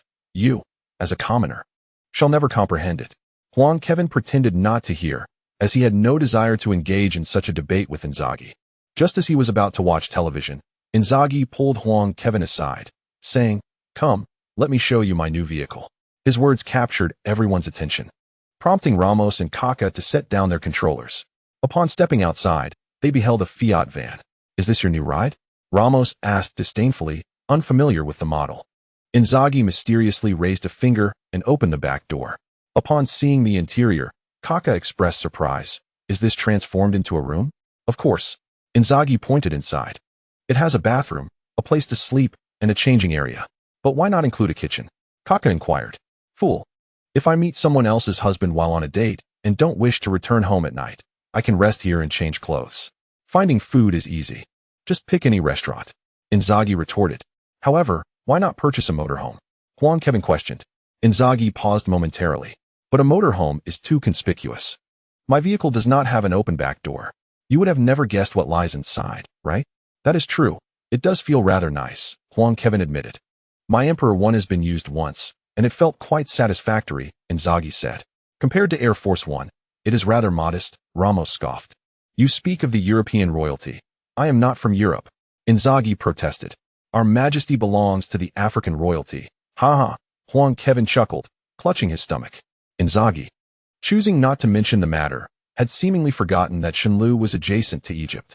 The African royalty reminded him of the chieftains from various tribes. With a scowl, Inzaghi retreated indoors, for who could blame him when his Shenlu was indeed situated in Africa? He swore that one day, upon conquering the city of Milan, he would promptly seize Huang Kaiwen's residence. In the afternoon, the Maldini family arrived, completing the gathering. How have you been, Adriana? Huang Kaiwen inquired, gently embracing Mrs. Maldini. Not too bad. Although Paolo's business continues to incur losses, she lamented. That is simply due to the poor aesthetic sense of Italians, Paolo Maldini defended, asserting. Our clothing is superior to those fast fashion items. Indeed, Huang Kaiwen nodded. Your garments resemble those worn in films from our country a decade ago. Perhaps one day, when vintage styles return, you will reap significant profits. Mrs. Maldini raised an eyebrow at Paolo. Feeling the pressure, Paolo shifted the topic, asking his eldest son, what brings you back to Milan so suddenly? You weren't dismissed from the team, were you? It's a squad, not a team, Huang Kaiwen corrected. They are essentially the same, Paolo replied, gazing at his son. In any collective, there must be a sense of collective honor. One cannot abruptly leave mid-season, even if one is a star player. I sense an underlying message in your words, Huang Kaiwen remarked. Uncle Kaiwen, my father is indeed referring to you. The eldest son teased. How could I dare speak of you? I still work in Milan, Paolo said, cradling his head in distress. The recent bidding around St. Kevin's stadium has been tormenting me. Ever since the oil tycoon arrived, labor costs have noticeably escalated. Aren't they still constructing the stadium? Huang Kaiwen queried, puzzled. Yet those construction workers are well aware that the oil tycoon intends to build a stadium. They are merely waiting for higher wages, Paolo explained. They should visit the Middle East. The oil tycoon certainly does not treat construction workers as human beings, Huang Kaiwen scoffed. The wages of Italian construction workers are quite high. Moreover, they often finish work early, barely putting in 6 hours a day, excluding lunch breaks, Paolo sighed. There's nothing we can do. The city hall mandates that we employ a certain number of locals, he lamented. At least we are not in France, Huang Kaiwen shrugged. Observing the conversation between Huang Kaiwen and his father, the eldest son dashed off to entertain his younger brother. Shortly thereafter, Danny, who had just finished training, also arrived. That little rascal remained rather unlikable. With fewer attendees, dinner consisted of Italian cuisine, prepared by the household chef. Adriana remarked, when the children were younger, they often woke up at night. It was the most trying experience. The young lady engaged in lively conversation with her. Kaka held Paolo, having barely touched his own meal. Beatrice glanced at her child in the crib, then at Paolo in Kaka's arms, unable to suppress a roll of her eyes. Though their household comprised only 4 individuals, her familial standing was second from the bottom. Fortunately, Huang Kaiwen had only one child. Otherwise, her status would continue to decline. Fortunately, her child has not usurped her position. After bidding farewell to his teammates in the evening, Huang Kaiwen felt as though he had forgotten something important. However, upon observing the doctor's attire of the young lady and the nurse's uniform of Lily, he thought it prudent to cherish those present. On October 20th, the professor fielded a starting lineup with an average age of 217, achieving a resounding victory of 82 against Lazio, astonishing the entire Apennine Peninsula. Within this lineup, only Ramos was absent from the first team. Remarkably, Ramos played in the forward position during this match. The long passes and high balls from the young Milan players left Lazio bewildered. Although Ramos scored merely 2 headers, he exhibited exceptional support within the penalty area. During an interview, the legendary Totti remarked, "It is no surprise that Lazio lost. I know Coach Wenger is formidable, and AC Milan is exceedingly wealthy. Their youth training players hail from all corners of the globe, and Italian players aspire to play for Milan. In our youth, choices were scarce, as a Roman. One either went to Roma or Lazio, but AC Milan has plucked countless talented youngsters from across the nation and the world." A few days later, in an away Champions League match, Milan triumphed over Manchester City with a score of 4-0. Manchester City's early Champions League performances were utterly dismal, often failing to advance beyond the group stage. On October 27th, Milan, perhaps fatigued from the Champions League, narrowly secured victory at home with a last-minute long-range strike from Cruz against Regina. The following day, during a rest period, Huang Kaiwen visited Milanello. After an examination, Johnny Nanny, holding the medical report, remarked, "Indeed, you can return ahead of schedule. It remains astonishing no matter how many times I see it. Perhaps my physique is superior to that of others," Huang Kaiwen replied. "That cannot solely account for it," Johnny Nanny retorted with a roll of his eyes. Numerous athletes sought his medical expertise, some recovering relatively quickly, yet none matched Huang Kaiwen's unique case, frequently injured yet devoid of any aftereffects. After all, it was an anterior cruciate ligament injury. Huang Kaiwen's recovery seemed as effortless as overcoming a common cold. Johnny Nanny advised, "It would be best for you to refrain from playing football for now and focus solely on rehabilitation training. I shall re-examine you at the beginning of next month to determine your return timeline." "I am perfectly fine," Huang Kaiwen assured. Neo expressed his gratitude and wheeled Huang Kaiwen back to the parking lot. After assisting Huang Kaiwen into the passenger seat, he neatly stowed away the wheelchair. Neo had become quite adept at this routine, given Huang Kaiwen's frequent reliance on the wheelchair. "Isn't your daughter nearing her university graduation, Neo?" Huang Kaiwen inquired during their journey home. "Yes, she will graduate this year, sir," Neo replied, his expression softening as he spoke of his daughter. "What are her plans after graduation?" Huang Kaiwen asked. "She is studying fashion design, and I am quite concerned. I have heard that job prospects in that field are not very promising," Neo responded while driving. "After she graduates, she should consider Valentino. I will put in a good word for her with Beatrice. If she becomes a renowned designer, she might even establish her own brand," Huang Kaiwen suggested. "Thank you, sir," Neo replied with a smile. After his ventures in North Africa, he amassed a considerable fortune. However, upon acquiring wealth, he soon realized the paramount importance of social connections. Due to the nature of his profession and his reserved demeanor, he refrained from divulging matters concerning Huang Kaiwen, and despite having encountered numerous individuals, he lacked a significant network. Fortunately, Huang Kaiwen directly addressed his most pressing dilemma, greatly uplifting Neo's spirits. Even with abundant wealth, he remained concerned about the future prospects of women. Gaining experience at a prestigious brand like Valentino would undoubtedly secure a prosperous future. Upon returning home, Huang Kaiwen noticed the emperor parked in his yard and instructed Neo to halt the vehicle before tapping on Inzaghi's car window. Inzaghi opened the rear door of the van, glanced around cautiously, and upon spotting Huang Kaiwen, he exhaled a sigh of relief. "What brings you here again?" Huang Kaiwen inquired. "I have no choice. I haven't dared return home lately," Inzaghi sighed. "What happened?" Huang Kaiwen pressed further. "Surely, your majesty has stirred up trouble once more." "There was a girl," Inzaghi began, only to be interrupted by Huang Kaiwen. "Must you always attract women?" Huang Kaiwen lamented. "I didn't anticipate this," Inzaghi sighed. "I heard she is the girlfriend of a mafia boss, believing she wouldn't dare disclose such information. Does she not fear that the mafia boss might dispose of her?" And then, Huang Kaiwen asked, "Indeed, she is Sicilian, but she is not his lover. She is his daughter," Inzaghi replied with a sense of futility. Huang Kaiwen suppressed a laugh and queried, "Even so, what is the issue?" "She wishes to marry me, and therein lies the problem," Inzaghi retorted, exasperated. "How could such a woman become the empress of the Holy Roman Empire? Please elaborate." Inzaghi opened the car door and settled into the back seat of the Mercedes, saying, "After our victory, I took the young players out to broaden their horizons.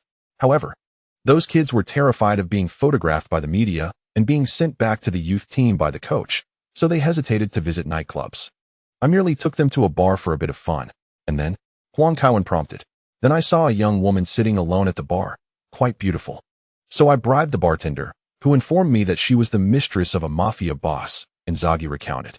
"The rest is unnecessary to elaborate," Huang Kaiwen interjected. "Then you sought a thrill for yourself, ultimately landing in trouble, correct?" Inzaghi nodded in resignation, clearly shaken by the ordeal. "Previously, few would pursue me." "I don't quite understand," Inzaghi remarked. After all, his reputation was such that women who dated him typically did so with the expectation of never seeing him again. "No one dreams of taking you home as a husband. Fool, they are attracted to your wealth," Huang Kaiwen pointed out. Inzaghi's wealth was hardly a secret. He had dealt with Sicilians frequently. However, they could not afford to target the private banking interests of the king of football.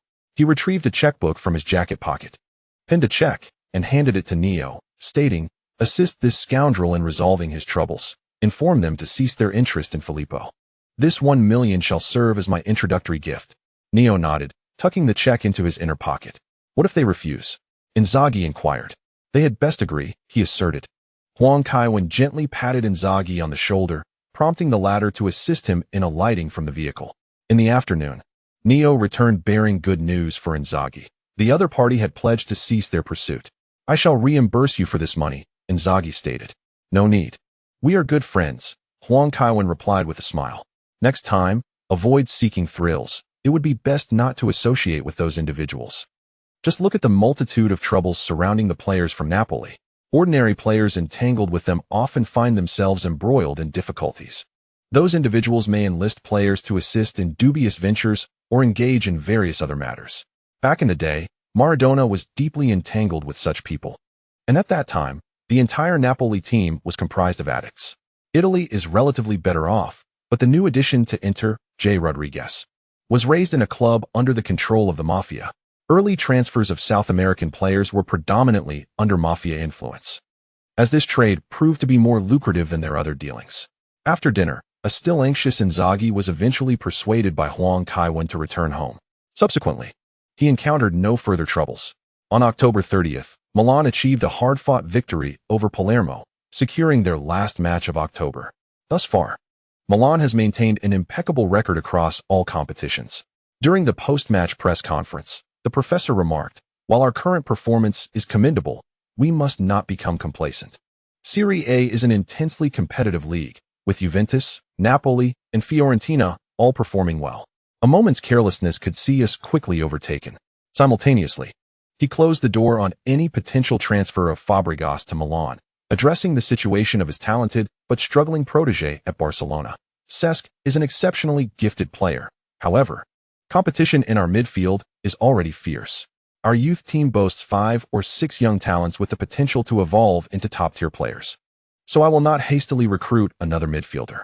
The following day, Huang Kaiwen was taken fishing by Inzaghi. After a day spent without catching a single bass, the two opted to visit a nearby seafood market to purchase fresh fish to take home. After soothing the young lady and Lily that evening, Huang Kaiwen once again encountered a store refresh. Special template. Little Fu 1,000,000 destiny points. Template. Stefano, 10,000 points. Puskas, 10,000 points. Amancio, 10,000 points. Skills. Free kick training mastery, 5,000 points. Slide tackle mastery, 500 points. Muay Thai mastery, 100 points. Items. 24-hour immunity card, 20 points. After much contemplation, Huang Kaiwen could not discern any unique abilities associated with Little Fu. The subsequent trio consisted of players from the era of Real Madrid's consecutive Champions League victories. Stefano and Puskas were more renowned, while Amancio joined Real during that time and later became a coach for their youth team, being the mentor of the famed Five Eagles. Huang Kaiwen was quite familiar with him, as Amancio is also one of Real Madrid's honorary presidents. Ultimately, Huang Kaiwen spent 120 points to acquire Muay Thai Mastery and Immunity Card. The skill of Muay Thai Mastery elevates one's proficiency to a professional level, significantly enhancing leg power. Incredible. At present, Huang Kaiwen, with a moment of inattention, could easily strike the football with explosive force. Should he further enhance his power, one might fear that he could shatter the goalpost with a single kick. Contemplating whether to compose S2, he sought votes for the monthly recommendations. On November 1st, at Milanello, the professor donned a long-sleeved training outfit, appearing at the youth team's training ground alongside several injured players, including Huang Kaiwen and the coaching staff. "I never expected your swift return. Weren't you supposed to take a break?" Huang Kaiwen inquired. With a hint of bashfulness, Nesta rubbed the back of his head, replying, "This is an invitation from Mr. Wenger. How could I possibly decline? Although I am not well versed in data analysis, I believe I can learn a great deal. By the way," Nesta, glancing at Inzaghi, who was dressed with an air of authority, whispered, "Has this fellow entered his mating season? We have changed the operations officer. He wishes to showcase a different Milan through both social media and traditional avenues," Huang Kaiwen explained. "So, we are here to perform?" Nesta queried. "Not quite. The coach remains genuinely concerned about the youth team," Huang Kaiwen chuckled. Nesta scrutinized Inzaghi, noting that he wore a jersey from a previous season, specifically the one from the match where he set a Champions League scoring record. Though his shoes were ordinary, they had evidently been customized, their vibrant colors harmoniously paired, adorned with ostentatious golden laces. It was clear he intended to flaunt in front of the youth team and the cameras. The young players are eager to see you stars. Later, go down and impart some knowledge to them, the professor remarked. Let Filippo handle it. He has prepared extensively, Huang Kaiwen suggested. The professor glanced at Inzaghi, unable to suppress a grin. The hair gel is unevenly applied. How much did he use? Before the professor could respond, Inzaghi had already dashed onto the field, executing a Marseille turn despite his age. Nesta looked at Huang Kaiwen, who shrugged, quipping, this might be akin to a kindergarten talent show. If he dared to attempt such a move against me, I could easily send him crashing into the advertising boards. Such activities are of brief duration, making it challenging to impart substantial skills to the youth players. The primary objective is to allow them to witness the aura of great stars, igniting aspirations within them. Much like the young Cristiano Ronaldo receiving guidance from the emperor of football, it serves as a means of encouragement for the youth. While Huang Kaiwen and Nesta conversed, they noticed a child leaving the training ground in disappointment, accompanied by an elderly lady. Such scenes unfold daily at Milanello, not only in the world, but particularly in Italy. Many children aspire to join Milan's youth training program. With abundant resources available, the competition for spots is exceedingly fierce. Slightly older children who do not meet the potential for the second division are often released, a rarity in other teams. Despite this, Milan's youth teams are perpetually at full capacity, often exceeding their limits. Observing an elderly lady with a child, Huang Kaiwen felt compelled to approach and inquire further. Grandma, am I not suited for playing football? The dejected child inquired after failing to make the selection. The elderly lady affectionately stroked her grandson's head and reassured him. How could that be? You simply do not align with AC Milan's style. After all, you often watch Cruz play, don't you? But I'm too skinny, the child lamented. You have yet to fully develop. In a few years, you might even surpass Ibrahimovic in height. The grandmother chuckled. Really? The child mumbled, looking downcast. Huang Kaiwen, who had been listening, understood the situation well. Such occurrences are inevitable. Some children are indeed quite small in their youth, seemingly ill-suited for physically demanding sports. Yet, as they mature, they may grow tall or even achieve fame despite being just over 160 centimeters in height. Players like Mahrez, Griezmann, and Ramsdale have all faced similar rejections from youth academies due to their physique. Wait a moment, you've forgotten something, Huang Kaiwen exclaimed. The grandmother and grandson turned around, their expressions akin to encountering a ghost, much like meeting Macron while touring the Élysée Palace. The child gasped in astonishment, Kaiwen. Grandma, it's Kaiwen.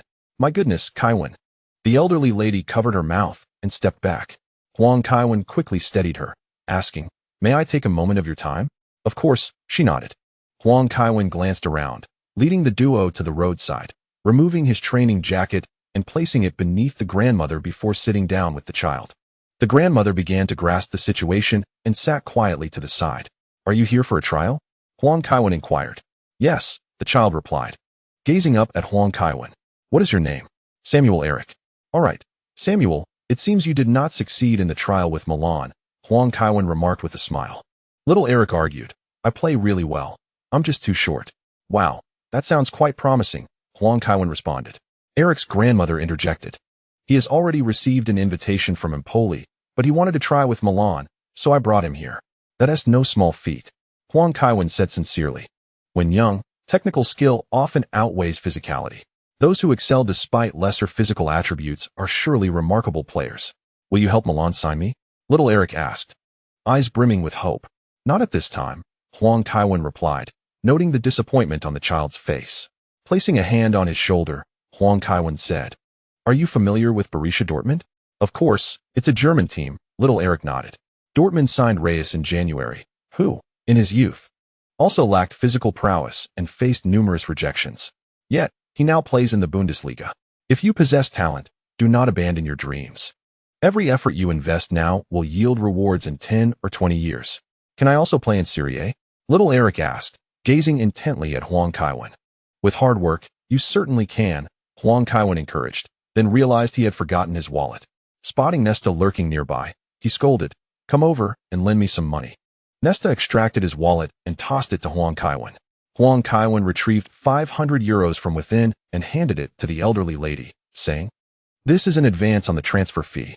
If you ever possess the skill to play for a prestigious club, do come to Milan. This is unacceptable, Kevin. The elderly lady attempted to refuse. Huang Kaiwen pressed the money into her embrace and rose to leave, gazing at the cash in her hands. The elderly lady remarked to her grandson, "He is truly a kind-hearted individual." "Grandma, your coat," little Richie reminded her. The elderly lady hastily raised the garment and called out, "Kevin, your coat." Huang Kaiwen did not look back, waving his hand as he replied, "It's a gift for the future Milan star." Nesta, having witnessed the scene unfold, teased, "You should consider a career as a relationship counselor on television." "Oh dear, our captain is always so generous." Observing the good deed, Huang Kaiwen felt uplifted, as if his own nobility had been enhanced. He tossed the wallet to Nesta, saying, "Then why don't you help the entire world?" Nesta inquired. "I have no desire to invite trouble upon myself. I lack such capability, and frankly, if all the Americans perished, the world would be a better place." Huang Kaiwen scoffed. "They should capture this on film. Perhaps in 10 years, that lad will indeed play for Milan," Nesta jested. "Who knows? Among a million individuals. If even one is encouraged by my words, it is 100% for them. I never hesitate to speak kind words. After all, it costs nothing," Huang Kaiwen replied. "But you just gave them 500 euros, Nesta pointed out. "Fool, that was you who gave the 500 euros, Huang Kaiwen retorted. Nesta glanced down at the wallet in his hands, exclaiming, "Damn, am I not getting that back?" By the time he looked up, Huang Kaiwen had already ventured far away, leaving him to chase after him. On November 11th, the home match against Fiorentina commenced.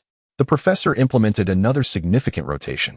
Abbiati and Ramos led the team from either end, while De Cilio, the Bender brothers, and Lucas Hernandez formed the defensive line.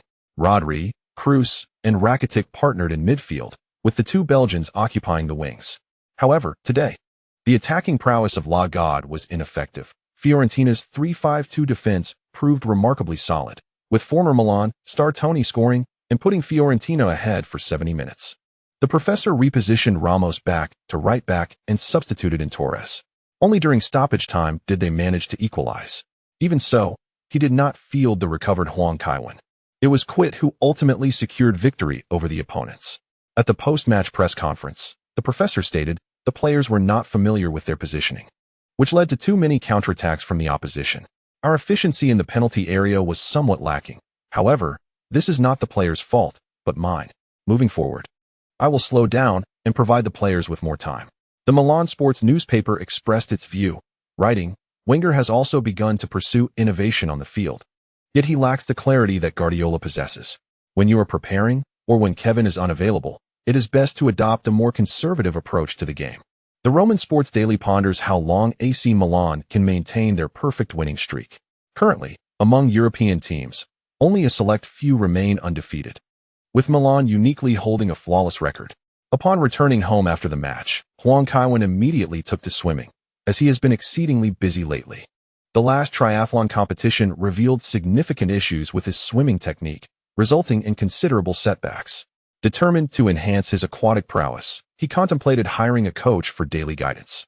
16 minutes and 9 seconds, an improvement over my last performance, remarked Lily, stopwatch in hand. Yet, that remains insufficient, Huang Kaiwen replied, taking a towel.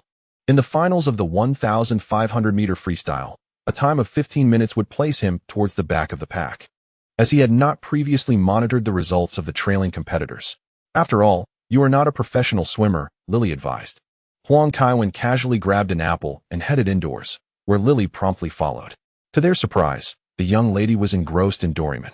"I thought you did not enjoy animated series," Huang Kaiwen remarked. "How could that be?" She responded. "During my childhood, the animated shows I watched were predominantly from America and Japan.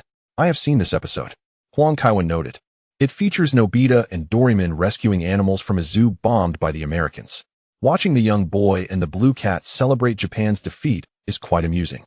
The early comic creators exhibited remarkable prowess, starkly contrasting with the later, more mundane authors.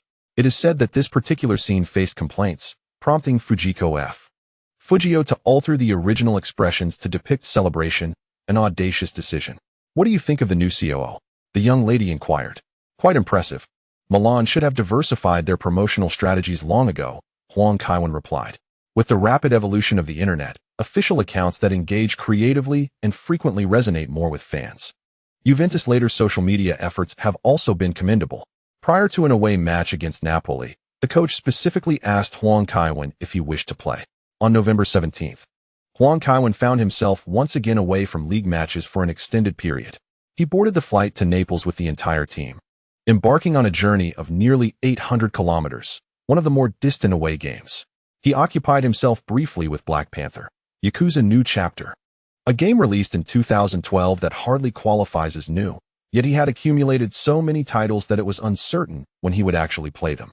After approximately an hour of flight, the photographer reminded everyone, "Please tidy yourselves up. When we disembark, strike some cool poses for the camera. We will edit and share them on the official site for the fans." Upon hearing this, many players began to adopt various stances, as most harbored a sense of idle responsibility. Inzaghi, ever the character, carried a makeup mirror with him. "These demands have certainly increased lately," Kaka chuckled. "It is a matter of the club's promotional needs," Hwang Kaiwan explained. The camera crew descended ahead to scout suitable filming locations. Hwang Kaiwan followed the coach, unwilling to engage in any foolish antics. Ramos, though silent, kept his hands tucked away in his pockets, feigning disinterest in the camera. Upon his appearance, Inzaghi casually brushed aside a tuft of hair. Van Dijk was about to follow suit when Van Persie stopped him with a hand. "What is the matter?" Van Dijk inquired. "Those who are less appealing should stand at the back," Van Persie replied. Van Dijk remarked, "No wonder the media claims Van Persie is unpopular in the national team. He possesses an uncanny ability to provoke one's ire." As they exited the airport, they took several group photographs. Following a change in sponsorship, AC Milan's suit style underwent a transformation, blending a sense of uniformity with individual characteristics and personal flair, showcasing thoughtful design. This was advantageous for the sponsors, as identical suits could not adequately highlight their unique offerings. The same design would yield vastly different appearances on players with varying shoulder widths.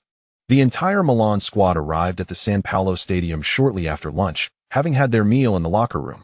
The match commenced at 3 in the afternoon. Hwang Kaiwan was not among the starting lineup. The professor opted for a 4-3-3 formation with a single defensive midfielder, while Napoli's Mazzari employed a 3-4-3 approach.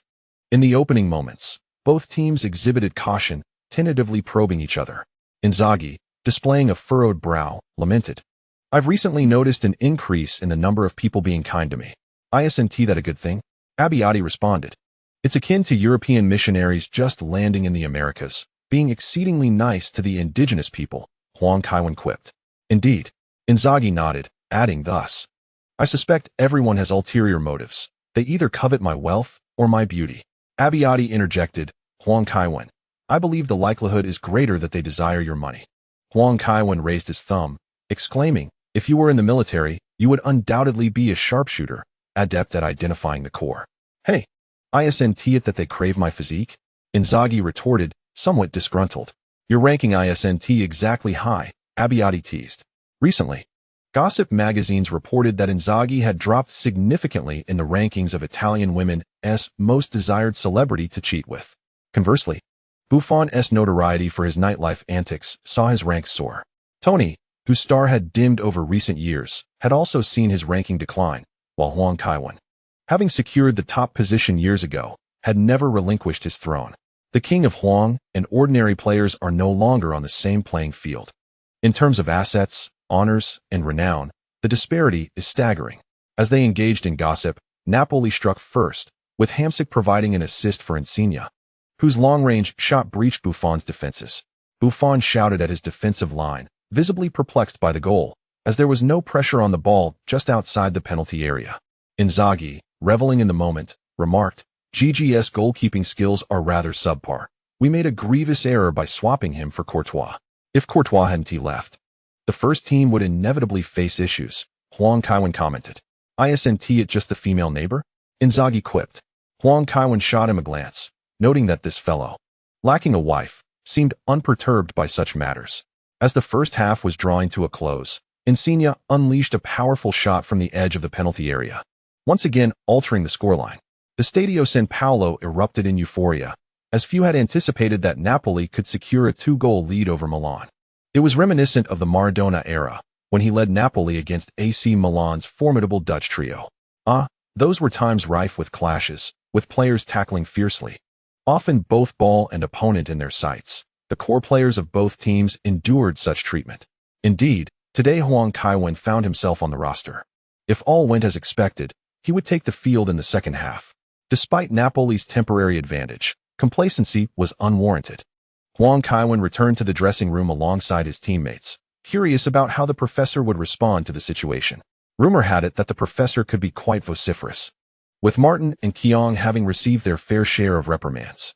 However, upon returning to the locker room, the professor refrained from immediate outrage. Instead, he approached the tactical board and arranged the teams using magnets. Pointing at Insignia and Hamsik, he remarked, "When we faced Inter Milan, their formation was identical, with two attacking midfielders, yet today you have failed to defend, allowing them to roam freely in front of our penalty area. Can anyone explain this?" Noticing the silence, the professor continued, "In a 3-4-3, they also employ a 3-5-2, a formation that is notably fearful of wing attacks, strengthening the central defense, but lacking in swift transitions, resorting to fouls against wide play. Today, the pressure you applied on the flanks has been virtually non-existent." Hazard lowered his head. The season Maggio indeed made it uncomfortable for him, with Insignia lurking behind. "Kaiwen, warm up. You will need to resolve this issue." "Understood, coach," Huang Kaiwen replied. The professor, undeterred by Huang Kaiwen's imminent entry, continued his tactical exposition. "One Cavani has caused you to lose your defensive composure. Is Insignia an invisible man? He consistently finds space to receive the ball. If he were invisible, he probably wouldn't be playing football." Many players chuckled. Such topics were akin to time standing still, much to the delight of the dressing room. In the second half, utilized the flanks to stretch their formation, preventing them from maintaining focus in the center, the professor instructed. "Got it, boss." As the professor prepared to step out, Huang Kaiwen rose to follow. "Are you confident?" the professor inquired. "It's not a problem. Eden is too engrossed in duels, always wanting to outmaneuver everyone. Young players often have such notions," Huang Kaiwen responded. "I will ensure the ball reaches dangerous areas with precision." "Excellent. Go warm up now, Kaiwen," the professor directed. Huang Kaiwen nodded and exited the tunnel. St. Kaiwen, St. Kaiwen, St. Kaiwen. Even amidst the fervent Napoli supporters, Huang Kaiwen remained the most cherished player, even more so than many local favorites. As he commenced his warm-up, he immediately captured the attention of the entire stadium, stretching meticulously along the sidelines. At this moment, the Stadio San Paolo resembled boiling water, bubbling with excitement. Although there was a desire to witness the prowess of Kevin Huang, the Napoli supporters fervently hoped he would remain on the sidelines. A 2-goal lead? Have you ever witnessed 5 goals in just 7 minutes? In the waning moments of halftime, the entire stadium echoed with chants of defense. In the broadcasting booth, Krudel remarked, "Even before stepping onto the pitch, the leading team's fans are already calling for defense. This is Kevin's intimidating presence, which I refer to as warming up intimidation." Merely his warm-up was enough to instill fear in the opposing fans. We all understand that once Kevin takes to the field, the dynamics of the match will undergo a significant transformation. Currently, Napoli leads by 2 goals. But Kevin himself is a guarantee of 5 goals. His entrance equates to a score of 5-2. The Stadio San Paolo, the San Siro, and the hypothetical Stadio Kevin may sound similar, yet they are worlds apart. Napoli's home ground is named after St. Paul, one of the 12 apostles, while Milan's previous home bore the name of St. Ciro, the patron saint of Lombardy. Both are reflections of a religious heritage. However, the Stadio Kevin would bear the name of a deity, and comparing these 3 venues is inherently blasphemous. As the second half commenced, the professor did not make an immediate substitution. Kevin Huang ambled leisurely along the sidelines to warm up, while Napoli was the first to make a change. Mazzari replaced Maggio with the veteran John Domenico Mesto, signaling a shift towards a 5-defender formation. In the 53rd minute, Ramos fouled Hamsik, prompting Kevin to position himself beside the 4th official. At last, Kevin Huang entered the fray, injecting intrigue into the match. After a fist bump with Hazard, he sprinted onto the field. Napoli initiated play, with Hamsik immediately sending the ball back. Inler quickly passed sideways, and Zemagili delivered a diagonal ball to Zaguani, who attempted to break through. However, after just a couple of strides, Ramos slid in and intercepted the ball. The 2 players tangled as they raced toward the ball. Zaguani, a Colombian international, clearly lacked the physicality of Ramos, who pushed him from behind, causing Zaguani to lose his balance. Without hesitation, Ramos executed a long pass, It was swift and precise. Kevin Huang surged forward on the left flank, leaping to head the ball. Van Persie immediately propelled himself into the penalty area, while a flustered Cannavaro struggled in defense. Van Persie's physicality was commendable, but he was a moment too late, only managing to trip Van Persie from behind.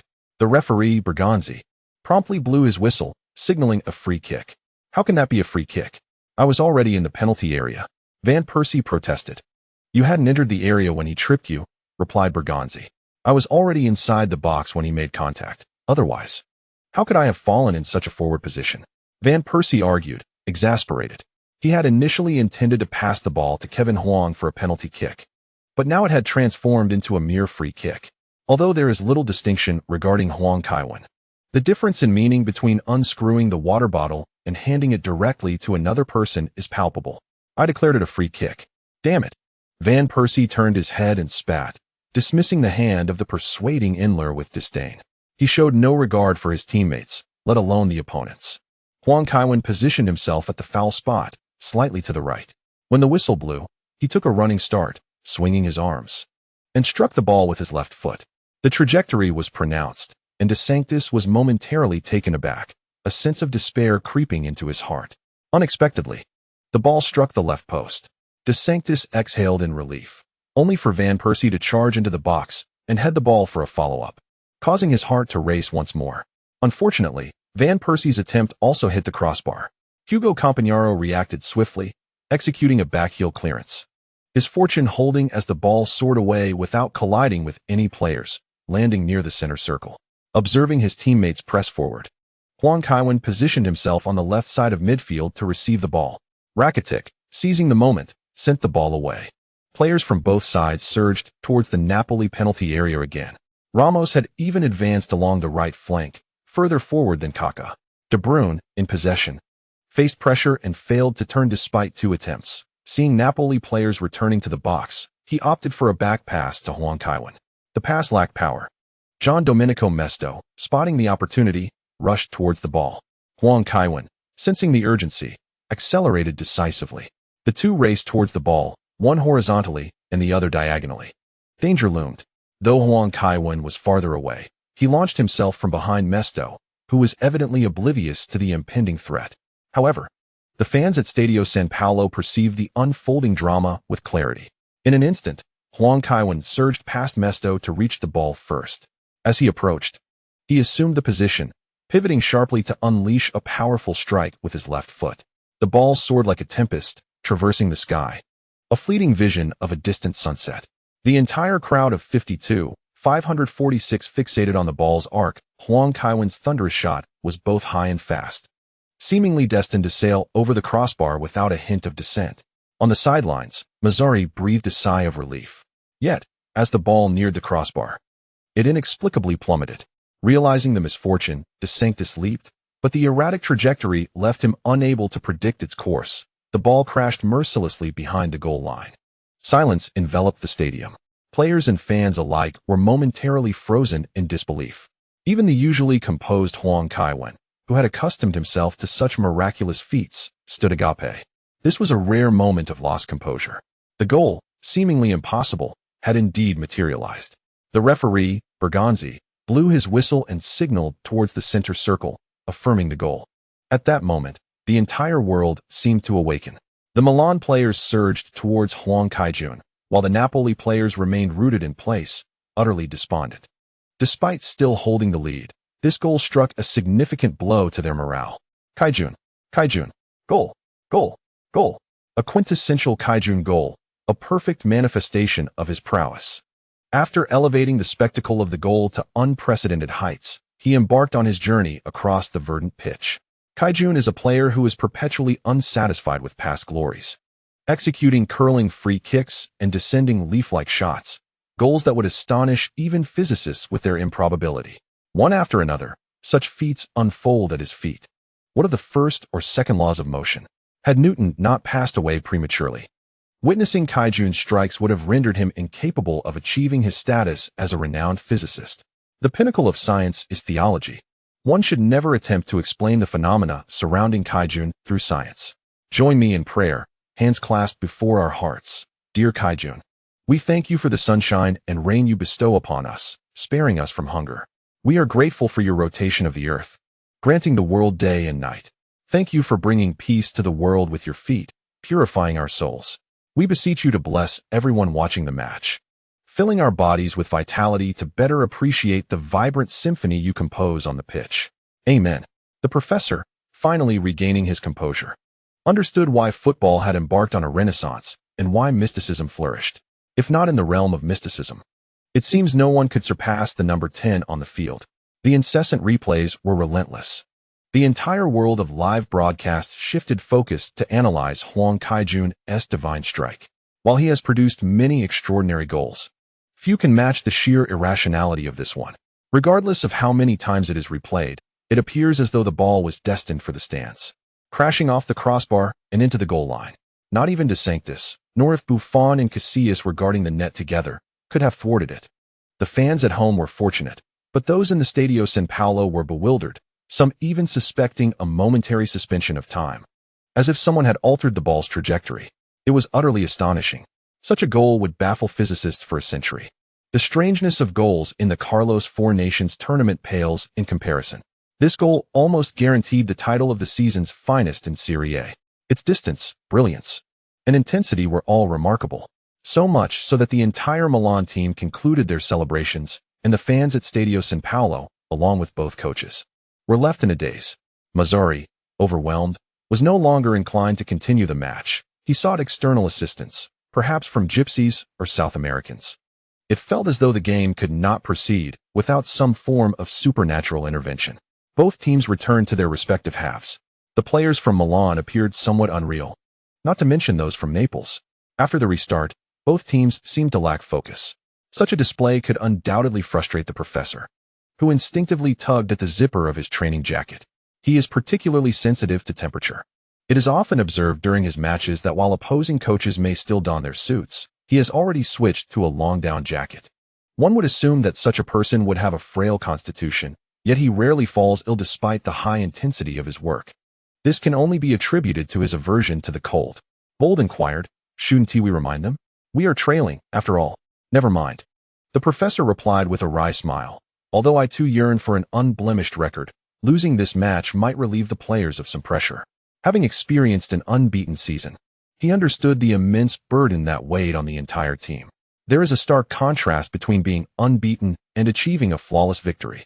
While such records are indeed impressive, they impose a mental strain on both the players and the club as a whole. Every individual is taut with tension. As records extend, the atmosphere in the locker room deteriorates significantly. A slight error by a teammate often provokes irritable accusations from others. After several minutes of lackluster play, Huang Kaiwen continued to press tirelessly. Giandomenico came forward and made a back pass, allowing Campagnaro to receive the ball. He executed a half-bicycle kick, evading Huang Kaiwen, prompting applause from the nearby stands. Huang Kaiwen licked his lips with a grin. It had been quite some time since he had been outmaneuvered in such a manner. As he closed the distance, Inler had just passed the ball to Gemelli. Noticing Huang Kaiwen approaching, Gemelli hesitated to pass. Just as Huang Kaiwen neared, he performed a deft backward pull, followed by another swift pull with his right foot, sending the ball behind his left leg to Zuniga. Ramos, sensing the low pressure around Huang Kaiwen, decisively sent Zuniga, along with the ball, out of bounds. The Napoli players attempted to confront him, but Huang Kaiwen shoved Insigne aside. The referee hastily issued Ramos a yellow card to address the situation. "What are you all doing?" Huang Kaiwen shouted back. "Trailing and not pressing? Are you waiting for the ball to fly into your net again? If you don't want to play, let the coach substitute you. Don't occupy a starting position. Get your act together." From Ramos to Kaká, and then to Rakitic and De Bruyne. Even Buffon in the back line joined in applause, cheering him on. The professor smiled at Bold and remarked, "Now we needn't worry." Zuniga stood on the left flank and took the kick. Insigne, upon receiving the ball, deftly maneuvered into the center. Standing at just over 160 centimeters, his low center of gravity allowed him remarkable agility. Rodri, still youthful, rushed in too eagerly, and being bypassed as a lone defensive midfielder proved to be quite perilous. With Ramos out of position, only 3 defenders remained before Buffon. In this critical moment, Godin opted to press forward. Although he failed to successfully intercept the ball, he forced Insigne to veer left, severing the connection between him and Cavani. Thiago Silva resolutely marked Cavani, preventing him from moving to receive the ball. Approaching the goal line, an impatient Insigne attempted a shot from a tight angle, only for Buffon to catch it with both hands. Buffon glanced at the situation on the field and immediately took 2 steps forward, launching the ball towards Zambrotta with a swift motion of his right hand. As Zambrotta received the ball, Rakitic arrived on the flank to offer support. Napoli pressed forward, with Hamsik and Mertens rushing towards the wing, hoping to disrupt the opportunity with a foul. However, Zambrotta cleverly feigned a short pass to Rakitic, instead delicately chipping the ball over to Huang. Once Huang discerned the trajectory, he pivoted. In the midst of running, Mertens had already passed the ball's landing point. But Huang lifted his right foot and directed the ball forward, accelerating past Mertens by half a body length. At this moment, the Stadio San Paolo was charged with tension, as Huang's presence posed a significant threat. Fortunately, they were still in Milan's half, and there remained a considerable distance to threaten the goal. Dribbling diagonally, Huang kept Mertens firmly behind him, but a touch too heavy on the ball after crossing the halfway line caused him to lose control. Did he touch it too far? Jean inquired, perplexed. Shoot. In the next instant, Huang struck the ball with his right foot after crossing the center line. The roar of the strike resonated through the air, akin to a mighty bow unleashing its arrow upon the sky. Amidst the thunderous sound, a frantic Cannavaro felt a rush of wind that made his scalp tingle as the ball zipped past him, mere inches away, and in an instant, it reached the penalty area. Damn it, a long-range shot. The captain of Napoli cursed inwardly, believing the opponent had little regard for them. But the goalkeeper should be able to handle this. Yet, he soon halted, hesitating to make a judgment, as the ball's flight path revealed its astonishing curve. De Sanctis, wavering between left and right, ultimately chose to dive to the left. However, Huang's shot was exceedingly cunning, barely grazing the underside of the crossbar before finding the back of the net. Who am I? The professor, once doubted by the English media, recalled the familiar headline, Who's Wenger? Such an absurd player indeed requires Arsene Wenger? He had even imagined Huang dribbling past the last 3 defenders to score. Yet he could hardly muster the effort to reach the penalty area, somewhat lacking in respect for his opponents. The score was equalized. Huang's astonishing 52-meter strike successfully leveled the match. 2 goals in 10 minutes. Such efficiency would be remarkable for any player. Yet it was merely a day in the life of Huang. Indeed, today his efficiency was slightly below par, yet it was evident that he was exuberantly charged. Napoli now needed to focus on conceding fewer goals, a priority far more crucial than simply scoring more. After all, even with Insigne, Hamsik, and Cavani combined, they cannot match the goal-scoring efficiency of Huang Kaiwan. Today, Huang Kaiwan's performance has been rather excessive. Excessive? The more outrageous actions are yet to come. As Napoli players flaunt their skills before him, Huang Kaiwan, being somewhat petty, remains unyielding even after 2 spectacular long-range shots. I concur. But there is a hint of provocation when a defender attempts to dribble past him. Thus, they are doomed. Huang Kaiwan will not indulge them. What I find even more astonishing is Ramos. He didn't even look, yet knew Huang Kaiwan was angry. Immediately retaliating with a kick, one would think a father wouldn't be so indulgent. I have always been curious about the close bond between Ramos and Huang Kaiwan. After scoring, Huang Kaiwan turned and gave a thumbs up.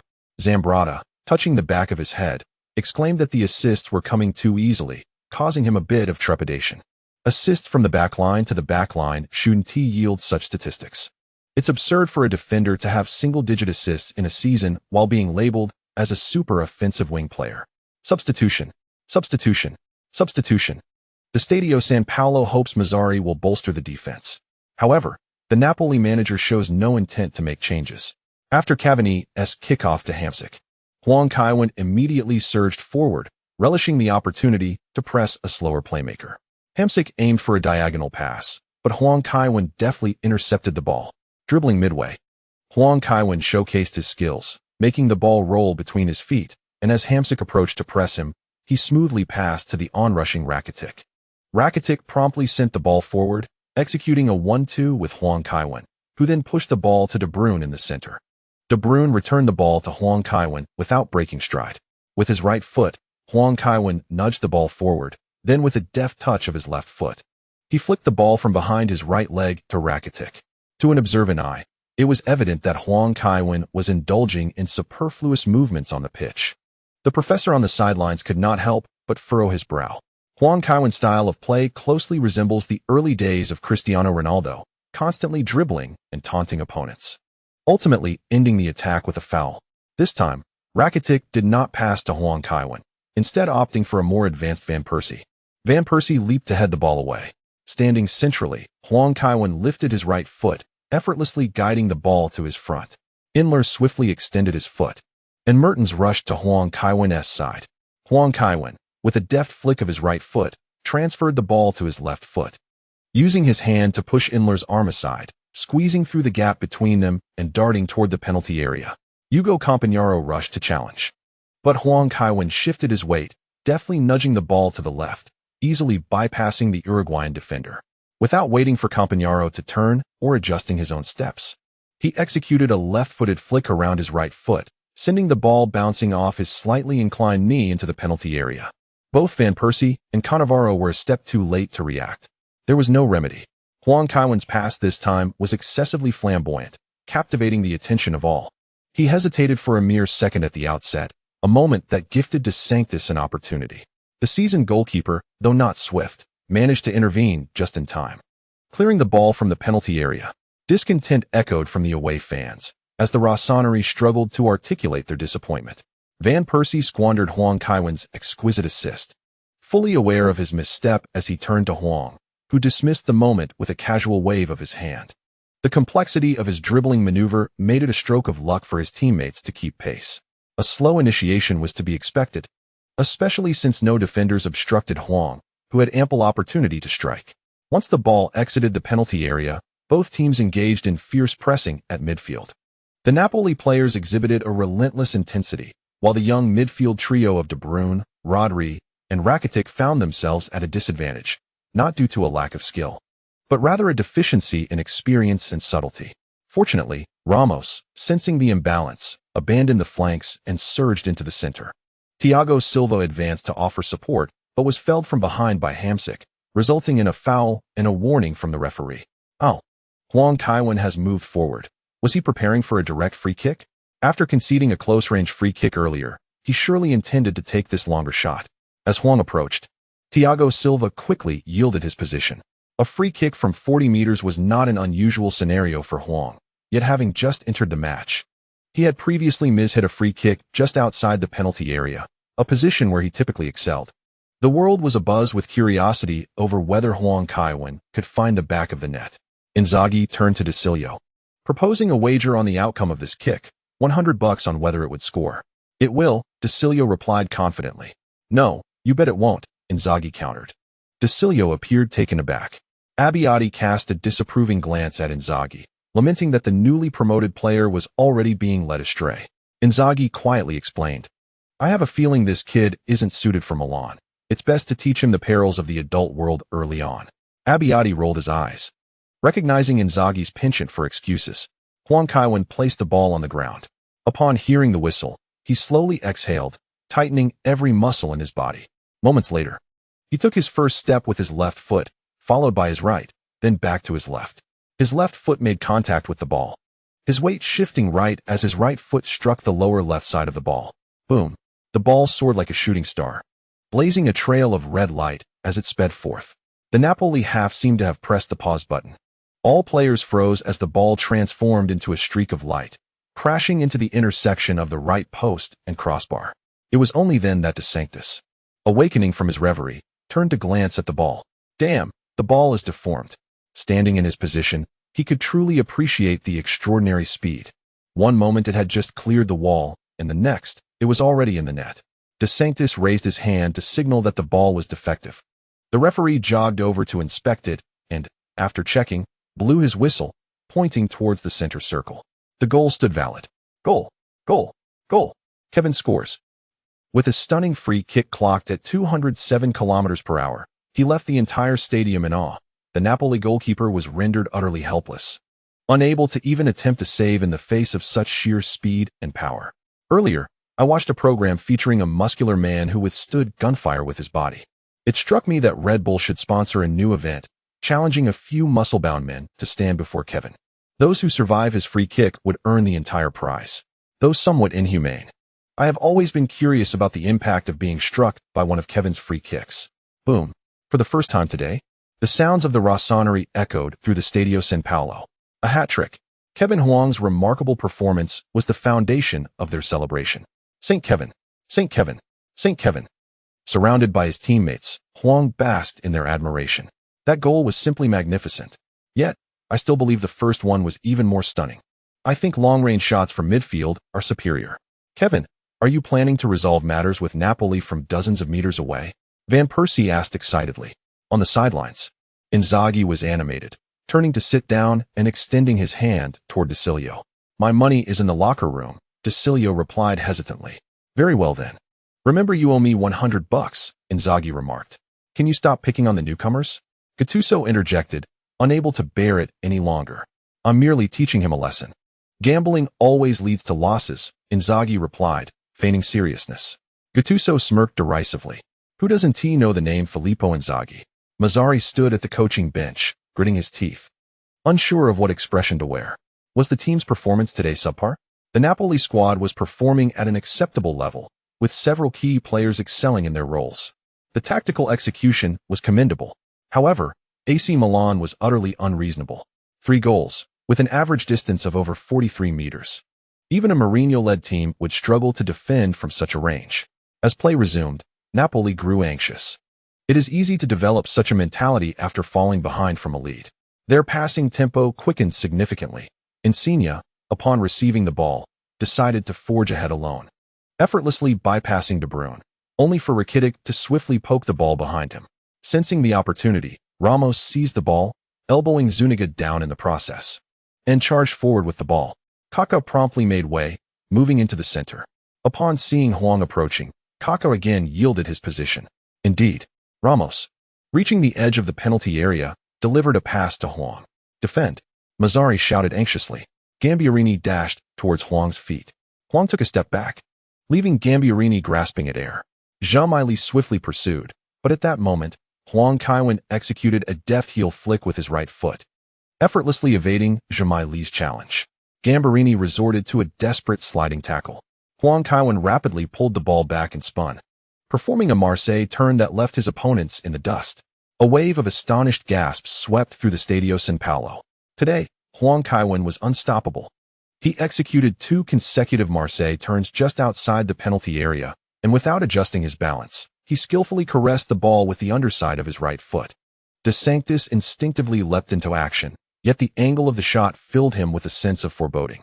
The ball grazed the junction of the post and crossbar before sailing out of play, eliciting a sigh of relief from De Sanctis.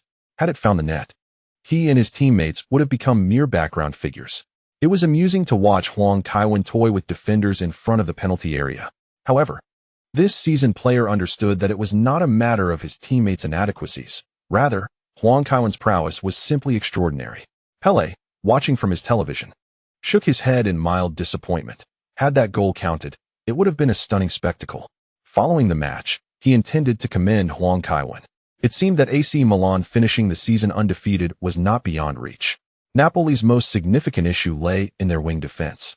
Indeed, today, Napoli's focus was centrally oriented, as Hazard, while on the field, was overly fixated on the ball. Although he could maneuver past defenders, he failed to deliver any threatening passes, posing little danger to Napoli. Once Huang Kaiwan entered the game, however, the threat from the flanks surged dramatically, leaving Napoli utterly defenseless. The crux of the issue resided in their wing defense. The wingback positions within their 3-man defense were pivotal. Zuniga, Maggio, and later, Mertens, lacked the capabilities of Cafu and Roberto Carlos. Napoli's 3-man defensive setup was deficient on the wings. With Huang Kaiwan on the pitch, Ramos and Kaká came to life, and AC Milan transformed into a formidable force on both flanks. In a remarkable display, Huang Kaiwan intercepted the ball again, maneuvering elegantly through 3 defenders with another Marseille turn. Receiving the ball on the left flank, he faced a double team from Mertens and Hamsik, yet with a deft touch, he evaded their grasp, leaving Insigne chasing him in vain. Huang Kaiwan's speed was truly remarkable. As little Cannavaro attempted to apply pressure, Huang Kaiwan skillfully maneuvered the ball into the penalty area, unleashing a low shot that found the net just 2 minutes after his previous goal. Huang Kaiwan had just executed a dazzling solo run, bypassing 7 Napoli players before scoring. The Stadio San Paolo erupted in applause for Huang Kaiwen. In the very arena where Maradona once battled, Huang Kaiwen had irresistibly captivated the hearts of the Neapolitan populace. In this city where football is revered as a faith, he became the first player from a visiting team to conquer the Stadio San Paolo. Who are Fabregas? Who is Fleb? Who is Thierry Henry? Apologies, but I do not recognize them. This sentiment epitomizes the current mood of the professor. While some of Huang Kaiwen's goals could have been replicated by the aforementioned players, it is likely that none of their career-defining strikes could rival the sheer volume of goals Huang Kaiwen has netted in just 4 matches. Considering the number of defenders he faced, Huang Kaiwen seemed to effortlessly dominate his opponents. Relying on speed, he could easily break through defenses, and with sheer strength, he could score from halfway.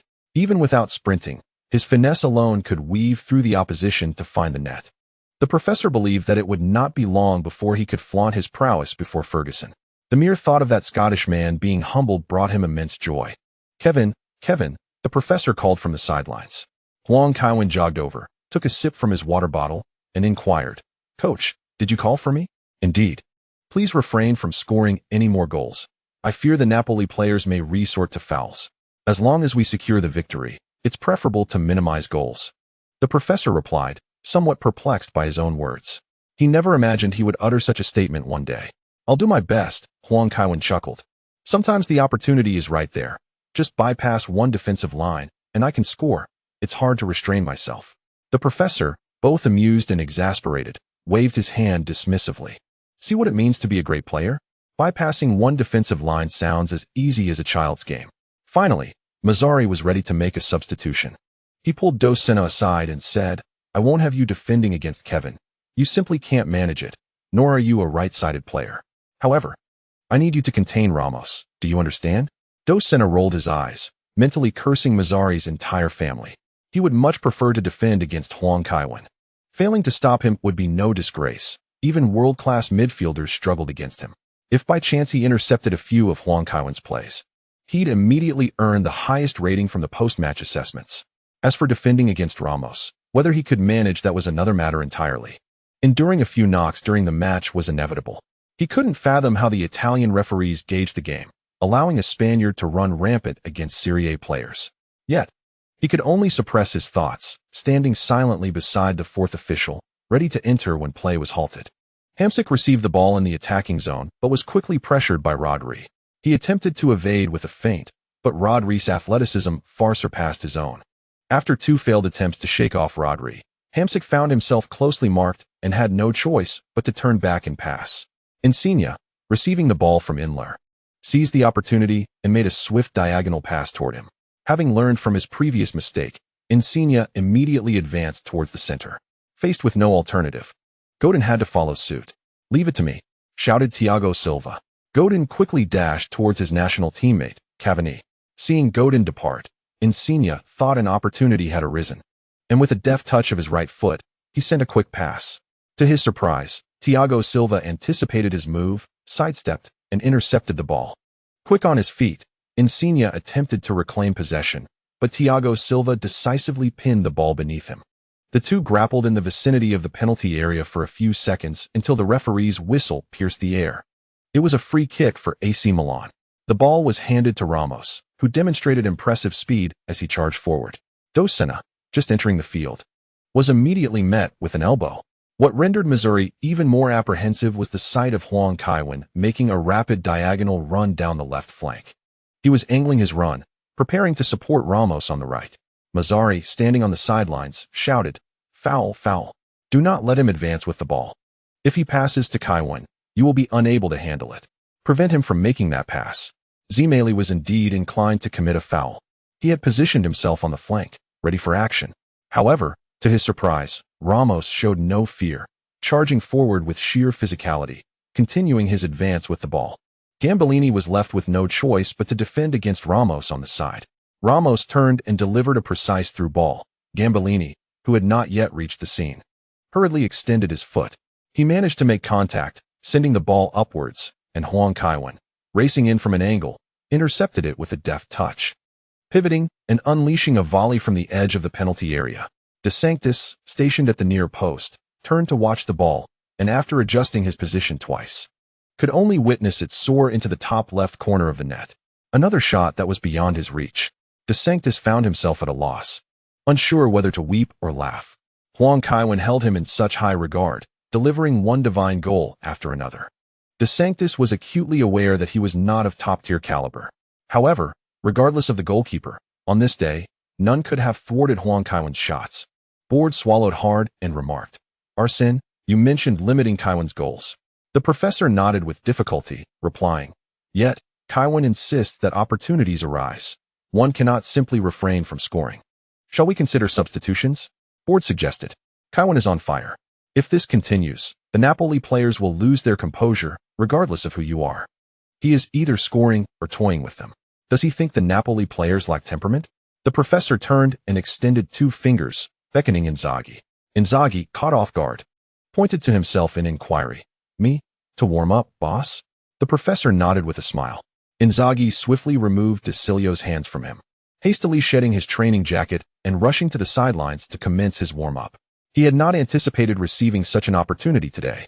The trivialities of deceiving the young men were of little consequence now. "How do we get Filippo on the pitch?" Board whispered. The professor glanced at Inzaghi, who was earnestly warming up, and whispered, "Someone must bear the brunt of the Napoli players' wrath. I believe he is the most suitable candidate." With the final goals from Inler and De Bruyne in the closing moments, the match concluded with a score of 6-3. Though merely a routine Serie A encounter, Huang Kaiwen's performance and goals stirred considerable commotion.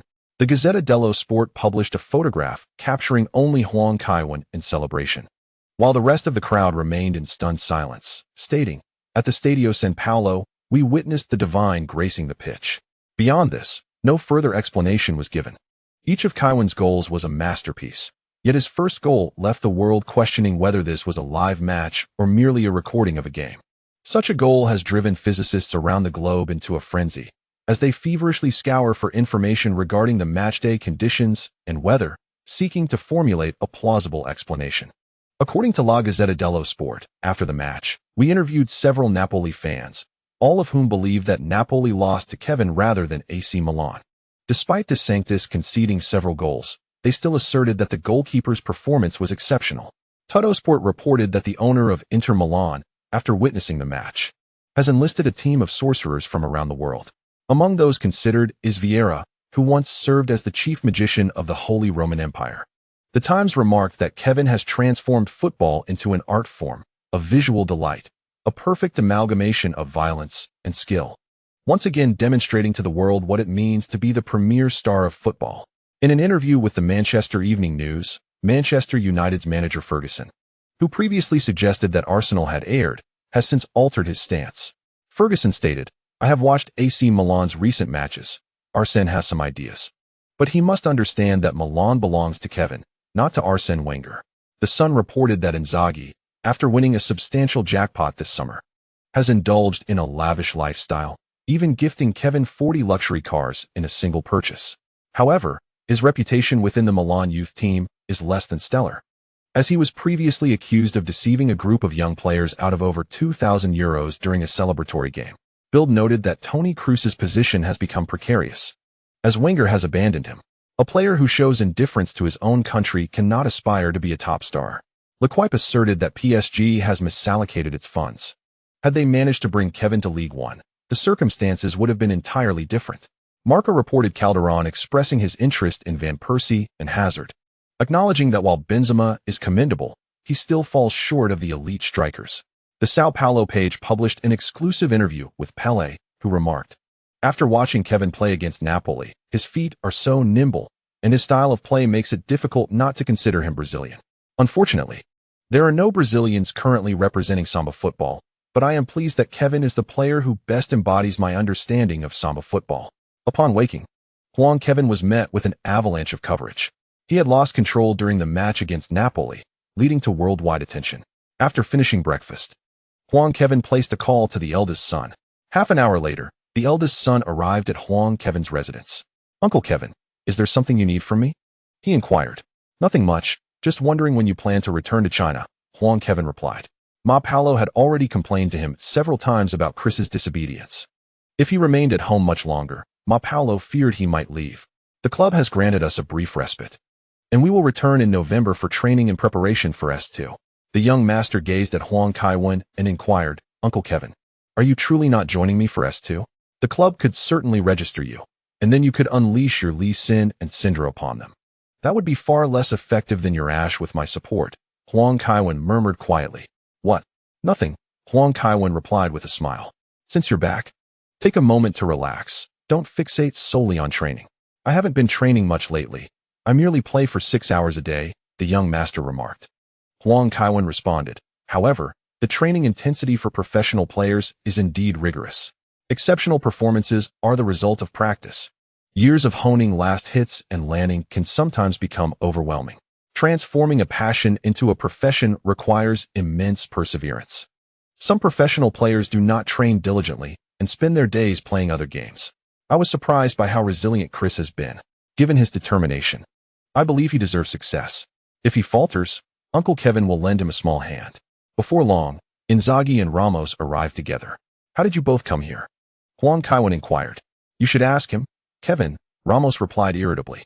He had spotted Inzaghi lurking in the nearby neighborhood that morning. After calling out to him, Inzaghi immediately dragged him away, and the two were chased by a dog for over an hour. It's all right, Inzaghi chuckled awkwardly. I was out jogging with Sergio this morning. Since you all are here, let's take a stroll. We can't let Chris sit at his computer all day, Huang Kaiwen suggested. How about fishing? Inzaghi's eyes lit up. No, Huang Kaiwen and Ramos chorused in unison. Let's go to the arcade, Huang Kaiwen proposed. It's a way to exercise while having fun. I downloaded King of Fighters yesterday, but it's not as enjoyable without a joystick. All right, let us go. Ramos nodded in agreement. Wait for me. I need to change. Lily, yawning as she descended the stairs, quickly dashed back. Let's head out directly, Ramos said. Huang Kaiwen shook his head with a smile. Leaving Lily behind means she'll pester us all evening. The young lady had previously discussed with Huang Kaiwen the reasons behind Lily's inability to conceive. Unsurprisingly, she had fallen asleep while Kevin Jr. was still wide awake. It would indeed be peculiar if she were to become pregnant. By the way, Chris, Huang Kaiwen stated, when engaging on social media domestically or internationally, remember not to criticize your teammates, and it's best to refrain from commenting on opponents as well. Nowadays, public figures treat their social media as if it were a personal circle, and anything unearthed later could become black history. Then I'm in trouble, the young master said. Glancing down, I just posted yesterday that I want to annihilate those little sticks. Huang Kaiwen, both amused and exasperated, gave a thumbs up. Truly, you embody the spirit of the Italian football legacy. However, this attitude is quite appealing to fans. The only concern is that he has likely drawn attention to himself. During matches, aside from managing the game, those little sticks will also take the opportunity to train in the mid lane. Even the most skilled players fear a 4-to-1 situation. The prowess of the little stick in esports remains formidable, as they have embraced gaming as one of their key industries. Lily changed her attire and descended the stairs. Huang Kaiwen tossed a pair of keys to Ramos. Inzaghi and the young master engaged in a spirited contest over who would occupy the passenger seat. The young master, still somewhat youthful, pouted and settled into the seat beside Huang Kaiwen. Lily took her place on his left. Do not concern yourself with Filippo. Most individuals do not possess his level of immaturity, Huang Kaiwen advised. Degeneration is more fitting, Ramos retorted. Sensing the shift in atmosphere, Inzaghi chose to remain silent. However, should the Divine Realm manage to seize Milan, he would confiscate the Ramos estate as well. After making a call, they decided to visit a gaming arcade run by Chinese proprietors. Many arcades in Europe are operated by the Chinese, often reported in the media. After purchasing game tokens, they began to explore various games of interest. Huang Kaiwen was delighted to find that the joystick games had a nostalgic appeal, even featuring Double Dragon 1. The dance machines, racing games, and basketball machines were relatively new. The latest additions were undoubtedly the betting machines, a staple for profit in entertainment venues. Huang Kaiwen recalled witnessing someone lose thousands in the 1990s. Come play Yellow Hat, Uncle Kaiwen, the young master exclaimed excitedly. You know about this? Huang Kaiwen inquired. I played it with my teammates at the club. We even enjoyed Journey to the West, and I excelled as Sun Wukong, the young master replied. Huang Kaiwen sat down beside him to select a character. The young master promptly chose Yellow Hat. Youngsters tend to favor the strongest characters. In their childhood, selecting characters often sparked disputes among friends.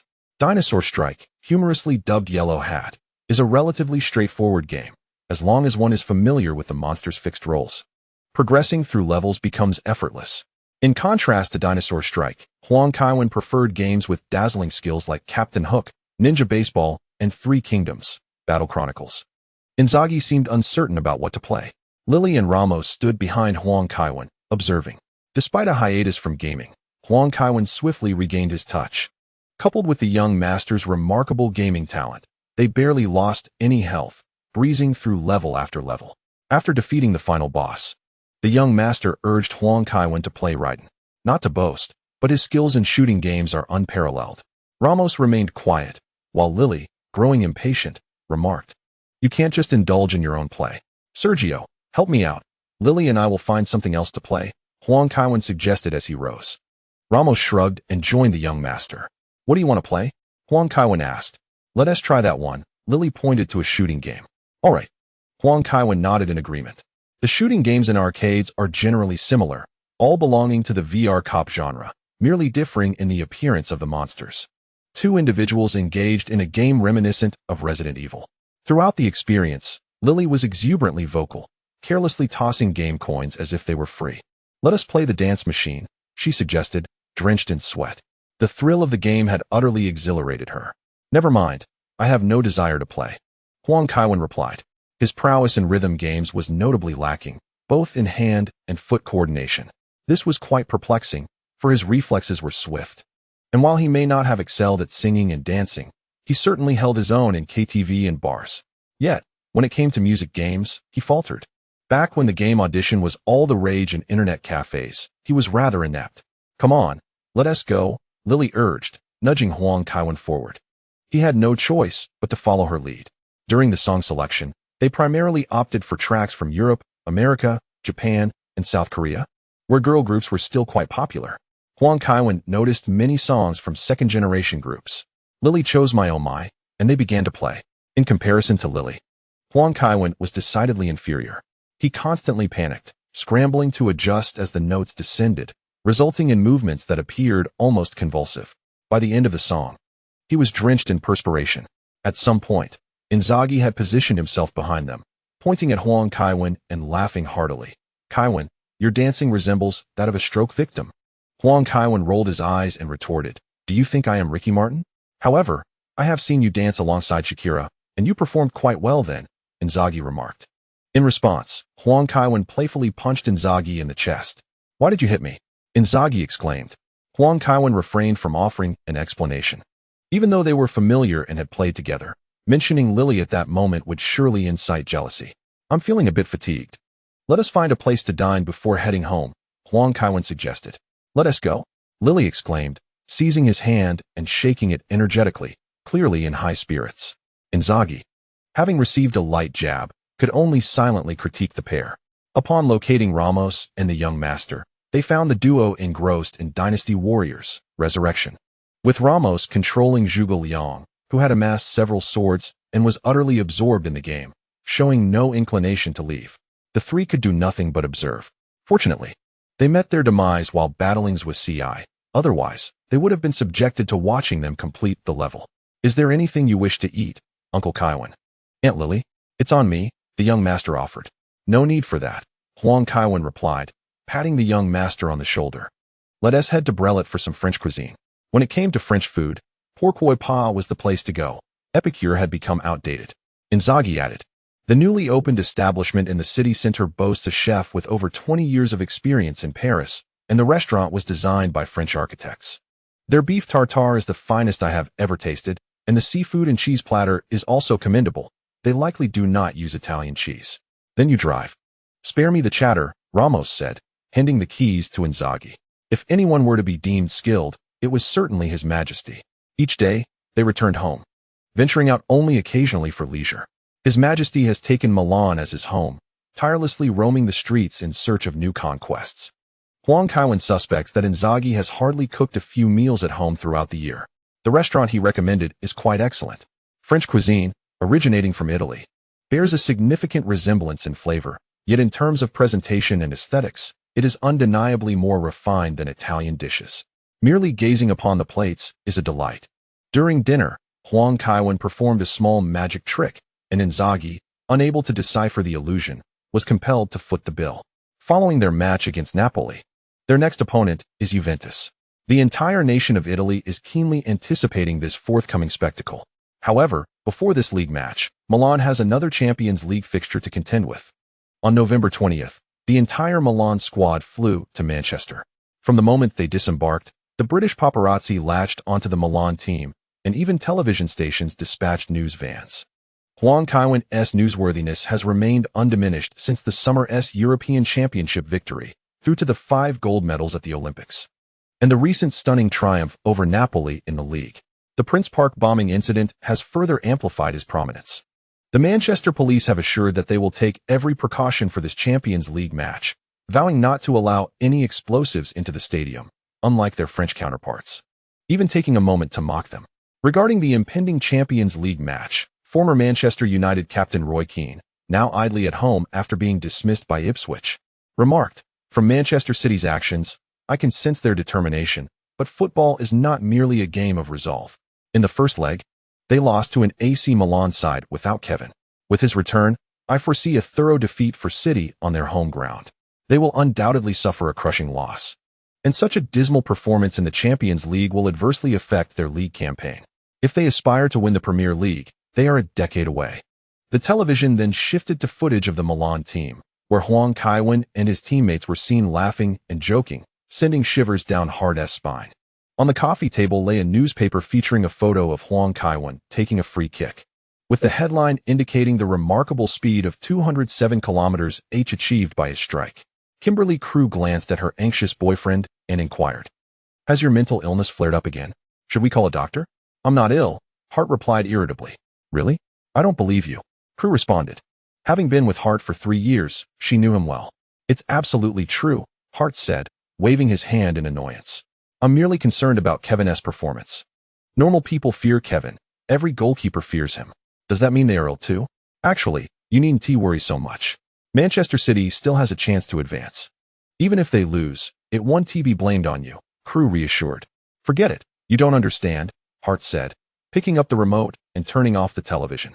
He took Kimberly Crew back to the bedroom. "What are you doing? Aren't we supposed to sleep separately before the match? Don't touch me. It's dirty here." "No way, Joe." Kimberly Crew enjoyed a splendid evening. Her young boyfriend's demeanor made her feel as if he had transformed into a different person. It can be likened to a transformation from the prowess of Tom Cruise to that of Arnold Schwarzenegger. Upon rising in the morning, she felt her legs somewhat weakened. Nevertheless, she resolved to prepare breakfast for Hart. At this moment, breakfast served as a reward for Hart's performance. When Hart awoke, he cheerfully remarked, "With so much food, if I consume it all, I won't be able to compete." To which Kimberly Crew responded, "Who told you to eat it all? All right, I surrender. But I still believe I shouldn't waste your thoughtful gesture," Hart replied, as he sat at the dining table, devouring his meal. Crew, beaming with delight, cautioned him, "Do not overindulge. It may affect your performance in the competition." "I understand," Hart nodded in acknowledgement. After finishing breakfast, he departed his home as usual. However, the moment he stepped outside, his expression shifted dramatically. That's a daunting 207 kilometers. Last time, he merely attempted to block it with his hand and ended up with a fracture that plagued him for days. He had no doubt that a direct kick to his head would send him soaring into the ether. As a national player for England and a key member of Manchester City, Hart earned a considerable salary. Yet he lacked the courage to stand before Kevin Huang for that money. Hart felt compelled to take action. Once in his car, he drove aimlessly, muttering to himself. Hart pondered, "What if I claimed I had an upset stomach? That excuse has been used before. Or perhaps I could say I was kidnapped and holed up in an abandoned factory. No, that's too easy to discover. Damn Manchester with its plethora of surveillance. Such an infringement on human rights." At that moment, he regretted not having watched more crime films. His thoughts were painfully few. He found himself unable to inflict harm upon himself, for Manchester City was undeniably affluent. If he were to sustain an injury, they would surely acquire a new goalkeeper during the winter break, if the newcomer performed better than him. Even his status as a product of City's youth academy would not safeguard his position. The performance of a goalkeeper is glaringly evident. Although Hart was conceited, he did not entertain the notion that no goalkeeper could surpass him. His goalkeeping coach had pointed out some of his weaknesses, with positioning being his Achilles heel. As he drove, Hart unknowingly arrived at Manchester Cathedral. Upon seeing the grand edifice, he slowed down and parked at the roadside, instinctively entering the church. Since it was a weekday, the church was eerily empty. After surveying the surroundings and finding no one present, he sat in the confessional. He initially intended to feign nonchalance and deliver a witty remark. But within the church's confines, the slick words faltered on his tongue. After a minute of silence, Hart finally spoke. "Lord, I am guilty. I am a coward. Can a coward be forgiven? I recognize that I have received much, yet the thought of facing my opponent fills me with dread. They are the most formidable in the world." Before Hart could finish, a voice interjected. "Child, are you preparing to fight America? Are you perhaps Iraqi?" Hart was startled. Turning to see the priest on the other side of the confessional, he quickly shook his head and replied, "I was merely using a metaphor. In truth, I am not a soldier. Did you know that St. Peter once betrayed Jesus? Fear governs every individual, even the disciple of St. Paul. When Jesus resurrected, Peter was filled with trepidation. However, in Jesus' gaze, there was no resentment or rage, only love. In that moment, Peter realized that his love for Jesus surpassed all else. The only way to liberate oneself from the shame of the past, and the sole path to restoring a life of integrity, is to confront it. The priest whispered, "If I confront it, can I triumph over everything?" Hart inquired. "Certainly, the omniscient and omnipotent Lord will bless each of his faithful," the priest asserted with conviction. "So, can Manchester City triumph over AC Milan today, even with Kevin in the starting lineup?" Hart asked with a hint of anticipation. Yet, he received no reply. After nearly half a minute, he turned to see that there was no one on the other side of the confessional. The priest had quietly departed at some point.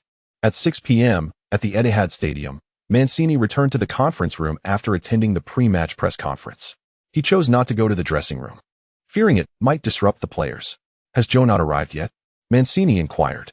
His assistant, VIII, nodded and replied, "We called his mobile, but it was answered by his girlfriend. It seems he left without his phone today. Damn it, let us find someone to cover for him. We cannot delay any longer. We must submit the starting lineup." Mancini kicked the desk in frustration. The crucial Champions League match, and the first-choice goalkeeper was missing. He could already envision the scathing remarks from the British media post-match. Yet, what could he do at that moment? Mancini vowed that if Joe Hart did not provide a reasonable explanation, he would certainly acquire a new goalkeeper during the winter transfer window. In the away dressing room, Kevin De Bruyne was already suited up. Today's topic of conversation was the page 3 girls. Although British girls may not possess the allure of their Italian counterparts, it is hard to resist the allure of the Sun's third page upon arriving in England. This section is designed to entice men to spend on the newspaper. Thus, they are well versed in capturing enticing photographs. Reese Banhard is truly remarkable. "I feel Katie Leah is slightly more attractive, primarily due to her facial features," Kevin remarked. "What do you think?" "I shall abstain from the discussion," Kevin chuckled. "Are you being disingenuous, mate?" Inzaghi teased. "Not at all. I simply feel that the page 3 girls are rather lackluster," Kevin replied. "Goodness, you are quite superficial." Inzaghi exaggeratedly gestured at his chest. "Sometimes one must look beyond mere appearances." Kevin remained silent, glancing at the lottery with anticipation, and chose to participate. Ding. You have won a 24-hour experience card for the match between Manchester City and Blackburn from the 7th round of the 2011 to 2012 Premier League season. It's him. David Silva can be regarded as one of the most pivotal figures in Manchester City's ascent. Whether in the early days or later during Guardiola's era, Silva has consistently been the most astute player on the pitch for Manchester City. Aside from his somewhat slender physique, Silva possesses virtually no weaknesses. The technical finesse, exceptional organizational skills, and remarkable passing ability, coupled with a high average efficiency in creating goals, define the player in question. Having drawn Silva, today the King of Yellow shall demonstrate his prowess in the attacking midfielder role for his teammates to witness. As the players warmed up, a cacophony of boos echoed through the Etihad Stadium. Presently, their chances of advancing are merely theoretical. After 4 rounds of the Champions League, AC Milan remains undefeated with a total of 12 points, while Manchester City has secured only 1 victory and suffered 3 defeats. For them to progress, not only must they triumph over Milan, but they also need to achieve a substantial victory, all while ensuring that their rivals, PSG, do not secure a win. Such conditions for advancement are exceedingly stringent. Given the significant investments made, It is hardly surprising that City fans are dissatisfied with these results. The fifth round of the group stage of the Champions League is about to commence, yet today's starting lineup has taken us by surprise. Indeed, we can now confirm that Manchester City's submitted lineup does not include their first-choice goalkeeper, Joe Hart, who appears to be injured. Wenger has made several adjustments for this match, with some starting selections catching us off guard. Let us examine the starting lineups of both teams. Milan's formation is a 4-3-3 with a single defensive midfielder, goalkeeper, Buffon, defenders, Zambrata, Quit, Thiago Silva, Ramos, midfielders, Kroos, Van Bommel, De Bruyne, forwards, Juan Kevin, Torres, Kaká. Manchester City's formation is a 4-3-3 with two defensive midfielders, goalkeeper, Costel Pantilimon, defenders, Nastasic, Lescott, Kompany, Maicon, midfielders, Garcia, Tevez, Barry, forwards, Sinclair, Ibrahimovic, Nasri. Both teams' starting lineups have surprised us to some extent, yet the most shocking revelation is undoubtedly Hart's absence from the starting 11. Furthermore, Tevez's positioning as an attacking midfielder has also raised eyebrows. Our greatest curiosity now lies in the circumstances surrounding Manchester City's goalkeeper, Hart. Chapter N0627 Internal strife at Manchester City. Ibrahimovic observed Juan Kevin performing wide stance exercises, a bittersweet smile gracing his lips. Initially, he believed he could face Juan Kevin with composure, but upon becoming adversaries once more, the typically confident Ibrahimovic found himself flustered. Had he not gone to Milan and played alongside Juan Kevin, his understanding of him would not be so profound, allowing Ibrahimovic to maintain his calm. However, the days spent playing alongside Juan Kevin have made it abundantly clear that with Juan Kevin on the field, the game ascends to an entirely new dimension. The style of play transcends the ordinary. At 7:45 p.m., Serbian referee Milorad Mazic blew the whistle, signaling the commencement of the match. Ibrahimovic initiated the play, sending the ball directly to the right flank, where Nasri promptly returned it. Under Mancini's guidance, Manchester City has undergone some transformations, yet the fundamental 4-4-2 system remains unchanged. Tevez's presence in the attacking midfielder position does not necessarily designate him as a true playmaker.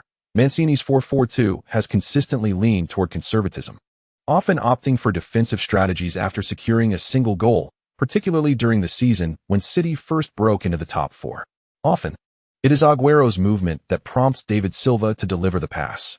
Even after the substitution of Ibrahimovic, their tactical approach remained largely unchanged. Today, the decision to bench Silva suggests that Mancini harbors little optimism regarding the outcome of the match.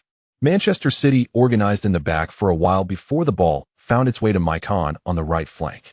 The once celebrated right back, now fallen from grace, has experienced a decline in form at a pace that exceeds that of most players, even among his Brazilian peers.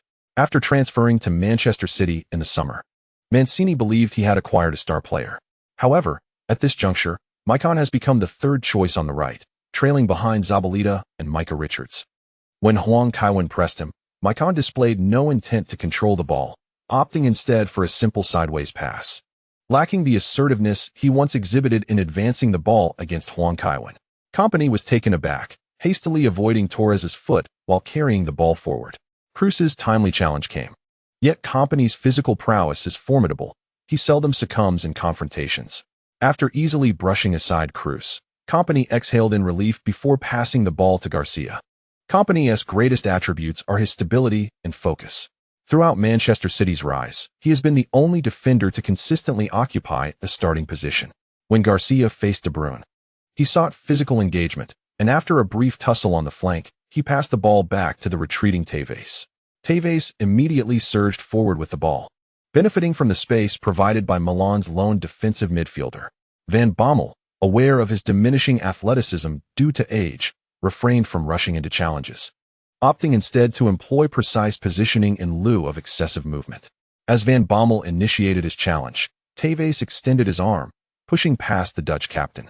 Manchester City's style of play is closely linked to their early signings, which emphasized individual talent. Ibrahimovic's quick start revealed his keen sense for opportunity. However, Tevez hesitated to release the ball. When Thiago Silva advanced, Tevez was still in possession, but this time he encountered a formidable opponent. At this period, Thiago Silva was arguably the finest defender in the world, devoid of any flaws. Although Tevez possessed decent physicality, his bodily limitations curtailed his potential. The two collided, with Thiago Silva adeptly extending his leg to nudge the ball away. Ibrahimovic, visibly frustrated, gestured towards Tevez, feeling he should have received the pass. Tevez, ignoring Ibrahimovic, kept his head down as he walked back. Mancini, eager for goals, could not suppress a sigh, though he harbored little expectation for the match. Milan's counterattack commenced, with Van Bommel delivering a direct pass to Kroos, who immediately responded with a return pass. Remarkably, Hwang Kaiwan found himself surrounded by 3 players.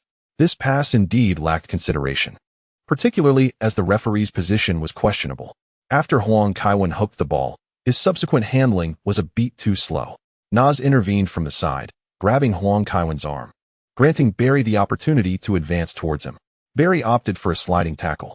However, Hwang Kaiwan swiftly maneuvered the ball with his foot, allowing it to leap past Barry's outstretched leg. Nearby, Maicon promptly dove to intercept. Although the ball rolled away from Hwang Kaiwan, it posed a greater challenge for Manchester City. Nasri, in pursuit, stumbled over Maicon's legs, and both players tumbled to the ground. At that moment, Manchester City's defense was in disarray. Torres and De Bruyne were positioned on the defensive line, accompanied by the ball-holding Hwang Kaiwan.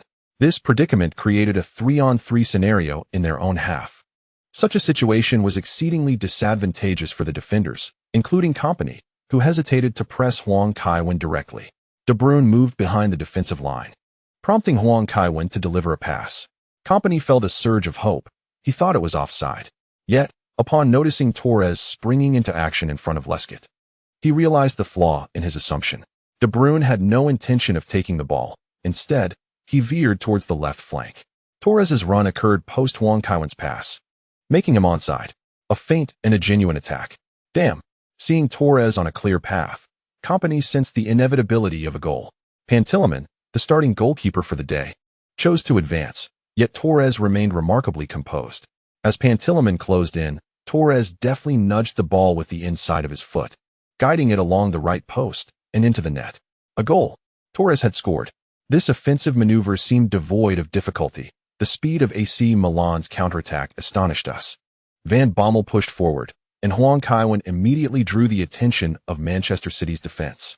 After elegantly bypassing 3 defenders, his assist was nothing short of routine for him.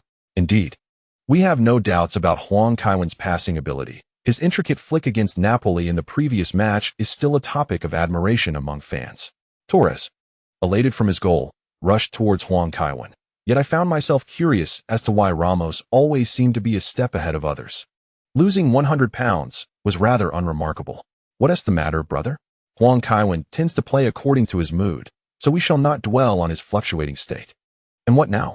Observing today's circumstances, it appeared that Manchester City could not capture Hwang Kaiwan's interest. Otherwise, faced with 3 defenders, he could effortlessly dribble past them or make an early pass forward, compelling De Bruyne to return the ball to him. What does this signify? It indicates that he does not regard Manchester City as a formidable opponent and lacks the enthusiasm to undertake a solo display. Hwang Kaiwan seems rather selective about his adversaries. When facing lesser teams, he rarely scores more than 3 goals, yet against top clubs, he often starts at 5. One cannot claim that elite teams are inferior to smaller ones. The broadcast shifted to Mancini, who, adorned with a scarf, revealed an elegant smile, standing alongside the professor. Both exuded a charm unique to seasoned coaches. Upon seeing the lively figure of the number 10, Mancini couldn't help but shake his head.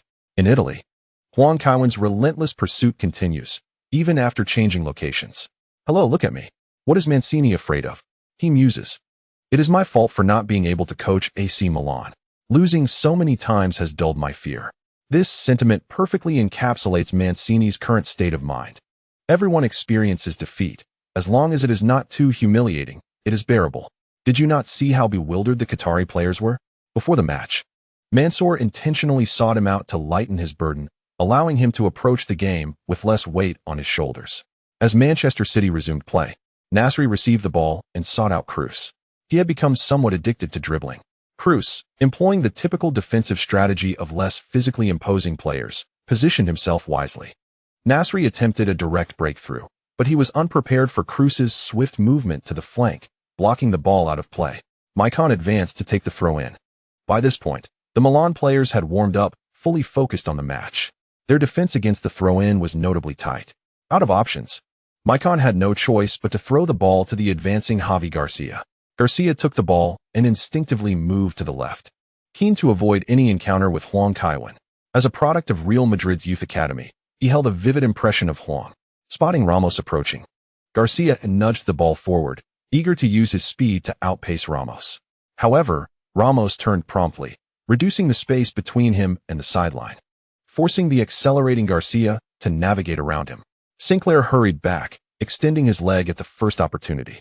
His foot collided with Ramos's calf, but as the aggressor, Sinclair lost his balance. Falling to the ground, Sinclair quickly reached out to hook the ball, and after 2 attempts, referee myriad finally blew his whistle. Ramos, rising, sought out Sinclair. Typically, he would be the one delivering the blows, not receiving them. On the Manchester City side, only Ibrahimovic quickly approached, joining Huang Kaiwen in diffusing the situation. Let it go. Robin's suspension isn't over yet. If you join him, the coach will have a headache, Huang Kaiwen advised. Ramos nodded, pointing at Sinclair, warning, you better be careful. The professor sighed in relief.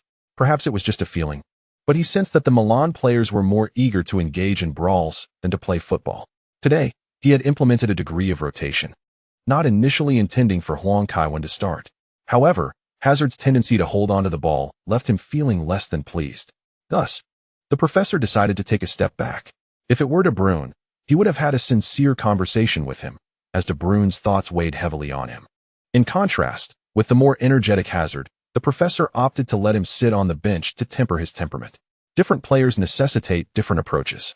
This is not a double standard. It is simply tailoring education to the individual. After the kickoff, as Manchester City regained possession, the professor could not help but shake his head. This overly utilitarian style of football did not appeal to him. He could understand defensive strategies when leading, but to defend while trailing? Is this what they call winning by losing less? Inzaghi patted De Cilio on the shoulder and said, how about a little game? I'll give you a chance to win back some pride. How do we do that? De Cilio inquired directly, his temper flaring after being bested by Inzaghi several times. You know Kevin scores quite a few goals, so do you think he will surpass 3 goals today? Inzaghi asked, wiggling 5 fingers in front of him. This psychological suggestion was something he had learned from television, and he decided to test it on this young lad. Of course, he will definitely score more than 3. De Cilio replied with a smile, adding, besides, Kevin is in the starting lineup. Oh, I also want to guess that Kevin will score more than 3. How about we wager on whether he can exceed 5 goals? You can choose first, Inzaghi said, intentionally flicking his hair back with the back of his hand. His fingers splayed in a clear gesture for 5. Does 5 count as exceeding? De Cilio asked. Absolutely. Inzaghi nodded, encouragingly saying, if he scores 6, I'll double your winnings. Deal, I'll bet 5,000. De Cilio said through gritted teeth, eager to recoup his losses. After feigning hesitation for a few seconds, Inzaghi nodded, his heart swelling with delight. It wasn't he that he underestimated Manchester City, but such a team hardly warranted Kevin's full scoring prowess. Inzaghi knew Kevin all too well. Despite his public statements praising various teams, Kevin lacked interest when facing lesser opponents. With Hart absent today and his old friend Ibrahimovic now at Manchester City, Kevin had no compelling reason to exert himself in front of the goal. Winning against De Cilio meant that the money spent on French cuisine would be returned. Inzaghi resolved to develop a few more players from the youth team. While conserving resources was essential, generating new ones was equally important. On the pitch, Manchester City once again left empty-handed. Players with strong individual abilities often preferred to hold onto the ball, and few were as obedient as Benzema, who had transformed from a new Ronaldo into a new cog in the machine. After Buffon intercepted Tevez' shot, he noticed Kevin in the backfield and, without a second thought, launched the ball toward him. The throw was remarkably accurate. Kevin jogged forward, slightly turned, and effortlessly brought the ball to his feet. This startled Gareth Barry, who rushed toward Kevin. However, with the characteristics of both Henry and Del Piero on the left flank, along with his short-distance sprinting skills and various enhancements, Kevin was still playing in Manchester. His speed received an unimaginable boost, exemplifying the prowess of a naturally gifted player. In an instant, Kevin surged forward with the ball, his explosive power causing a patch of grass to fly from the pitch at the Etihad Stadium. In less than a second, Barry found himself forced to turn and chase back, while Kevin had already gained over 5 meters on him. Damn! Achieving a speed of approximately 10 meters per second right from the start left no room for Manchester City's players. The home crowd widened their eyes in astonishment, not expecting Kevin's speed to be so extraordinary. Even the Manchester City fans experienced a strange illusion, wondering if Kevin's speed on the green field might be even faster than on a rubber track. Fortunately, Manchester City's defensive line was not pressed too deeply this time. Even as Kevin De Bruyne deftly maneuvered the ball close to the ground, the Manchester City players had ample time to retreat into their penalty area. "Back to your positions," the professor urged. Despite being aware of De Bruyne's remarkable ability to conjure miracles on the pitch, the multitude of defenders was not to be underestimated. In terms of Manchester City's acquisition strategy, he felt the most prudent choice lay in fortifying the defense, which, even with rotations, appeared quite logical.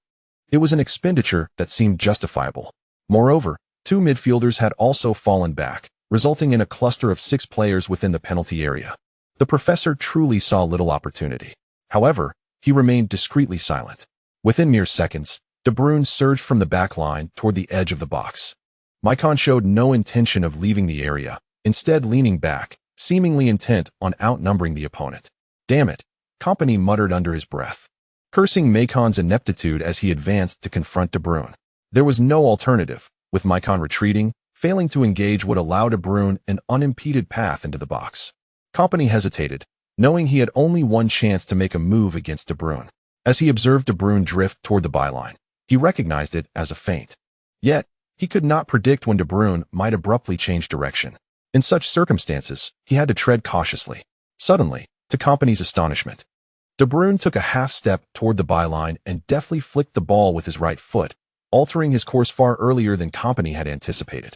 Kompany swiftly extended his leg to intercept, but De Bruyne, having changed direction, executed a side-footed shot.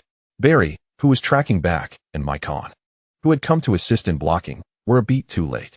Both teams' players turned to face the action in the penalty area. De Bruyne's shot, with a pronounced curve, sailed over Maicon. Although the ball's speed was moderate, the presence of 3 City defenders severely obstructed the goalkeeper's view. By the time Pantilimon became aware, it was too late. Despite his quick dive, he was unable to thwart the ground shot that nestled against the right post. Goal! De Bruyne! De Bruyne! De Bruyne! The Rossoneri supporters on the away trip erupted in ecstatic cheers, mingled with a handful of Manchester United jerseys. It seemed that the United fans did not regard Manchester City with the disdain their manager had suggested. The owners of the Etihad Stadium remained silent, their expressions a complex mix as they observed De Bruyne being celebrated by his teammates. No matter how wealthy their new chairman might be, it mattered little. They could not purchase that number 10. Even if they had the chance to conquer the Premier League, they could not secure the Champions League. Perhaps a Europa League trophy would suffice? At the very least, that was a title De Bruyne would never attain. De Bruyne's goal was exquisite, with both the curve and angle executed brilliantly. Indeed, he had managed the power and finesse of his shot with remarkable precision. What astonished us even more was the instantaneous explosive speed of Hwang Kaiwan. He recently sprinted 54 meters in an impressive 5.98 seconds. A terrifying pace that would stand out even on an athletic field. Indeed, Hwang Kaiwan may have the opportunity to challenge the 60-meter event, where his explosive power and starting technique would be even more pronounced. His speed is undeniably remarkable. Even Gareth Barry, who chased him for an extended period, could only catch up after Hwang slowed down in the penalty area. This was quite evident. Seated before the television, Bolt wore a look of frustration. After his retirement, he contemplated dabbling in football. Even if he were not the best footballer in the sprinting world, he could still claim the title of the fastest among them. However, witnessing Hwang Kaiwan's performance left him devoid of confidence. Bolt felt increasingly certain that Hwang's abilities had grown stronger than before. He had once taken pride in his physical prowess. Yet being outpaced by Hwang, who had not even trained, was a considerable blow to his ego. Grabbing a notebook, Bolt took to social media to ponder aloud. How terrifying would Kevin's speed be if he had practiced sprinting from a young age? Indeed, remaining silent seemed the wise choice. The professor mused with a sense of relief. There was little that could be done. That goal should not have been possible according to his football philosophy. Arsenal and Barcelona share many similarities. Arsenal's coordination just outside the penalty area effortlessly allows players to find space. Yet, Even the strongest Arsenal could not breach a tightly packed defense of 6 players in the penalty area using their customary methods. However, Huang Kaiwen accomplished this with ease. How did he manage it? By dribbling into the box and executing a low, curling shot. It was that simple. No wonder the Scotsman had been sardonic during the phone call. Huang Kaiwen is indeed formidable. The proud professor conceded that even if the 3 versions of the glamorous woman were to coach AC Milan, their performance would not falter significantly. Such realization irked the professor, prompting him to glance at the Manchester City bench. Mancini perceived the professor's gaze as a display of arrogance and huffed, turning away. "You're not all that," he seemed to think. The long-standing rivalry between the two was palpable. The professor disapproved of Manchester City's extravagant spending and often criticized them both openly and subtly. Mancini's public remarks regarding Arsenal's Nasri and his desire for a swift signing only fueled the professor's ire. "Get your act together," Ibrahimovic shouted as he returned to midfield. At this moment, Manchester City's cohesion was markedly improved, with some responding to Ibrahimovic's rallying cry. "Who do you think you are?" Teve's comment created an awkward atmosphere. Nasri immediately began to watch the unfolding drama, a tradition of the French team. "Let's keep our comments to a minimum.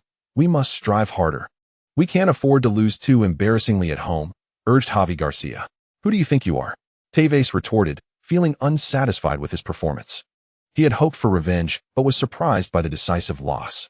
"If you have no intention of playing properly, you might as well go to Disneyland and leave the field for those who truly wish to play," Ibrahimovic pointedly remarked at Tevez. "Nonsense," Tevez retorted boldly, showing no fear of Ibrahimovic. Sensing the escalating tension, Sinclair hurriedly intervened, separating the two. It appeared that a verbal altercation had erupted between the Manchester City players, Ibrahimovic and Tevez. This development was hardly surprising, given the strong personalities of both players. Tevez had departed from Manchester United partly due to his dissatisfaction with being relegated to a supporting role and being assigned to an undesirable position. Mancini had entrusted the number 9 role to Ibrahimovic, which certainly displeased Tevez. Indeed, Tevez's agent frequently voiced concerns to exert pressure on the clubs, whether at Manchester United or Manchester City, and the British media generally attributed such tactics to Tevez's influence. Open communication with the club would have been more prudent, as leaking information only serves to strain relationships. Yaya Touré's agent was also not entirely forthright. So look, Touré's representative shared the same agenda as Raiola, instigating player transfers to earn commissions and signing fees. Had it not been for him, Touré's career might have been markedly more illustrious. Fortunately, the farcical situation at Manchester City had come to an end. Yet, Ibrahimovic and Tevez remained visibly agitated, their expressions foreboding to Mancini. His sole hope was that the players would refrain from causing a scene on the pitch. A scuffle in the locker room was acceptable, as long as the team did not embarrass themselves on a global stage. As the game resumed, Ibrahimovic surged forward with the ball, immediately confronted by Torres. The Swedish forward executed several flamboyant maneuvers with his large feet, but De Bruyne also pressed forward. Ibrahimovic was left with no choice but to shield the ball. Noticing Tevez behind him, he chose to ignore him and instead made a diagonal pass to the more withdrawn Xavi Garcia. Tevez's expression soured dramatically, resembling someone who had just ingested something distasteful. His previously fearsome visage twisted into an even more menacing scowl. Ibrahimovic feigned ignorance and continued his advance. Sinclair glanced back and followed suit, both players, one tall and one swift, awaiting a pass from their teammates. On the opposite side, Nasri glanced down at his toes, exclaiming in disbelief, "What? Has it reverted to a 4-4-2 formation?" He realized that if he did not drop back to retrieve the ball, the midfield would likely struggle to connect throughout the match. But who had ever told them that Samir Nasri was an altruistic player? "Stop dawdling in the back. It's too perilous. Pass it out quickly," Mancini shouted from the sidelines. The players were merely passing the ball around at the back, akin to playing with fire. Gareth Barry grimaced at the situation. He too wished to make a pass, but Tevez, in a fit of frustration, was not making himself available for support. Was he expected to carry the ball from the back all the way to the front single-handedly? As Kevin De Bruyne charged forward again, Barry promptly made a lateral pass. He certainly did not want to lose possession. Xavi Garcia shared the same sentiment and, with decisive intent, unleashed a powerful strike with his right foot, meeting the ball head-on. There was a complete disregard for precision. The only intention was to loft the ball into Milan's half. The professor on the sidelines wore a smile of schadenfreude. His history with Manchester City was fraught with tension, and witnessing them squander so much money yet perform so poorly brought him a sense of satisfaction. Do not be misled into thinking he is magnanimous. He has engaged in verbal sparring with numerous coaches. However, the ball's trajectory was acceptable, heading straight for Milan's penalty area. Thiago Silva leaped to head it, but miscalculated, inadvertently directing the ball to Ibrahimovic's feet. Silva rushed towards Ibrahimovic to rectify his mistake, while Ibrahimovic, arms outstretched, held off Silva and maneuvered the ball towards the sideline. "Pass the ball, you fool," Tevez shouted as he made a run forward. Yet, Ibrahimovic had no intention of passing. He merely shielded the ball near the touchline. Silva, unwilling to continue the struggle, seized the moment and nudged the ball out of play. "Damn it! Can't you hear me?" Tevez stormed over to inquire. Ibrahimovic stood his ground, gazing ahead, retorting, "I can't hear a dog barking. You son of a..." Tevez swung his arm, ready to strike. Nearby, Thiago Silva swiftly intervened to restrain Tevez. After all, Ibrahimovic was once a teammate, and their relationship was relatively amicable. "Let us not act rashly, Ibrahimovic," Zambrotta advised. "Careful, or you might face an internal suspension." They had been teammates at Juventus. Ibrahimovic caught a glimpse of Tevez's fierce expression, still intent on confrontation, but at that moment, City players rushed in to mediate. Players from both sides quickly intervened. Referee Myriad also approached to warn the two players. "Eden, get up and warm up," the professor turned and beckoned. Hazard promptly shed his training jacket and dashed to the sidelines. "Aren't we planning to rest him for this period?" Bold inquired. "The situation has changed," the professor replied. "The City players are quite agitated, and I fear for Kevin's safety." Bold remarked, "So, you're selecting a random lucky player each match to face the boss, are you?" However, Bold also recognized the professor's rationale. The entire Champions League match was inconsequential, not affecting Milan's chances of advancing as group leaders. It would be pointless for Kevin De Bruyne to sustain an injury. Hazard was thrust onto the pitch without even a complete warm-up. "Are you all right, Kevin?" the professor approached to ask. "Don't worry, coach. I'm fine," Kevin De Bruyne smiled. At that moment, Bold handed him a towel. Due to the internal discord within Manchester City, the players' minds were not focused on the match. The first half concluded, and both teams headed towards the locker rooms. The atmosphere on City's side felt off. Kevin De Bruyne discreetly slowed his pace. Sure enough, Tevez descended the stairs and turned to ask, "Why didn't you pass to me?" Ibrahimovic scoffed, raising his size 46 foot and planting it squarely in Tevez's face. The chapter ends here. 0628 The new Beckenbauer. As both teams took the field for the second half, Tevez had already been substituted. Typically, it would be expected for Ibrahimovic to replace the underperforming Tevez, who does not seem to endear himself to many. At Manchester City, there can only be one leading figure, and given the current circumstances, the likelihood of Ibrahimovic assuming that role appears quite substantial. Today, the professor's single defensive midfielder seemed to struggle.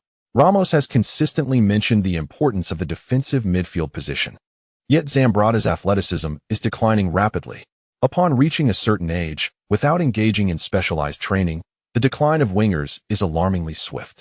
While Giggs may not possess the most admirable character, his professional career has been remarkably lengthy. It is indeed a feat to have emerged from the wings and played until the age of 41 in a top league, particularly for a prestigious club. With neither team displaying an unwavering determination to win, the second half was rather lackluster. Overall, Milan performed slightly better, with their substitutes eager to showcase their talents. Ultimately, thanks to the second half goals from Hazard and Ibrahimovic, the match concluded with a score of 3-1. Manchester City has definitively secured the bottom position in their group, allowing them to focus on domestic competitions.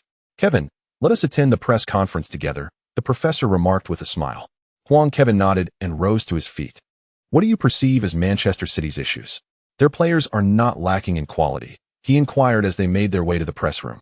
"There is a deficiency in midfield organization, and in truth, there is also a lack of physicality.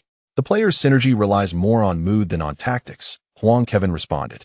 "That is quite accurate, and moreover, with Touré absent, their ability to progress the ball has significantly diminished," the professor acknowledged. In Mancini's tactics, Touré serves as a crucial focal point. Upon their arrival, Mancini was already seated, nodding towards Kevin before quickly turning away. The professor, in high spirits after the victory, had no intention of quarreling with Mancini. Mr. Wenger, why did Quit find himself in a defensive position? Does today's conceding of goals relate to your decision to place Quit in defense? You have previously criticized Manchester City for their excessive spending. Yet you possess a transfer budget of $700 million. How do you explain that? Robert, do you not find your tactics overly conservative? It has been reported that a rift occurred within Manchester City during the halftime break. Is there any truth to that? Why was Kevin substituted early, Arsene? Mancini took the microphone first, stating, Manchester City is a united team. There are no issues within the dressing room, and no discord occurred in midfield. These are mere rumors. As for tactics, I prefer not to comment. A 3-1 scoreline is simply a standard result. Then why was Tevez substituted, and where is Joe Hart? A journalist pressed. Mancini furrowed his brow momentarily before relaxing and responding. The decision to substitute Carlos was a tactical choice. Every member of the team must adhere to the tactical requirements.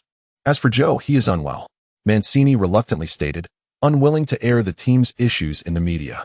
How would you assess Ibrahimovic, Mr. Wenger? A journalist shifted focus. The professor smiled, normally reticent about discussing opposing players. However, he still recalled Mancini's insistence on Nasri's swift transfer. The professor began, Manchester City boasts numerous exceptional players.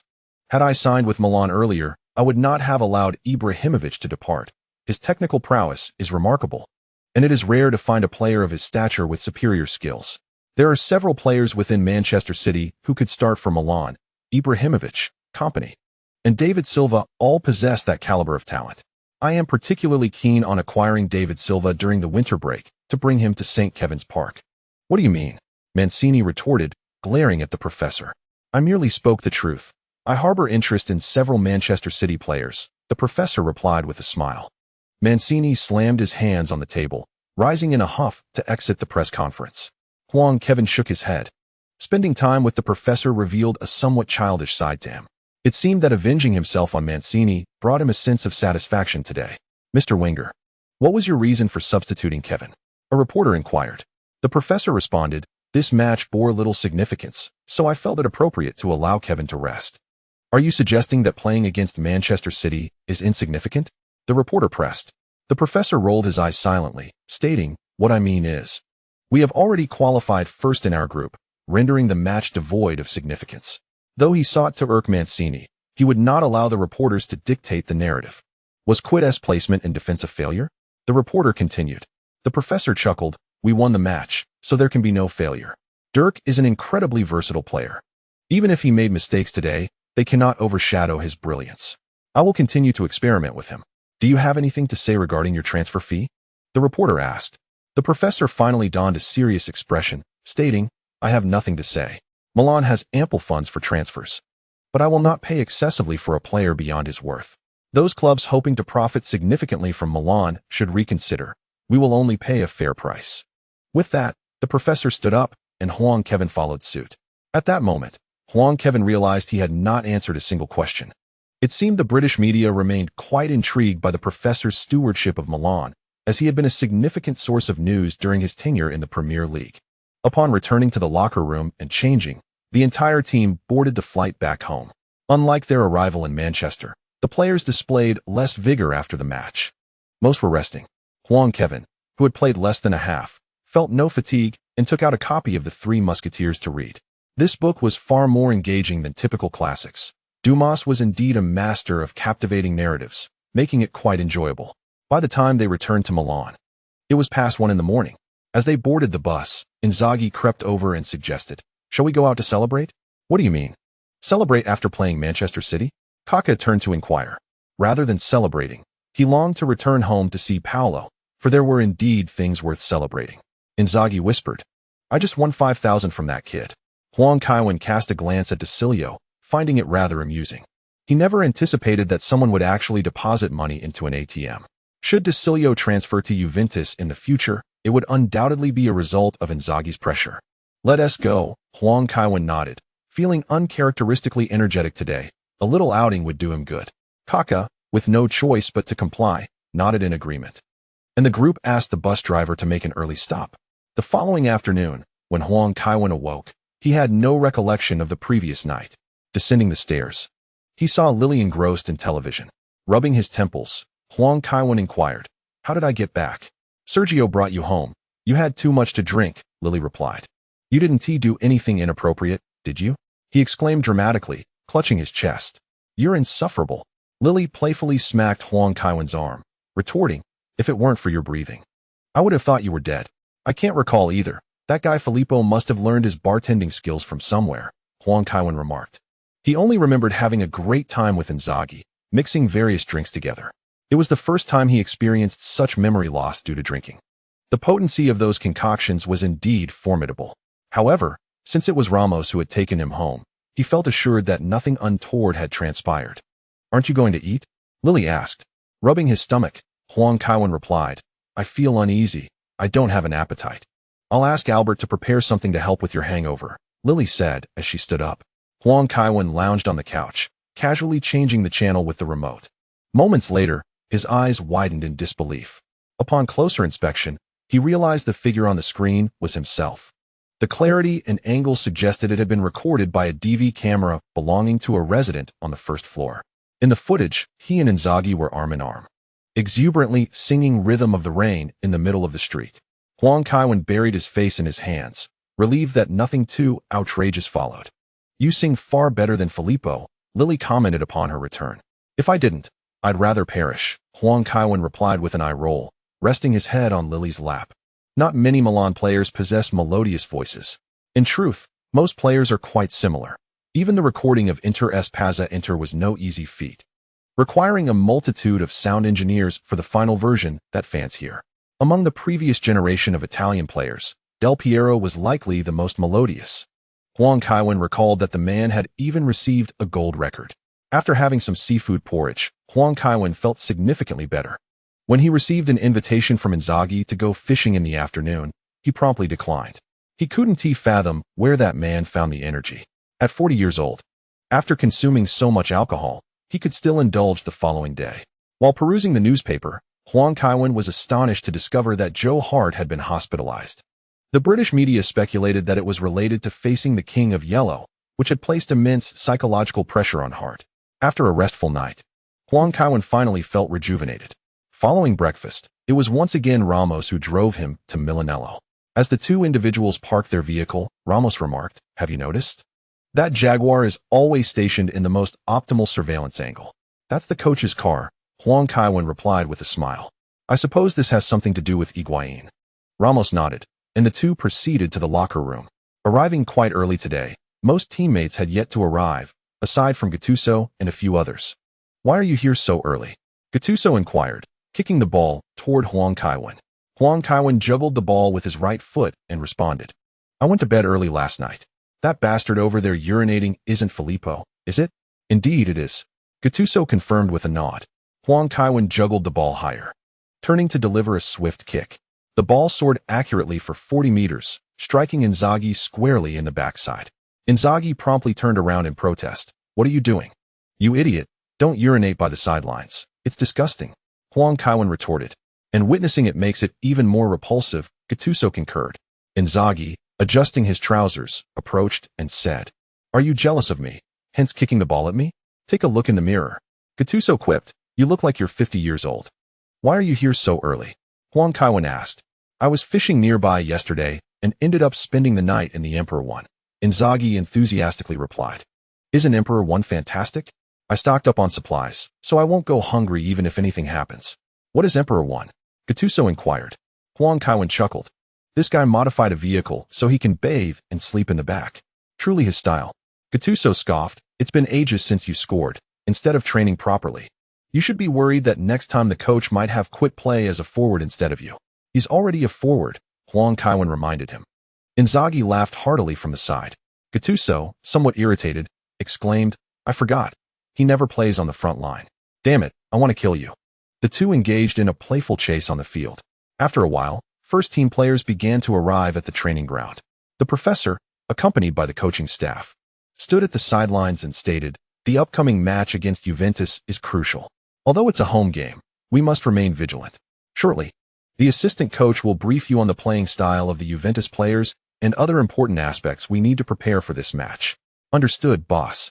This season, Juventus has performed remarkably well, finishing 13 rounds with 10 victories, 2 draws, and 1 loss. Even compared to the undefeated Milan, they trail by only 7 points.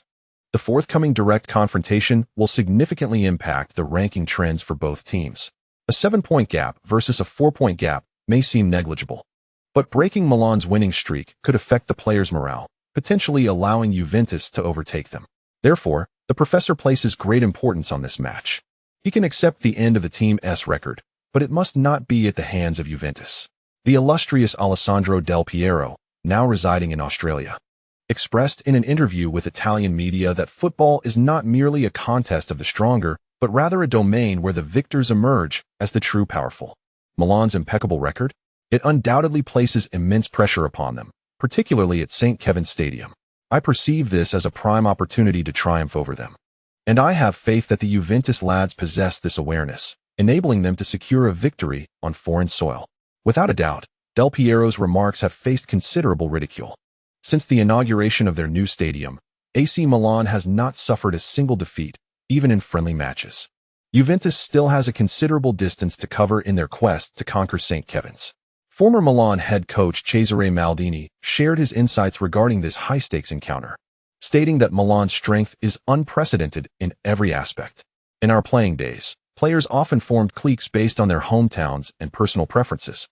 Yet such divisions are non-existent in the current Milan squad. Every player is united around Kevin. And we have the privilege of working with one of the finest coaches in football, Arsene Wenger. From his tactical approach, we perceive a promising future. Milan is undergoing a transformation, and while Juventus may pose a challenge, they will not impede Milan's progress. Maldini's perspective reflects the prevailing sentiment across the Apennine Peninsula, where the Italian football community generally harbors doubts regarding Juventus. Zlatan Ibrahimovic, now transferred to Manchester City, even remarked to the English media that the match would last merely 10 minutes, as Juventus would likely be vanquished in that time frame. Such disdain has incited considerable ire within Juventus. Andrea Agnelli has even offered a victory bonus of €2 million for this match, should they defeat Milan. Every member of the first team stands to gain a substantial reward. Amidst this clamor, on November 25th, St. Kevin's officially welcomed Juventus as an adversary for the first time. Juventus had previously visited St. Kevin's Stadium during the Summer TIM Triangular Cup, but they suffered defeat in that encounter.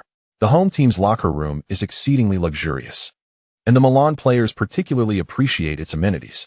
St. Kevin's surpasses Juventus Allianz Stadium, which was inaugurated in 2011, in terms of excellence. The seating has been upgraded to fine leather, and the lockers boast impressive designs. The center of the locker room features 4 televisions, allowing simultaneous viewing from various angles of the match and the pitch, along with computer connections for coaches who enjoy crafting presentations. Unlike Barcelona's individual seating arrangements, St. Kevin's locker room employs long benches, similar to those found in most elite clubs, purportedly to foster unity among players. After donning their gear, Kevin gazed at the anticipation meter, which had reached a perfect 100, and opted for a lottery draw. He received a 24-hour experience pass for the 8th round of the 1964-1965 Serie A season, Juventus vs Torino, featuring Enrico Omar Savori. Savori, the Juventus legend, renowned as the finest dribbler before the era of Maradona. Interestingly, he not only played for Juventus, but also donned the colors of Napoli. One wonders if Maradona's time at Napoli was influenced by him. Savori, too, is a distinguished recipient of the 6th Ballon d'Or. Such an experience card is perfectly suited for facing Juventus. Let us proceed. It's time for warm-up, Ramos announced. Huang Kaiwan rose and followed him outside. Upon their entrance to the field, the St. Kevin Stadium erupted with thunderous cheers. St. Kevin, St. Kevin, St. Kevin. Today's opponent has rendered the match somewhat unique. Although Milan and Juventus have forged a sacred alliance, the rivalry between the two teams remains fierce, whether in Serie A or the Champions League. The Rossoneri had already unfurled a banner, proudly displaying Milan's Champions League trophy, with an inscription in Italian below, "Wake up, the runner-up receives no trophy." The tifo and flipboards in the stands soared in unison. The Rossoneri were unabashed in their enthusiasm. Although the match had yet to commence, many fans were already chanting that victory belonged to Milan. The fervent cries of nearly 80,000 spectators pierced the atmosphere, placing immense pressure on the Juventus squad. This was evident during the warm-up, as every Juventus player wore a solemn expression, starkly contrasting with the relaxed demeanor of their Milan counterparts.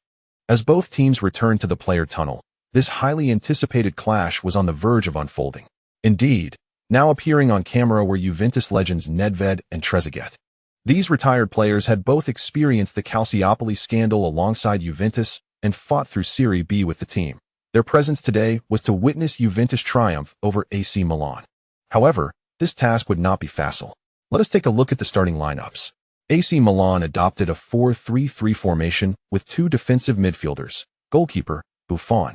Defenders, Desilio, Thiago Silva, Van Dijk, Ramos. Midfielders, Rodri, Kroos, Gattuso. Forwards, Hwang Kaiwan, Van Persie, Hazard. Juventus employed a 3-5-2 formation with a single defensive midfielder, goalkeeper, Storari. Defenders, Barzagli, Bonucci, Martin Caceres. Midfielders, Asamoah, Paul Pogba, Marchisio, Vidal, Mauricio Isla. Forwards, Quagliarella, VIII. From the perspective of their lineups, there were no significant surprises. While both teams featured some young players, the past performances of a few of them were indeed striking. Rodri showcased an impressive composure beyond his years in the defensive midfield role, while Pogba revealed glimpses of his prodigious talent. However, Ferguson expressed disappointment over Pogba's premature contract with Juventus, feeling a sense of relief as well, as he was not fond of Pogba's agent. Pogba's agent, Raiola, represents several outstanding players, including the likes of Ibrahimovic and Balotelli, and has also signed notable talents such as the recently promoted Jesse Lingard from Manchester United and Marco Verratti from Paris Saint-Germain. The captaincy of Juventus has now been entrusted to Bonucci. After winning the coin toss, Hwang Kaiwan felt a significant decrease in thrill. He preferred triumphing over Piero. Having selected the venue, at precisely 3 p.m., Rizzoli blew the whistle to commence the match. Quagliarella initiated the play with a direct pass across the field. VIII returned the ball. Juventus's defense began to organize methodically. Conte's tactical style is notably versatile, yet his core philosophy remains unchanged, emphasizing tactical pressure and urging players to immediately reclaim possession to thwart the opponent's offense upon losing the ball. Currently, Conte is temporarily suspended due to the match-fixing scandal, leaving his assistant Angelo Alessio to direct Juventus, although the tactical arrangements continue to be predominantly shaped by Conte. Achieving their objectives has not been an easy feat for Juventus. During the summer, they reached out to Capello, but he was unwilling to leave the England national team to return to Serie A, leaving Juventus unable to find a suitable replacement for Conte. Consequently, they had no choice but to abandon the pursuit. Both Juventus and AC Milan are currently among the teams that exert considerable pressure on their opponents. As Vidal received the ball, Hwang Kaiwan charged forward. In a moment of panic, Vidal opted for a backward pass. Marchisio, without pausing the ball, sent it back to the defense, and Barzagli booted it towards the front line. The speed of AC Milan's forwards was daunting, preventing him from taking unnecessary risks in the backfield. As the ball crossed the halfway line and approached the penalty area, the retreating Rodriguez and Quagliarella leapt simultaneously. However, experience played a crucial role at that moment. Quagliarella's movements were more exaggerated, and had Rodriguez fallen, a foul would have been called, yet he remained upright. VIII, receiving Quagliarella's header, turned and attempted a forceful shot, which was successfully blocked by Thiago Silva's timely intervention. Isla and Desilio rushed towards the ball. Desilio managed to arrive first, but before he could gain full control, Isla collided with him, causing the ball to slip from Desilio's grasp. Isla skillfully hooked the ball, pivoted, and immediately passed it to Vidal. Vidal feigned a leftward dribble before swiftly returning the ball to Isla. Desilio was caught off guard and was a step slower. By the time he rushed in, Isla had already executed a long pass, finding Pogba on the flank. After controlling the ball with his chest near the edge of the penalty area, Pogba observed the field and delivered a precise through ball. Quagliarella, in pursuit, failed to keep his shot down, sending the ball soaring over the crossbar. Close call indeed. However, we also witnessed Pogba's exceptional organizational talent. His movement and passing were remarkably agile, showcasing him as a well-rounded midfielder. One wonders if Ferguson might regret not having witnessed his performance. Buffon did not immediately turn around but shouted forward, "What are you doing? We nearly conceded a goal. Although I don't have a clean sheet bonus, I believe your contracts include one." Defenders and goalkeepers typically have clean sheet bonuses in their contracts as an incentive for solid defensive play. I don't have one in my contract, Ramos replied. I have a higher assist bonus, he added. Thiago Silva shrugged and remarked, I have one, but conceding goals is beyond my control. There were two newcomers in the defensive line. Van Dijk indeed instills a sense of assurance, yet the presence of his less reliable counterpart raises concerns. Coupled with the impetuous young De Cilio, achieving a clean sheet against Juventus proves to be a formidable challenge. Buffon sighed and waved his hand, disinclined to engage in conversation, and turned to request a ball from the ball boy. These scoundrels exhibit a complete lack of honor. None seem particularly bothered by conceding goals. It is no wonder they are so formidable, despite their defense being perpetually criticized. He must address this with the club. It is imperative that the defensive players have their base salaries reduced, contingent upon a clean sheet bonus. Except for himself, of course. Buffon tossed the ball to Ramos. Although he was not entirely satisfied with Ramos's defensive performance, he held great admiration for the latter's offensive prowess, especially his passing skills, which rival those of midfielders. Ramos delivered a precise pass to the left flank, finding Huang Kaiwen, who skillfully controlled the ball with his chest and accelerated past Asamoah. Barzagli, wary of lingering too long, rushed towards Huang Kaiwen. In a smooth motion, Huang Kaiwen executed a diagonal pass to the supporting Cruz and surged forward. Cruz returned the ball without breaking stride. Completing a wall pass, Huang Kaiwen seized the ball and accelerated once more. Juventus's defenders clustered on this side, yet Huang Kaiwen deftly maneuvered, gliding effortlessly between Bonucci and Pogba. Cáceres, who had been waiting for an opportunity, succumbed to the pressure and opted to tackle from the ground. As he made his move, Huang Kaiwen flicked the ball past him. The advancing Storari miscalculated, and the ball sailed into the empty net beneath the crossbar. St. Kevin! St. Kevin! St. Kevin! The stadium erupted in thunderous cheers. Both teams had launched an attack, yet Milan's efficiency far surpassed that of Juventus. In the broadcast, Cruyff passionately exclaimed, Kevin! Kevin! Goal! Goal! Goal! Kevin sprinted 50 meters during a counterattack, effortlessly bypassing 5 defenders to score. The Torinese boast of signing a new Beckenbauer at Manchester United. If Pogba is the new Beckenbauer, then what of Kevin? The two sides' technical abilities are simply not on the same level.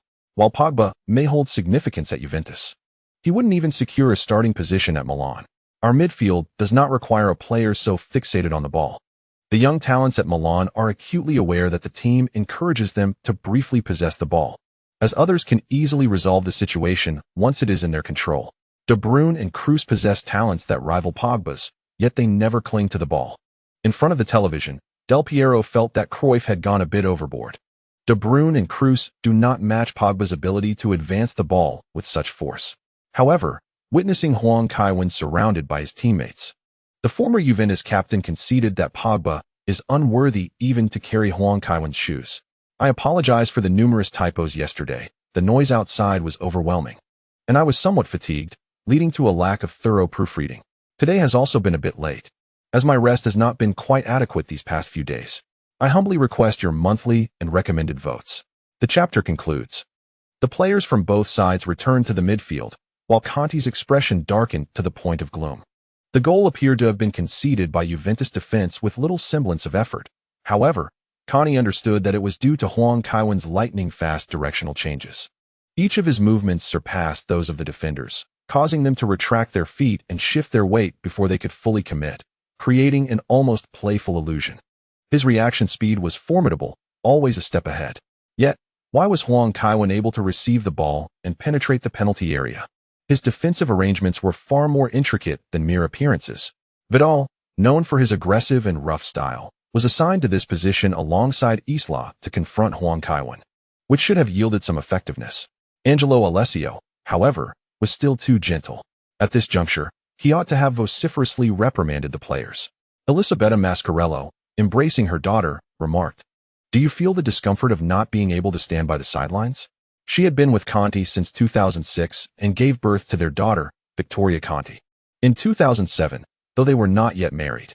Antonio Conte shrugged and replied, "We agreed to come to Milan for a vacation, so of course, I wouldn't want to be on the sidelines. Look on the bright side. At least you won't be leading the team into a bloodbath at St. Kevin's," Mascarello advised. Conte opened his mouth to retort, but could not articulate a response. Juventus lacked a player akin to Quit, although Vidal appeared fierce. His attempts to tackle from behind were evaded, and he could only sprint to catch up afterward, which was a significant issue. Quit, on the other hand, played with greater intelligence and resilience. As long as he could run, he would relentlessly pursue an opponent. Connie found it peculiar that he had not recognized how troublesome Quit could be. This defensive style posed a greater threat to technically adept players. Huang Kaiwen's utilization of Quit during the European Championship had indeed dazzled many coaches. The players returned to the midfield. Quagliarella passed to VIII, who opted for a back pass. Pogba showcased exceptional ball handling skills, achieving considerable recognition at Juventus in just 3 months. After receiving the ball, he failed to find a passing option. When Hazard approached to pressure him, Pogba cleverly shielded the ball with his body, skillfully turning to toy with Hazard. His height and long legs provided him with a distinct advantage in physical confrontations, allowing him to casually shield the ball from Hazard in the backfield with apparent ease. The professor furrowed his brow. He had previously considered signing Pogba, yet the player's reckless behavior in defense had significantly diminished the professor's assessment of him. Coupled with Pogba's flamboyant hair color, the professor speculated that the player's temperament might not be particularly favorable, leading to frequent errors on the pitch. Unable to bear it any longer, Van Persie charged toward Pogba, who then used his body to fend off Van Persie, deftly flicking the ball from his right foot to pass it behind his left leg.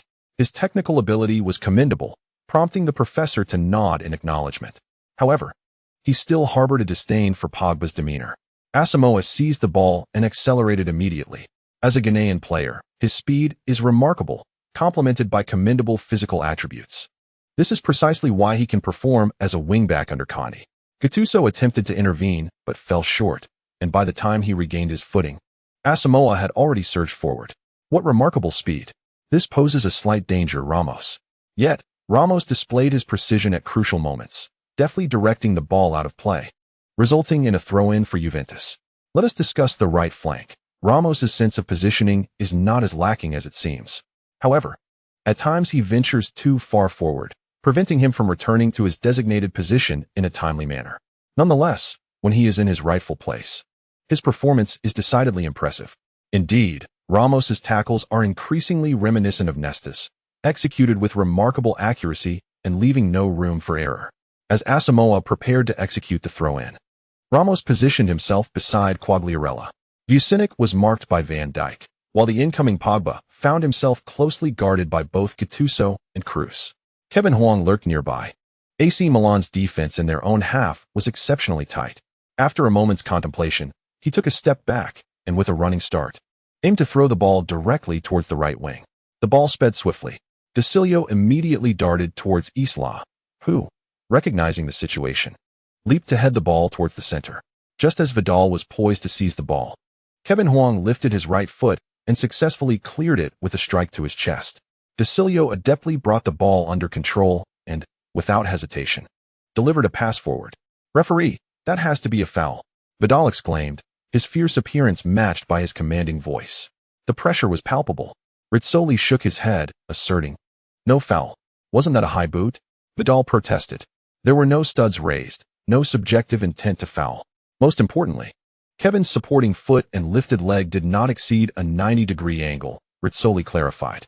"What does he mean?" Vidal inquired of Isla. "It means you're too short," Isla replied.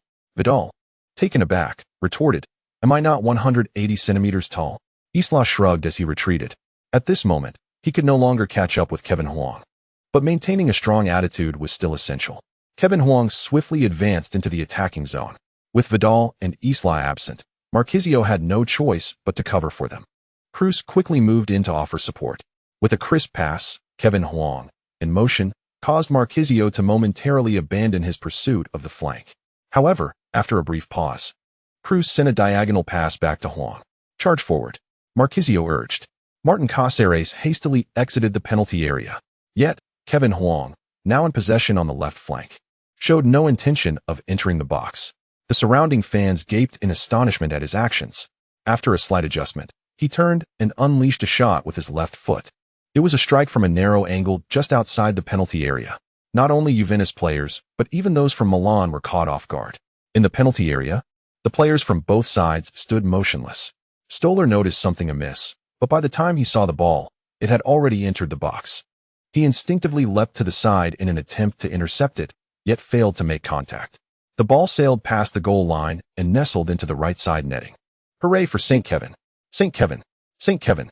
The Rossoneri supporters in the stands exuberantly waved their arms in delight. This goal was utterly unexpected, igniting their fervor. In the live broadcast, Claudelli echoed their excitement, shouting, "Kevin! Kevin! Goal! Goal! Goal!" Just 3 minutes into the first half, Kevin had already netted his second goal. A remarkable strike from a narrow angle on the flank. This marked the second time he had scored such a goal from the left side, and counting that 0-degree angle. It was his third. Our coach prefers a more passing-oriented style, yet he now faces a dilemma, for Kevin often bypasses the passing phase to resolve matters on his own.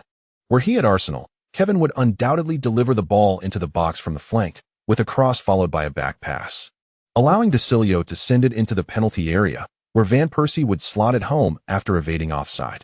However, a greater emphasis on passing would not yield more points for Milan. Kevin is certainly capable of teamwork, yet he can effortlessly find the back of the net through simpler means. With the outer edge of the penalty area within his striking range, the subsequent actions seem exceedingly straightforward. Long ago, the number 10 jersey symbolized a playmaker, but Kevin has elevated its significance on the wing to unprecedented heights. Henceforth, the number 10 jersey may become even more legendary than the number 7 on the flanks. Each bearer of the number 10 jersey will be a world-shocking prodigy. Today, among the spectators, we spotted Cristina Ciabato, the 2004 Miss Italy, a fervent admirer of Pirlo.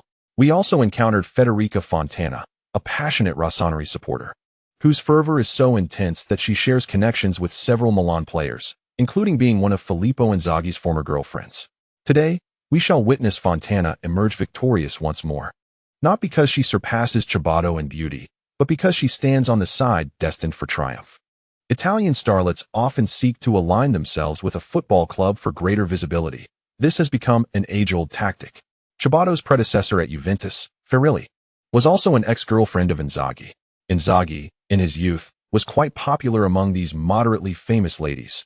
His only setback came when vying for the affections of Elena Saradova, now the wife of Buffon. Thus, it is hardly surprising to encounter one of Inzaghi's former flames while shopping in Milan. Women who flourish in the realms of hosting and fashion typically gravitate towards Milan. That Inzaghi has survived encounters with his ex-girlfriend speaks volumes of his resilience. Observing Dicilio on the field, Inzaghi smirked slightly. The lad wasn't even on the bench today. He wouldn't have played at all. Inzaghi turned to Abbiati and inquired, "Hey, how about a wager? Kevin, 5 goals. I bet he can score 5. Abbiati stated directly, "No, you cannot cheat.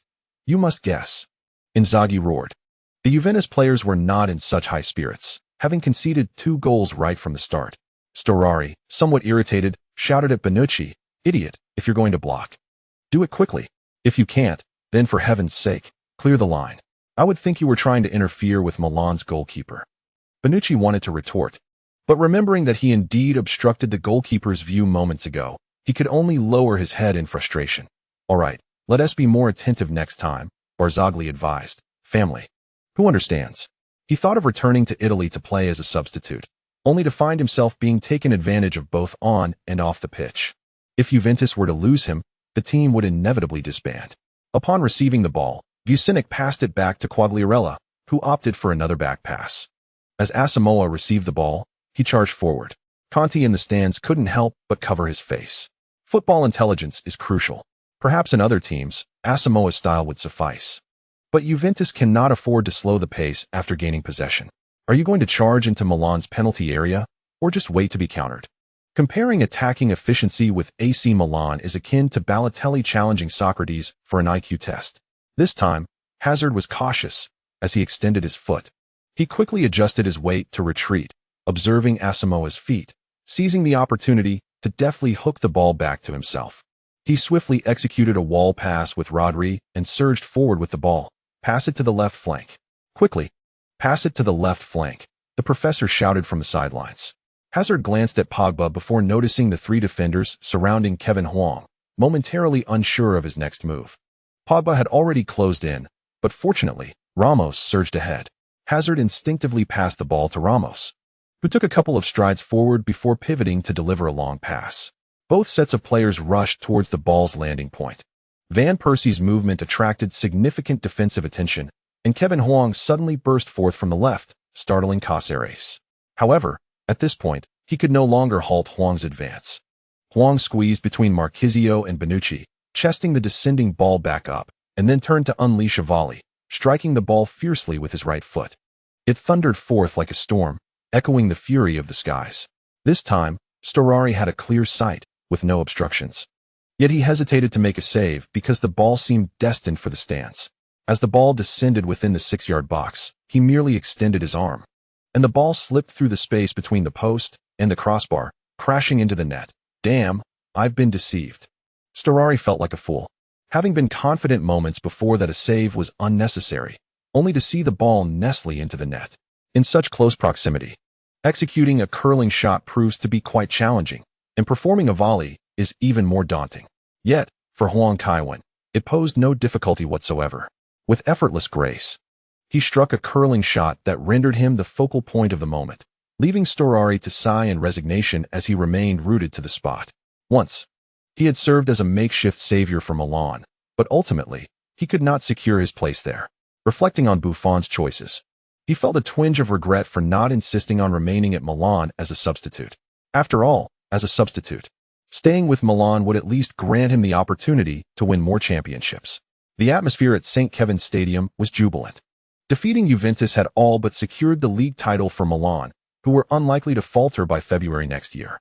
A young fan, holding aloft a foam replica of the Champions League trophy, epitomized the elation of the Rossoneri. In a mere 4 minutes, Huang Kaiwen showcased his terrifying efficiency by scoring 3 goals. Indeed, the young fan brandishing the foam trophy was a nod to the fact that this season's Champions League final would take place at St. Kevin's Stadium. Although the final was still distant, AC Milan supporters were already dreaming of clinching the Champions League title on home soil. Juventus appeared somewhat bewildered by the onslaught. We had previously remarked on their commendable performances in earlier matches. Yes, Conte's tactical approach had been commendable, yet against AC Milan, his inability to direct from the sidelines magnified his disadvantages. Today's Huang Kaiwen was, once again, a marvel to behold. It was no exaggeration. His favorite adversaries were indeed Juventus and Barcelona. What about Liverpool and Arsenal? In Liverpool's defeat, one might ascribe the blame to Carragher, who had not scored any less against Liverpool than Huang Kaiwen had. Why focus on the match when the cameras were consistently capturing the stands? The stands offered little intrigue.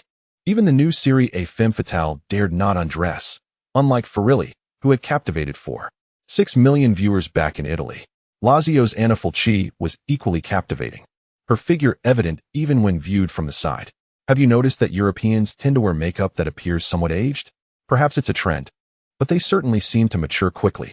Huang Kaiwen, having completed his hat trick, dashed to the corner flag, executing a signature backflip that reignited the fervor in St.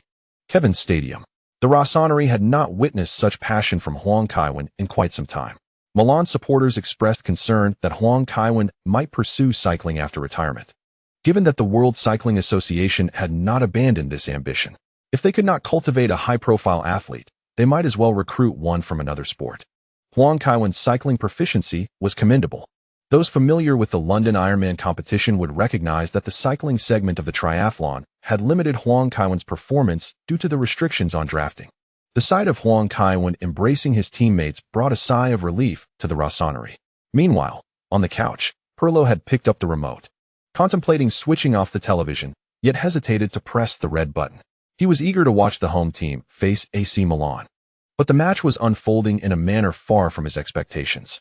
Perhaps it was precisely this internal conflict that allowed him to breathe a sigh of relief after leaving Italy. The Turin Sports Daily referred to him as a burden. Yet the Juventus team still found themselves utterly powerless against AC Milan. Del Piero even contemplated reaching out to Huang Kaiwen to express his gratitude, if only to affirm that the issue did not lie with him, but rather that Juventus simply could not compete with AC Milan. It was painfully evident.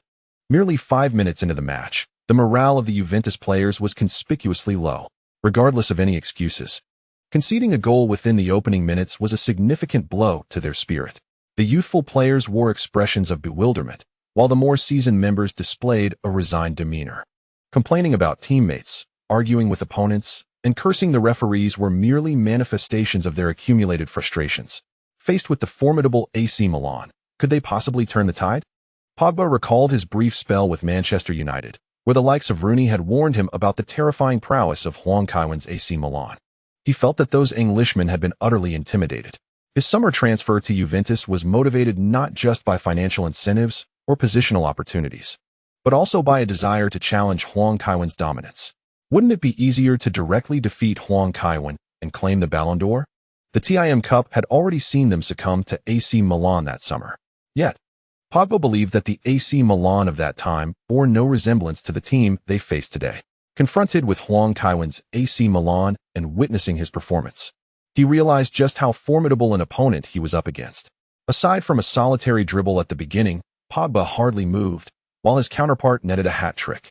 An avid basketball enthusiast, Pogba even speculated whether Hwang Kaiwan, if unrelenting, could achieve a scoreline akin to that of a basketball game. After the restart, Juventus opted for a deeper back pass. Milan maintained their high pressing, with Hwang Kaiwan leading the trio in a relentless pursuit across Juventus's defensive line. Instilling fear in the Juventus players to hold onto the ball, Hazard swiftly charged towards Marchisio, who had no choice but to pass the ball sideways. Pogba, eager to display his flair, was caught off guard by Ramos's rapid advance, as the latter executed a sliding tackle that sent the ball behind him. Observing this, Hazard made a decisive move without turning, sending a backheel pass that Robin van Persie instinctively anticipated. Realizing he could not intercept Van Persie, Bonucci instinctively reached out with his left hand, grasping Van Persie's arm. The tug caused Van Persie to tumble within the penalty area. Referee Rizzoli quickly pointed to the penalty spot. Juventus players rushed back in protest. "Referee, it was unintentional," they exclaimed. "That isn't a penalty. He barely exerted any force when he pulled him. It's a dive, sir," Bonucci exclaimed. "I nearly had my arm ripped off, and you say I didn't pull him?" Van Persie retorted angrily. Milan players quickly gathered around. "Penalty. I won't repeat myself," Rizzoli warned as he brandished a yellow card at Bonucci. The foul behind the scenes could easily warrant a red card, yet considering the context of the match, he ultimately decided against issuing one to Juventus. Referee Mr. Rizzoli found his path obstructed by Marchisio, prompting him to promptly brandish a yellow card. The Juventus players, filled with pent-up frustration, found themselves unable to express their discontent. Rizzoli was certainly not lenient with them. Marchisio could only intervene to prevent his teammates from accruing further cautions. In the stands, young Agnelli wore a troubled expression. When had his team ever endured such indignity? Regrettably, Maggi could not return, and even if he did, he would find it futile against AC Milan. He had never anticipated that a player could summon him back to Italy with a mere phone call from America. Watching Hwang Kaiwan donning the number 10 jersey for Milan, Agnelli could not help but shake his head. It was all his sister's fault for not living up to expectations. The players from both teams had cleared a space, positioning themselves just outside the penalty area, ready to rush in at the first opportunity. Van Persie, cradling the ball for an eternity, ingratiatingly handed it to Hwang Kaiwan, saying, "Kaiwan, you take this one. Go on, you haven't scored yet." Hwang Kaiwan replied, "It's fine, I'll score eventually." Van Persie insisted, "No worries. You'll get it in sooner or later." Hwang Kaiwan, not wishing to defer any longer, accepted the ball. If he were to forego this penalty, it would only displease Van Persie. Storari rolled his eyes, loathing the sensation. Shouldn't he, taking a penalty, consider the feelings of the opposing goalkeeper? Moreover, he had joined AC Milan even before Van Persie, stepping in to save the day when all the Milan goalkeepers were injured. He deserved at least some recognition for his efforts. As he pondered whether to gently remind Hwang Kaiwan of this, he ultimately decided against revealing his identity. Knowing he would be playing for Juventus for a long time to come, Hwang Kaiwan lowered his head and placed the ball meticulously on the spot. Stepping back a few paces, this demeanor sent a chill of sweat down Storari's spine. Goodness, was he preparing for a run-up? It was common knowledge that a run-up generates more power. The question arose, how powerful could a player, who could already strike the ball over 200 kilometers per hour from a standstill, become with a run-up? This was no trivial matter. Football truly was a matter of life and death. Even though he understood Hwang Kaiwan would not intentionally harm him, fear gripped him. If the ball struck his head, it could very well lead to dire consequences. Even a strike to a less critical area could yield outcomes worse than instant demise. Storari stood rooted, continuously adjusting his position, not to prepare for a save, but rather to evade. Indeed, he had no desire to make a save. Who on earth would want to? What was a substitute goalkeeper's salary anyway? The whistle blew. Huang Kaiwen took a small step forward, initiating his approach. Storari's jersey was already drenched in sweat as he fixated intently on Huang Kaiwen's feet. Left foot, right foot, left foot. Suddenly, Huang Kaiwen altered his footwork rhythm, taking a larger step with his left foot, and this time, the inside of his foot connected solidly with the ball's rear. It was not a powerful strike. Stolari uncovered the secret behind this shot. It was merely a display of skillful technique. However, his body instinctively lunged to the left, conceding the right side of the goal, allowing the ball to glide effortlessly into the net. The chill of the turf seeped into him as he gasped for air. Conceding a goal did not dampen his spirits. Rather, it filled him with a sense of relief, as if he had narrowly escaped death. The true thrill of dancing with danger could only be felt when facing Huang Kaiwen from the penalty spot. Buffon, after years of writing columns, finally received a call from AC Milan. Looking back now, Gianluigi Buffon is undeniably astute. Another goal for Huang Kaiwen. This time, his deceptive change of pace during the run was perplexing, making it entirely reasonable for the goalkeeper to misjudge the direction. Indeed, Huang Kaiwen's footballing prowess has reached its zenith.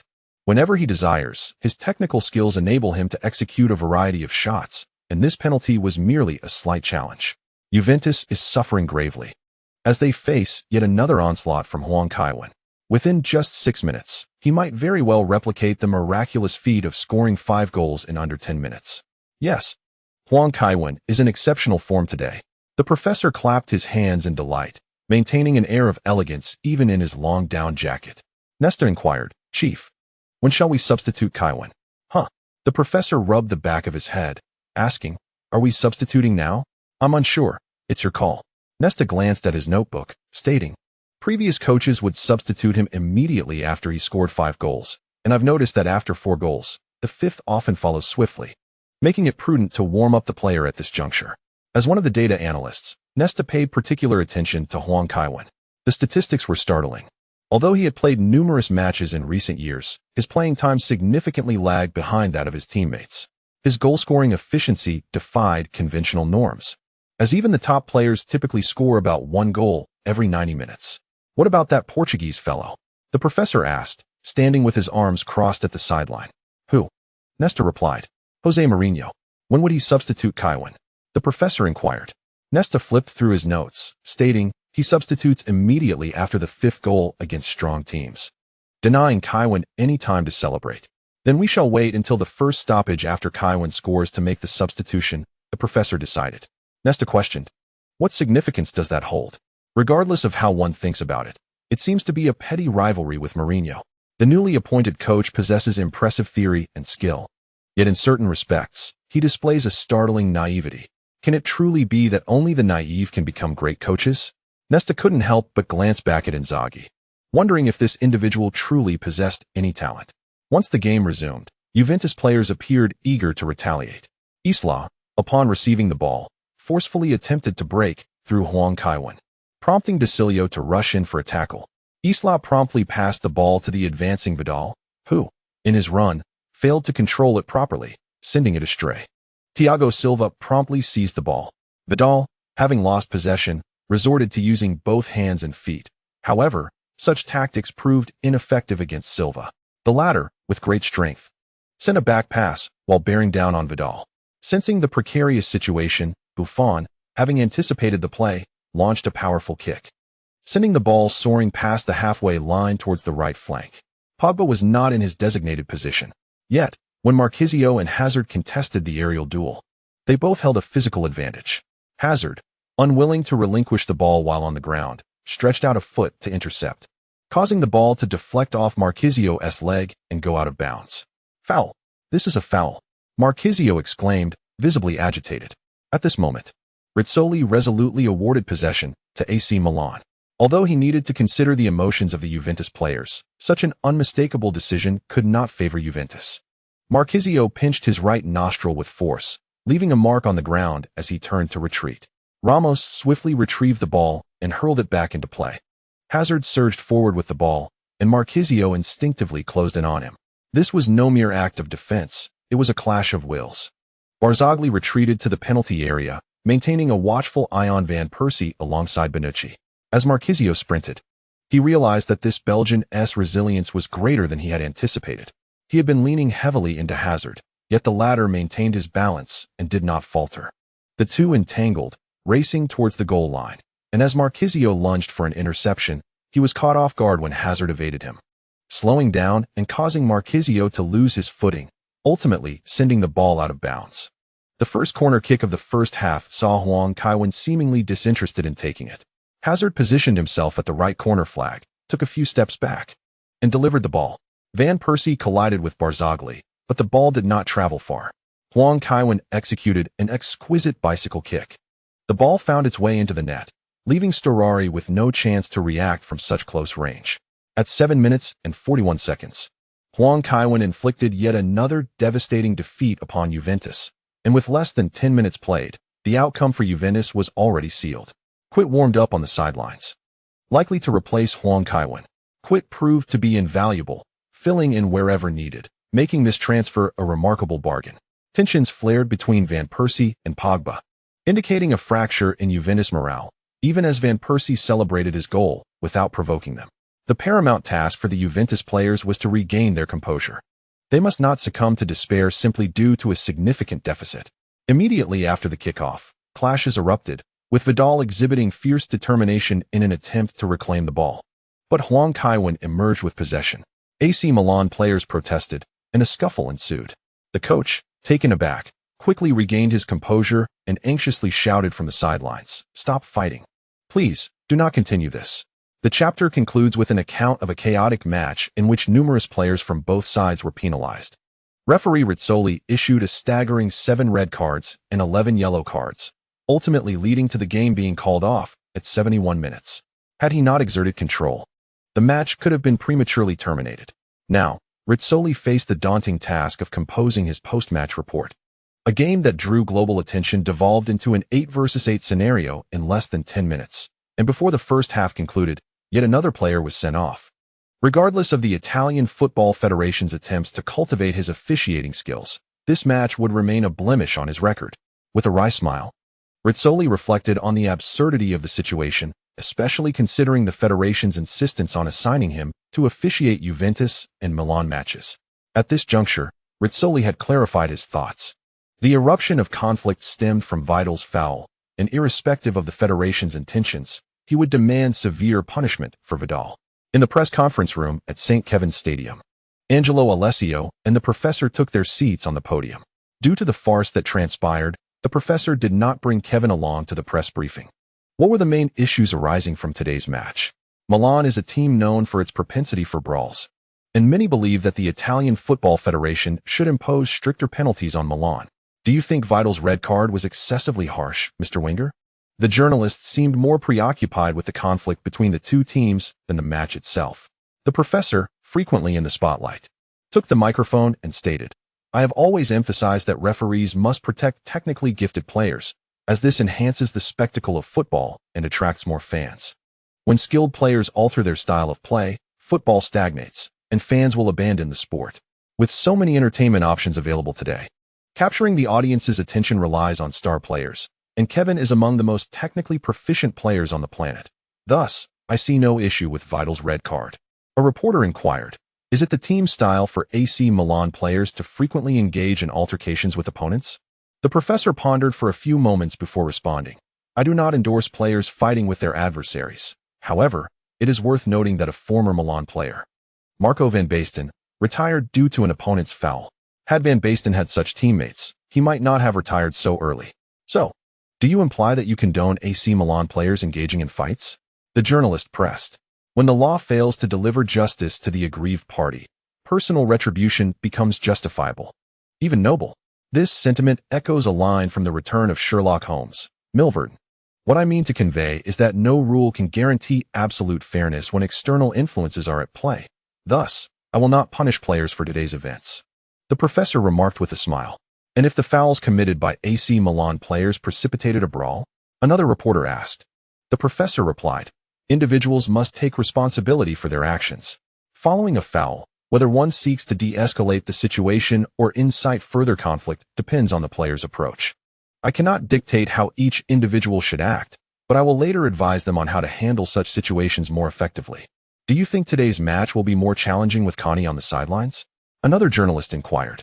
I shall not indulge in such tedious hypotheticals. However, when we next meet, Mr. Conti will be in Juventus' technical area, and we can then observe the outcome of the match, the professor replied, pushing the microphone forward and nodding at Angelo Alessio. While many in football hail from noble lineages, only the professor truly embodies the essence of elegance. Even amidst today's unpleasantness between the two teams, Alessio found himself unable to utter harsh words to Wenger. Grasping the microphone, he stated, "It is regrettable that today's match did not showcase the best performances from either side. Kevin altered the course of the game, and his foul changed its trajectory. That is all I wish to convey. Thank you." Both coaches rose, yet the journalists continued to pursue their inquiries. However, neither expressed any intention to respond. Meanwhile, the home dressing room was already celebrating victory. Winning, whether on the pitch or in a brawl, was indeed a matter worthy of celebration. Van Persie sat in a corner, visibly discontented. Milan received 4 red cards today, and not one of them was his. "I've long found that guy irritating, especially with his bleached hair," Cruz exclaimed animatedly. "It's hardly surprising that Germans and Frenchmen might clash," Inzaghi remarked. "Well, the match is over, and once again we have triumphed, defending the honor of our home ground." Huang Kevin declared, "Let us have the driver take us directly to my house. No one is allowed to stray. Long live the captain." "Fantastic." Inzaghi nudged Cruz with his elbow, saying, "Aren't you opposed to post-match celebrations?" Cruz rolled his eyes, responding, "At Bayern, we had to wear suits and listen to Hoeneß's speeches. It's hardly the same." Huang Kevin had already sent a message to Albert, who should be prepared by now. The seasoned butler was quite experienced in organizing team dinners on short notice. Upon returning to the dressing room, the professor observed the lively atmosphere and managed a wry smile. "It seems they are even more thrilled by the brawl victory," Ord commented. "No need for feelings. That's precisely the case," Nesta interjected. "We used to celebrate brawl victories often. It's more exhilarating than playing. Isn't it?" The professor pressed his right hand to his temple, sensing a burgeoning realization. He felt that any player from Milan could seamlessly assume the role of captain at Arsenal. One individual might possess a fierce spirit, but if the entire first team shared such tenacity, it could lead to significant trouble. The professor resolved to later counsel the first-team players to limit their brawls to 3 throughout the season. As the team boarded the bus, the Milan players remained in high spirits. Upon disembarking, Nesta stood up, only to realize halfway that he was no longer a player. He could only offer an awkward smile as he returned to sit beside the professor. "Not quite adjusting, are you?" the professor inquired. "It feels as though the story with Milan is not yet concluded," Nesta replied with a wry smile. "At my age, even as a coach, I find it hard to change. Human nature is such that one gradually adapts." The professor remarked, "You players are different. Do you know what I was thinking back then?" "What were you thinking?" Nesta inquired with curiosity. "I was eager to retire, as my playing career was dismal. Once I became a coach, I was determined not to fail again in the realm of football, which led to my current situation," the professor explained. The greatest challenge for successful players transitioning to coaching is the lack of sufficient resolve, having established a comfortable life with ample wealth. The prospect of not coaching holds little consequence for them. Ferguson and Ancelotti earned far less during their playing days than you do now. Look at today's successful players. Aside from Guardiola, there are hardly any others. "Perhaps," Nesta responded thoughtfully. The atmosphere at Huang Kaiwen's home had become lively. Due to the weather, everyone had gathered around the grill, pulling their chairs closer. This conviviality added to the merriment. Initially, it was the new players assigned to the grilling duties. But Huang Kaiwen had switched it up, making the game loser responsible for cooking. Before dining, they engaged in a spirited round of games. The competitive nature of the team was always entertaining, and the game was simple. A small cup was placed within a half-full beer mug, and players took turns pouring beer into the small cup. If the small cup sank during one's turn, that player's team was tasked with grilling. Buffon and Inzaghi, the seasoned veterans, were busy at the grill alongside De Cilio and Rodrigo. Inzaghi continuously grumbled about Buffon being the cause of their troubles. "I don't drink much." Buffon defended himself, unafraid of offending Inzaghi, yet he wished to avoid any misunderstandings with the younger players. "It's not that you don't drink. It's that you have a problem with your hands." Inzaghi tossed down the grilling tongs and pointed at Buffon. Everyone else pours just a bit. Yet you managed to spill an entire cup. I now suspect that goalkeepers eat with their hands. Buffon rolled his eyes and continued cooking. Damn it, he muttered, reflecting on his struggle to pour without spilling. Perhaps later at home, he would practice this game with his wife. The thought of Saradova, alongside a glance at Inzaghi, filled him with a sense of superiority. It was past 11 at night when Huang Kaiwan finally bid farewell to his teammates. The Milan players celebrated, yet the echoes of the match lingered on. Agnelli even called Huang Kaiwan to agree that neither side would interfere with the decisions of the Italian Football Federation. One represented Juventus, part of the Agnelli group, while the other was AC Milan, affiliated with the Fininvest group. The Italian Football Federation found itself in a difficult position. The next morning, when Huang Kaiwan woke, he had yet to see any disciplinary decision from the federation. Gazzetta dello Sport. Vidal must face severe punishment to maintain the allure of Serie A. His foul is inexcusable. Tuttosport. Vidal's foul indeed sparked conflict. Yet the performance of the AC Milan players was even more astonishing. They consistently struck their opponents with extreme ferocity. 6 Juventus players sustained varying degrees of injury during the match, and the Italian Football Federation must impose strict penalties on the AC Milan players. The audience of the newspapers dictated their stances. The identity of the owner is of no consequence. The Tuttosport, being a regional newspaper, has its editorial direction predetermined. The Italian Football Federation is still convening regarding this matter, having endured an all-nighter after the match. However, no resolution has yet been reached. It was only in the evening that the Italian Football Federation announced its disciplinary measures on their official website. Juventus player Arturo Vidal has been suspended for 6 matches and fined 15,000 for a malicious foul that incited a brawl. Pogba has received a 3-match suspension for assaulting an opponent, while Marchisio has been suspended for 1 match for pushing an adversary, with no additional penalties imposed. AC Milan's player Toni Kroos has also been suspended for 3 matches for striking an opponent, as has Sergio Ramos and Gianluigi Buffon, each receiving a similar 3-match suspension, while Rodri faces the same consequence for his actions. This disciplinary action has provoked protests from Juventus, especially since both Vidal and Pogba are still hospitalized. Nevertheless, the Italian Football Federation feigns ignorance. With both sides represented, what are they to do? Setting aside the influential figures behind the scenes, Kevin Huang is the most popular player in Italy, and it is certain that his opponents face harsher penalties than his teammates. The Italian Football Federation operates on this principle. On November 30th, Milan achieved a remarkable 5-1 victory over Catania in an away match, finally concluding the fixtures for November. Kevin Huang took a day of rest at home. In the evening, he awaited the store refresh eagerly. Additionally, he encountered a long-awaited notification. Ding! A significant change in the fate of the second-tier player Shaquille Van Persie, gaining 300 fate points. Special template. Qtaro 1,000,000 fate points. Templates. Roberto Baggio 10,000 points. Roberto Carlos 10,000 points. Bobby Charlton 10,000 points. Skills. Master of Psychological Counseling 10,000 points. Free kick proficiency 2,000 points. Music game mastery 100 points. Items. 24-hour immunity card 20 points. After a moment of contemplation, Kevin Huang recalled who Qtaro was, which necessitated a brief exploration of the relationship between Fujiko Fujio, and Fujiko A. Hiroshi Fujimoto and Mitsuo Biko met in elementary school and collaborated for 50 years. The former is the creator of Doraemon, while the latter is known for Ninja Hattori and Monster King. The pen name Fujio was derived from their names.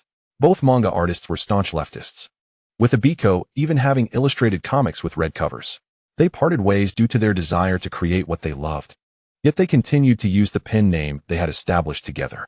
Qtaro represents their collaborative work. The 3 Roberts are indeed impressive. Yet Kevin Huang finds little need for an attacking template. He expended 120 points to acquire Music Game Mastery and Immunity Card. The skill of Music Game Mastery elevates one's performance in music games to the professional average, significantly enhancing physical coordination. Not bad. Huang Kaiwan continued to watch. Upon clicking on Destiny Unveiled, the screen immediately came to life.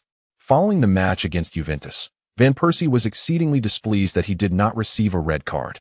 The entire Milan team faced 4 red cards, yet he was not among them. Even the referee failed to acknowledge his combative spirit, which deeply wounded Van Persie's pride. Reflecting on his experiences with the Dutch national team, Van Persie resolved to begin nurturing the next generation. He was determined to cultivate Shaquille Van Persie into a man capable of independently leading half of a national team, ensuring that his son would not endure the same trials he had faced. Financially secure, Van Persie sought out esteemed mentors, exploring various martial arts from Southern and Northern styles, as well as Shaolin and Wudong, enlisting numerous tutors for Shaquille. However, Shaquille exhibited a complete lack of interest in martial arts. Even when Van Persie shared personal stories to instill motivation, Shaquille attributed his father's experiences to his own shortcomings and bluntly pointed this out, nearly inciting a rift in their father-son relationship. One day, upon returning home, Shaquille witnessed two Pauls being bullied by older classmates. He intervened, only to receive a severe beating himself. Retreating to his room, he experienced an overwhelming desire for strength for the first time, concerned by their eldest son's refusal to eat. The Van Persie couple was relieved when he returned to normal the following day. After a meal, Shaquille summoned Van Persie to his study and suddenly knelt down, exclaiming, "Father, I wish to grow stronger." Taken aback yet elated, Van Persie presented his retired nunchaku with solemnity, imparting a valuable lesson: an inch longer, an inch stronger. The Dutch national team has always upheld a tradition of wielding sticks. Once you master the nunchaku, you can progress to the 3-section staff and eventually the 9-section whip. This time, Shaquille genuinely committed himself, even neglecting his football training to focus entirely on martial arts. Perhaps due to the family legacy, Shaquille's proficiency in combat advanced remarkably. Within 2 months, he grasped the essentials of the nunchaku, and after 6 months, he adeptly wielded them with both offensive and defensive prowess. Van Persie was immensely pleased with his son's martial skills, yet he found Shaquille's bluntness in conversation somewhat exasperating. Having instilled the value of honesty, Shaquille showed disdain for falsehoods, and anyone dissatisfied with his words would soon witness the reality of his abilities firsthand. At just 16, Shaquille dominated the training grounds at Milanello, confronting any Italian club or youth team that dared to speak ill of him, swiftly demonstrating his prowess with the nunchaku. In 2023, Shaquille was selected for the Dutch U17 squad, and by the 2026 World Cup, he made his debut for the national team. However, after only 1 match, he was expelled from the Dutch national team due to a conflict with his teammates, as he left a trail of devastation in his wake. Following this match, the Dutch team found themselves unable to field 11 healthy players, ultimately compelled to withdraw from the competition. Nevertheless, Shaquille remained unabashedly himself, confident in his prowess. He shifted his focus onto Paul, as he believed that Paul did not require his protection. However, Paul found himself increasingly exasperated by the unpredictable nature of the brash Shaquille, frequently clarifying at press conferences that Shaquille was not a bad person and that it was quite normal for players to carry nunchakus. Barbara held a favorable view of Shaquille. Despite his penchant for trouble, due to a sense of obligation towards Paul, she consistently offered Shaquille lucrative contract renewals. The reigning king of Milan had dominated Serie A for years, leaving a more profound impression on the Italian national team than on the Dutch players, as he had secured numerous championships alongside Milan. Meanwhile, the Van Persie couple grew more concerned about their son. Shaquille's forthrightness in conversation made it difficult for him to maintain a romantic relationship for more than a week. In light of this, they invited Paul over in hopes that he might persuade Shaquille to adopt a more tactful approach when interacting with women. Paul wholeheartedly agreed and attempted to counsel Shaquille, yet the latter remained indifferent, continuing to indulge in football, physical altercations, gaming, and a monotonous routine. Notably, he had faced off against numerous football stars, including Haaland, Mbappe, Bellingham, and Vinicius.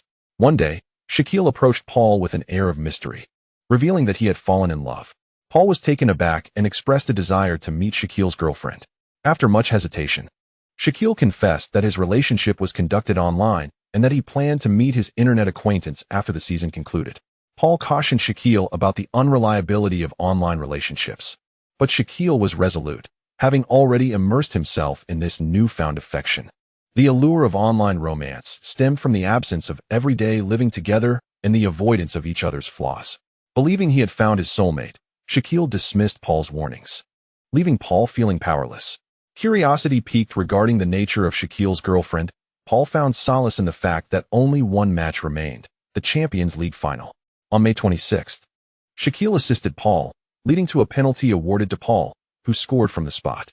In stoppage time, Kevin delivered a cross, and Paul executed a header, successfully overturning Alonso's Real Madrid. Milan claimed the Champions League title once more, yet Shaquille departed for his flight before the celebrations could commence. Shaquille and Paul had an agreement. If Shaquille successfully entered into a relationship, he would rename his social media to the Happy One, whereas if it failed, he would change it to the Unfortunate One. However, the following day, Paul discovered that Shaquille had renamed himself the Homewrecker. Kevin found himself bemused. Never having anticipated such behavior from Shaquille, he resolved to have a candid conversation with him, believing that honesty did not necessitate sharing every truth indiscriminately. Such candor could alienate those who might tolerate him, and it was unreasonable to allow Shaquille to navigate life solely based on Paul's words.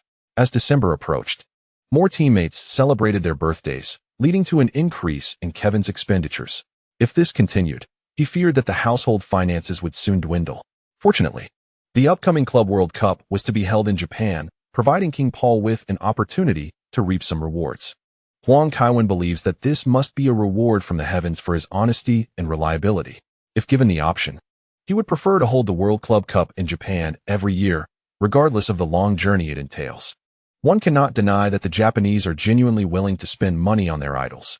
There are individuals who invest 1.8 million yen to purchase handshake tickets, simply to enjoy a 40-minute interaction with their beloved stars.